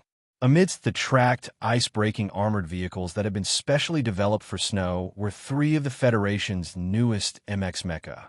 All 3 of the mecha were painted white, but for some reason, the waist and abdomen of these 3 white MX mecha seemed to be different from normal MX mecha. The white MX mecha at the back seemed to have been damaged and lost its power. It was barely able to move forward by the tractor. In the closed and insulated cockpit, a voice rang out. The words were filled with self-deprecating anger. "We are engineers. This kind of irresponsible self-blame and self-destructive impulse has no meaning. In my opinion, the MX design did not have too big of a problem. The main problem was caused by the special terrain of the 5460 glacial zone. Those M52s also sank into the ice crater and could not stand up on their own. This means that the senior engineers who designed the M-series also did not consider such an extreme environment. This includes your teacher, Professor Shen." A woman's voice rang out in the cockpit. The voice was calm and filled with the unique self-control of an engineer. Extreme environment? Fighter mecha should have been able to adapt to the extreme low temperatures on the vacuum mineral planet and the absolute high temperatures on the surface of the star. In the end, they were trapped in the ice crater. Do you think that makes sense? There are many kinds of extremes, especially on the battlefield. In the extreme north of this planet, the sea level increased too quickly. Whether it was the primeval forest at the periphery or the glacial zone that suddenly rose, they all severely limited the mecha's options. This way, the Empire was able to calculate and accurately set the location and depth of the crater. The most important thing was that everyone seemed to have underestimated the hardness of the ice, even though it was originally supposed to be gentle water. The woman in the cockpit continued calmly. At 0 degrees, the Fahrenheit hardness of ice is 1 to 2. At minus 15 degrees, the hardness is 2 to 3. At minus 40 degrees, the hardness is 4. At minus 50 degrees, the hardness is 6. In the glacial zone where the Empire is hiding, the air temperature is minus 30 degrees all year round. The surface temperature is even lower. According to the monitoring data over the past few days, the temperature inside the glacial zone has long since reached minus 60 degrees. The hardness of the ice at low temperature surpasses that of Huagang rock and steel. Under such hardness, after the mecha's mechanical legs sink in, there is no way for them to break out of the ice by themselves. The Empire has the time to use heat to break the ice in advance, but the mecha on the battlefield do not have this kind of time. Also, don't you think that the design of the ice crater dug by the Empire is very exquisite? The ice craters we checked at the beginning of the month were all of the same caliber, and the depth was just right. Especially the forward sliding angle of the ice crater. The design was very beautiful. With the mech's mechanical leg sinking into the ice pit at such an angle, the hydraulic system connected to the spherical joint at the knee would immediately lose all function, since there is no point of force and no space for displacement. The Empire's people had only used the most basic force calculation in classical physics to immobilize the most advanced MX mech. This proves that the classical laws of physics possess the beauty of simplicity and cannot be resisted. In the cockpit, the female genius engineer from the Nutshell Engineering Department, Shang Xiao, looked at the data on the holographic screen in front of her and said calmly. She did not even look at Su Lu beside her. Chapter 509. Although I'm also an engineer, it's really hard to appreciate the simple beauty of classical physics when I look at those mechas that were blasted into black charcoal and the Federation pilots that were steamed alive. The white MX mecha they were in had a very big problem with its power system. The cockpit life support system was limited to an extremely low level. The air was slightly cold, and the mecha that had been switched to forward mode was being dragged by the tractor in the snow and ice, shivering a little. Su Li's voice was also slightly trembling and cold at this time. In these past few years, he had maintained a high level of contact with Shang Xiao. Although the emails were basically just boring design communication, the two of them had already become extremely close and familiar with each other through these back-and-forth symbols, formulas, and blueprints. He knew that Shang Xiao was a freak genius who was crazy about engineering. But as a soldier of the Federation, hearing these steady and emotionless words, hearing praise for the ice pits dug by the Empire people, was still a little hard to accept. Shang Xiao did not notice the change in his emotions and continued speaking calmly. But your countermeasures are also very strong. After installing that system, even if it still can't solve the problem of the mecha stepping on the pits for now, at least you can make predictions in advance. As long as you can accurately determine the pits under the snow and ice, the Federation mecha won't be stupid enough to step into them themselves. Her gaze moved away from the screen, and she used the tip of her finger to push up her glasses on the bridge of her nose. She looked seriously at Su Lu and said, "That system is very simple, but it can solve a big problem. Your design concept is also very simple and beautiful. I've always wanted to pry open your head and see what's hidden inside." Su Lu replied in his heart, "There are countless hard stones and misfits hidden under the skull. Together with the massive amount of conceptual blueprints stored in the Federation's central computer and perhaps many pornographic movies, there are many. Normal military mechanics engineers would find it very difficult to think of using such simple civilian technology because we are very unfamiliar with it. How did you think of doing this? My education in mechanical engineering since I was young is that no matter how sophisticated and complicated a machine is, It could be treated as the simplest household appliance, such as a hairdryer. Su Lu thought of the operation room beside the mine. He narrowed his eyes and said, "That echo positioning system uses high-frequency sound wave logging technology. It's often used when mining in Donglin. You know that I was originally from Donglin. Donglin. Well, it seems that engineers really need to broaden their horizons. They can't always hide in the underground engineering department like me." Shang Xiao nodded. She picked up the electrosensitive pen and scratched the itchy spot between her eyebrows. She said, "Since the problems on the battlefield have basically been resolved, you should put all your energy into the mecha testing side. Regarding the MXT's trial run status, you should have given more suggestions. Right now, I am the technical director of the 17th Division, not the technical director of Nutshell." Sulu replied somewhat angrily, "And don't forget, as your test subject, I am already injured at this time. When I bleed too much, it will suppress the secretion of the Flo-Hilus glands, causing a spatial cognitive barrier. Under these circumstances, my suggestions can only make this broken mecha explode even more spectacularly. Chung Fengsher was introduced to the Nutshell Engineering Department by you. After his turbocharger technology was modified, he also received your confirmation in the mail. But it is still a first-generation prototype after all. The twin engines and turbochargers are not well coordinated. Isn't it very normal for problems to occur?" Su Lu thought of the explosion that had occurred 3 days ago in the middle of the glacier. Thinking of the splashes of alloy fragments and the black smoke that had filled the pure white sky, he could not help but feel his heart palpitate. If the protective measures had not been taken well, he might not have died on the battlefield against the Empire, but in the Federation's new mecha testing. "But I heard that the MXT sent to 3320 by the Nutshell Engineering Department did not explode. I don't think that Madman Lee's understanding of mecha is better than mine. Maybe his character is better than yours," Shang Xiu replied calmly. A trace of unwillingness flashed across her face that was still pretty and delicate without makeup. She said faintly, "From the feedback of the current data, both tests have actually failed." Su Li's brows furrowed slightly, and he looked at her in confusion. Shang Xiu raised her head and said seriously, "The power of the mecha is not unstable. It can be solved through adjustment, but when the MXD breaks through the MX's instantaneous overclocking state, other than you and Lieutenant Colonel Li Feng, no one else would be able to bear this kind of load. Even if someone could bear it, there would be no way for them to have such fast reflexes. The purpose of my mecha design is not to create 2 super warriors like you two, but to raise the military standards of the entire Federation." "Super warrior, this name sounds rather old-fashioned, but it's also pretty cool," said Su Lu with a smile. The Federal troops moved very slowly in the world of ice and snow.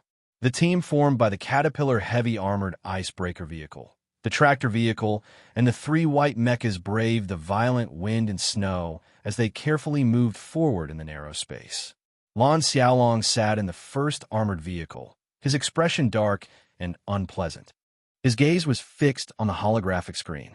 His left shoulder was wrapped in a first aid bandage, and the smell of healing glue continuously wafted out from it. In front of him, Gu Shifeng's gaze was fixed on the electronic monitoring holographic screen, clearly more alert than Lan Xiaolong's. Meanwhile, Bai Yulan was holding onto the battlefield command system, methodically sending out orders to the entire team. The originally pristine and solemn world of ice and snow appeared ferocious because of the roaring snowstorm. To the Federal forces, the more dangerous was the Imperial Expeditionary Force, who was hiding somewhere. On the way back, they had already encountered a few small-scale pursuers. 1 military vehicle had been blown up, and 4 soldiers of the 17th Division had died. The Federation's rebuilt charter network would always have gaps, especially in the Arctic glacial regions.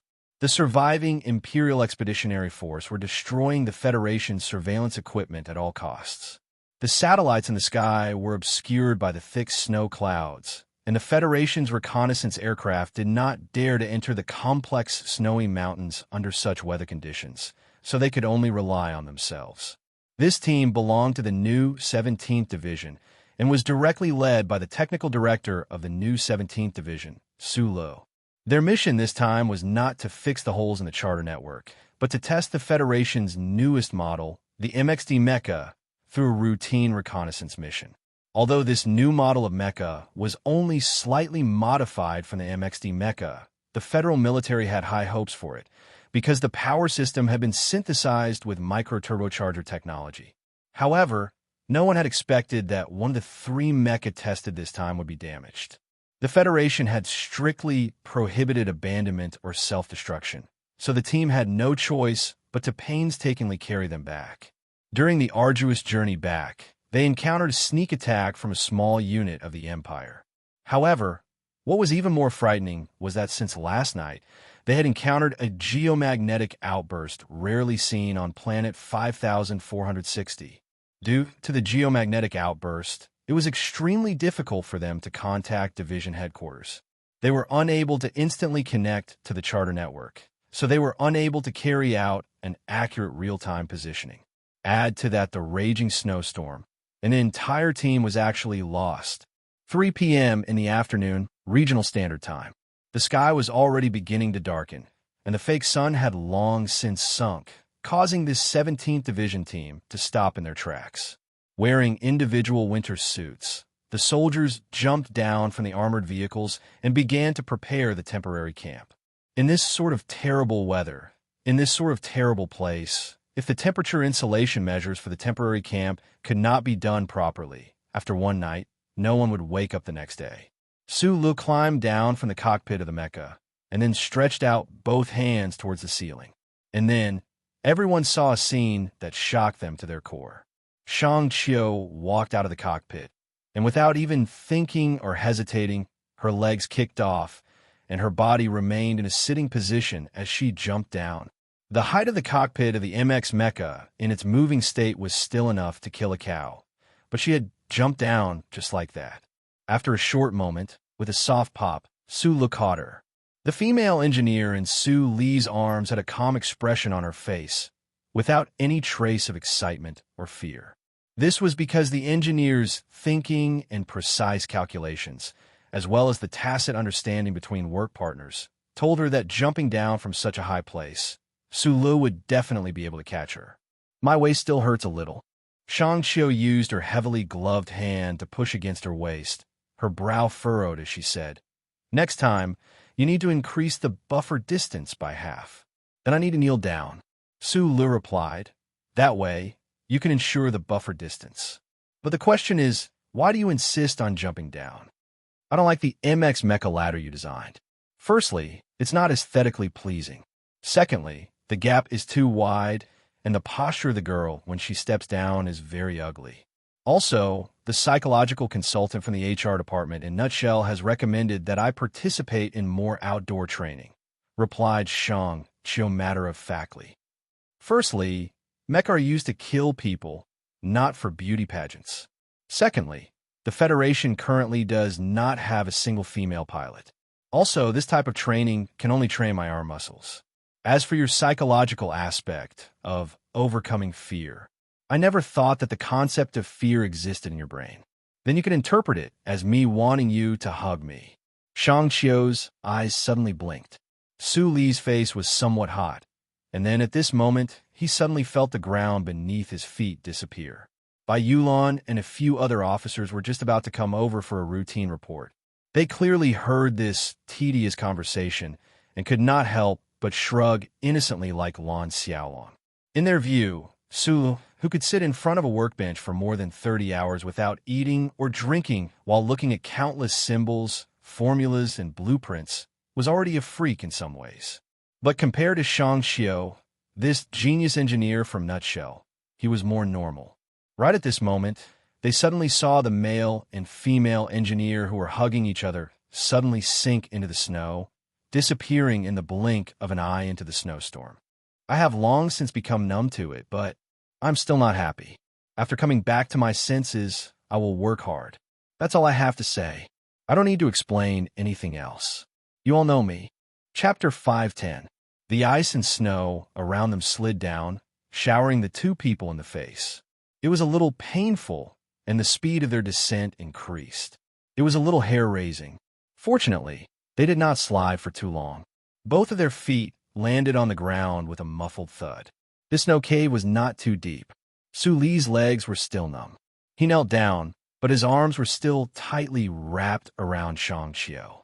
The two of them were extremely calm, especially Shangqiu.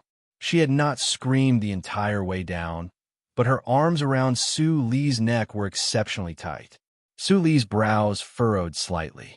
He straightened his body with some difficulty and put Shangqiu down. He looked around warily at the dark surroundings. Not sensing any danger, he took out the light stick from his arm pocket and snapped it with a snap. A faint light instantly illuminated the surroundings of the cave. From the quick solidifying cement wall beside them, they could quickly determine that this was a man-made space. This space was so large that the light from the military light stick could not illuminate the end of it.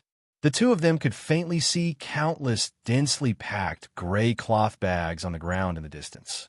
They guessed that they were probably some stored supplies. Sulu immediately glanced at his wristwatch. After confirming that the signal connection with the ground had not been interrupted due to the underground space and the geomagnetic storm, only then did he relax. He lowered his voice and said to the system, "It's safe. Don't worry. The distance underground is about 6 meters." Shangqiu brushed away the ice and snow on her body and asked, "You clearly installed the Echo positioning device on the MXD first. Why didn't the mecha alarm us? If it's because the mecha we're in is seriously damaged, then the other 2 MXDs didn't alarm us either." This was originally the exploration well system used by the Donglin mine tunnel, but I changed it a little. Now, this system will only alarm the man-made space. This underground space is built on the top of a natural ice rock, so the MXDs naturally won't alarm us. Sulu picked up the light stick and glanced at the dry and cold rock surface above. He frowned and said, "The rock wall should be very thin. Because of the long years of cold, a weak line has been torn open in the ice layer above. That's why we fell down. Why did you make such changes? We don't know how many natural cavities there are beneath the glacier area. If the Federation mecha were to report even the natural cavities, then we wouldn't even have to wait for the Empire to attack us. We wouldn't even be able to take a single step forward ourselves."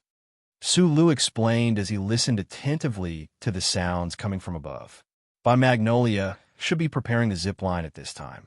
Other than the dry and cold air in this underground space, there was no danger, so he was not in a hurry. He picked up the light stick and shone it into the distance. Suddenly, he frowned. He felt that those gray things looked a little strange. For the sake of safety, the two of them did not move. They extended the light closer and found that under the wall, not far from their right, there were also many gray things piled up messily together. Suddenly, 2 faint reflections appeared between the gray things. Sulu squinted his eyes and looked carefully. He finally recognized that it should be a pair of eyes. It was a pair of eyes that had been frozen by the cold. They were filled with the shock and sorrow of death. Around the eyes, after careful examination, they could see that it was a very small face. The skin on the face was completely covered by dust. Only those brittle strands of hair outlined the outline of the face. Su Li's eyes suddenly widened. He looked around from the little girl's body and finally saw that these gray things that were piled up like garbage were not supplies, but countless corpses piled up together. In a dark underground cave, suddenly seeing so many corpses, Shangqiu, who had been able to maintain her calm when she fell into the deep cave, suddenly paled. Sula knew that she was frightened. He quickly pulled her into his arms and buried her face in his chest. He did not want her to see this horrible scene again. Shangqiu's body was trembling slightly. Sulu gently patted her twice. That pair of small eyes were extremely round. His gaze was as cold as the temperature of this place. It was indescribably cold as it slid over the gray corpses. Bai Yulan slid down the zipline. Naturally, she followed Su Li's gaze and was also stunned by this scene. They were all iron-blooded men who had experienced life and death on the battlefield. They had seen all kinds of miserable deaths, but this was the first time they saw so many corpses piled up together without dignity. The light shone from near to far, but everywhere it shone was gray. It was impossible to count how many people were buried in this spacious underground space. Probably because they did not hear any response, a few more people slid down the ground. While they were shocked, they quickly followed Su Li's instructions and brought the trembling Shangqiu up. With a whoosh, the high-brightness lamp was inserted into the wall. The light in the underground space suddenly brightened, and they could see more clearly. Everyone couldn't help but suck in a breath of cold air, and their expressions became shocked and perplexed. Sulu squatted down and began to examine the frozen corpses. Just about 10 meters in front of him, there were at least 100 corpses piled up. There were old people, children with frightened eyes, half-naked women, and young men with wounds on their bodies. All of these corpses were covered in a thick layer of gray. Bai Yulan picked up a smear of ash from a woman's corpse that was piled at the top of the pile. She gently rubbed it twice and said to him, "This is the Empire's weasel hair latex explosive. After being frozen for a long time, it decomposed into gray powder. It seems that in the beginning, they were preparing to burn all of these corpses to ashes. But for some reason, they did not complete it in the end." Sula nodded and silently turned the little girl whose eyes were still open after she died. Because of the cold for many years, all of the corpses were almost stuck together. This action was somewhat difficult to do, especially when the sound of flesh tearing made him and the soldiers behind him tremble uncontrollably. "It's one of us." Sulu stared at the bloody hole behind the little girl's neck where the chip was and said with a voice without a trace of emotion, "You guys check the other corpses." As expected, the corpses piled up here all had a bloody hole behind their necks that had been frozen by ice, revealing the white cervical vertebrae. There were traces of brutal destruction on the joints, and the chips in the vertebrae had disappeared without a trace. After the tragic First War, the people of the Empire were most afraid of and hated the Federation's the glory of the Charter. They wanted to decipher the secrets of the Federation's Charter at all times. The chips behind the necks of the Federation captives were naturally their most important spoils of war. Although after a long period of experiments, the Empire confirmed that there was no way to obtain the technology they needed from these chips, but this bloody and cruel method became a habit of the Imperial armies. "It seems that everyone here is our people." Sulu stood up and looked at the endless gray in the darkness. Thinking of how many of his compatriots had died here, his heart was unprecedentedly heavy and gloomy. "I found an exception." Lan Xiaolong waved his light stick not far away and pointed at a corpse in front of him with a complicated expression. "This guy is from the Empire because he's wearing the Empire's military uniform. Also, his neck is undamaged." Everyone walked over and stared at the corpse of the Empire's military officer in confusion, not knowing why he would appear here. Bai Yulan lowered her head slightly and said, "The wolf howl latex took a long time to decompose. The military uniform of this Empire's military officer is old-fashioned. It seems that this massacre happened many years ago. Because of the dry and cold environment of this place, the corpses are well preserved." Sula didn't say anything. He just stared at the corpse of the Empire's military officer in silence, the fingers of his right hand trembling slightly. Lan Xiaolong stood up and handed over a small booklet. "What is this?" "It should be the diary of this military officer. His rank should be quite high to be able to use this kind of fiber paper. Be careful when you flip through it. It may break at any time." There was nothing shocking in this diary. About 90% of the first half was describing the feelings of this military officer named Arthur when he was far away from his homeland of the Empire. The 7 years of boring interstellar travel were filled with a sense of boredom. The later half talked about his battle life on planet 5460 and his yearning for the maple trees of his hometown. It wasn't until the last page that it described the night before the massacre, his mental activity. An Empire military officer who didn't want to slaughter Federation civilians was killed by his own army. Sulu closed the diary and looked at the corpse at his feet. He was silent for a long time. It's not strange for there to be an extra person among the animals, but this doesn't change the definition of them as animals. Bai Yulan's eyes were cold as she replied. "Although it's not easy to pinpoint the location now, we still need to record this location." Sulu looked at Gu Shifeng and said, "Because this place will be built as a memorial in the future.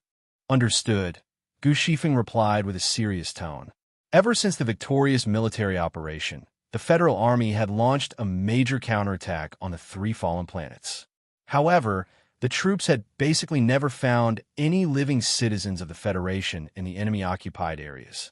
After a lot of effort, they had only found a few wild tombs and occasionally a few corpses. Group 7 had found some corpses on planets 5460 and 163, but the number of graves and corpses didn't match the population statistics before the Imperial Expeditionary Force took over. The upper echelons of the Federation government and military already had some very bad guesses a long time ago. They were worried that the civilians had already died in the secret massacre of the Imperial Expeditionary Force. Today, the new 17th Division's accidental discovery proved this tragic reality. Sula looked at the countless corpses covered in dust in front of him. His eyes narrowed slightly. After a moment of silence, he took off his military hat. The soldiers behind him also took off their military hats or helmets. Everyone lined up and solemnly saluted and said goodbye to these comrades who had been dead for many years. Chapter 511. The standard time was 4:30 p.m., and the sky was already pitch black. Night always came earlier in the northernmost part of planet 5460 than in other places. The howling snowstorm was like countless willow catkins dancing wildly in the air. In addition to the thick clouds above blocking out the stars, there was not a single ray of light to be found around the endless stretch of glacier, only darkness. There were no roads in the glacier to begin with, only a narrow piece of flat ground crushed out of the ground. The three white MXD mechas of the new 17th Division in charge of testing stood silently on this flat ground like silent giants. Under their feet were the armored vehicles and tractors that carried supplies and instruments. The industrial achievements of human beings were instantly covered by the wind and snow that filled the sky, as if they were covered by a very thick blanket of snow. The clear structural lines and metallic brilliance could no longer be seen. They had been integrated with the environment and turned into an ice cliff that had been there for 10,000 years.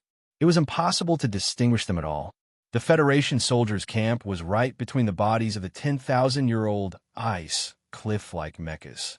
Who knew how many Empire soldiers were hidden in this glacier and snowy mountain they had lost their way into? So the camp maintained long-range radio silence. There was silence, only silence. The lights were also under control, so it was pitch black. The giant mechas and armored vehicles around the camp were densely packed, blocking out the fierce snowstorm outside.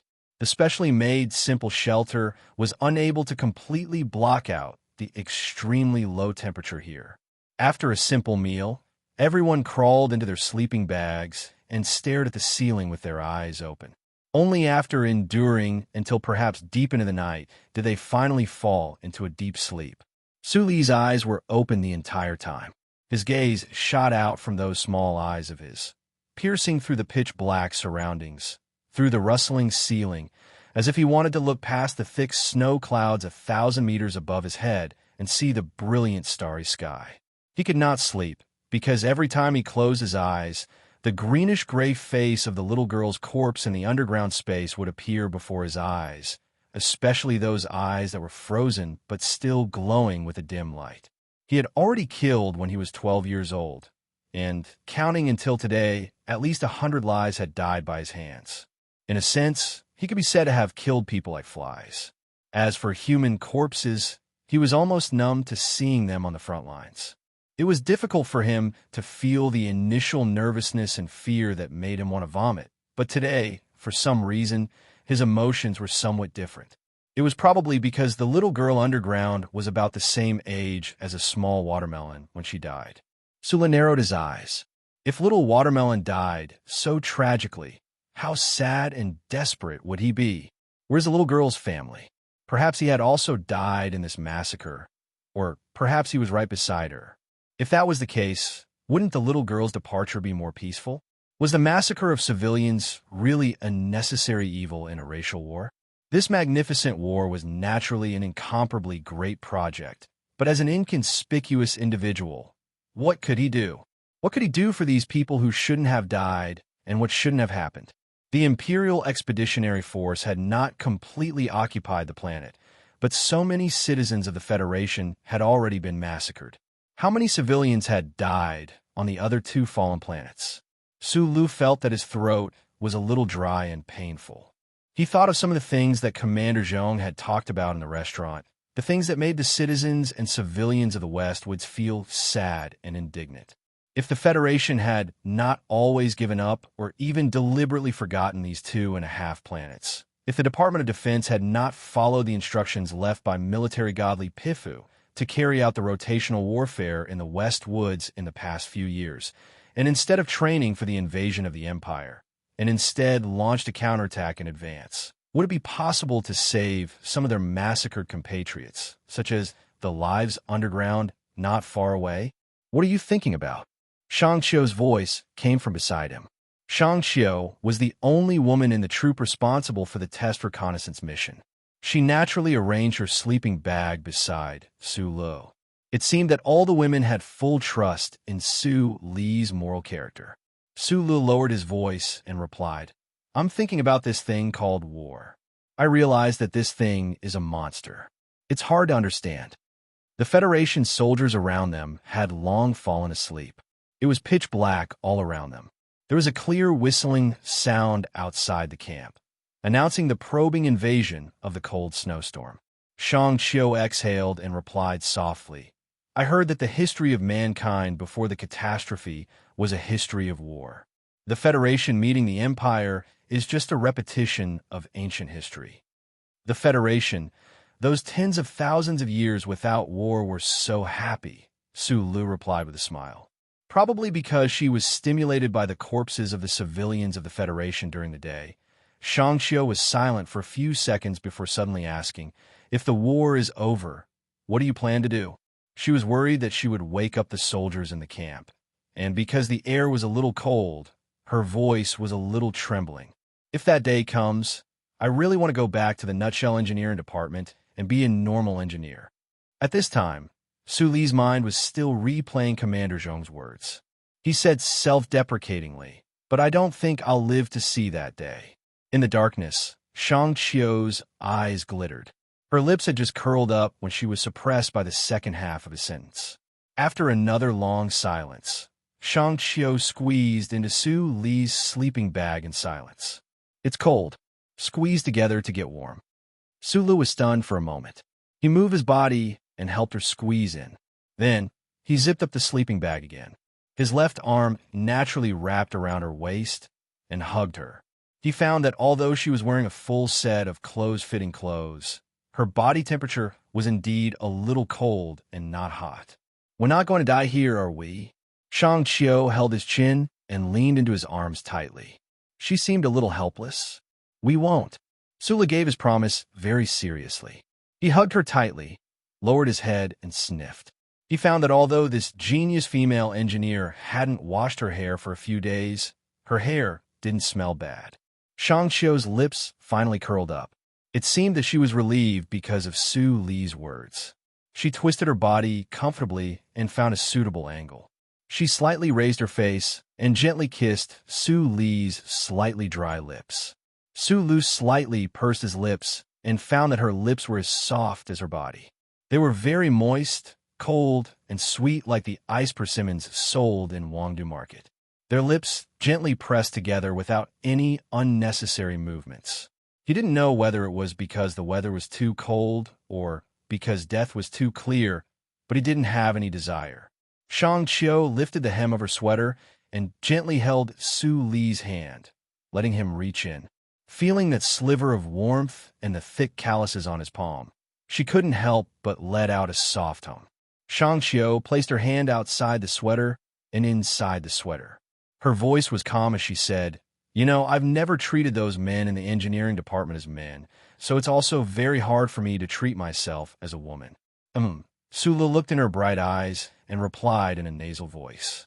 "After the MX Mecha Standard was confirmed in the nightclub beside Capital University, I once asked you if you were a virgin." Shang Xiu's bright eyes were wide open. Probably because it was too dark, she couldn't see the person in front of her clearly, so she didn't like to squint her eyes like she usually did when she wasn't wearing glasses. Su Li's eyesight was much better than the average person's. Looking at this pair of bright and calm eyes, he was somewhat puzzled as to why she could be so calm. Just as he was about to answer, he heard her continue with a slight smile. Actually, I'm a virgin. Don't you think this kind of thing is very boring? I mean, compared to solving those engineering problems. Shang Qiu's face was slightly red, but her voice was still as calm as ever. Those are two different kinds of pleasure. Su Lu thought for a while before replying. Then, after another period of silence, he looked at her face and said seriously, "Let's fall in love. Perhaps you'll find out. This kind of thing really is a bit interesting." A faint, warm feeling of lust rose up in the crowded sleeping bag. The young man and woman's bodies hugged each other, rubbing against each other. However, because of the two people's usual calm thinking, they were unable to break through a certain boundary. "What about Minister Zhou's daughter?" Shang Qiu looked into his eyes and asked. "Please keep it a secret. I don't have a romantic relationship with her," replied Su Lu. "But this is a rather complicated story. Then you don't want the nation's maiden either?" "Gossip, definitely gossip. I admit that I was indeed quite happy and close to her when I was with her, but we definitely didn't talk about feelings." Zhang Xiaoming. In the past. The woman in the apartment in Sunset State. Would you believe me if I said that she and I were just old friend from back in the day? I don't believe you. Shang Qiu opened her bright eyes and said, "Don't forget that I'm also an excellent engineer. My eyes are very sharp. I know that you like a lot of people, but I just happened to appear in front of you at this time. Everything in the world is originally made up of countless coincidences. As an excellent engineer, you should understand this point." Chapter 512. When Su Lu woke up, it was already early in the morning, but there wasn't much light around the camp. He shifted his body and realized that his left hand had unknowingly reached into Shang Qiu's sweater, greedily holding onto that ridiculously beautiful thing. He didn't know if it was because it was too hot in the sleeping bag or for some other reason, but his body was drenched in sweat and his underwear stuck together, making him feel a little uncomfortable. He slowly pulled his hand out and quietly looked at the sleeping Shang Qiu beside him. She wasn't wearing glasses, and her eyes were tightly shut. He was surprised to find another side of her that was different from her usual calm, intelligent, careless, and boyish self. The girl's cheeks were slightly puffed up in her sleep, as if she had two steamed buns in her mouth. She smacked her lips from time to time, looking very cute. Reluctantly, he climbed out of the sleeping bag, adjusted his winter clothes, and walked out of the camp. He kicked away the snow and crouched under the mecha. Squinting his eyes at the first ray of light that was beginning to reflect from the other end of the glacier, he began to rinse his mouth. He sprayed a fast-acting comprehensive detergent into his mouth, and an intense numbness and itchiness came from his gums. This very unpleasant experience made him close his eyes tightly, his brows furrowed together. This was like the expression of a philosopher when he was thinking hard about a problem, or the expression of a pure little boy desperately recalling his youth. Su Lu closed his eyes to comfort himself. "You look like you're constipated." Shang Qiu, who had just put on her clothes, walked over with her shoulders shrunk, puffing out steam, and crouched beside him. Su Lu didn't answer her. Only when the numbness in his mouth gradually faded did he open his eyes. He dug up a lump of snow from the surface of the mecha beside him and stuffed it into his mouth. After chewing hard for a while, he spat it out. Perhaps it really was because the two of them were too cramped in the sleeping bag, but the two of them were the first to wake up. Shang Qiu took the detergent he handed over and began the same rinsing procedure. The girl's straight eyebrows curved into 3 crescents from the stimulation, like a female middle school student drinking white wine for the first time. She couldn't help but open her mouth, sucking in the incomparably cold air. "Be careful not to freeze your lungs," reminded Su Lu. "Wouldn't matter." Shang Qiu opened her mouth as if she was being examined by a doctor. She looked at the glacier peak in the distance and said vaguely, "Look, Ah Bien is so beautiful." Women like to be beautiful, so her pronunciation of the word beautiful was still so accurate at this time. Su Lu smiled and stood up. He followed Shang Qiu's gaze and saw a rare beauty. The tallest glacier in the west was radiating a magnificent white gold light under the morning sun. Behind it was a mirror-like blue sky. It was clear and beautiful, like a dream, like the heaven of the afterlife in imagination. In front of such a beautiful scene, the smile on Su Li's lips quickly disappeared, and he angrily cursed in his heart. It seemed that the snowstorm had stopped last night, and the thick clouds had moved away from the blue sky in the west. Even if the geomagnetic storm was still going on, the possibility of contacting the charter network was much higher. What were Gu Shifeng and her subordinates in charge of surveillance doing? "Good morning," Su Li said quickly. Shang Xiu, who was squatting on the ground with a frown, did not know that he was talking to the air or something else. After a moment of shock, she replied inexplicably, "Oh." A line of white characters quickly appeared in Su Li's left eye. "Thank you for your call. Good morning, Lieutenant Colonel Su Lo. It seems that you had a good time last night." A man and a woman woke up at the same time in the morning and took care of their personal hygiene together. This should be what couples do after sex. Although this is a battlefield with special conditions, I still want to congratulate you. It was rare that Su Lu did not stop the Federal Central Computer's boring speculation and seemingly calm mechanical, but actually absurd and long-winded analysis statement. A hint of a happy smile appeared on his face. He immediately undid the cuff on his sleeve and pulled up the electronic military map from his wristwatch. He immediately began the long-distance positioning. 3 seconds later, with the help of the Federal Central Computer, he determined the location of his troops. He was somewhat relieved to find that they did not get lost and enter the most dangerous area. If they had moved 30 kilometers to the west during the snowstorm yesterday, right now, they would most likely have been surrounded by the Imperial Expeditionary Force. He turned his head and shouted a few words to the people in the camp, and he sent the electronic map into Gu Shifeng's hands. Then, he quickly walked to the side of the hole he had discovered yesterday. He kicked away the floating snow on the surface, grabbed the zip line, and prepared to jump down. "What are you doing?" Shang Qiu used her sleeve to wipe the snow from the corner of her mouth and asked in surprise. "I am communicating with the Almighty Creator." Su Lu smiled and then jumped down the zip line into the hole. Shang Qiu looked at this scene in a daze. She thought to herself, "You are a genius engineer, not a superstitious Bermudian. How could you believe that there is a creator in the universe? Also, in all religions, the creator should be in the sky. Why did you jump into the ground?" The number of Federation civilians who died in the massacre of the Empire and were buried in ice in the underground space was about 9,000 to 11,000 people. This was the answer given by the Federal Central Computer after Su Li's eyes quickly scanned it. Because all the corpses were frozen in one place. Even with the Federal Central Computer's graphic calculation ability, it was unable to give a more accurate number. Su Li's chest felt heavy from this heavy number. He silently climbed back to the surface and walked into the camp. Looking at his team members who were busy, he patted his chest, trying to suppress his emotions. Only then did he realize that his hand had patted something hard. Only then did he remember that the diary written by the Empire officer, Arthur, had been in his pocket all this time. The snowstorm had stopped, but the cold had returned at some unknown time. The geomagnetic storm had temporarily weakened, but no one knew when it would become violent again. Therefore, the people in the camp carried out their work with incomparable speed. They had already contacted the headquarters of the new 17th Division and had a clearer understanding of the surrounding environment and the situation of both sides. "The area controlled by the Empire is in this direction." Bai Yulan pointed to the northeast on the screen and said, "The base is here. The Iron 7th Division has a regiment here. Yesterday, we were very lucky and walked out of the Empire's conventional ambush area.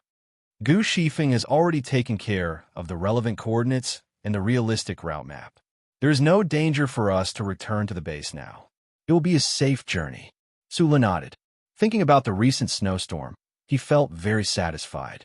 Suddenly, he thought of something and asked, "What about the rest of the troops?" Before the geomagnetic storm, most of the troops retreated. However, there may be troops trapped in the east. That area is still in a high-intensity snowstorm area. The clouds are too thick, and the geomagnetic storm density shows no signs of weakening. The charter network is unable to detect it. Bai Yulan replied, "However, the Federal Forces' supplies and protection from the cold should be no problem. No matter how crazy and desperate the Empire is, they will not start a battle in this damned weather. Therefore, their safety should be guaranteed. However, at this moment, an emergency call for help in the Federation language sounded from the full-band monitoring device in the camp. Hoarse gasps for breath, accompanied by clear and concentrated gunshots. Including Su Lu, everyone's body trembled slightly. They quickly walked over and heard the emergency call for support from a certain troop clearly sound from the monitoring device. This signal was somewhat weak and intermittent, but it was enough to prove that something had happened somewhere. Air support. We lost our position. The Empire's people have gone crazy. They are a brigade. Command system damaged. Needs to be repaired. There was a second of silence in the camp. Gu Shifeng lowered her head and quickly checked the electronic records. She reported, "It's a filtered B-section channel. A Federal Forces unit was being crazily attacked by an entire Imperial brigade." Everyone's expression was rather solemn. No one would have thought that at this point in the war, the Imperial Expeditionary Army, which was barely surviving, would actually have the courage to gather a large group of soldiers and launch a crazy counterattack despite the terrible weather. In the current state of the war, with the battlefield command system damaged, it could basically be said that this unit was infinitely close to defeat. It could be imagined how tense the situation over there was. However, Su Lu thought of something else. Even in the dual situation of a geomagnetic storm and a snowstorm, the Federal Forces would very likely use this hard-to-hide, filtered communication mode. Unless the command system of this unit was damaged and all long-distance communication methods were cut off. However, the Federal Forces were like the new 17th Division or the Iron 7th Division. On the wrist of every soldier, there was a chip that connected to the charter network, except for one unit. Gu Shifeng also thought of this. She raised her head and said hesitantly, "It should be the Green Dragon Mountain Anti-Government Forces. No, it's the Federation Special Forces 1st Division." Su Lu gave a simple order. Contact the division headquarters and report the situation of the Eastern Unit being ambushed. Ask for quick backup. Air support won't be able to get in. Bai Yulan shook her head and said, "Repairing the command system is not easy. Even if they have their own repair engineers, where are they going to find the parts?" Su Lu stared at the electronic map in front of him. His gaze gradually moved to the shadowy area covered by thick clouds. He saw the eye-catching symbol at the edge of the area. After a moment of silence, he said, "Contact the Iron 7th Division immediately. Their position is the best, and they definitely have backup parts. Ask them to go and help." "Yes, boss. I'm the technical director of the new 17th Division, Lieutenant Colonel Su. I am the commander of the 1st Regiment of the Iron 7th Division, Lieutenant Colonel Dongfang Pei. Our division has received your request. We reject your request." A cold and disciplined voice clearly sounded in the camp. The commander of the Iron 7th Division, Dongfang Pei, didn't seem to think at all. He didn't seem to show any sympathy. He simply and directly rejected the request to go and help. Su Lu looked at the communication device in silence. He said, "There should be thousands of soldiers there. According to the calculations, it shouldn't be too difficult to go and help. I still reject." "Why?" "First, I didn't receive any military orders. Second, you don't have a right to give military orders. Third, without any information support from the battlefield, blindly going to help out of impulse is not a decision that a qualified commander should make. Fourth, I won't use my people to take risks." Su Lu knew that this Commander Dongfang and Shaoqing were loyal subordinates that were most appreciated by Du Shaoqing. At this moment, he finally felt that this commander's style of command was indeed meticulous. However, he didn't know how to adapt and was blindly cold and mechanical. He didn't learn the true temperament of teacher Du Shaoqing. So he said, "Then you can get lost." Chapter 513. Su Lu stared at the screen in silence. He knew very well that if the troops trapped in the snowstorm today were the government troops, even if it was the new 17th Division that had a deep grudge with the Iron 7th Division, Commander Dongfang would definitely not hesitate to go to the rescue, instead of waiting for any orders. What the trapped troops needed the most was the backup firmware for the command system. The 1st Regiment of the Iron 7th Division was very close to the battle zone, so it would not be too difficult to rescue them. Compared to leaving them in the lurch, using a mechanical squad to rescue thousands of people was a very simple choice. However, the troops trapped in the snowstorm were part of the Special Forces 1st Division. This was a troop from the anti-government forces from Green Dragon Mountain, so Commander Dongfang did not hesitate to reject the request for help. If the federal military had its own supporters, then the Green Dragon Mountain troops that were transferred to the front lines because of the Federation's reconciliation agreement were undoubtedly the most hated enemy of the government troops. During the battle at Yellow Mountain Ridge in the south last year, Du Xiaoqing ordered Su Lu to kill people, so he turned around and killed them. He rarely thought about problems other than the situation itself, so he was in a very bad mood right now. He narrowed his eyes and looked at the calculation demonstration on the electronic map. He confirmed that the Imperial Expeditionary Force that trapped the Green Dragon Mountain troops in the northeast, even if it was an entire brigade, would definitely be exhausted. If Du Xiaoqing was here, he would definitely not hesitate to go to the rescue. No, he would take the opportunity to launch a fierce and risky attack to bury the Imperial Expeditionary Force Brigade in the glacier and geomagnetic lines, Su Lu thought. As if she could see what Su Lu was thinking, Bai Yulan said softly, "If at this time we ask for help from the Iron 7th Division through the division headquarters, or even give orders through the command center, Commander Du Xiaoqing will not send his own troops because he is protective of his own people. Dongfang Pei has already made a decision. Even if this decision is cold-blooded and mechanical, he will not change it." Yes, Su Lu nodded, thinking that with Du Xiaoqing's personality, he would definitely do such a thing. He couldn't help but feel a trace of regret. He should have let the command center directly negotiate with the Iron 7th Division. Perhaps the situation would have been much better. Su Lu reported the situation in the northeast direction to the division headquarters through the remote communication system that could be maintained for the time being. He then said a few words into the communication device in a low voice. After a moment of silence on the other end of the communication device, the gentle but unquestionable voice of the new 17th Division's commander, Yu Qinghai, came through. This major general, who was known for being a good person, clearly understood Su Li's temperament very well. Without waiting for the camp to make any suggestions, he directly ordered them to immediately retreat to the base and strictly forbade them from providing support. It was normal for the division headquarters to make such a decision. The geographical location of this small unit in the camp was not suitable for them to provide support to the trapped Green Dragon Mountain unit. They also lacked sufficient firepower. More importantly, this unit's mission was to test out the Federation's newest MXD mecha. If these 3 mecha were allowed to fall into the hands of the Empire, who knew what kind of trouble they would cause? These 3 MXD mecha were very valuable, but in the eyes of the new 17th Division, what was even more valuable was the safety of Su Li's lieutenant colonel. Hearing Commander Yu's rare, strict military order, Su Li's expression froze slightly. He placed both hands on the table and stared at the dense geomagnetic lines represented by the dark clouds and red lines in the northeast direction on the screen.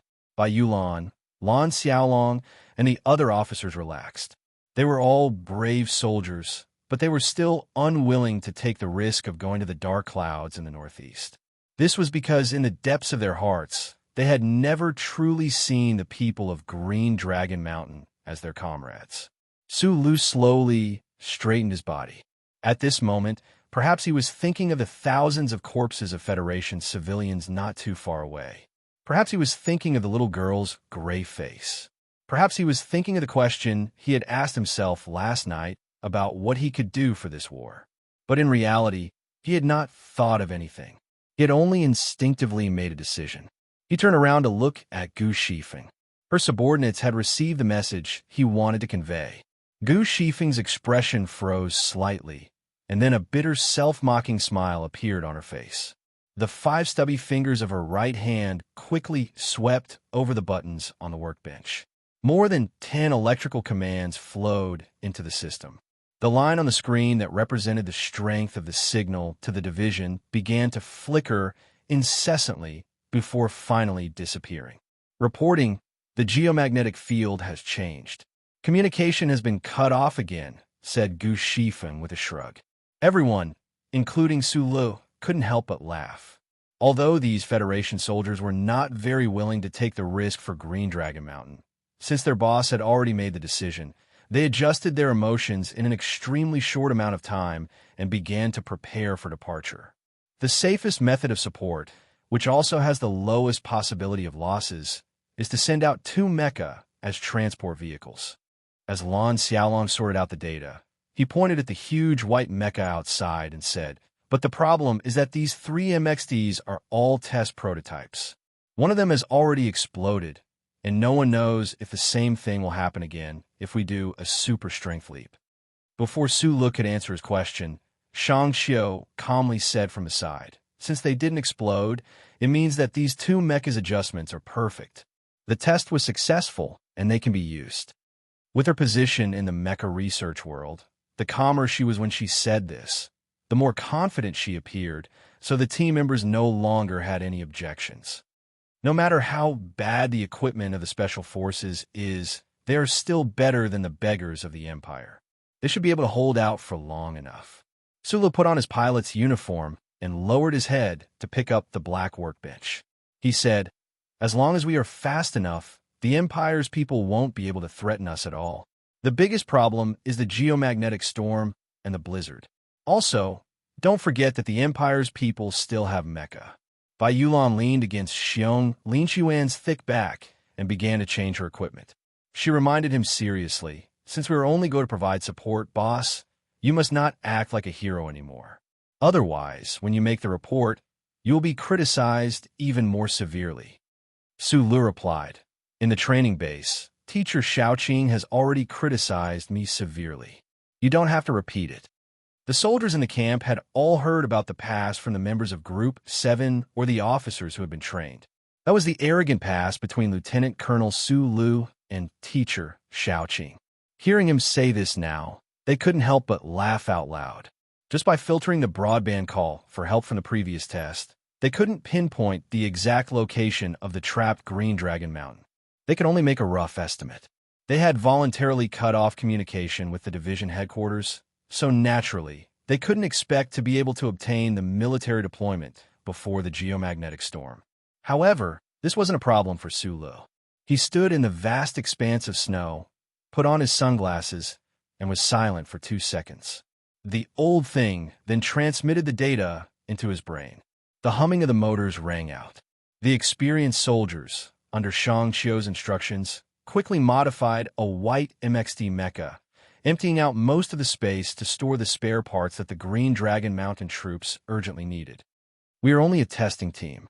Our levels are not equal. There is no way we can find enough parts." Gu Shifeng stood under the mecha and shouted up, "If we just go like this, there is no guarantee that we will be able to fix their heads. Don't be afraid. I am a very, very high-level mechanic." Su Lu climbed to the side of the cockpit and said to the ground with a smile. Then, his expression froze because he saw Shang Xiu climbing up. "Don't look at me like that." Shang Xiu huffed and puffed as she stood on the heavy cockpit door of the mecha and said, "I am not one of those pretty vases in the movies who likes to join in on the fun and ruin things the most." She looked at Su Lu and said in a more serious tone, "I am a very, very high-level mechanic. The Q7 model battlefield command system was developed by the engineering department. Can you find a reason for me not to go?" Su Lu, who was holding the black workbench, was slightly taken aback. He didn't want others to discover his secret of operating a mecha, but last night, he had already figured out all of this girl's secrets. At this point, he couldn't think of any reason to refuse. The soldiers at the foot of the mecha were once again stunned by Shang Qiu's words. They raised their heads to look at the young man and woman at the belly of the mecha, thinking to themselves that this was really the most impressive pair of youngsters in the Federation. "Looks like the chances of me shining in the future will become fewer and fewer." Gu Shifeng looked at this scene and thought to herself sorrowfully. She turned and walked back into camp, shaking her head as she walked, extremely emotional. "Let's go." On the narrow platform of the snowy river, The two snow-white mecha were like giant blocks of ice that had suddenly loosened. They slowly left the ice cliff and headed northeast.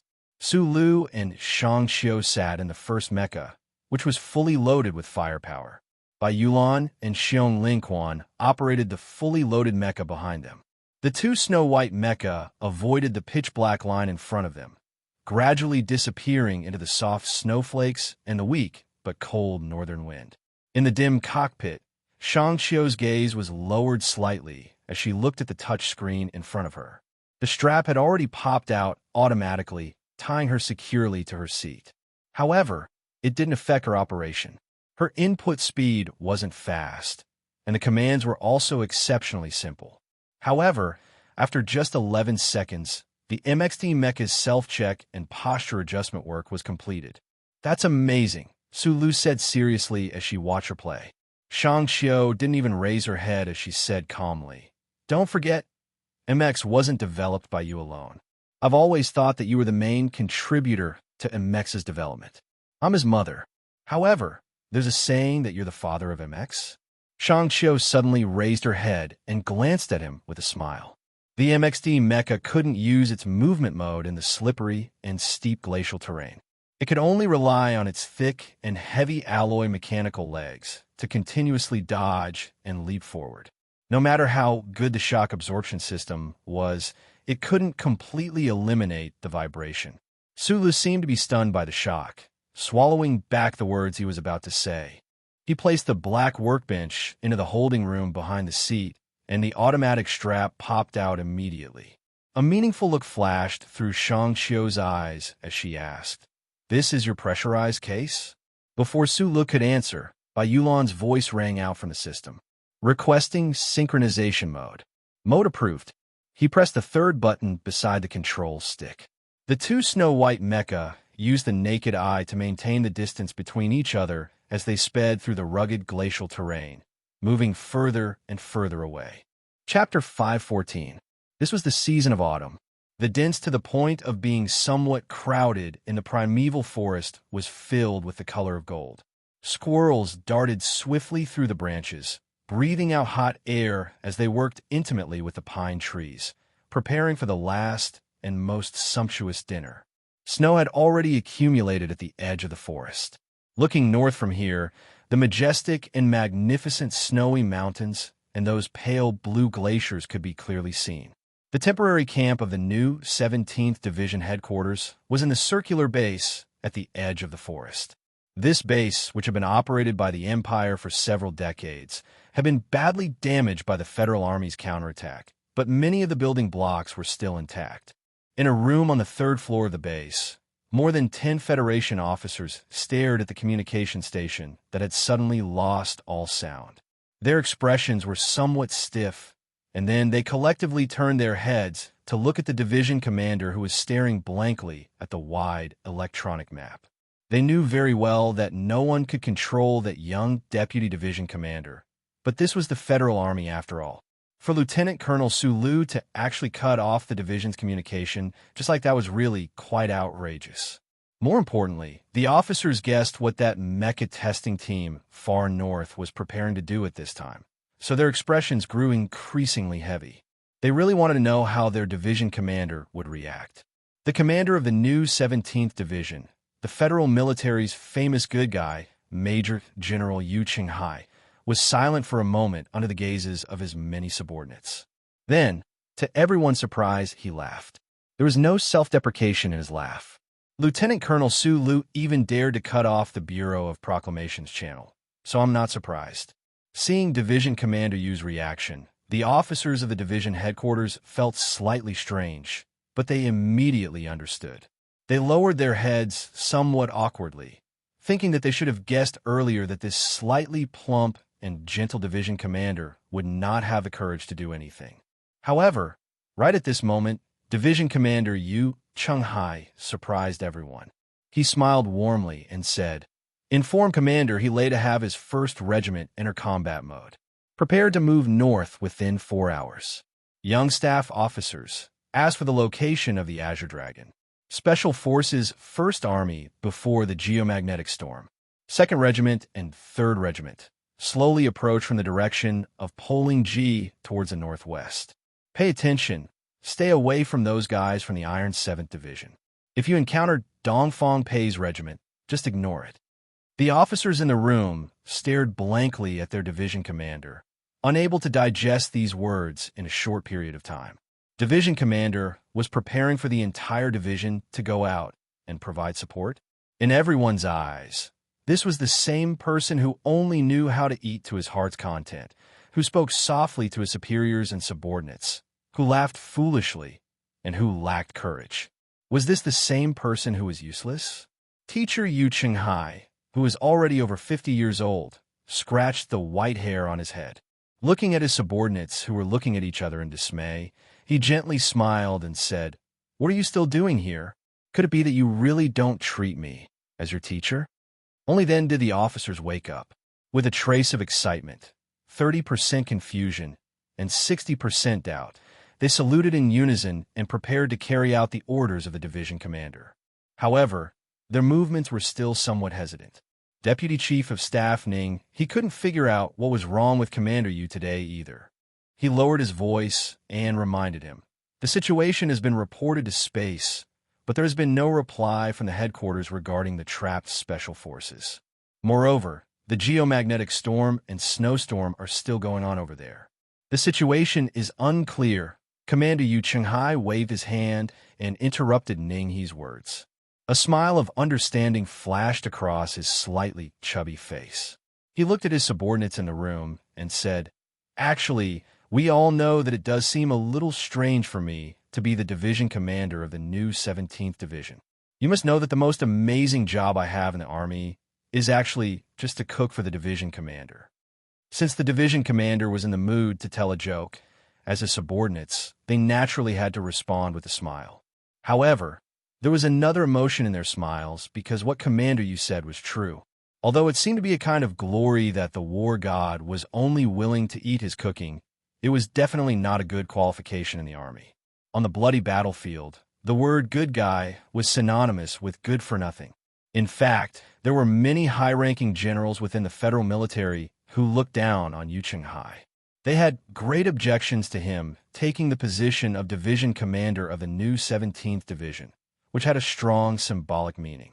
Regarding the position of division commander of the new 17th Division, who knew how many commanders of powerful field armies, and even the chief of staff of military regions, were willing to lower themselves a few ranks to take up the position. In the end, after so much fighting, this position actually landed on the head of Chef. Who could be convinced? All of the middle and high-ranking officers of the new 17th Division were the targets that the Federation focused on cultivating. For such a good guy to be the division commander, it was hard to say that they weren't disappointed and angry in the depths of their hearts. But who said that chefs don't know how to fight? Yu Qinghai smiled so much that his eyes narrowed. For the first time, the officers in the room felt a certain sense of valiance from him. Back in the day, the division commander grew up in the Westwoods. On the mainland of the Empire, in countless battles, he was used to making the most important decisions during meals. I was very honored that I stood by his side at that time. This means that I have watched the Federation War God's tactical deduction process countless times. No one in the entire Federal Army can compare to me in this aspect. Commander Yu Qinghai's face suddenly glowed with a smug luster. He said, "The Federation's proverb says that if you familiarize yourself with 10,000 books, you will naturally become an excellent writer. I have seen and memorized the division commander's countless battle examples. No matter how incompetent I am, I can still remember some things that a commander needs to remember." In the later stages of the Second World War, the old division commander once used a battle example to educate me. If there is a variable that is beyond the control of both sides on the battlefield, then what we need to do is to actively respond and actively welcome the changes that this variable may bring, no matter whether this change is good or bad. No one knows whether Lieutenant Colonel Su Lu can fix the Special Forces 1st Division. Damn it, the command system of those bastards from Green Dragon Mountain. But there is always this possibility. As long as it is possible, the large army that the Empire's people put in the ambush will be held back for one more day. and we need this time to wait for Helay's 1st Division to move into position. Don't pay attention to those guys from the 7th Division. Dongfang Pei will definitely be scolded after this. Such a big piece of fat meat is right in front of him, and he didn't eat it. How angry will Commander Xiaoqing, who has been hungry for so many days, be? Red braised pork is the best with rice. Right now, there's a plate of red braised pork waiting for us. If we still wait for orders from the headquarters, although this is in line with the etiquette of guests, it is also very stupid. The Empire doesn't have a reserve team. That is the magnetic storm area. Just use your brain a little, and you will know the reason for this ambush. Helay's 1st Division is the furthest away from the designated battle area, but he is Lieutenant Colonel Su Li's student. He should know very well what Su Li will do and how long it will take. So, he must give the 1st Division enough autonomy to be mobile and chase after them. The 2nd Division and the 3rd Division will form 2 fronts and advance together. The sky here is full of the Federation's eyes and fighters, so there is no problem with safety. Directly entering the magnetic storm area takes the shortest amount of time, so they must control their speed. Once they enter the magnetic storm area, leave immediately and follow the line of the glacier to further north. Everyone, don't pay attention to the battle situation of the enemy or how many Empire soldiers are there. This will definitely be a chaotic battle. Commander Yu Chenghai pointed at the electronic map and explained calmly. It was as if he was explaining how a dish should be cooked. He did it so effortlessly and casually. The officers of the 17th Division quietly listened to their commander's lecture. Their expressions were very serious, and their eyes gradually revealed a look of admiration. Yu Chenghai smiled gently and ended his tactical arrangement. He looked at his subordinates and said, just like the 7th Division's crazy pursuit to the north in the Yellow Mountain Ridge last year, once we enter the magnetic storm area, we will split up. Later, we will issue the strictest military order to the company-level combat units. Once they discover that they cannot beat the Empire soldiers, they are to run immediately. As for where to run, that is up to them to decide. Don't forget that our 17th Division is a fully mechanized force. Now, the Department of National Defense has stuffed in so many mechas that make me dizzy. When it comes to running, who can be faster than us? With the additional system designed by Lieutenant Colonel Sulu, I believe that these mechas will not fall into a trap again. Commander Yu Chenghai raised an eyebrow and smiled. As a commander, I should not be explaining these tactical arrangements to you all, but there are not many true veterans in the division. As a commander, my greatest responsibility is to pass down the fighting style of the old commander when he led the 17th Division. Of course, if General Miles were to be the commander himself, perhaps he would do a better job. You must know that on the battlefield back then, he was known for being the most sinister and ruthless, but I think the president would not agree. Commander Yu Chenghai spread out his arms and said with a serious expression, "Children, you must remember that the great, undefeated 17th Division only has one fighting style, and that is to eat all the meat that can be eaten, to love every piece of meat on our bodies. For this purpose, there is no such thing as the word shameless in our eyes." Su Lu did not know what had happened at the division headquarters. He also did not know that the 17th Division that had been brought up by that old man in Feiqing was definitely not as honorable and disciplined as the Federation citizens thought. In reality, although he used all his free time to study military command and had also commanded 7th Division in some small-scale battles, he still could not be considered an excellent commander. Putting aside those hot-blooded individual heroism, he still habitually used his superior combat ability to solve the problems he faced while in a mecha. The twin engines of the Snow White MXT mecha hummed. The micro-turbine in the T-section did not make any noise, but it silently provided more power. The superfine alloy spikes protruded from the mechanical legs of the mecha, like the fine hairs on the edge of cat's paw. They rubbed against the smooth ice surface forcefully, causing the two mechas to become two white lines.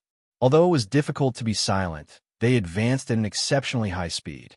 The snowstorm grew stronger and stronger. The two mechas in synchronized mode simultaneously emitted a warning of strong magnetic interference. Relying on the naked eye, they did not separate, but they were still blurred between the wind, snow, glacier, and black clouds, like two flies bumping into each other for who knew how long. And then they crashed headfirst into the battlefield. Two white mechas stood on top of the glacier, looking down at the armored vehicles that were emitting black smoke. The corpses of the fallen soldiers were motionless as they listened to the sporadic gunshots. They seemed to be looking for a way to enter the center of the battlefield. Chapter 5:15. The ground was a vast expanse of snow, but the sky was heavy with dark clouds. In addition to the black smoke that rose into the air and drifted in all directions with the wind and snow, the light seemed somewhat dim. Sporadic gunshots rang out from all directions from time to time. Whether it was the Imperial Expeditionary Force hidden in the glaciers or the Green Dragon Mountain troops that had been unexpectedly ambushed, they all seemed to have been frozen by the bitter cold. Their shouts and hot-bloodedness could only be monotonously pulled on the triggers, firing bullets forward, splashing the ice and snow on the ground, or knocking down an enemy. No one noticed that halfway up the steep icy peak to the southwest, there were two snow-white Federation mecha quietly half buried in the deep snow. They had already entered the active geomagnetic zone. The MXD mecha's SCC monitoring system and large radius high-sensitivity radar were all under strong interference. Warning characters flashed on the screen from time to time, and a light red light lit up in the cockpit. Sula didn't pay attention to these problems. He silently watched the screen's vision, watching the battle scenes on the snowy battlefield closest to him that moved him. Shang Xiu was currently beside him, performing operations to eliminate interference. His movements were as smooth and concise as usual. As the chief research engineer of MX, a true genius, even if he were to do this work, he wouldn't be able to do it better. With a light beep, the two white mecha in a synchronized state recovered most of their electronic functions at almost the same time. Relying on manual operations couldn't go against the mysterious nature, but it could recover some of the losses. Through the calculations of the onboard computer and the observation of the naked eye, Su Lu roughly determined the scope of the battle area. The trapped Green Dragon Mountain troops were more than expected, roughly 2,000 people. Presumably, before they were ambushed, they should have been close to a proper regiment's establishment, but this Green Dragon Mountain troops were now scattered into countless scattered small teams, fighting in a glacial region that was dozens of square kilometers in size. This kind of situation was truly not good. If they couldn't repair their command system as soon as possible, then this troop's destruction was only a matter of time. Boom, boom. Several muffled explosions came from the distance of the glaciers. Then, sporadic gunshots rang out, and the pained cries of the wounded could be faintly heard. "Have you found their regiment headquarters?" Su Lu quickly asked the system. His eyes searched for the path to the center of the war zone in the grayish-white world on the screen. What troubled him was that although the Empire's firepower did not seem to be very strong, there were obviously many hidden heavy firepower points in front of him. The lateral filtering can only be accurate up to 500 meters. Bai Yulan's voice rang out from the cockpit. "They're roughly 7 kilometers to the east. Our luck is pretty good. Their regimental headquarters isn't in the central region, and they're quite close to us. If this regimental headquarters is really at the furthest point, no one would be able to find them." "Got it." Su Lu let go of the joystick, turned back to the chair, and took out the black workbench box, preparing for battle. Between the glaciers in the direction of the Green Dragon Mountain Regiment Division, there should be many Empire firing points. However, the sky was already gradually darkening. Apart from forcefully charging over, there didn't seem to be many other choices. "Your press box seems to be smaller than the previous one." Shang Xiu adjusted the glasses on the bridge of her nose and suddenly said, "This is a gift from someone. Please keep what you see a secret." Su Lu replied. He didn't explain that this was a gift from Jian Shuier through a special channel. It was a new type of simulation system specially designed for the Lees of Philadelphia. He took off his pilot's uniform, revealing his well-proportioned and muscular body. He began to put on this set of equipment that was much lighter than the simulation system he had assembled himself. Beside him, Shang Xiu took off her glasses in surprise, but didn't say anything. A strange light flashed through her eyes. It had been a long time since he had used a mecha in battle. Su Li's body that was suspended in the air exerted some force.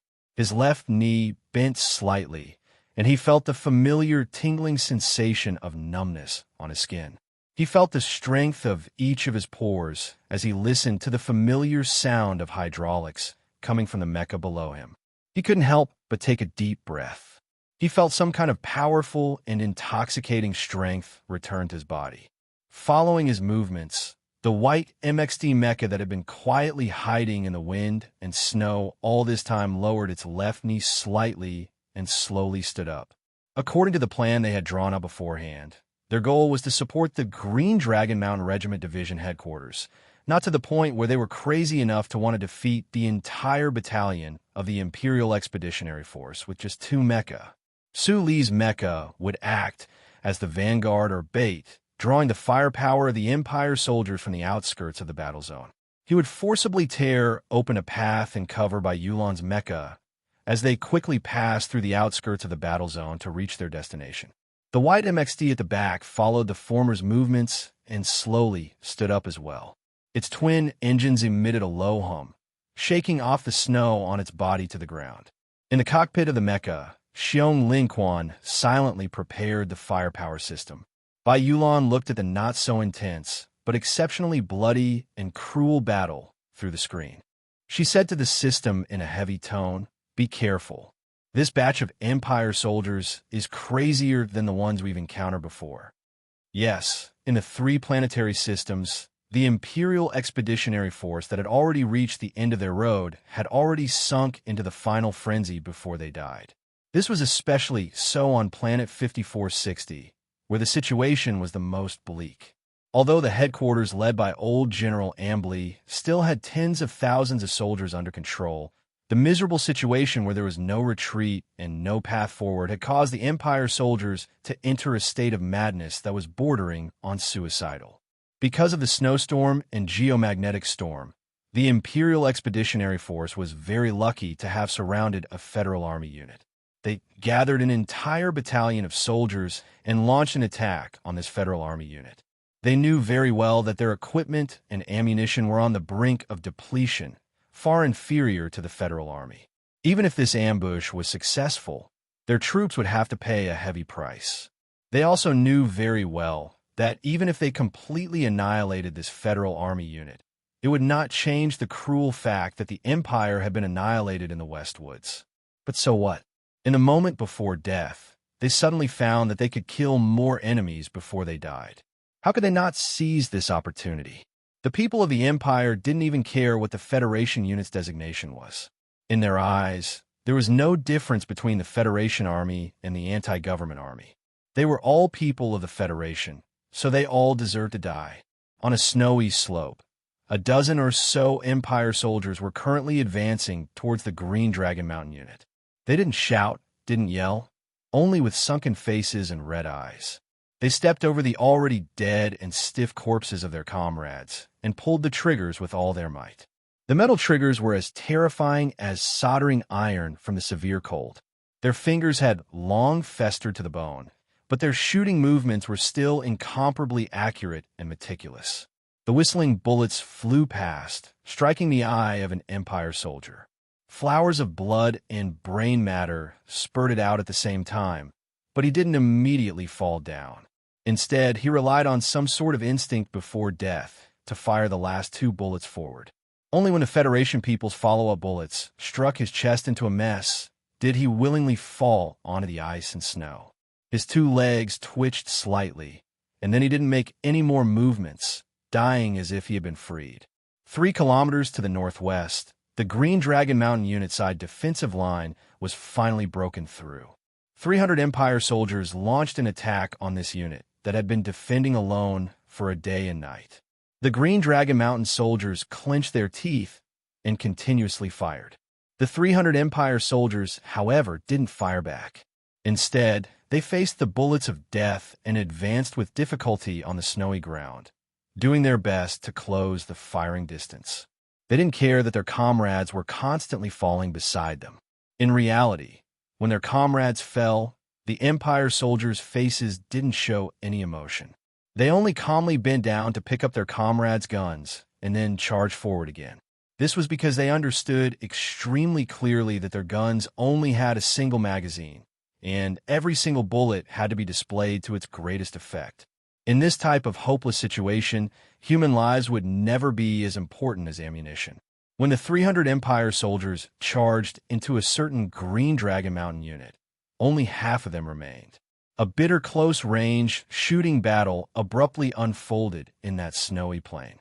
The crazy Empire soldiers didn't care about the danger of sputtering fire at close range at all, and they even more so didn't care about whether or not they would accidentally injure their comrades in this small area.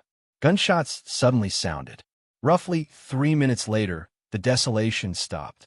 All that was left was a sea of corpses and heavily injured people howling in pain, as well as more than 10 Empire soldiers whose eyes flickered with ruthless and crazy radiance. Right at this time, a Green Dragon Mountain soldier whose legs were blown off cracked open his mouth and laughed.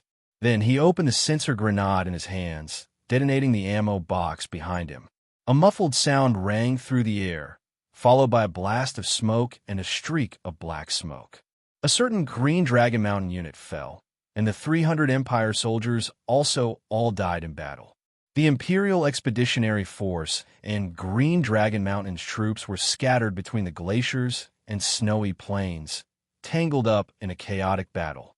The intense battle had already continued for a day and 2 nights. Scenes of desperate battles like this occurred in every corner of this snowy region war zone. Neither side who were engaged in an intense battle had the time to bury the corpses. However, because the battlefield was scattered far and wide, the soldiers' corpses lying everywhere didn't give off a densely packed feeling. The blood that gushed out from the wounds was frozen into red crystals, and there wasn't too much of a blood-soaked battlefield atmosphere either. Within the spacious glaciers and snowy plains, the thousands of corpses were like black punctuation marks, decorating a crazy article. Within the countless battle positions, whenever the smoke and cliffs scattered, soldiers from both sides could always be seen.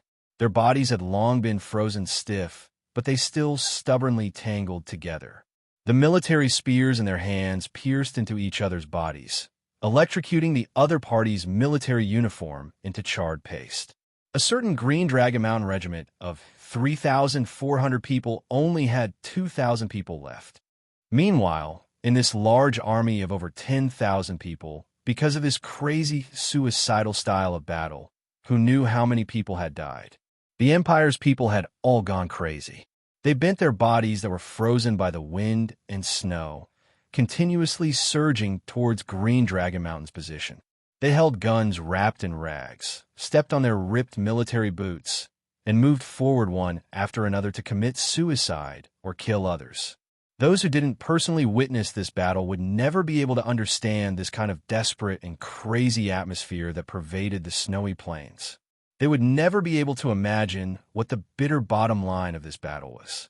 This wasn't the last grenade that would end in mutual destruction, nor was it a situation where one's expression didn't change when facing a white blade. Instead, it was a type of cold environment that was silent to the point of making people go crazy. Each side didn't yield an inch, exchanging life for life as a matter of course, without a change in expression. This was a battle that was destined to be recorded in the annals of the Federation's military history. Facing the frantic attacks of the Empire's people who had staked everything on a single throw, this Azure Dragon Mountain troop, that was much smaller in number, had persisted until now. Like a hard bone, they had held on for 2 days and 1 night. They weren't scared by the Empire's madness. Even though the regiment headquarters on the outskirts of the battle zone had lost control of the overall situation because of the damage to their command system, they still didn't think about retreating at all. It was because they came from Green Dragon Mountain, from the silent but hard-working lower-class people. It was because they were people of the Federation, and this was the land of the Federation. Chapter 516. No matter how intense and crazy a battle was, after continuing for 2 days and 1 night, they would all gradually enter small-scale battle mode. This was especially the case in such a large expanse of glaciers and snowy plains. Both sides of the Federation and Empire were mostly fighting over an extremely small tactical location. The Green Dragon Mountain troops, whose command system was severely damaged, in a situation where they didn't have any clear order from their superiors, stubbornly defended the position they stood on. Meanwhile, the Empire of Despair's people who no longer needed to be commanded launched attacks towards every position they could see. The position was lost, and then it was taken back. Neither of the valiant and persevering sides cared about battle losses or whether or not they could survive. Their red eyes only stared at the vast expanse of white, snowy plains. There were small-scale battles everywhere. Meanwhile, these small team battles without heavy firepower support were in reality even more naked and bloody than the clashes of armored streams and high-performance mecha battles. Without full metal shells, the humans from different star regions, relying on their own bodies and the firearms in their hands, played out scene after scene of instinctive cruelty. In the two white mechas at the waistline of the glaciers, the light screens clearly captured the battle scenes. These scenes made the hearts of Su Li's group of four cold. While the Empire's people were going crazy in the face of death, they also developed endless respect for this impressive Green Dragon Mountain troops. It was precisely because of this that they didn't have the time to think about a more perfect plan. Instead, they chose the most direct, two-pronged assault tactic. Thus, in the next instant, the hundreds of soldiers from both sides who were silently fighting outside the snowy plains saw a scene they would never forget. The low and powerful rumbling of twin engines instantly sounded from above the glaciers. All around the snowy plains, heavy drum-like sounds suddenly rang out. The ice and snow that had condensed for millions of years suddenly exploded. There was a snowstorm here, but the ice and snow suddenly exploded, sending out countless pieces of snow that swept away all of the snowflakes in the sky. A snow-white mecha, in a situation no one could foresee, suddenly shot out with a rumble from this exploding mass of snow. The white MXT mecha was like an ice giant. Carrying the wind and snow around its body, it rushed down the steep snowy slope with a shocking speed. The heavy body stomped on the snow, every step leaving a half-meter deep crater. Every time it lifted its knees, it would cross 50 meters in an instant. Amidst the screeching, it only took a moment for the white mecha to reach the edge of the snowfield where the Imperial troops were stationed. Kacha-kacha-kacha. The clear and chilling sound of metal clashing against metal penetrated the oppressive and suffocating battlefield, suppressing the distant sounds of explosions and the scattered gunfire nearby, piercing the eardrums of the warriors on both sides.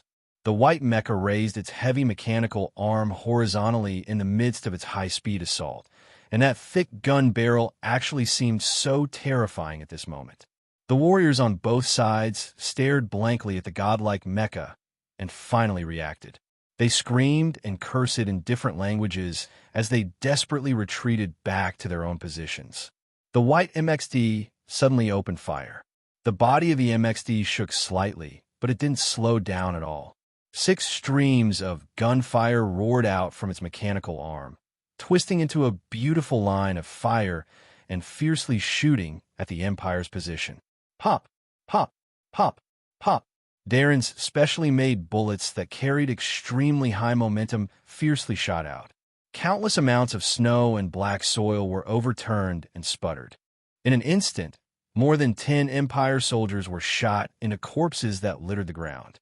The simple and crude position was like a beach after a flood under the violent barrage of bullets, a complete mess. Following the shooting, the white MXD mecha still maintained an extremely exaggerated speed. Against the background of the white snowfield, it had already become a dizzying line. The white mecha was at the front of this line. Snow blocked, snow scattered, ice blocked, ice broke, people died if they tried to stop it.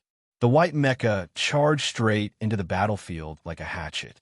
Its momentum was astonishing. The continuous and fierce firing of Darren's autocannon was like the bright light of this giant hatchet that cut through the snow. Those who came in contact with it would die. After 10 seconds or so, the mecha had already broken through the ice palace. Under the stunned gazes of the Green Dragon Mountain soldiers, before their eyes even had time to produce feelings of surprise. It turned the Empire's position at the outermost edge into a sea of fire. Perhaps it was because the white MXD controlled by Su Lu was like a god descending on the battlefield, announcing its arrival to both sides in an overly arrogant manner.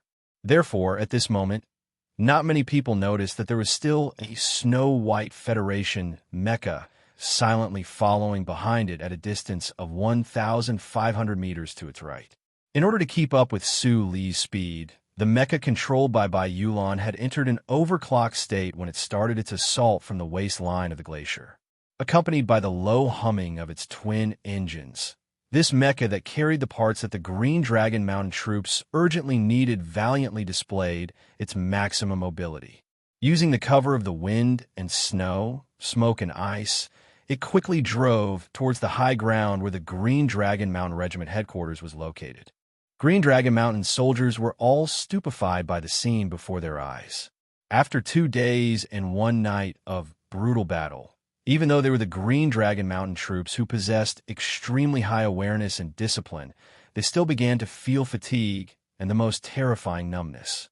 It was to the extent that when that white mecha hacked into the Empire's troops like a giant axe, not a single person understood what had happened.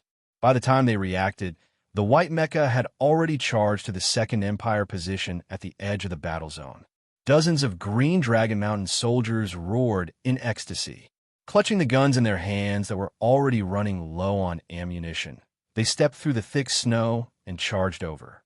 The Empire's soldiers were also stunned, staring blankly at this scene. They watched as the white MXD easily annihilated one of their positions, and then, without hesitation, charged towards the second position. They watched as the bodies of their comrades were sent flying by the tall and large Federation mecha. That mecha's cannon fire easily tore apart the sturdy, three-dimensional bulletproof shields. The bulletproof shields that protected their lives instantly became dangerous metal flowers, exploding in all directions. The sharp metal, shards the size of palms, sliced many of their comrades' bodies into wretched lumps of flesh, while their counterattacks seemed so weak and powerless. The hastily organized counterattacks of the positions were completely ineffective. Normal firearms and bullets could not hit the high-speed, moving white mecha at all.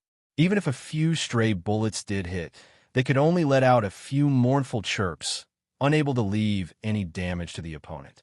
Even the few spike-type anti-mecha rocket projectiles that were shot out diagonally from the ice cliffs were completely unable to keep up with that Federation mecha's terrifying speed and unimaginable dodging movements. The last soldiers of the Imperial Expeditionary Force were originally fighting with a crazy attitude of committing suicide in order to serve His Majesty. They were not afraid of death, but at this moment, this Federation white mecha charged into their midst like a demon, as if it had been bestowed with some kind of power, making them feel a sense of despair that they could not take it down at all. This was a cursed Federation mecha. Otherwise, how could it have such fast speed and such inconceivable dodging movements? In this universe, even the best pilots would not be able to perform this kind of operation. Compared to the ordinary soldiers of the Empire who were stunned, their commanding officers had much stronger nerves. Although they were the most basic officers, at this moment, they displayed the excellent training standards of the Empire's military. They lay in the snow pits and ice traps, delaying the arrival of death amidst the sounds of gunfire and snow. They stared fixedly at the white mecha of the Federation that was dancing and killing people with bloodshot eyes. Through the command system, they called for backup, helping the heavy firepower troops to lock onto this damn mecha and give it a fatal blow. The snowy plains were filled with curses and angry howls in the Empire's language. The heavy firepower troops of the Empire made an accurate response in the shortest amount of time. At a 42-degree angle to the northwest, a formation of grenades that had been prepared to shoot horizontally and densely, without any hesitation, spewed out countless projectiles towards their own positions. The Imperial commander clearly knew that under this kind of dense bombardment, that Federation mecha would definitely explode and die, and he and all of his subordinates who had not yet died would also lose their lives along with it. However, his positioning call never paused in the slightest, incomparably calm and callous. The densely packed grenades shot through the wind and snow, instantly covering the entire position, shooting towards that incomparably powerful white mecha that was silently dodging in the position. At the same time, the Imperial commander finally discovered the other white Federation mecha behind. Out of some kind of danger intuition and sensitivity on the battlefield, a batch of mechanical troops began to move at high speed in that direction, wanting to surround that silent white mecha. Go to hell, devil! That Imperial commander who was hiding in the ice crevice, risking his life to locate the Federation mecha, did not feel that his calf had already been cut off by a piece of metal at all. He stared fixedly at that white Federation mecha, and when he heard the shrill howls of the dense bamboo root grenades in the air, he gritted his teeth and cursed. Boom, boom, boom. The entire snowy plains began to tremble. Countless horizontally fired cannons whistled through the formation, bombarding the snowy plains even further away. 3 batches of 3D cannons, one after another, exploded at high speed, ruthlessly plowing through the snowy plains with metal shrapnel and high-temperature flames from afar. That Imperial commander was shaken up by the explosion that landed not too far away from him. The intense shock wave blew his body out of the ice crevice, throwing him into the sky. He rolled in the snow, but there was not much sadness in his wide, open brown eyes. Instead, there was a hint of crazed excitement before death. He could almost see that white Federation mecha exploding into a sky full of fireworks just like him. However, the heavens played the final joke on this Imperial commander. He saw that white mecha tumbling in the air like him, but he did not see the other mecha explode. He fell heavily onto the snowy plains, his mouth and nose full of blood from the shock.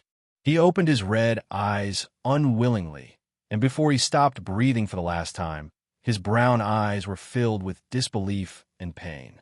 Just like this Imperial commander, the Imperial soldiers in the Sea of Flames and the commanders in charge of observing the effect of the concentrated grenades further away were all stunned by what they saw. They felt cold all over, colder than this cruel world. Faced with the dense and seemingly unavoidable wave of grenades, that white Federation mecha did an action that no one could have imagined. In that instant, the bulky and tall white mecha began to spin and roll, using this strange evasive action in a suffocating and narrow space to avoid all of the grenades around it. Countless amounts of snow and ice were swept up by the high-speed evasive action, becoming a scattering snowflake circle. Within the scattering snowflakes, the smoke and flames of the explosions flickered. This scene was extremely beautiful. Chapter 517. Shrouded in snow and ice, the snow-white mecha made several perfect arcs in the air, brushing past the grenades in what seemed like an extremely dangerous manner. In that split second, it was almost as if the stabilizing wings of the grenades had brushed past the mecha's alloy surface by less than 1 centimeter, leaving a trail of air in the air. A muffled thump rang out like a hammer in everyone's heart. The heavy MXD mecha plummeted from the air towards the ground. Just as it was about to hit the ground, its right mechanical arm shot out rapidly towards the snow. The massive body of the mecha was thwarted by the massive recoil and quickly bounced back up. Before the heavy mechanical legs could even touch the snow, the white body of the mecha began to tremble violently, leaving behind a trail of afterimages as it swept past the surrounding sea of fire and sped towards another part of the Empire's defensive position. From the moment the grenades had arrived, this white mecha that had abruptly entered the battlefield had performed an unimaginable rotation and evasive maneuver to the moment it had bounced off the ground and turned into a straight line to enter the battle once more.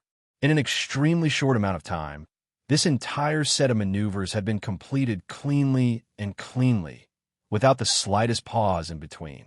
None of the soldiers on both sides of this snowy battlefield had ever seen such mecha control before. In fact, they had never imagined that a seemingly cumbersome and massive mecha could perform such unimaginable maneuvers. Meanwhile, Some of the more experienced officers stared at the white mecha that had slaughtered its way into the snowstorm and smoke. They could not help but feel a jolt in their hearts as they thought of a name that had once shaken the universe. Overclocking status denied. T-boost at 60%. SCC half-activated. Warning. Degaussing peak value decreasing. The usual electronically synthesized voice of the mecha cockpit was replaced in today's battle by a slightly trembling, but still calm female voice. Even in the full restraint decompression device, Shangxiu's face was still pale from the series of high-speed mecha maneuvers earlier. She gripped the stabilizer lever in front of her with great difficulty as she stared at the continuously flashing data on the separate screen. She made a mecha engineering report to Su Lu, who was in charge of the controls. The central control computer of a mecha needed to analyze the data in order to produce the correct status report. Shangxiu, on the other hand, only needed to stare at the data streams that the average person would not be able to understand. Then, she would be able to use her deep-rooted understanding of the mecha to preemptively make the calculations and analysis, and then use human eyes to give the correct suggestions. Shangxiu understood this MXD mecha very well. Looking at the data, she decisively recommended not to enter overclocking mode. Because of this, she did not have the time to look at Su Lu beside her, who was operating the mecha. However, she knew that he was not using his full strength right now. To be so powerful without using his full strength was truly a shocking fact. Su Lu was not moved in the slightest by the series of mecha evasive maneuvers that could be described as beautiful. He knew that he could do all this. During the graduation day military exercise, he had rushed down from the top of Blue Pond Peak, facing the grenades of the Iron 7th Division's Guards Battalion. He could even pass through them, let alone the artillery of the Empire. This was a kind of bone-deep confidence. This confidence came from the mysterious power within his body, from the intimate feeling of seamless cooperation between him and the MXD mecha, and even more from his daily training that was more diligent than anyone else. Today, Su Li's mecha piloting skills were even stronger than they had been during the graduation day military exercise. In addition to the new MXD's turbocharging technology, as well as the Face City War God set gifted to him by Jianshi, he did not need to let his mecha enter an unstable overclocking mode to deal with what had seemed like a frightening situation earlier. Shangxiu's technical cooperation rang out clearly in his ears. Su Lu subconsciously cooperated.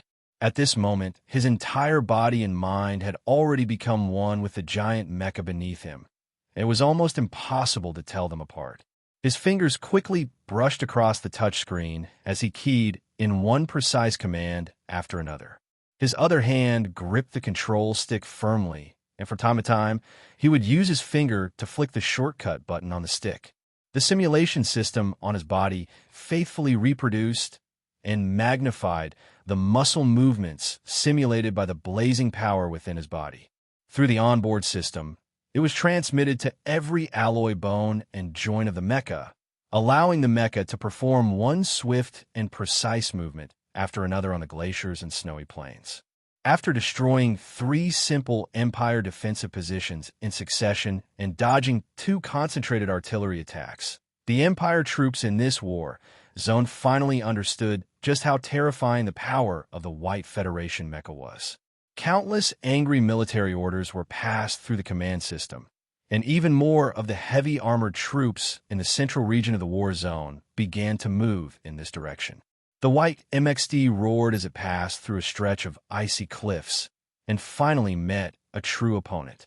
Amidst a sky full of snow and wind, for Empire wolf mechas that had been hiding here for a long time suddenly surrounded it with a boom. These camouflaged Empire mechas were lighter in weight and moved quickly on the surface of the snowy plains. However, they didn't dare to compete in speed with the white MXD in close-range combat. From 200 meters away, they began to blast out powerful onboard firepower. For fiery red bullet lines shot out like awls towards the seemingly unprepared white mecha. The other white MXD that had been silently following the smoke and artillery fire at the front also encountered its first wave of obstruction at this moment. The Empire's heavy firepower troops hurriedly moved over and fired a concentrated barrage of armor-piercing heavy bullets in an attempt to annihilate it. This white mecha was clearly not as crazy and unstoppable as the mecha controlled by Su Lu at the front left. Both of its engines were fully engaged and in an overclocked state, and it still followed the traditional combat mode, carrying out impeccably precise dodging actions. However, what was clearly different was that this white mecha's dodging actions were a little strange. In the eyes of the soldiers on both sides of the snowy plains, when the white mecha was sprinting and sliding to the right, its heavy mechanical arms were unreasonably spread to the left. Darren's cannon fire roared out, shattering the icy cliffs on the left side. This kind of feeling was extremely uncoordinated, like a drunkard holding a bottle of wine and smashing it at the urine stain on the wall. But in the end, it always smashed into the telephone pole by the wall. It was a terrible sight, as if it could be knocked to the ground at any time. However, what was strange was that this white mecha's extremely uncoordinated dodging and firing actions had achieved extremely good results. Not only did it not fall to the ground under the heavy firepower of the Empire's heavy firepower troops, it instead swayed and charged forward at high speed, and those ferocious gunfire reaped the lives of many Empire soldiers. Finally, some of the soldiers understood that this white mecha's operation and shooting seemed to be separated into two completely different systems, and they did not interfere with each other. Multitasking may not be a difficult task, but all of the soldiers knew that a mecha with a complete system would have all links that were interconnected, and it was extremely difficult to forcibly separate them into two parts. However, this white mecha was actually able to do this to such an extent, which could only mean that the pilot's control skills were extremely outstanding. Moreover, he and the person in charge of the firepower system had an extremely good rapport to the point that it made one's hair stand on end. The white mecha ran wildly across the snowy plains, not caring about front or back. The rotating cannons on the mecha's arms roared as they spat out flames, but they did not wildly scatter in all directions to kill the defenseless Empire soldiers. Instead, they accurately transformed into terrifying straight lines that shot out from the mecha's body, mercilessly striking the heavy firepower equipment and blasting a sky full of debris. Inside the cockpit, Xiong Linchuan's expression was calm as he controlled the auxiliary screen, controlling the firepower system to make the most effective shots. At the same time, he also had to cooperate with by Yulan's high-speed operation to prevent the mecha's physical performance from being affected. Such a tedious operation did not seem to be able to pressure him, who was in Group 7 second-thick nerves. However, at this moment, his expression suddenly became serious, and his brows furrowed. Looking at the image on the SCC window, he shouted loudly, "Boss is trapped." For mechas. Even in the midst of such a fierce battle, Bai Yulan, wearing a helmet, still looked calm and gentle. He stared at the small screen in front of him, quickly operating the mecha, pushing his hand's speed to the limit. Even after hearing Xiong Linchuan's anxious shout, he did not react at all. 1 kilometer ahead, the Empire's armored forces were rushing over. This was what he needed to worry about right now. Xiong Linquan shouted, naturally hoping that Bai Yulan would control the mecha to turn to the left to support Su Lu. However, he did not receive any response, and he could not help but be slightly stunned. He knew that Lao Bai and Su Lu had a close relationship, and Lao Bai would definitely not ignore the life and death of his boss. Then, what did this silence mean? The white mecha's right shoulder armor flipped over, and the only main cannon designed by the MXD blasted out, overturning an Empire's heavy armored vehicle 300 meters away. Xiong Linquan pursed his lips tightly, glancing uneasily at the SCC window from the corner of his eyes. However, the uneasiness in his eyes immediately turned into shock and satisfaction. On the screen on the window, 4 wolf mecha that had been in hiding for a long time were launching an ambush at the white MXD controlled by Su Lu. The terrifying projectiles sent snow and ice flying everywhere, somewhat obstructing the view of the battlefield. However, an instant later, the snow and ice fell to the ground, and one of the Empire's mecha roaring with gunfire suddenly froze. This Empire's mecha seemed to have been frozen stiff by the wind and snow, instantly losing all of its power. Then, the engine behind its waist exploded, and the mecha collapsed to the ground. A moment ago, the tall white MXD had been in a half-crouch position on the snowy ground. The next moment, like a ghost, it swept out from behind this exploding mecha. The Dahlen gun at the front of the mechanical arm had long been replaced by a super-sharp special tri-edged alloy blade, instead of the conventional alloy serrated blade. It was precisely this sharp tri-edged alloy blade that accurately pierced into the gap between the Empire's Wolf mecha's engine compartment, exploding the mecha with one stab. The trembling MXD mecha swept over like a gust of wind. In less than a second, it had performed 14 consecutive microcontrols, entering the midsection of another Empire's mecha.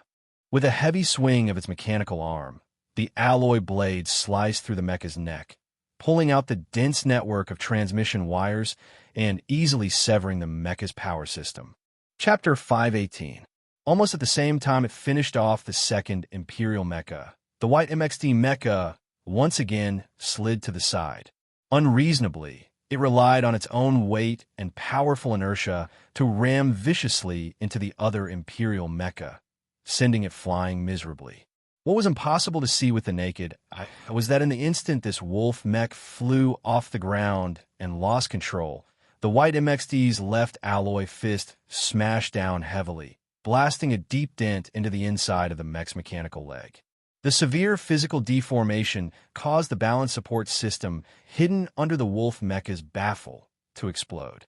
The mecha's body fell heavily onto the snowy ground, unable to stand up again.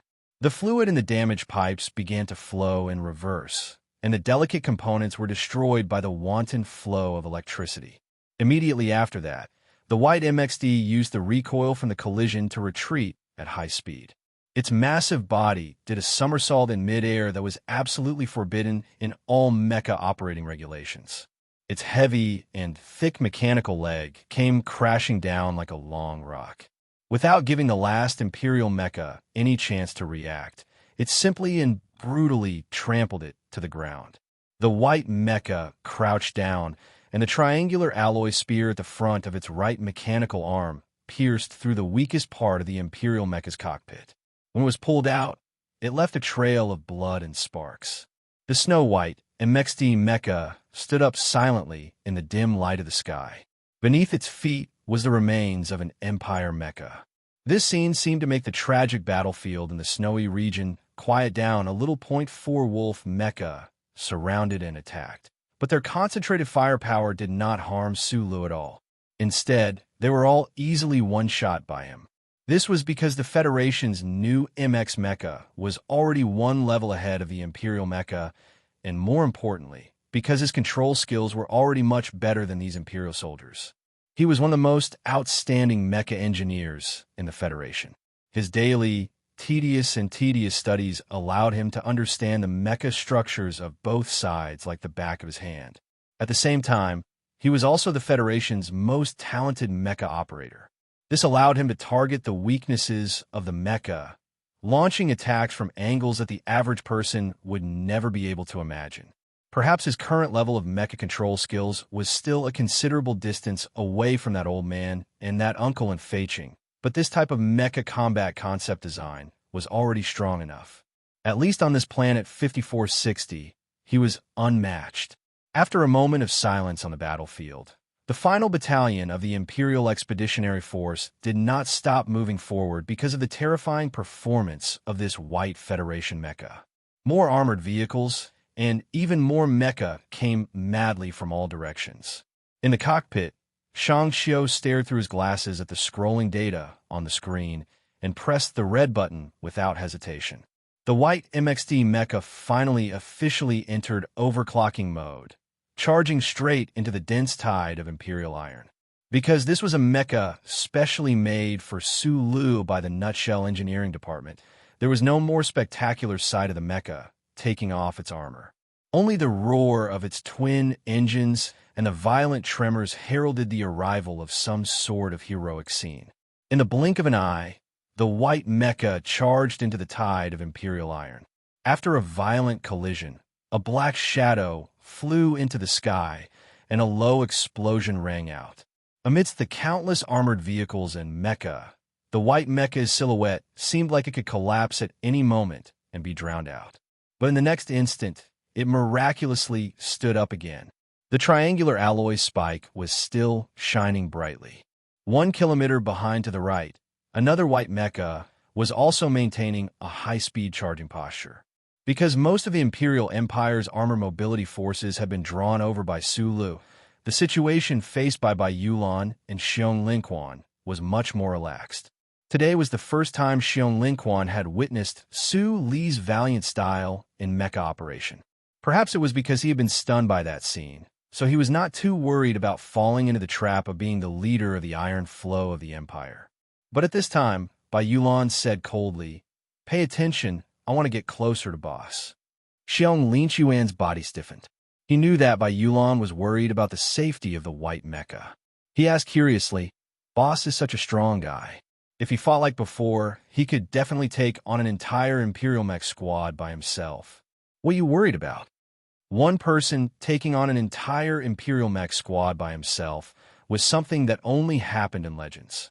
He wondered if the god of war, Li Pifu, could do it.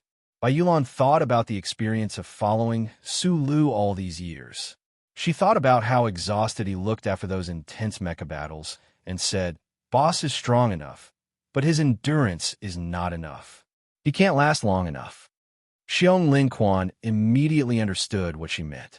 His eyes widened as he watched the fierce battle.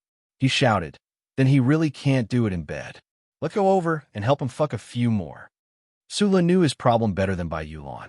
Intense battles drained the energy in his body. In previous battles, he had often encountered this problem. This problem was not just the unbearable hunger in his stomach, but also a matter of life and death. For example, last year at Yellow Mountain Ridge, when he had assisted the Iron 7 Division in the battle, he had single-handedly taken out around 10 Imperial mecha. But at that time, if the Iron 7 Division had not been there, he would not have been able to survive in his exhausted state. So now, he was very careful to avoid the dangerous situation of completely draining the energy in his body. In the previous battle, he had been forcefully pushing back his overclocked state. But today, in this snowy region filled with the desperate and frenzied atmosphere of the Imperial people, he had no other choice. He had to explode with all his energy and seek a good result of forcefully breaking through, or wait for the Green Dragon Mountain troops, who had been silent all this time, to react. The SCC system sent a synchronized signal. Sula said in a low voice, "Go away." A reply came from the other side. "Don't even think about it." Su Lu wanted to rescue the trapped Green Dragon Mountain troops, but his subordinates and companions believed that his life and death were more important than anything else. This was not something that should happen on the battlefield, where discipline was the most important, but perhaps in the eyes of the 7 Division, this was a matter of course.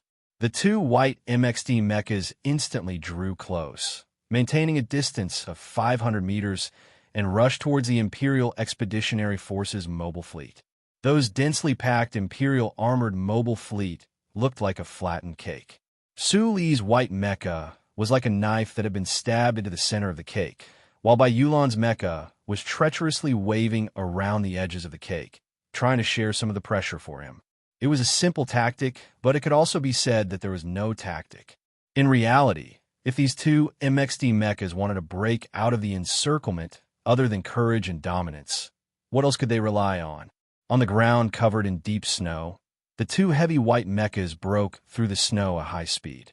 They were like two sharp and unstoppable lines of snow, extending forward. Although their speed had slowed down, they were still stubbornly extending forward. Other than the two sides engaged in fierce battle, the sporadic battles at the edge of the snowfield war zone all stopped almost at the same time. Regardless of whether it was the Green Dragon Mountain soldiers or the Imperial Expeditionary Force soldiers, they were all attracted by the two lines of snow. The highland with the geographical designation Y6328 in the charter was unremarkable in this snowfield of ice. Especially after being covered by the snowstorm, it was even more impossible to see any abnormalities. The trapped Green Dragon Mountain Troops headquarters was located in this highland in name. Deep snow covered the bottom of the barracks, and the bone-piercing cold made the atmosphere in the headquarters somewhat cold and cheerless. However, these soldiers who had persisted for 2 days and 1 night did not despair, and they did not give up. Because of the snowstorm and geomagnetic storm, the Green Dragon Mountain troops that had retreated slightly late were trapped in the snowfield. Then, they very unfortunately encountered the final madness of the Empire's people. Their battlefield command system had been severely damaged in the fierce battle, resulting in the current chaotic scene of the battlefield. If not for the bravery and inconceivable discipline of the Green Dragon Mountain troops at the grassroots level, this troop would probably have been defeated long ago. It was precisely because of this unique Green Dragon Mountain troops that could be called machinery and could also be called a great sense of discipline that the headquarters located at the edge of the battlefield did not even think of retreating early.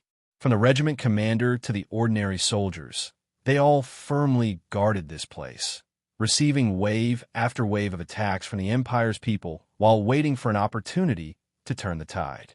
Unfortunately, 2 days and 1 night had passed, and the Federation's reinforcements still had not arrived. The geomagnetic storm also showed no signs of weakening, and this damned snowstorm was still so violent. A thick shadow shrouded the hearts of everyone in the headquarters. They even had no way of knowing the situation of the 2 battalions further away from the war zone. How should they fight this battle? Report. A scout covered in snow rushed into the headquarters and said loudly, "There are 2 Federation mecha coming. They should be reinforcements." The commander of the 1st Special Forces Advance Group, Li Ming, had sunken cheeks, the beard on his cheeks stiff. When he heard these words, his eyes narrowed slightly. He quickly walked out of the barracks and quickly asked, "How many reinforcements are there?" In his opinion, the 2 Federation mecha were definitely scouting or contact methods for the Federation's reinforcements. The true main force should be at the back. However, contrary to his expectations, that scout replied hesitantly, "Seems like it's just 2 mecha. I haven't discovered any traces of the main force." Commander Li Ming stopped his footsteps, a trace of confusion flashing through his eyes. Then, he picked up his electronic binoculars and looked towards the battlefield several kilometers away. The screen just happened to show the scene of 2 lines of snow charging straight towards the Empire's armor mobility group. Commander Li Ming's eyes narrowed even more, becoming 2 thin lines in the blizzard. The Imperial Expeditionary Force besieging him had gathered the last of their strength. There were at least 30 wolf mecha. If it weren't for the fact that the Empire's commander would rather sacrifice the lives of normal soldiers than let the last mecha bear the threat of the magnetic storm bombs, his own troops might have long been reduced to more than 3,000 dead souls. How could 2 Federation mecha be a match for so many Empire mecha? Not staying silent for too long, Commander Li Ming said softly, "Gather formation and prepare to fire. Rescue those 2 young men." The chief of staff beside him stiffened slightly and protested emotionally. "Commander, this is the last of the electromagnetic ammunition equivalent. If we fire it out, what about those positions that don't have underground magnetic storm bombs? What about our soldiers? Even if we can successfully rescue these 2 mecha, we won't be able to change the overall situation at all. Don't tell me we have to die with these 2 mecha." Commander Li Ming quietly observed the wind and snow and said faintly, "Defending alone in a world of ice and snow for 2 days and 1 night. The Southern government has 2 divisions that are known to be the strongest, but in the end, only these 2 mecha came to save us. This reason is enough." Chapter 519. The sky had already darkened, and the snow had stopped. After the thick clouds, the sun had already set beside the ice peak. The last of the Green Dragon Mountain's ammunition had also been thrown out. Amidst the huge explosion, countless blue arcs of electricity sizzled, twisting and struggling to extend in all directions, landing on the alloy bodies of those Imperial mechas and armored vehicles. Like countless snakes that had suddenly awakened from hibernation, they attacked the enemy based on their biological instincts. Under the cover of this explosion, with the support of the Green Dragon Mountain troops, those two white Federation mecha that had come from afar finally managed to narrowly pass through the interception battle group that the Imperial Expeditionary Force had temporarily organized before they were on the verge of collapse. Diagonally, they passed through the three Green Dragon Mountain lines of defense and entered the command camp of this trapped army. Accompanied by the low sound of metal rubbing and liquid compressing, the cockpits of the two white mecha opened. Sulu and the other three climbed out exhausted. Their bodies were more or less covered in wounds from the violent collisions. The Green Dragon Mountain soldiers on the ground quickly came forward to receive them, carefully supporting these people who had come from afar as reinforcements. The officers and soldiers in the command center looked in shock at the terrible wounds on the two white mecha. Looking at the four drenched and haggard Federation soldiers, they easily associated it with the danger of the mecha's advance earlier. They couldn't help but secretly cheer for these people's courage and powerful combat strength. I am the commander of the advance team of the 1st Special Army, Li Ming. Commander Li Ming gripped Su Li's hand tightly and said with a smile, "Welcome, but I have some very bad news. Our regiment's last of the electromagnetic storm ammunition has already been thrown out. If those Imperial bastards throw their last mecha into battle, other than your two mecha, we have no other way." Su Li felt a warm feeling come from his palm. Glancing at the highest commander of the trapped army, he couldn't help but feel a trace of admiration for this commander's calm and steady attitude in such a desperate situation. "Our regiment has fought for 2 days and 1 night. We fought very badly." Commander Li Ming's smile gradually faded as he said calmly, "The command system is damaged. We can't get in touch with the two camps at the snowy peaks. We only know that the battle over there is still ongoing. I don't know how many soldiers have died, but if we don't have enough support, we won't be able to hold on much longer. In fact, I thought that no one would care about us." Commander Li Ming said, "I didn't expect that there would be 2 government mechas willing to accompany us on our last journey." Su Li could hear the slight bitterness and resentment in this Green Dragon Mountain commander's voice. If it had been him who had been besieged for 2 days and 1 night by the geomagnetic storms, snowstorms, and the crazy remnants of the Empire without seeing any Federation reinforcements or any possibility of escape, perhaps his resentment would be even deeper. "I believe that the big guys will definitely be able to hold on. The reinforcements from behind should be arriving soon." Su Li firmly shook the commander's hand and sincerely said, "Since we are here, the situation should be better." The soldiers of the Green Dragon Mountain Army had long been numbed by the blood coagulation and death in these 2 days and 1 night of battle. Hearing the words of this small-eyed Federation officer, they didn't have the energy to make an excited expression as a response. Instead, they felt somewhat disapproving and sorrowful ridicule in their hearts. They had seen with their own eyes those spectacular mecha assault scenes from before and were very impressed by these 4 Federation soldiers. However, they still did not believe that, faced with the ambush of an entire Imperial brigade, just these 2 Federation mecha would be able to save their own troops. This feeling instantly disappeared without a trace when Su Li said his next sentence. Expressions of shock appeared on the faces of the Green Dragon Mountain soldiers, somewhat unable to believe their own ears. "Let me introduce myself. I am the technical director of the 17th Division, Su Li. These 2 are my subordinates. This one comes from the Nutshell Engineering Department." The command center was silent for 2 seconds. Everyone looked at this pale-faced and tired Federation officer who didn't have a shred of outstanding features. They stared at those 2 small eyes in confusion. In their imagination, they placed a large pair of sunglasses on the bridge of this person's nose. Finally, they connected this person in front of them with that famous Federation war hero who often appeared on television. He was that Lieutenant Colonel Su Li. Commander Li Ming was slightly taken aback. Soon after, a bright light shone from his deep eye sockets. His gaze was filled with unconcealable joy. Because of decades of estrangement and war, there was an extremely deep enmity between the government army and Green Dragon Mountain. After 2 days and 1 night of desperate defense, he originally thought that the Federation had already given up on his troops. However, right now, when he saw this young officer in front of him, he suddenly felt as if he had been rescued from a hopeless situation. If this person in front of him really was that rumored Lieutenant Colonel Su Lu, then the successor of the military godly Pifu, the son-in-law of the Minister of Defense, the boyfriend of the nation's young lady, these wonderful yet chaotic identities, no matter which one was chosen, it was enough to make the Federation Command Center not dare to just watch him die. Commander Li Ming smiled slightly. He thought to himself that since this was the case, then right now, the other party was standing together with him, standing in his command center. This naturally meant that the command center would inevitably come to his aid. Send a special squad out. You have to find a liaison officer for me. Commander Li Ming took a deep breath and said sternly to his subordinates, "We are saved. He doesn't need to become a martyr." Liaison officer? Hearing this rare position in the army, Su Li's pupil shrank. He thought of the brother who had lost contact with him and quickly asked, "Sure Qinghai is in your troops?" Commander Li Ming was slightly startled and nodded. Through his introduction, Su Lu found out that Mr. Sher had come to this Green Dragon Mountain troop from the West Woods as early as 3 months ago.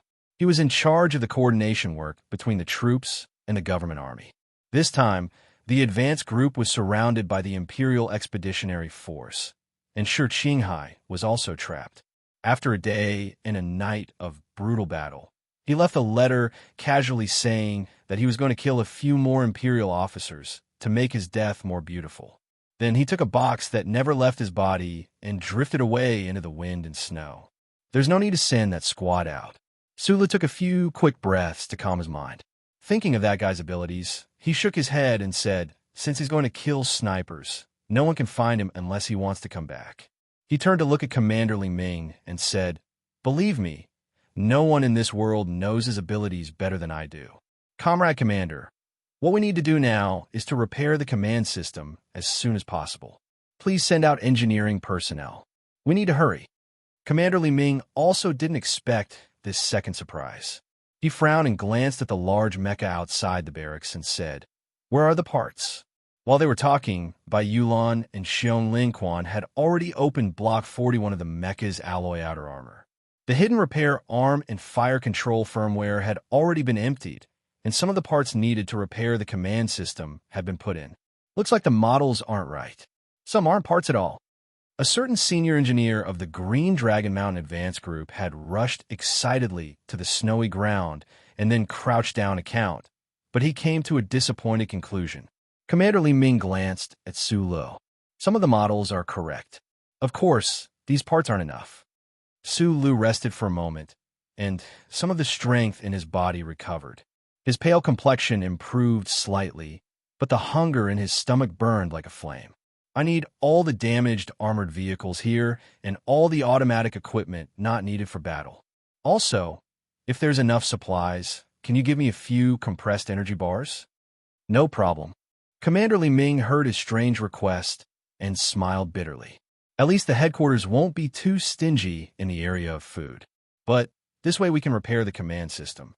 In the corner of the room, beside the pile of equipment that looked like scrap metal, Shang Xiao, who had already finished the initial inspection, stood up, took off the glasses on the bridge of his nose, rubbed between his eyebrows, and said calmly, "There's no problem.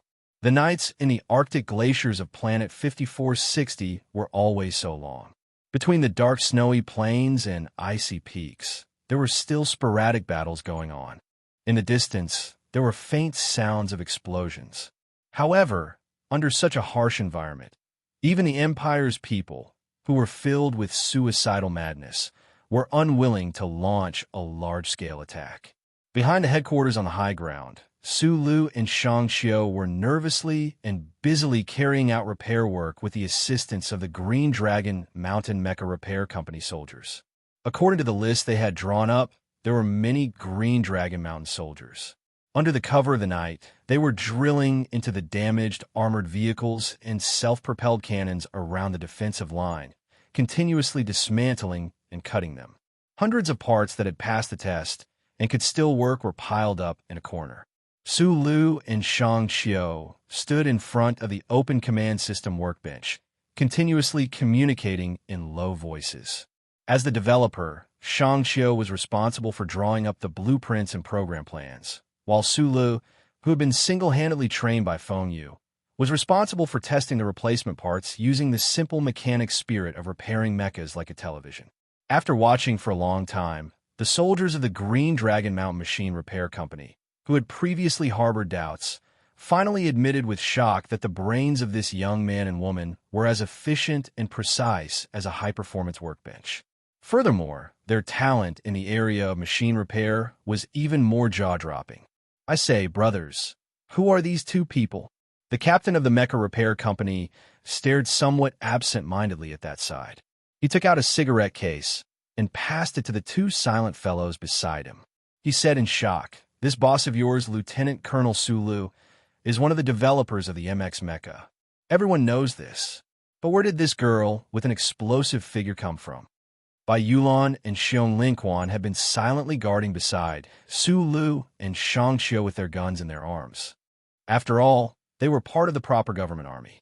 Even if they had done countless dirty and dark missions, under the influence of the Federation's propaganda and military culture, their disdain for the Green Dragon Mountain anti-government army was difficult to erase. So, at this time, when they heard the three words brothers and held between their fingers the number 37 brand cigarettes, they were actually somewhat unaccustomed to it. After pausing for a moment, they leaned over to the captain's lighter to light the cigarettes and took a deep drag. Xiong Linquan explained, "She is Shang Xiu, the first-level technical supervisor of Nutshell. She is the main developer of the MX Mecha. As for this broken command system, it just so happens that she was the one who designed it." The cigarette between the captain's lips suddenly dropped. He looked over there as if he had seen a ghost and said, "She is Shang Xiu? Our entire company's idol. She's actually so pretty?" Chapter 520. Night came early on the icy plains, and the sun naturally came late. Sulu gobbled down the warm, nutritious meal in large mouthfuls. Beneath his slightly narrowed eyes was a shadow drawn by fatigue. That night, he and Shang Xiu had not slept a wink, anxiously carrying out repair work. Those sporadic gunshots in the dark of the night disturbed him like an irregular drum beat, and so on and so forth. Tired from the mecha battle, his spirit seemed to be even weaker. After hastily filling his stomach, Su Lu casually grabbed a handful of cold snow beside him and wiped his face. He felt that his spirit seemed to have improved a little. Su Lu did not immediately continue his repair work.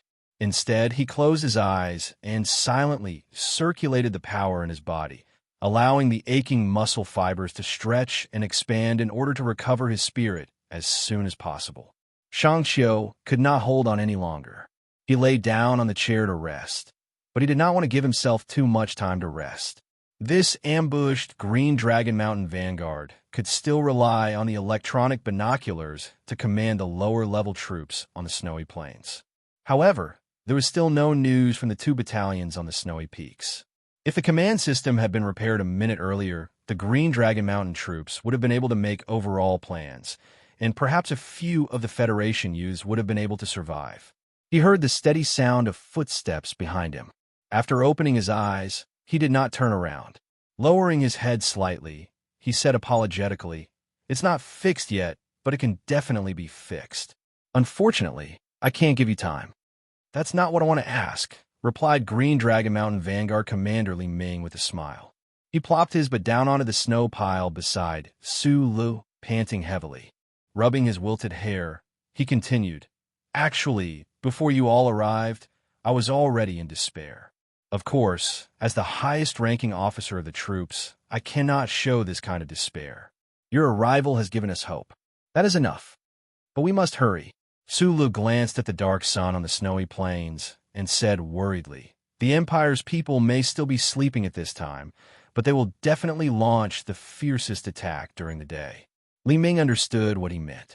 When the Imperial Expeditionary Force saw the two Federation mecha barge into the battlefield yesterday, they would naturally think that the Federation's reinforcements would arrive soon after. They would definitely make the best use of the remaining time and do everything possible to finish off this Green Dragon Mountain squad. That's an entire Empire's army. I'm guessing that the most powerful forces of that old General Ambry's army are gathered around this snowfield. Li Ming's gaze pierced through the wind and snow on the battlefield and looked directly at the Empire's position in the distance. He said faintly, "The battle has been going on for 2 days and 2 nights. The fact that we are still alive is actually all thanks to the electromagnetic beam bombs. Their mecha horde didn't dare to charge together. I think it's probably because the enemy's commanding officer didn't want to sacrifice the last of his forces, so he would rather exchange his men's lives for ours. However, we've already used up the last of our ammunition yesterday. Although we've destroyed quite a few of their mechas, we can't solve this most critical problem. Last night, there were only small attacks. I think the Empire is also evaluating our ammunition reserves." Sula looked down at the snow beside his military boots and said softly, "Actually, in my heart, I've always had a question." Commander Li Ming coughed twice. His brows furrowed in pain. He covered his mouth and said, "An entire Imperial brigade with 3 times the military strength of us. They have dozens or even hundreds of wolf mechas. Looking at their crazy, suicidal drive, they shouldn't be cherishing their feathers. I keep feeling like they're waiting for something. Besieging the base to attack the reinforcements." Sulu shook his head and said, "The Empire's people are already on the verge of death. Their equipment and firepower are several levels lower than ours. It wasn't easy for them to gather such an entire brigade. They also had to borrow the help of the heavens and extremely good luck to be able to surround you guys.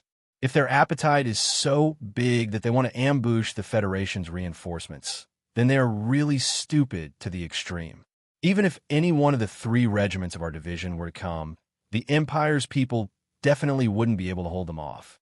Then how do you explain why the Empire's people on the other side are fighting so badly, but still aren't willing to send in all their combat forces? Like idiots, they're using this kind of tactic to add fuel to the fire." Li Ming stared into his eyes and said faintly, "Because you don't understand the current feelings of the Empire's military officers. They're surrounding us not because they want to attack reinforcements, but because they want to fight with their lives on the line." "Fight with their lives on the line?" Su Lu frowned. After the war at the dividing line between the North and the South, the Empire's main forces collapsed. The Federal Army attacked fiercely to the north. Then, in the past few months, they suddenly slowed down. Our troops are like peeling apples, relying on their overwhelming advantage in equipment, slowly and calmly nibbling away at their living forces. We've also firmly trapped them in the glacier region. The Empire's people have long since known what their final outcome will be. This is a fact that can't be changed at all, unless the millions of Empire's native troops suddenly come through the spatial tunnel on warships. Li Ming laughed mockingly and said, "Of course, this is impossible. That's why they want to fight with their lives on the line. They want to make one last crazy gamble. However, the Federal Army has never been willing to give them a chance to fight with their lives on the line. The great difference in strength between the 2 sides makes it impossible for these remnants of the Empire to seek a quick death. The geomagnetic storm and snowstorm coming together is extremely rare. This is why they've been given the opportunity to seek a quick death. So, not only do they want to eat my regiment, they also want to drag in a Federation regiment. Even if they lose in the end, they don't care. They only want a few more of our soldiers to die." Sulu looked at the other side of the snowstorm and silently listened to Commander Li Ming's analysis. He really wanted to mock the Empire's people on the other side for being so anxious to die, but a faint chill unexpectedly rose in his heart. The Imperial armies were so cruel and crazy to themselves. If the Federation attacked the Empire's native lands in the future, just how terrifying of an attack would they encounter? As if seeing his current mood, Commander Li Ming disdainfully said, "Don't think that the Empire's bastards are too scary. If they were facing the same situation as us, I reckon we'd make the same choice." Sulu thought for a moment and nodded in agreement with this inference. Being in a foreign country where death was certain, with countless enemies with absolute superiority in equipment in front of him, and only the vast space and the long and unpredictable journey back home without a warship, this was a feeling of despair.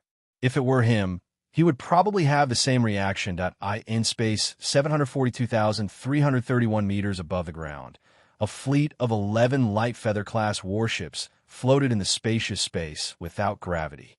In a large-scale universe background, the fleet that should have been majestic appeared somewhat lonely and desolate. In the strategic planning of the Federation, the current priority of the Federal Fleet was to prevent the Empire's fleet from coming out from the Barren Star region to provide support to the three Fallen Star systems. Although these Empire's fleet that came from afar had outdated technology and had gone through 6 to 7 years of dangerous interstellar travel, they were no match for the Federal Fleet. However, in order to perfectly end the military operation, the Federation still paid enough attention to them. Even the Second Fleet that was originally stationed in the Gary Corridor was moved to the edge of the Westwood Star region. Therefore, most of the warships that had ambushed the Empire's fleet in the three Fallen Star systems were also moved away. In the Gray and Silver Federation command ship, the deputy commander of the Federation's 1st Military Region, Lieutenant General Enchanting, who had just arrived from the 163 star system to command the final battle of 5,460, coldly looked at the brightly colored planet below the porthole. After a moment of silence, he turned around and said, "All troops participating in the battle above latitude 40, stop the rotation and gather immediately. Move closer to the geomagnetic storm area." This was a spacious battle command hall. After the dozens of Federation staff officers heard the order, they were slightly stunned, but they immediately responded in a deep voice. "That old bastard Umburi wants to risk his life. I don't want to give him the chance to risk his life." Commander Yi lowered his eyes slightly and continued, "Tell Du Shaoqing and Yu Qinghai that their 2 divisions are the closest to the storm area. Don't be too slow and don't be too gentle. Smash your fist together. Don't even scratch off a piece of skin." "Understood." The staff officer beside him quickly made a record. Looking at the data on the mini-work light screen, he hesitantly reminded, "According to the calculation of the charter computer, the geomagnetic storm will last for about 10 to 15 days. What does the geomagnetic storm have to do with war?" Commander E raised his eyebrows and looked at the young officers in the command hall. "Back then, we encountered a volcanic eruption on the Empire's K2 planet. The ionosphere changed, but we still had a fight. Could it be that the current troops have become useless dolls without the charter computer as a nanny? If that's the case, what will happen if we attack the Empire in the future?"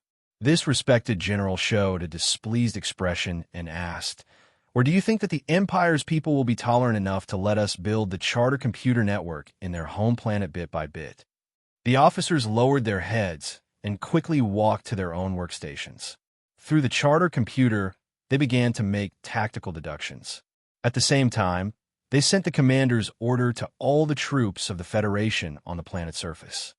"We just received a report from the 17th Division. Their 1st Regiment set off 2 days ago and entered the geomagnetic storm area 2 hours ago. We lost contact with them. The situation is unknown." An officer walked over with an anxious expression and reported in a low voice, "Very good. Yu Qinghai's troops indeed have some of the old 17th Division. If they still wait for orders from the headquarters at this time, then they're really stupid to the extreme. But this time, the performance of the Iron 7th Division has disappointed me." Commander E turned around with his hands behind his back and looked coldly at the planet under his feet. He stared at the dazzling white at the northern end of the planet and said nothing. It was as if he was not worried at all about the trapped Green Dragon Mountain troops and the 17th Division's 1st Regiment that had disappeared without a trace. As for Su Lu, who was the first to go to support them, it did not make his expression change in the slightest. The old general of the Empire on the ground tried to use the power of nature to seek a heroic ending. However, for this old general of the Federation, wasn't this also an excellent opportunity to enter the Empire's mainland for a training exercise? The command hall was silent. Only the faint sound of electric current and the sound of fingers rubbing against the hologram rang out. No one noticed that in the corner of the giant hologram, the Federal Central Computer had been rapidly calculating the changes in the planet's climate. It was not only calculating how long the geomagnetic storm and snowstorm would last, but it seemed to be analyzing why such a problem would occur on this planet. Chapter 5:21. The biting cold wind blew in through the gap in the fiberglass door. It circled around the liquid hydrogen stove a few times in vain before lazily warming up and dispersing into the warm air. Zhou Yu lowered his head and sat on the chair. He stared at his slightly peeling fingers in silence. His expression was gloomy and stiff. He was disturbed by the annoying cold and warm air. He subconsciously raised his head and looked out through the gap in the door. He realized that the snowstorm that had started to ease 4 days ago had completely disappeared in today's warm weather. He was a top student at the 1st Military Academy. During the graduation drill, he successfully played the role of the brain of the military students. It was also because of his outstanding performance that he became a rare talent that Du Xiaoqing cherished. At the beginning of the year, he was forcibly transferred to the Iron 7th Division. To be able to receive the appreciation and love of the Federation's famous General Du Xiaoqing, and to be able to enter the most prestigious Iron 7th Division in the Federation, Zhou Yu saw a bright future ahead of him. However, he was not as happy as others thought. He was from the Westwoods. He was a student sponsored by the Xiao Shu Foundation. He had a close relationship with Su Luo. In the eyes of the Westwoods people, Commander Zhong, who was like an emperor, had a deep grudge with Commander Xiaoqing. Even Mo Cho did not want to see him forcibly taken away by some faction in the military. More importantly, Su, in the new 17th Division he was currently in, due to certain historical and current reasons, had always been at odds with Du Xiaoqing's Iron 7th Division. His classmates and officers at the training base, the men he was familiar with in Iron 7th Division, and most of the people Zhou Yu was familiar with had all entered the new 17th Division. However, he was the only one who had entered the Iron 7th Division. Although it could not be said that he was at a loss for no reason, he was still unhappy and could not be at ease. This mood fermented because of the recent incident. It made him, who is usually as gentle as jade, feel a trace of uncontrollable depression and anger. He was silent for a very long time. When he saw the white blisters between his fingers and the white snow outside the door, his eyes hurt. The annoyance on his face gradually disappeared. He stood up abruptly and walked through the short snow tunnel. He quickly walked into the room where the regiment headquarters was. Dongfang Pei, the leader of the 1st Regiment of the Iron 7th Division, was sitting on a leather chair with a cup of coffee in his hand. He was resting with his eyes closed. He looked very relaxed. When he was in S1, Commander Du Xiaoqing was used to wearing a pair of sheepskin black gloves. As the saying goes, subordinates follow the example of their superiors. The senior officers under him had also been infected with this style, not to mention that this was 5,460. The forest at the edge of the glacier was full of wild beasts without the protection of electronic walls. When Zhou Yu saw this scene, he thought to himself, even if this superior of mine were to wear 100 pairs of sunglasses, he would only ever be able to learn a little from teacher Xiaoqing. After a short pause, he asked in a deep voice, I really want to know what you are thinking. Do you know that on the snowy plains less than 400 kilometers away from you, there are thousands of Federation soldiers being ambushed by the Empire? Dongfang Pei opened his eyes, looked at him, and said indifferently, the ones being ambushed are the bastard from Green Dragon Mountain. I don't think of them as comrades. Commander Dongfang, I want to ask you to pay attention that they are now designated as the 1st Special Army of the Federation. If you don't want this kind of statement to be known by the Internal Affairs Department of the Ministry of Defense, I advise you to correct your relationship with them and not posture with your coffee, Zhou Yu said bluntly. I also want to ask you to correct your relationship with them. Dongfang Pei's expression changed slightly. He stood up and pointed at Zhou Yu's nose and said, I am your commander. What kind of attitude is this? If you don't want to force me to punish you with military law, I advise you to take back what you just said. The officers of the Iron 7th Division all knew that their commander appreciated Zhou Yu very much. For some reason, Dongfang Pei was very dissatisfied with the fact that the division sent Zhou Yu to the 1st Regiment to train. Now that he heard Zhou Yu criticize him, his anger surged. I apologize, Commander Dongfang, Zhou Yu said calmly.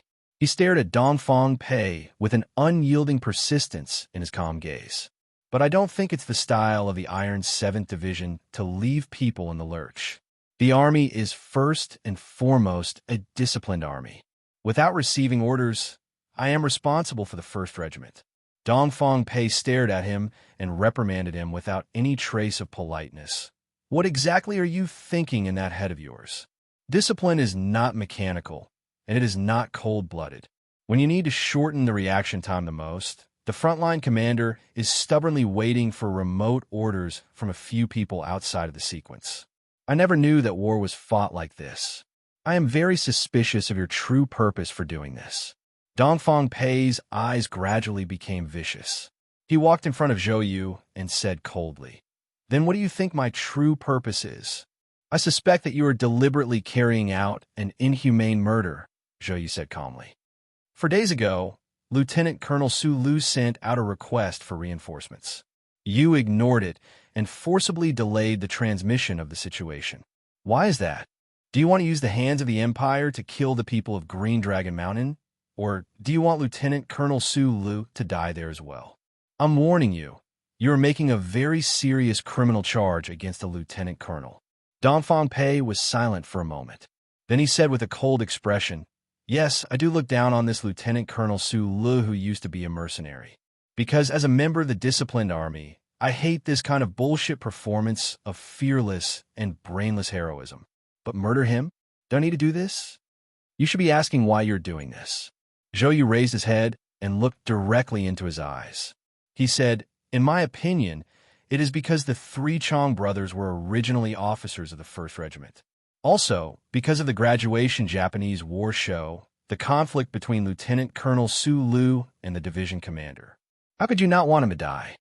Don't forget that you are now an officer of the Iron 7th Division. You should know where you should sit."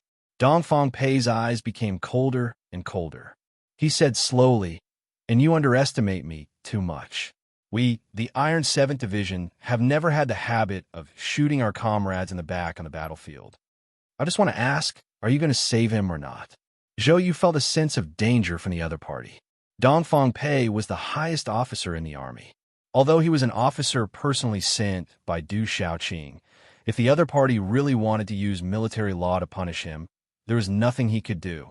However, when he thought of the battlefield hundreds of kilometers away without any news, he had to ask this question clearly. "I am not a reckless man." Dongfang Pei's eyelids drooped slightly. He said, "Someone put him in solitary confinement for 10 days. At this moment, the signaler quickly walked over and said in a nervous tone, "The division commander is calling."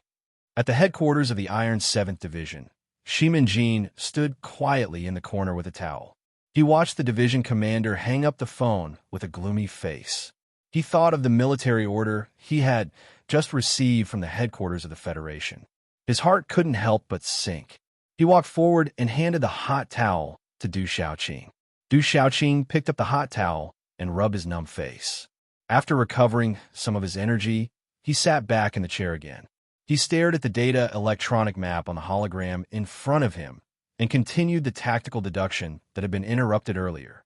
10 years ago, he asked to be transferred to the 7th Armored Division of the 2nd Military Region of the Federation. Since then, this division had won countless military exercises and won the respect and admiration of countless people. However, this division had never had the chance to show its real victory on the battlefield in exchange for real meritorious service. He was also forcefully suppressed by a big shot who had crossed both the military and the government for 10 years. 10 years later, he finally came to the real front line. He and his division indeed didn't disappoint the entire Federation. From the first successful military action in the Yellow Mountain Ridge, they turned into a fierce northern expedition and defeated the main forces of the Empire. Until now, they had chased the remnants of the Empire into the ice and snow region, where they couldn't find the slightest opportunity to escape. After countless beautiful and tragic battles, the Iron 7th Division had perfectly achieved its strategic mission without any flaws. Many people had the same evaluation of Du Xiaoqing. His thinking was as meticulous as a monster, and as cold and serious as a cedar. from President Pabre to the federal military to tens of billions of ordinary citizens. They all regarded him as the most famous commander of the Federation's Mesozoic generation. They all thought that he was very likely to be the successor of the military god. However, no success in the universe was accidental.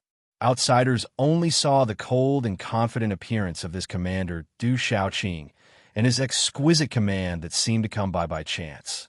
Only the most loyal subordinate officers around him knew that their commander would spend a lot of time on tactical deduction and pre-battle preparation in the face of a battle, no matter how big or small it was. It was definitely not an exaggeration to say that their commander exhausted himself. Hilei's 1st Regiment set off to the northeast 3 days ago. The 2nd Regiment and the 3rd Regiment also passed through Dongfang Pei's position last night. They are already ahead of us. Shimanjin first reported the current situation and then explained tentatively. Dongfang Pei was the first to find out about this news and had already informed the division headquarters, but at that time, you were sleeping. Du Shaoqing lowered his head and looked at the electronic map. The pen in his hand occasionally wrote some symbols on the map that only he could understand. After hearing Shimanjin's words, he raised his right hand and waved it. Shimanjin sighed in his heart. He knew that his commander was already extremely angry with Dongfang Pei at this time, but he and Dongfang Pei had been his commander's personal soldiers since 10 years ago, and their relationship was very close. At this time, he had to explain a little and hope that it could ease his commander's anger. After a few minutes, Du Shaoqing finally finished the work at hand. He rubbed his eyebrows tiredly, but still maintained a sitting posture and refused to lean back on the chair. Discipline is the most important thing in the army. Even if the 17th Division beat us to it this time, I will not be angry because of this, Du Shaoqing said with a gloomy expression.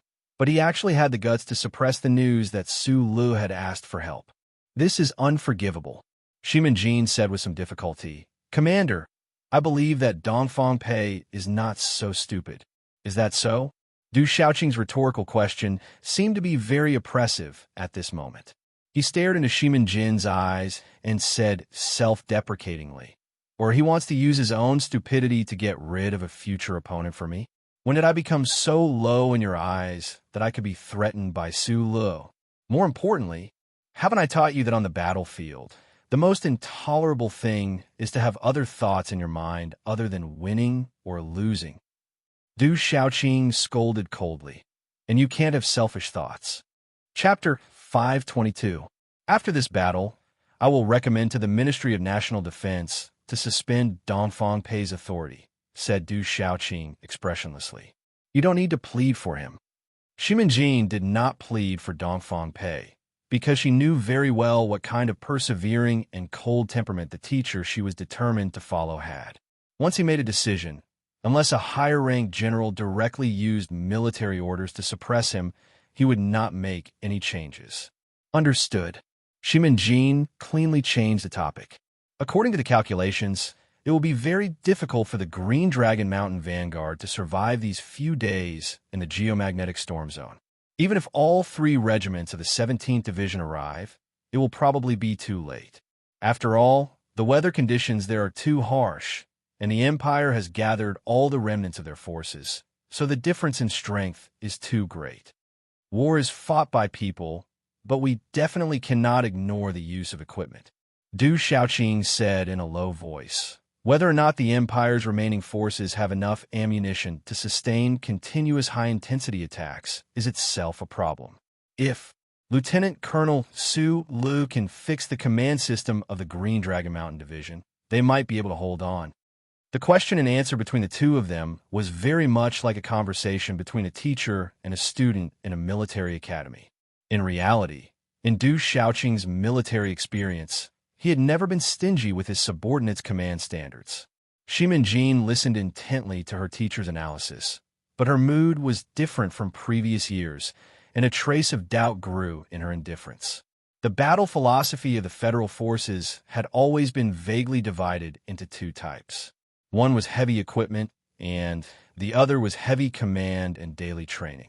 The graduation demonstration the Ministry of National Defense had held at the training base was to show the senior officers of the Army what kind of changes the revolutionary MX Mecha would bring to this battle. However, the results did not seem to be obvious.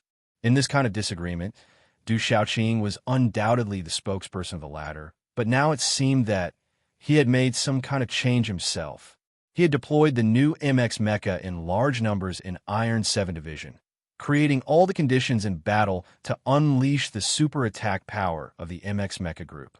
This kind of change in command philosophy was obvious in those words earlier. Follow the rules.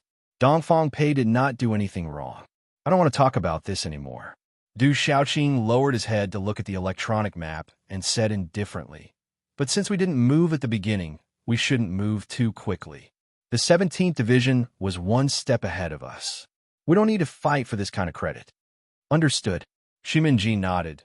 Then his expression slightly congealed and said in a low voice, "I received a message from S1.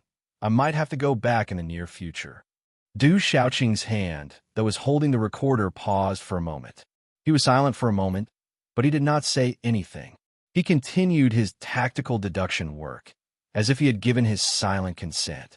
Shiminji faintly smiled, then saluted to him behind the table, then turned around and walked out of the room. Du Xiaoqing raised his head and looked at the empty doorway. His thoughts drifted somewhere. His eyes, which were usually as cold as the sea of ice, showed a rare trace of doubt and sadness of introspection. Just like Shiminji and Dongfang Pei, who were determined to follow him, Xiaoqing also had someone he admired in the Federation. At this time, he did not know why Shiminji had returned to the capital ring. Because it was that person's idea, he did not want to ask. He only had a vague feeling that something bad was happening, but he had acquiesced to this kind of thing happening at certain times. Not expressing one's opinion was the truest opinion. Du Xiaoqing narrowed his eyes slightly. He saw the shadow in the depths of his heart, and a trace of extremely complicated emotions appeared. His right hand subconsciously exerted force, and with a crack, he broke the recorder. Black electrolyte sputtered out and fell on the electronic map, smearing a large stain on the blizzard area in the northeast direction.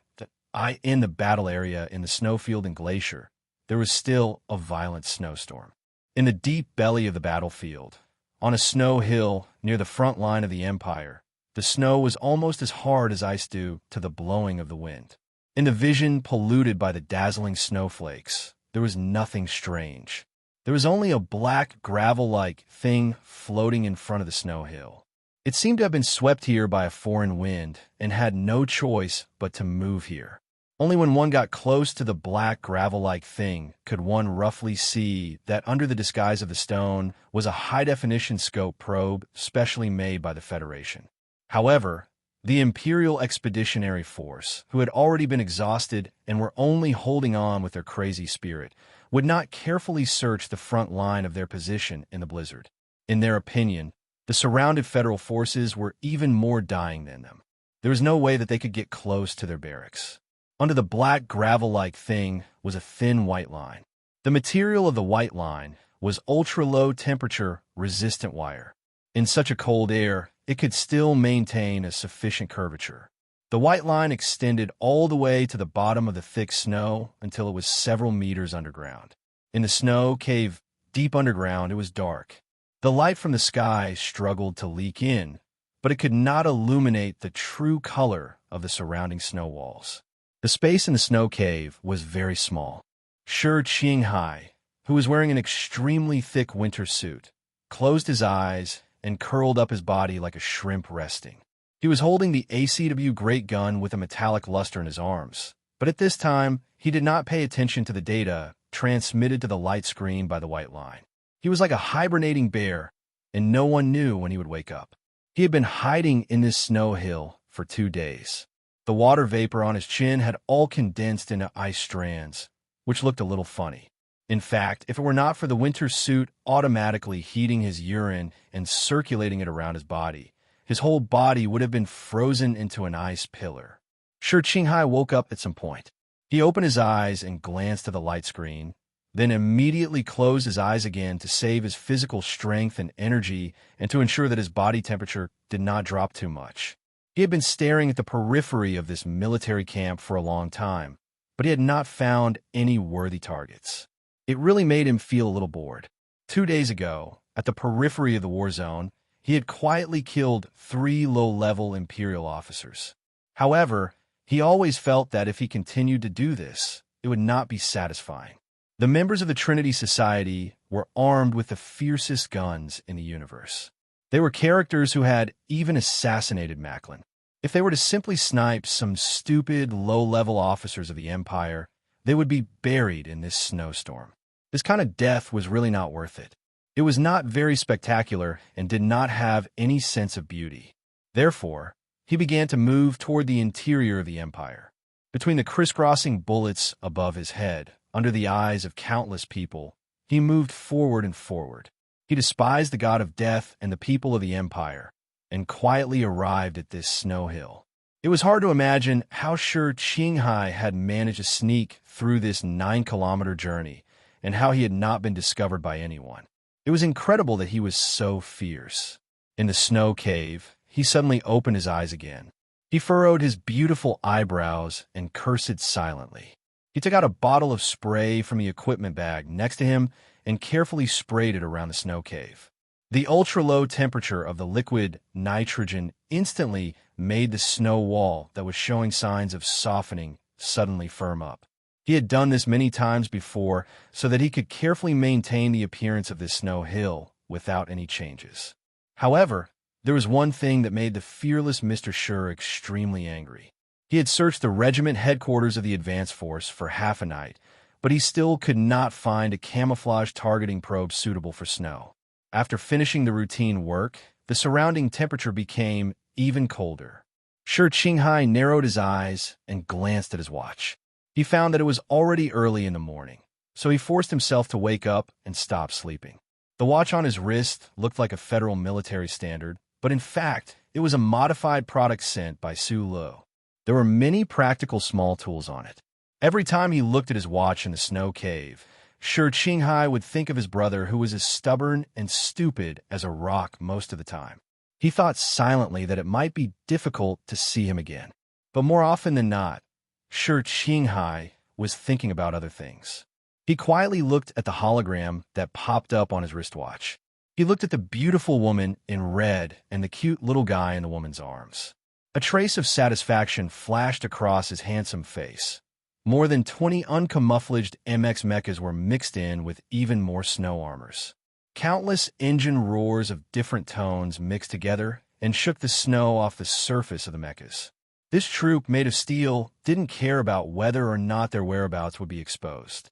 They were so silent and open that they even seemed arrogant as they moved forward happily in the snow. It was just that they strangely maintained a uniform speed and didn't show the anxiety that such a combat posture would show. In the Federation's 17th Division 1st Regiment, their regiment commander, Lieutenant Colonel Hilay, was very anxious at this time.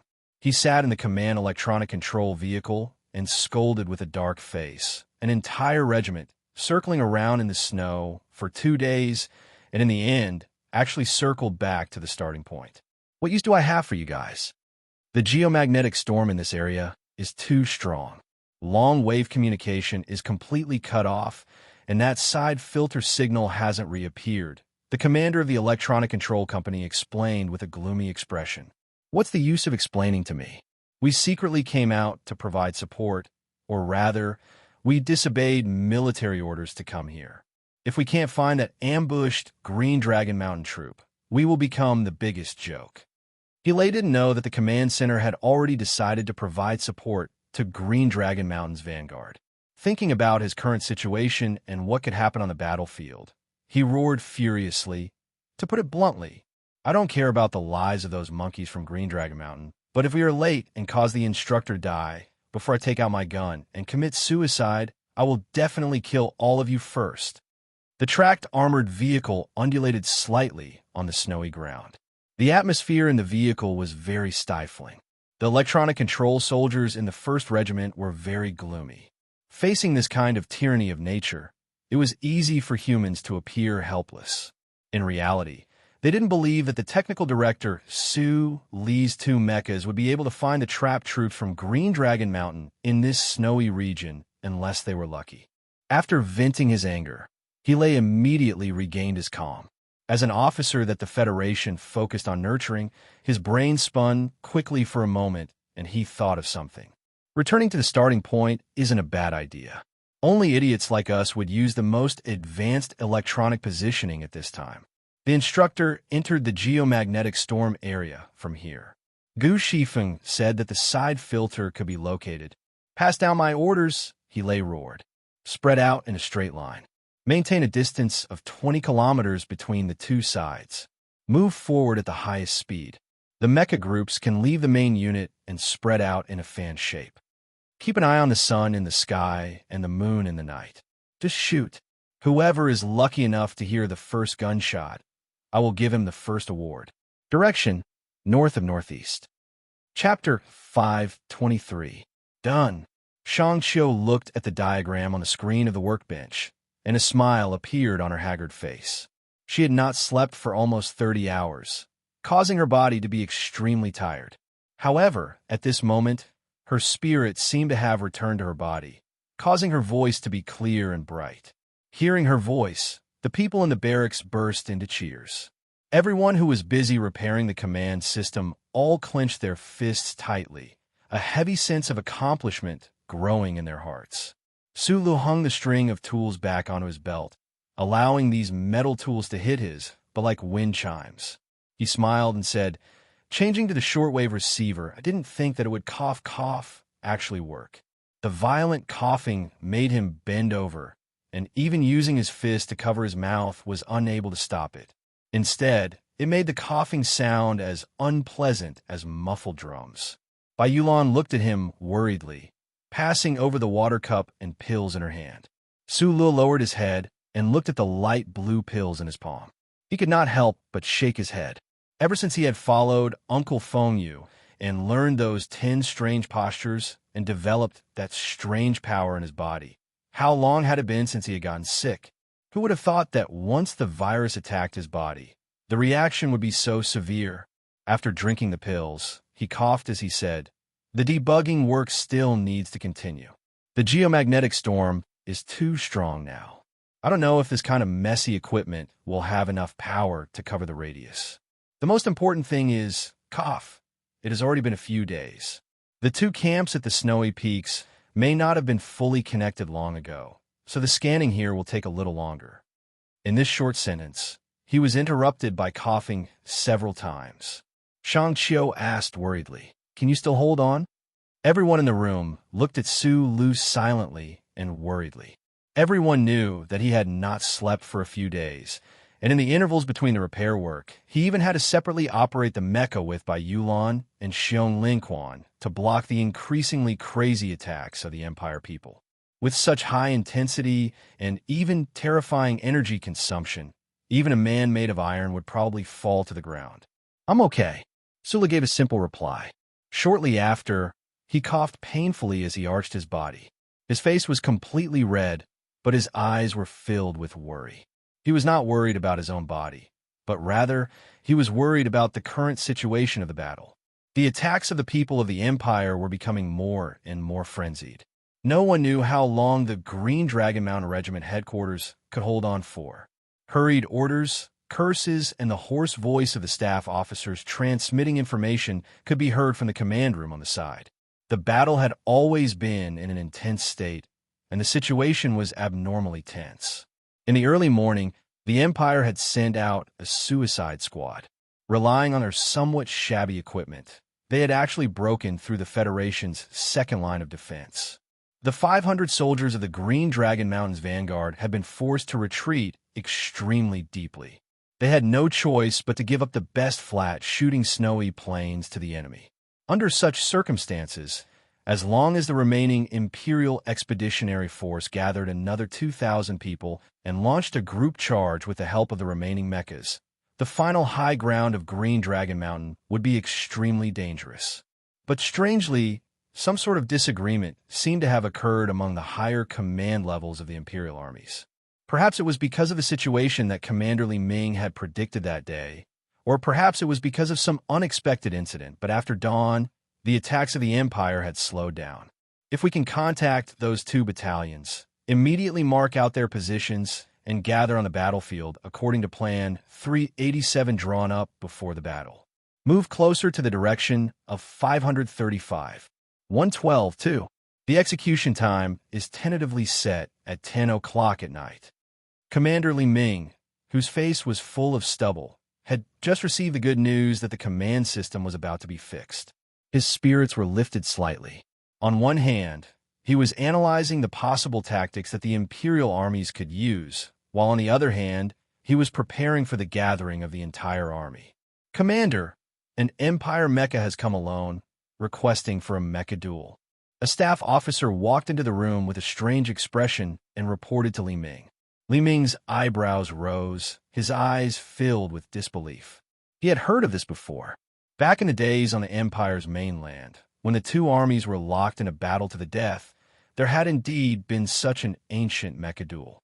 However, the current situation was that the Empire had the absolute advantage. The other party actually dared to arrogantly or stupidly request a mecha duel. What was wrong with them? Are you sure it's just one mecha? And not a mixed mecha team attack like the previous few times? He frowned and confirmed. In the past few days, the Empire, who had been somewhat anxious, had finally thrown their mecha into a frontal attack. Their side, who had already used up all of their electromagnetic bombs, was having a difficult time. If it weren't for the 2 white mechs from the 17th Division, their position would have been broken long ago. The Empire can't bear to lose too many people, so they want to suppress our morale. The deputy commander guessed hesitantly. Or they still can't be sure whether we still have electromagnetic bombs, so they're afraid that we'll trick them. So they sent an Empire mecha to its death? Using a naked young girl to look at us. Are we all becoming eunuchs? Li Ming lowered his gaze slightly and said, "Let the mecha infantry company prepare to carry the rocket launchers. If that mecha really wants to charge over, I'll go. If the Empire finds out that we haven't used the electromagnetic bombs yet, they'll definitely understand." Sula lifted the curtain and walked over. His face was unhealthily pale. The mecha outside the camp isn't a remnant of the Moonwolf group. It should be a member of General N's personal mecha squad. Bai Yulan lowered her head slightly and silently looked at the tips of her feet. Everyone in the regiment knew that Su Lu had used up too much energy and his body was very weak. Logically speaking, he should have taken the initiative to fight, but he knew that his hands and his pockets had been trembling ever since the end of the last battle. After the arduous, continuous battle, they were lucky not to have suffered any serious injuries, but their bodies were already on the verge of collapse. Li Ming's expression became serious. He was about to say something, but found that Su Lu had already brought Bai Yulan back to the room next door. Then, the low rumbling sound of the mecha and the static sound of the self-check came from the other side. He couldn't help but shake his head and sit back in his chair. He began to silently bless the person who was about to fight in a way that didn't conform to his ideals. Don't just stand there. Debug and scan at the same time. Don't interrupt. Su Lu said to the people from Green Dragon Mountain as he climbed up the mecha. They all had complicated looks in their eyes. The simple act of climbing seemed so difficult at this moment. Su Li's expression was as silent and calm as usual. He didn't know how long he could last, but he knew that this time it wouldn't be a problem. He didn't want to die like this in the cold winter. He really wanted to know if Qinghai was safe. However, the battle was intense and tense. He didn't have time to look for that guy, nor did he have time to feel sorry for himself.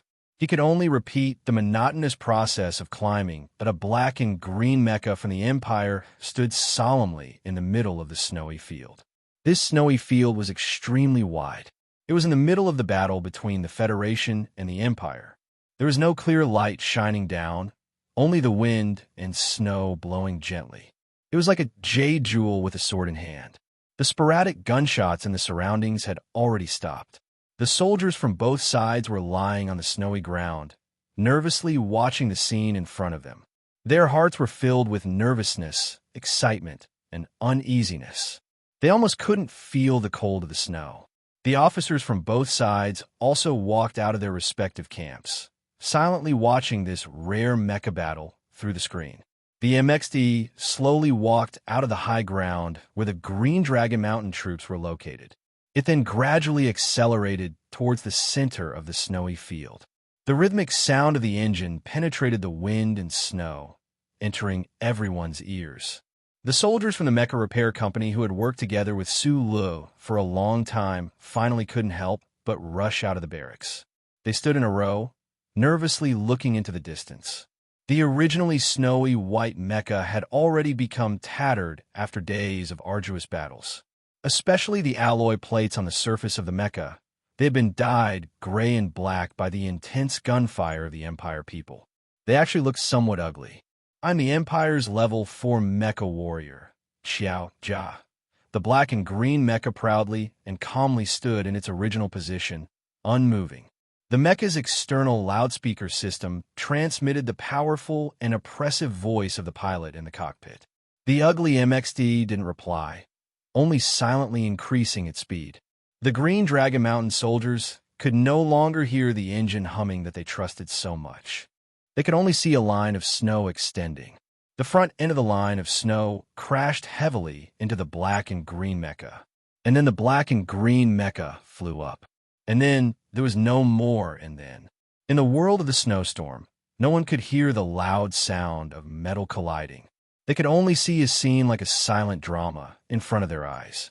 Everyone stared with wide eyes, unable to recover for a long time. Not long after, the white MXD returned to the camp. The cockpit opened, and Su Lu climbed down. He walked to Shang Qiu's side, rubbed his sore brows, and said, "Continue debugging." Shang Qiu smiled and began to check the data. In fact, she hadn't even left the chair just now. Xiong Lin Quan hugged a heavy gun and leaned against the wall. Looking at Boss, who had returned to work, he couldn't help but shake his head and laugh. Bai Yulan slowly climbed onto the mecha. Her hands were trembling because of exhaustion, and she began to do post-battle maintenance. After a while, her willowy eyebrows suddenly twitched. She stopped what she was doing and leaned against the alloy plates outside the engine compartment. She lit a 37 brand cigarette and began to smoke happily. Silence passed, silence returned. The Imperial mecha was buried in the sea of snow. The MXD mecha's engine was only slightly warm, not burning at all.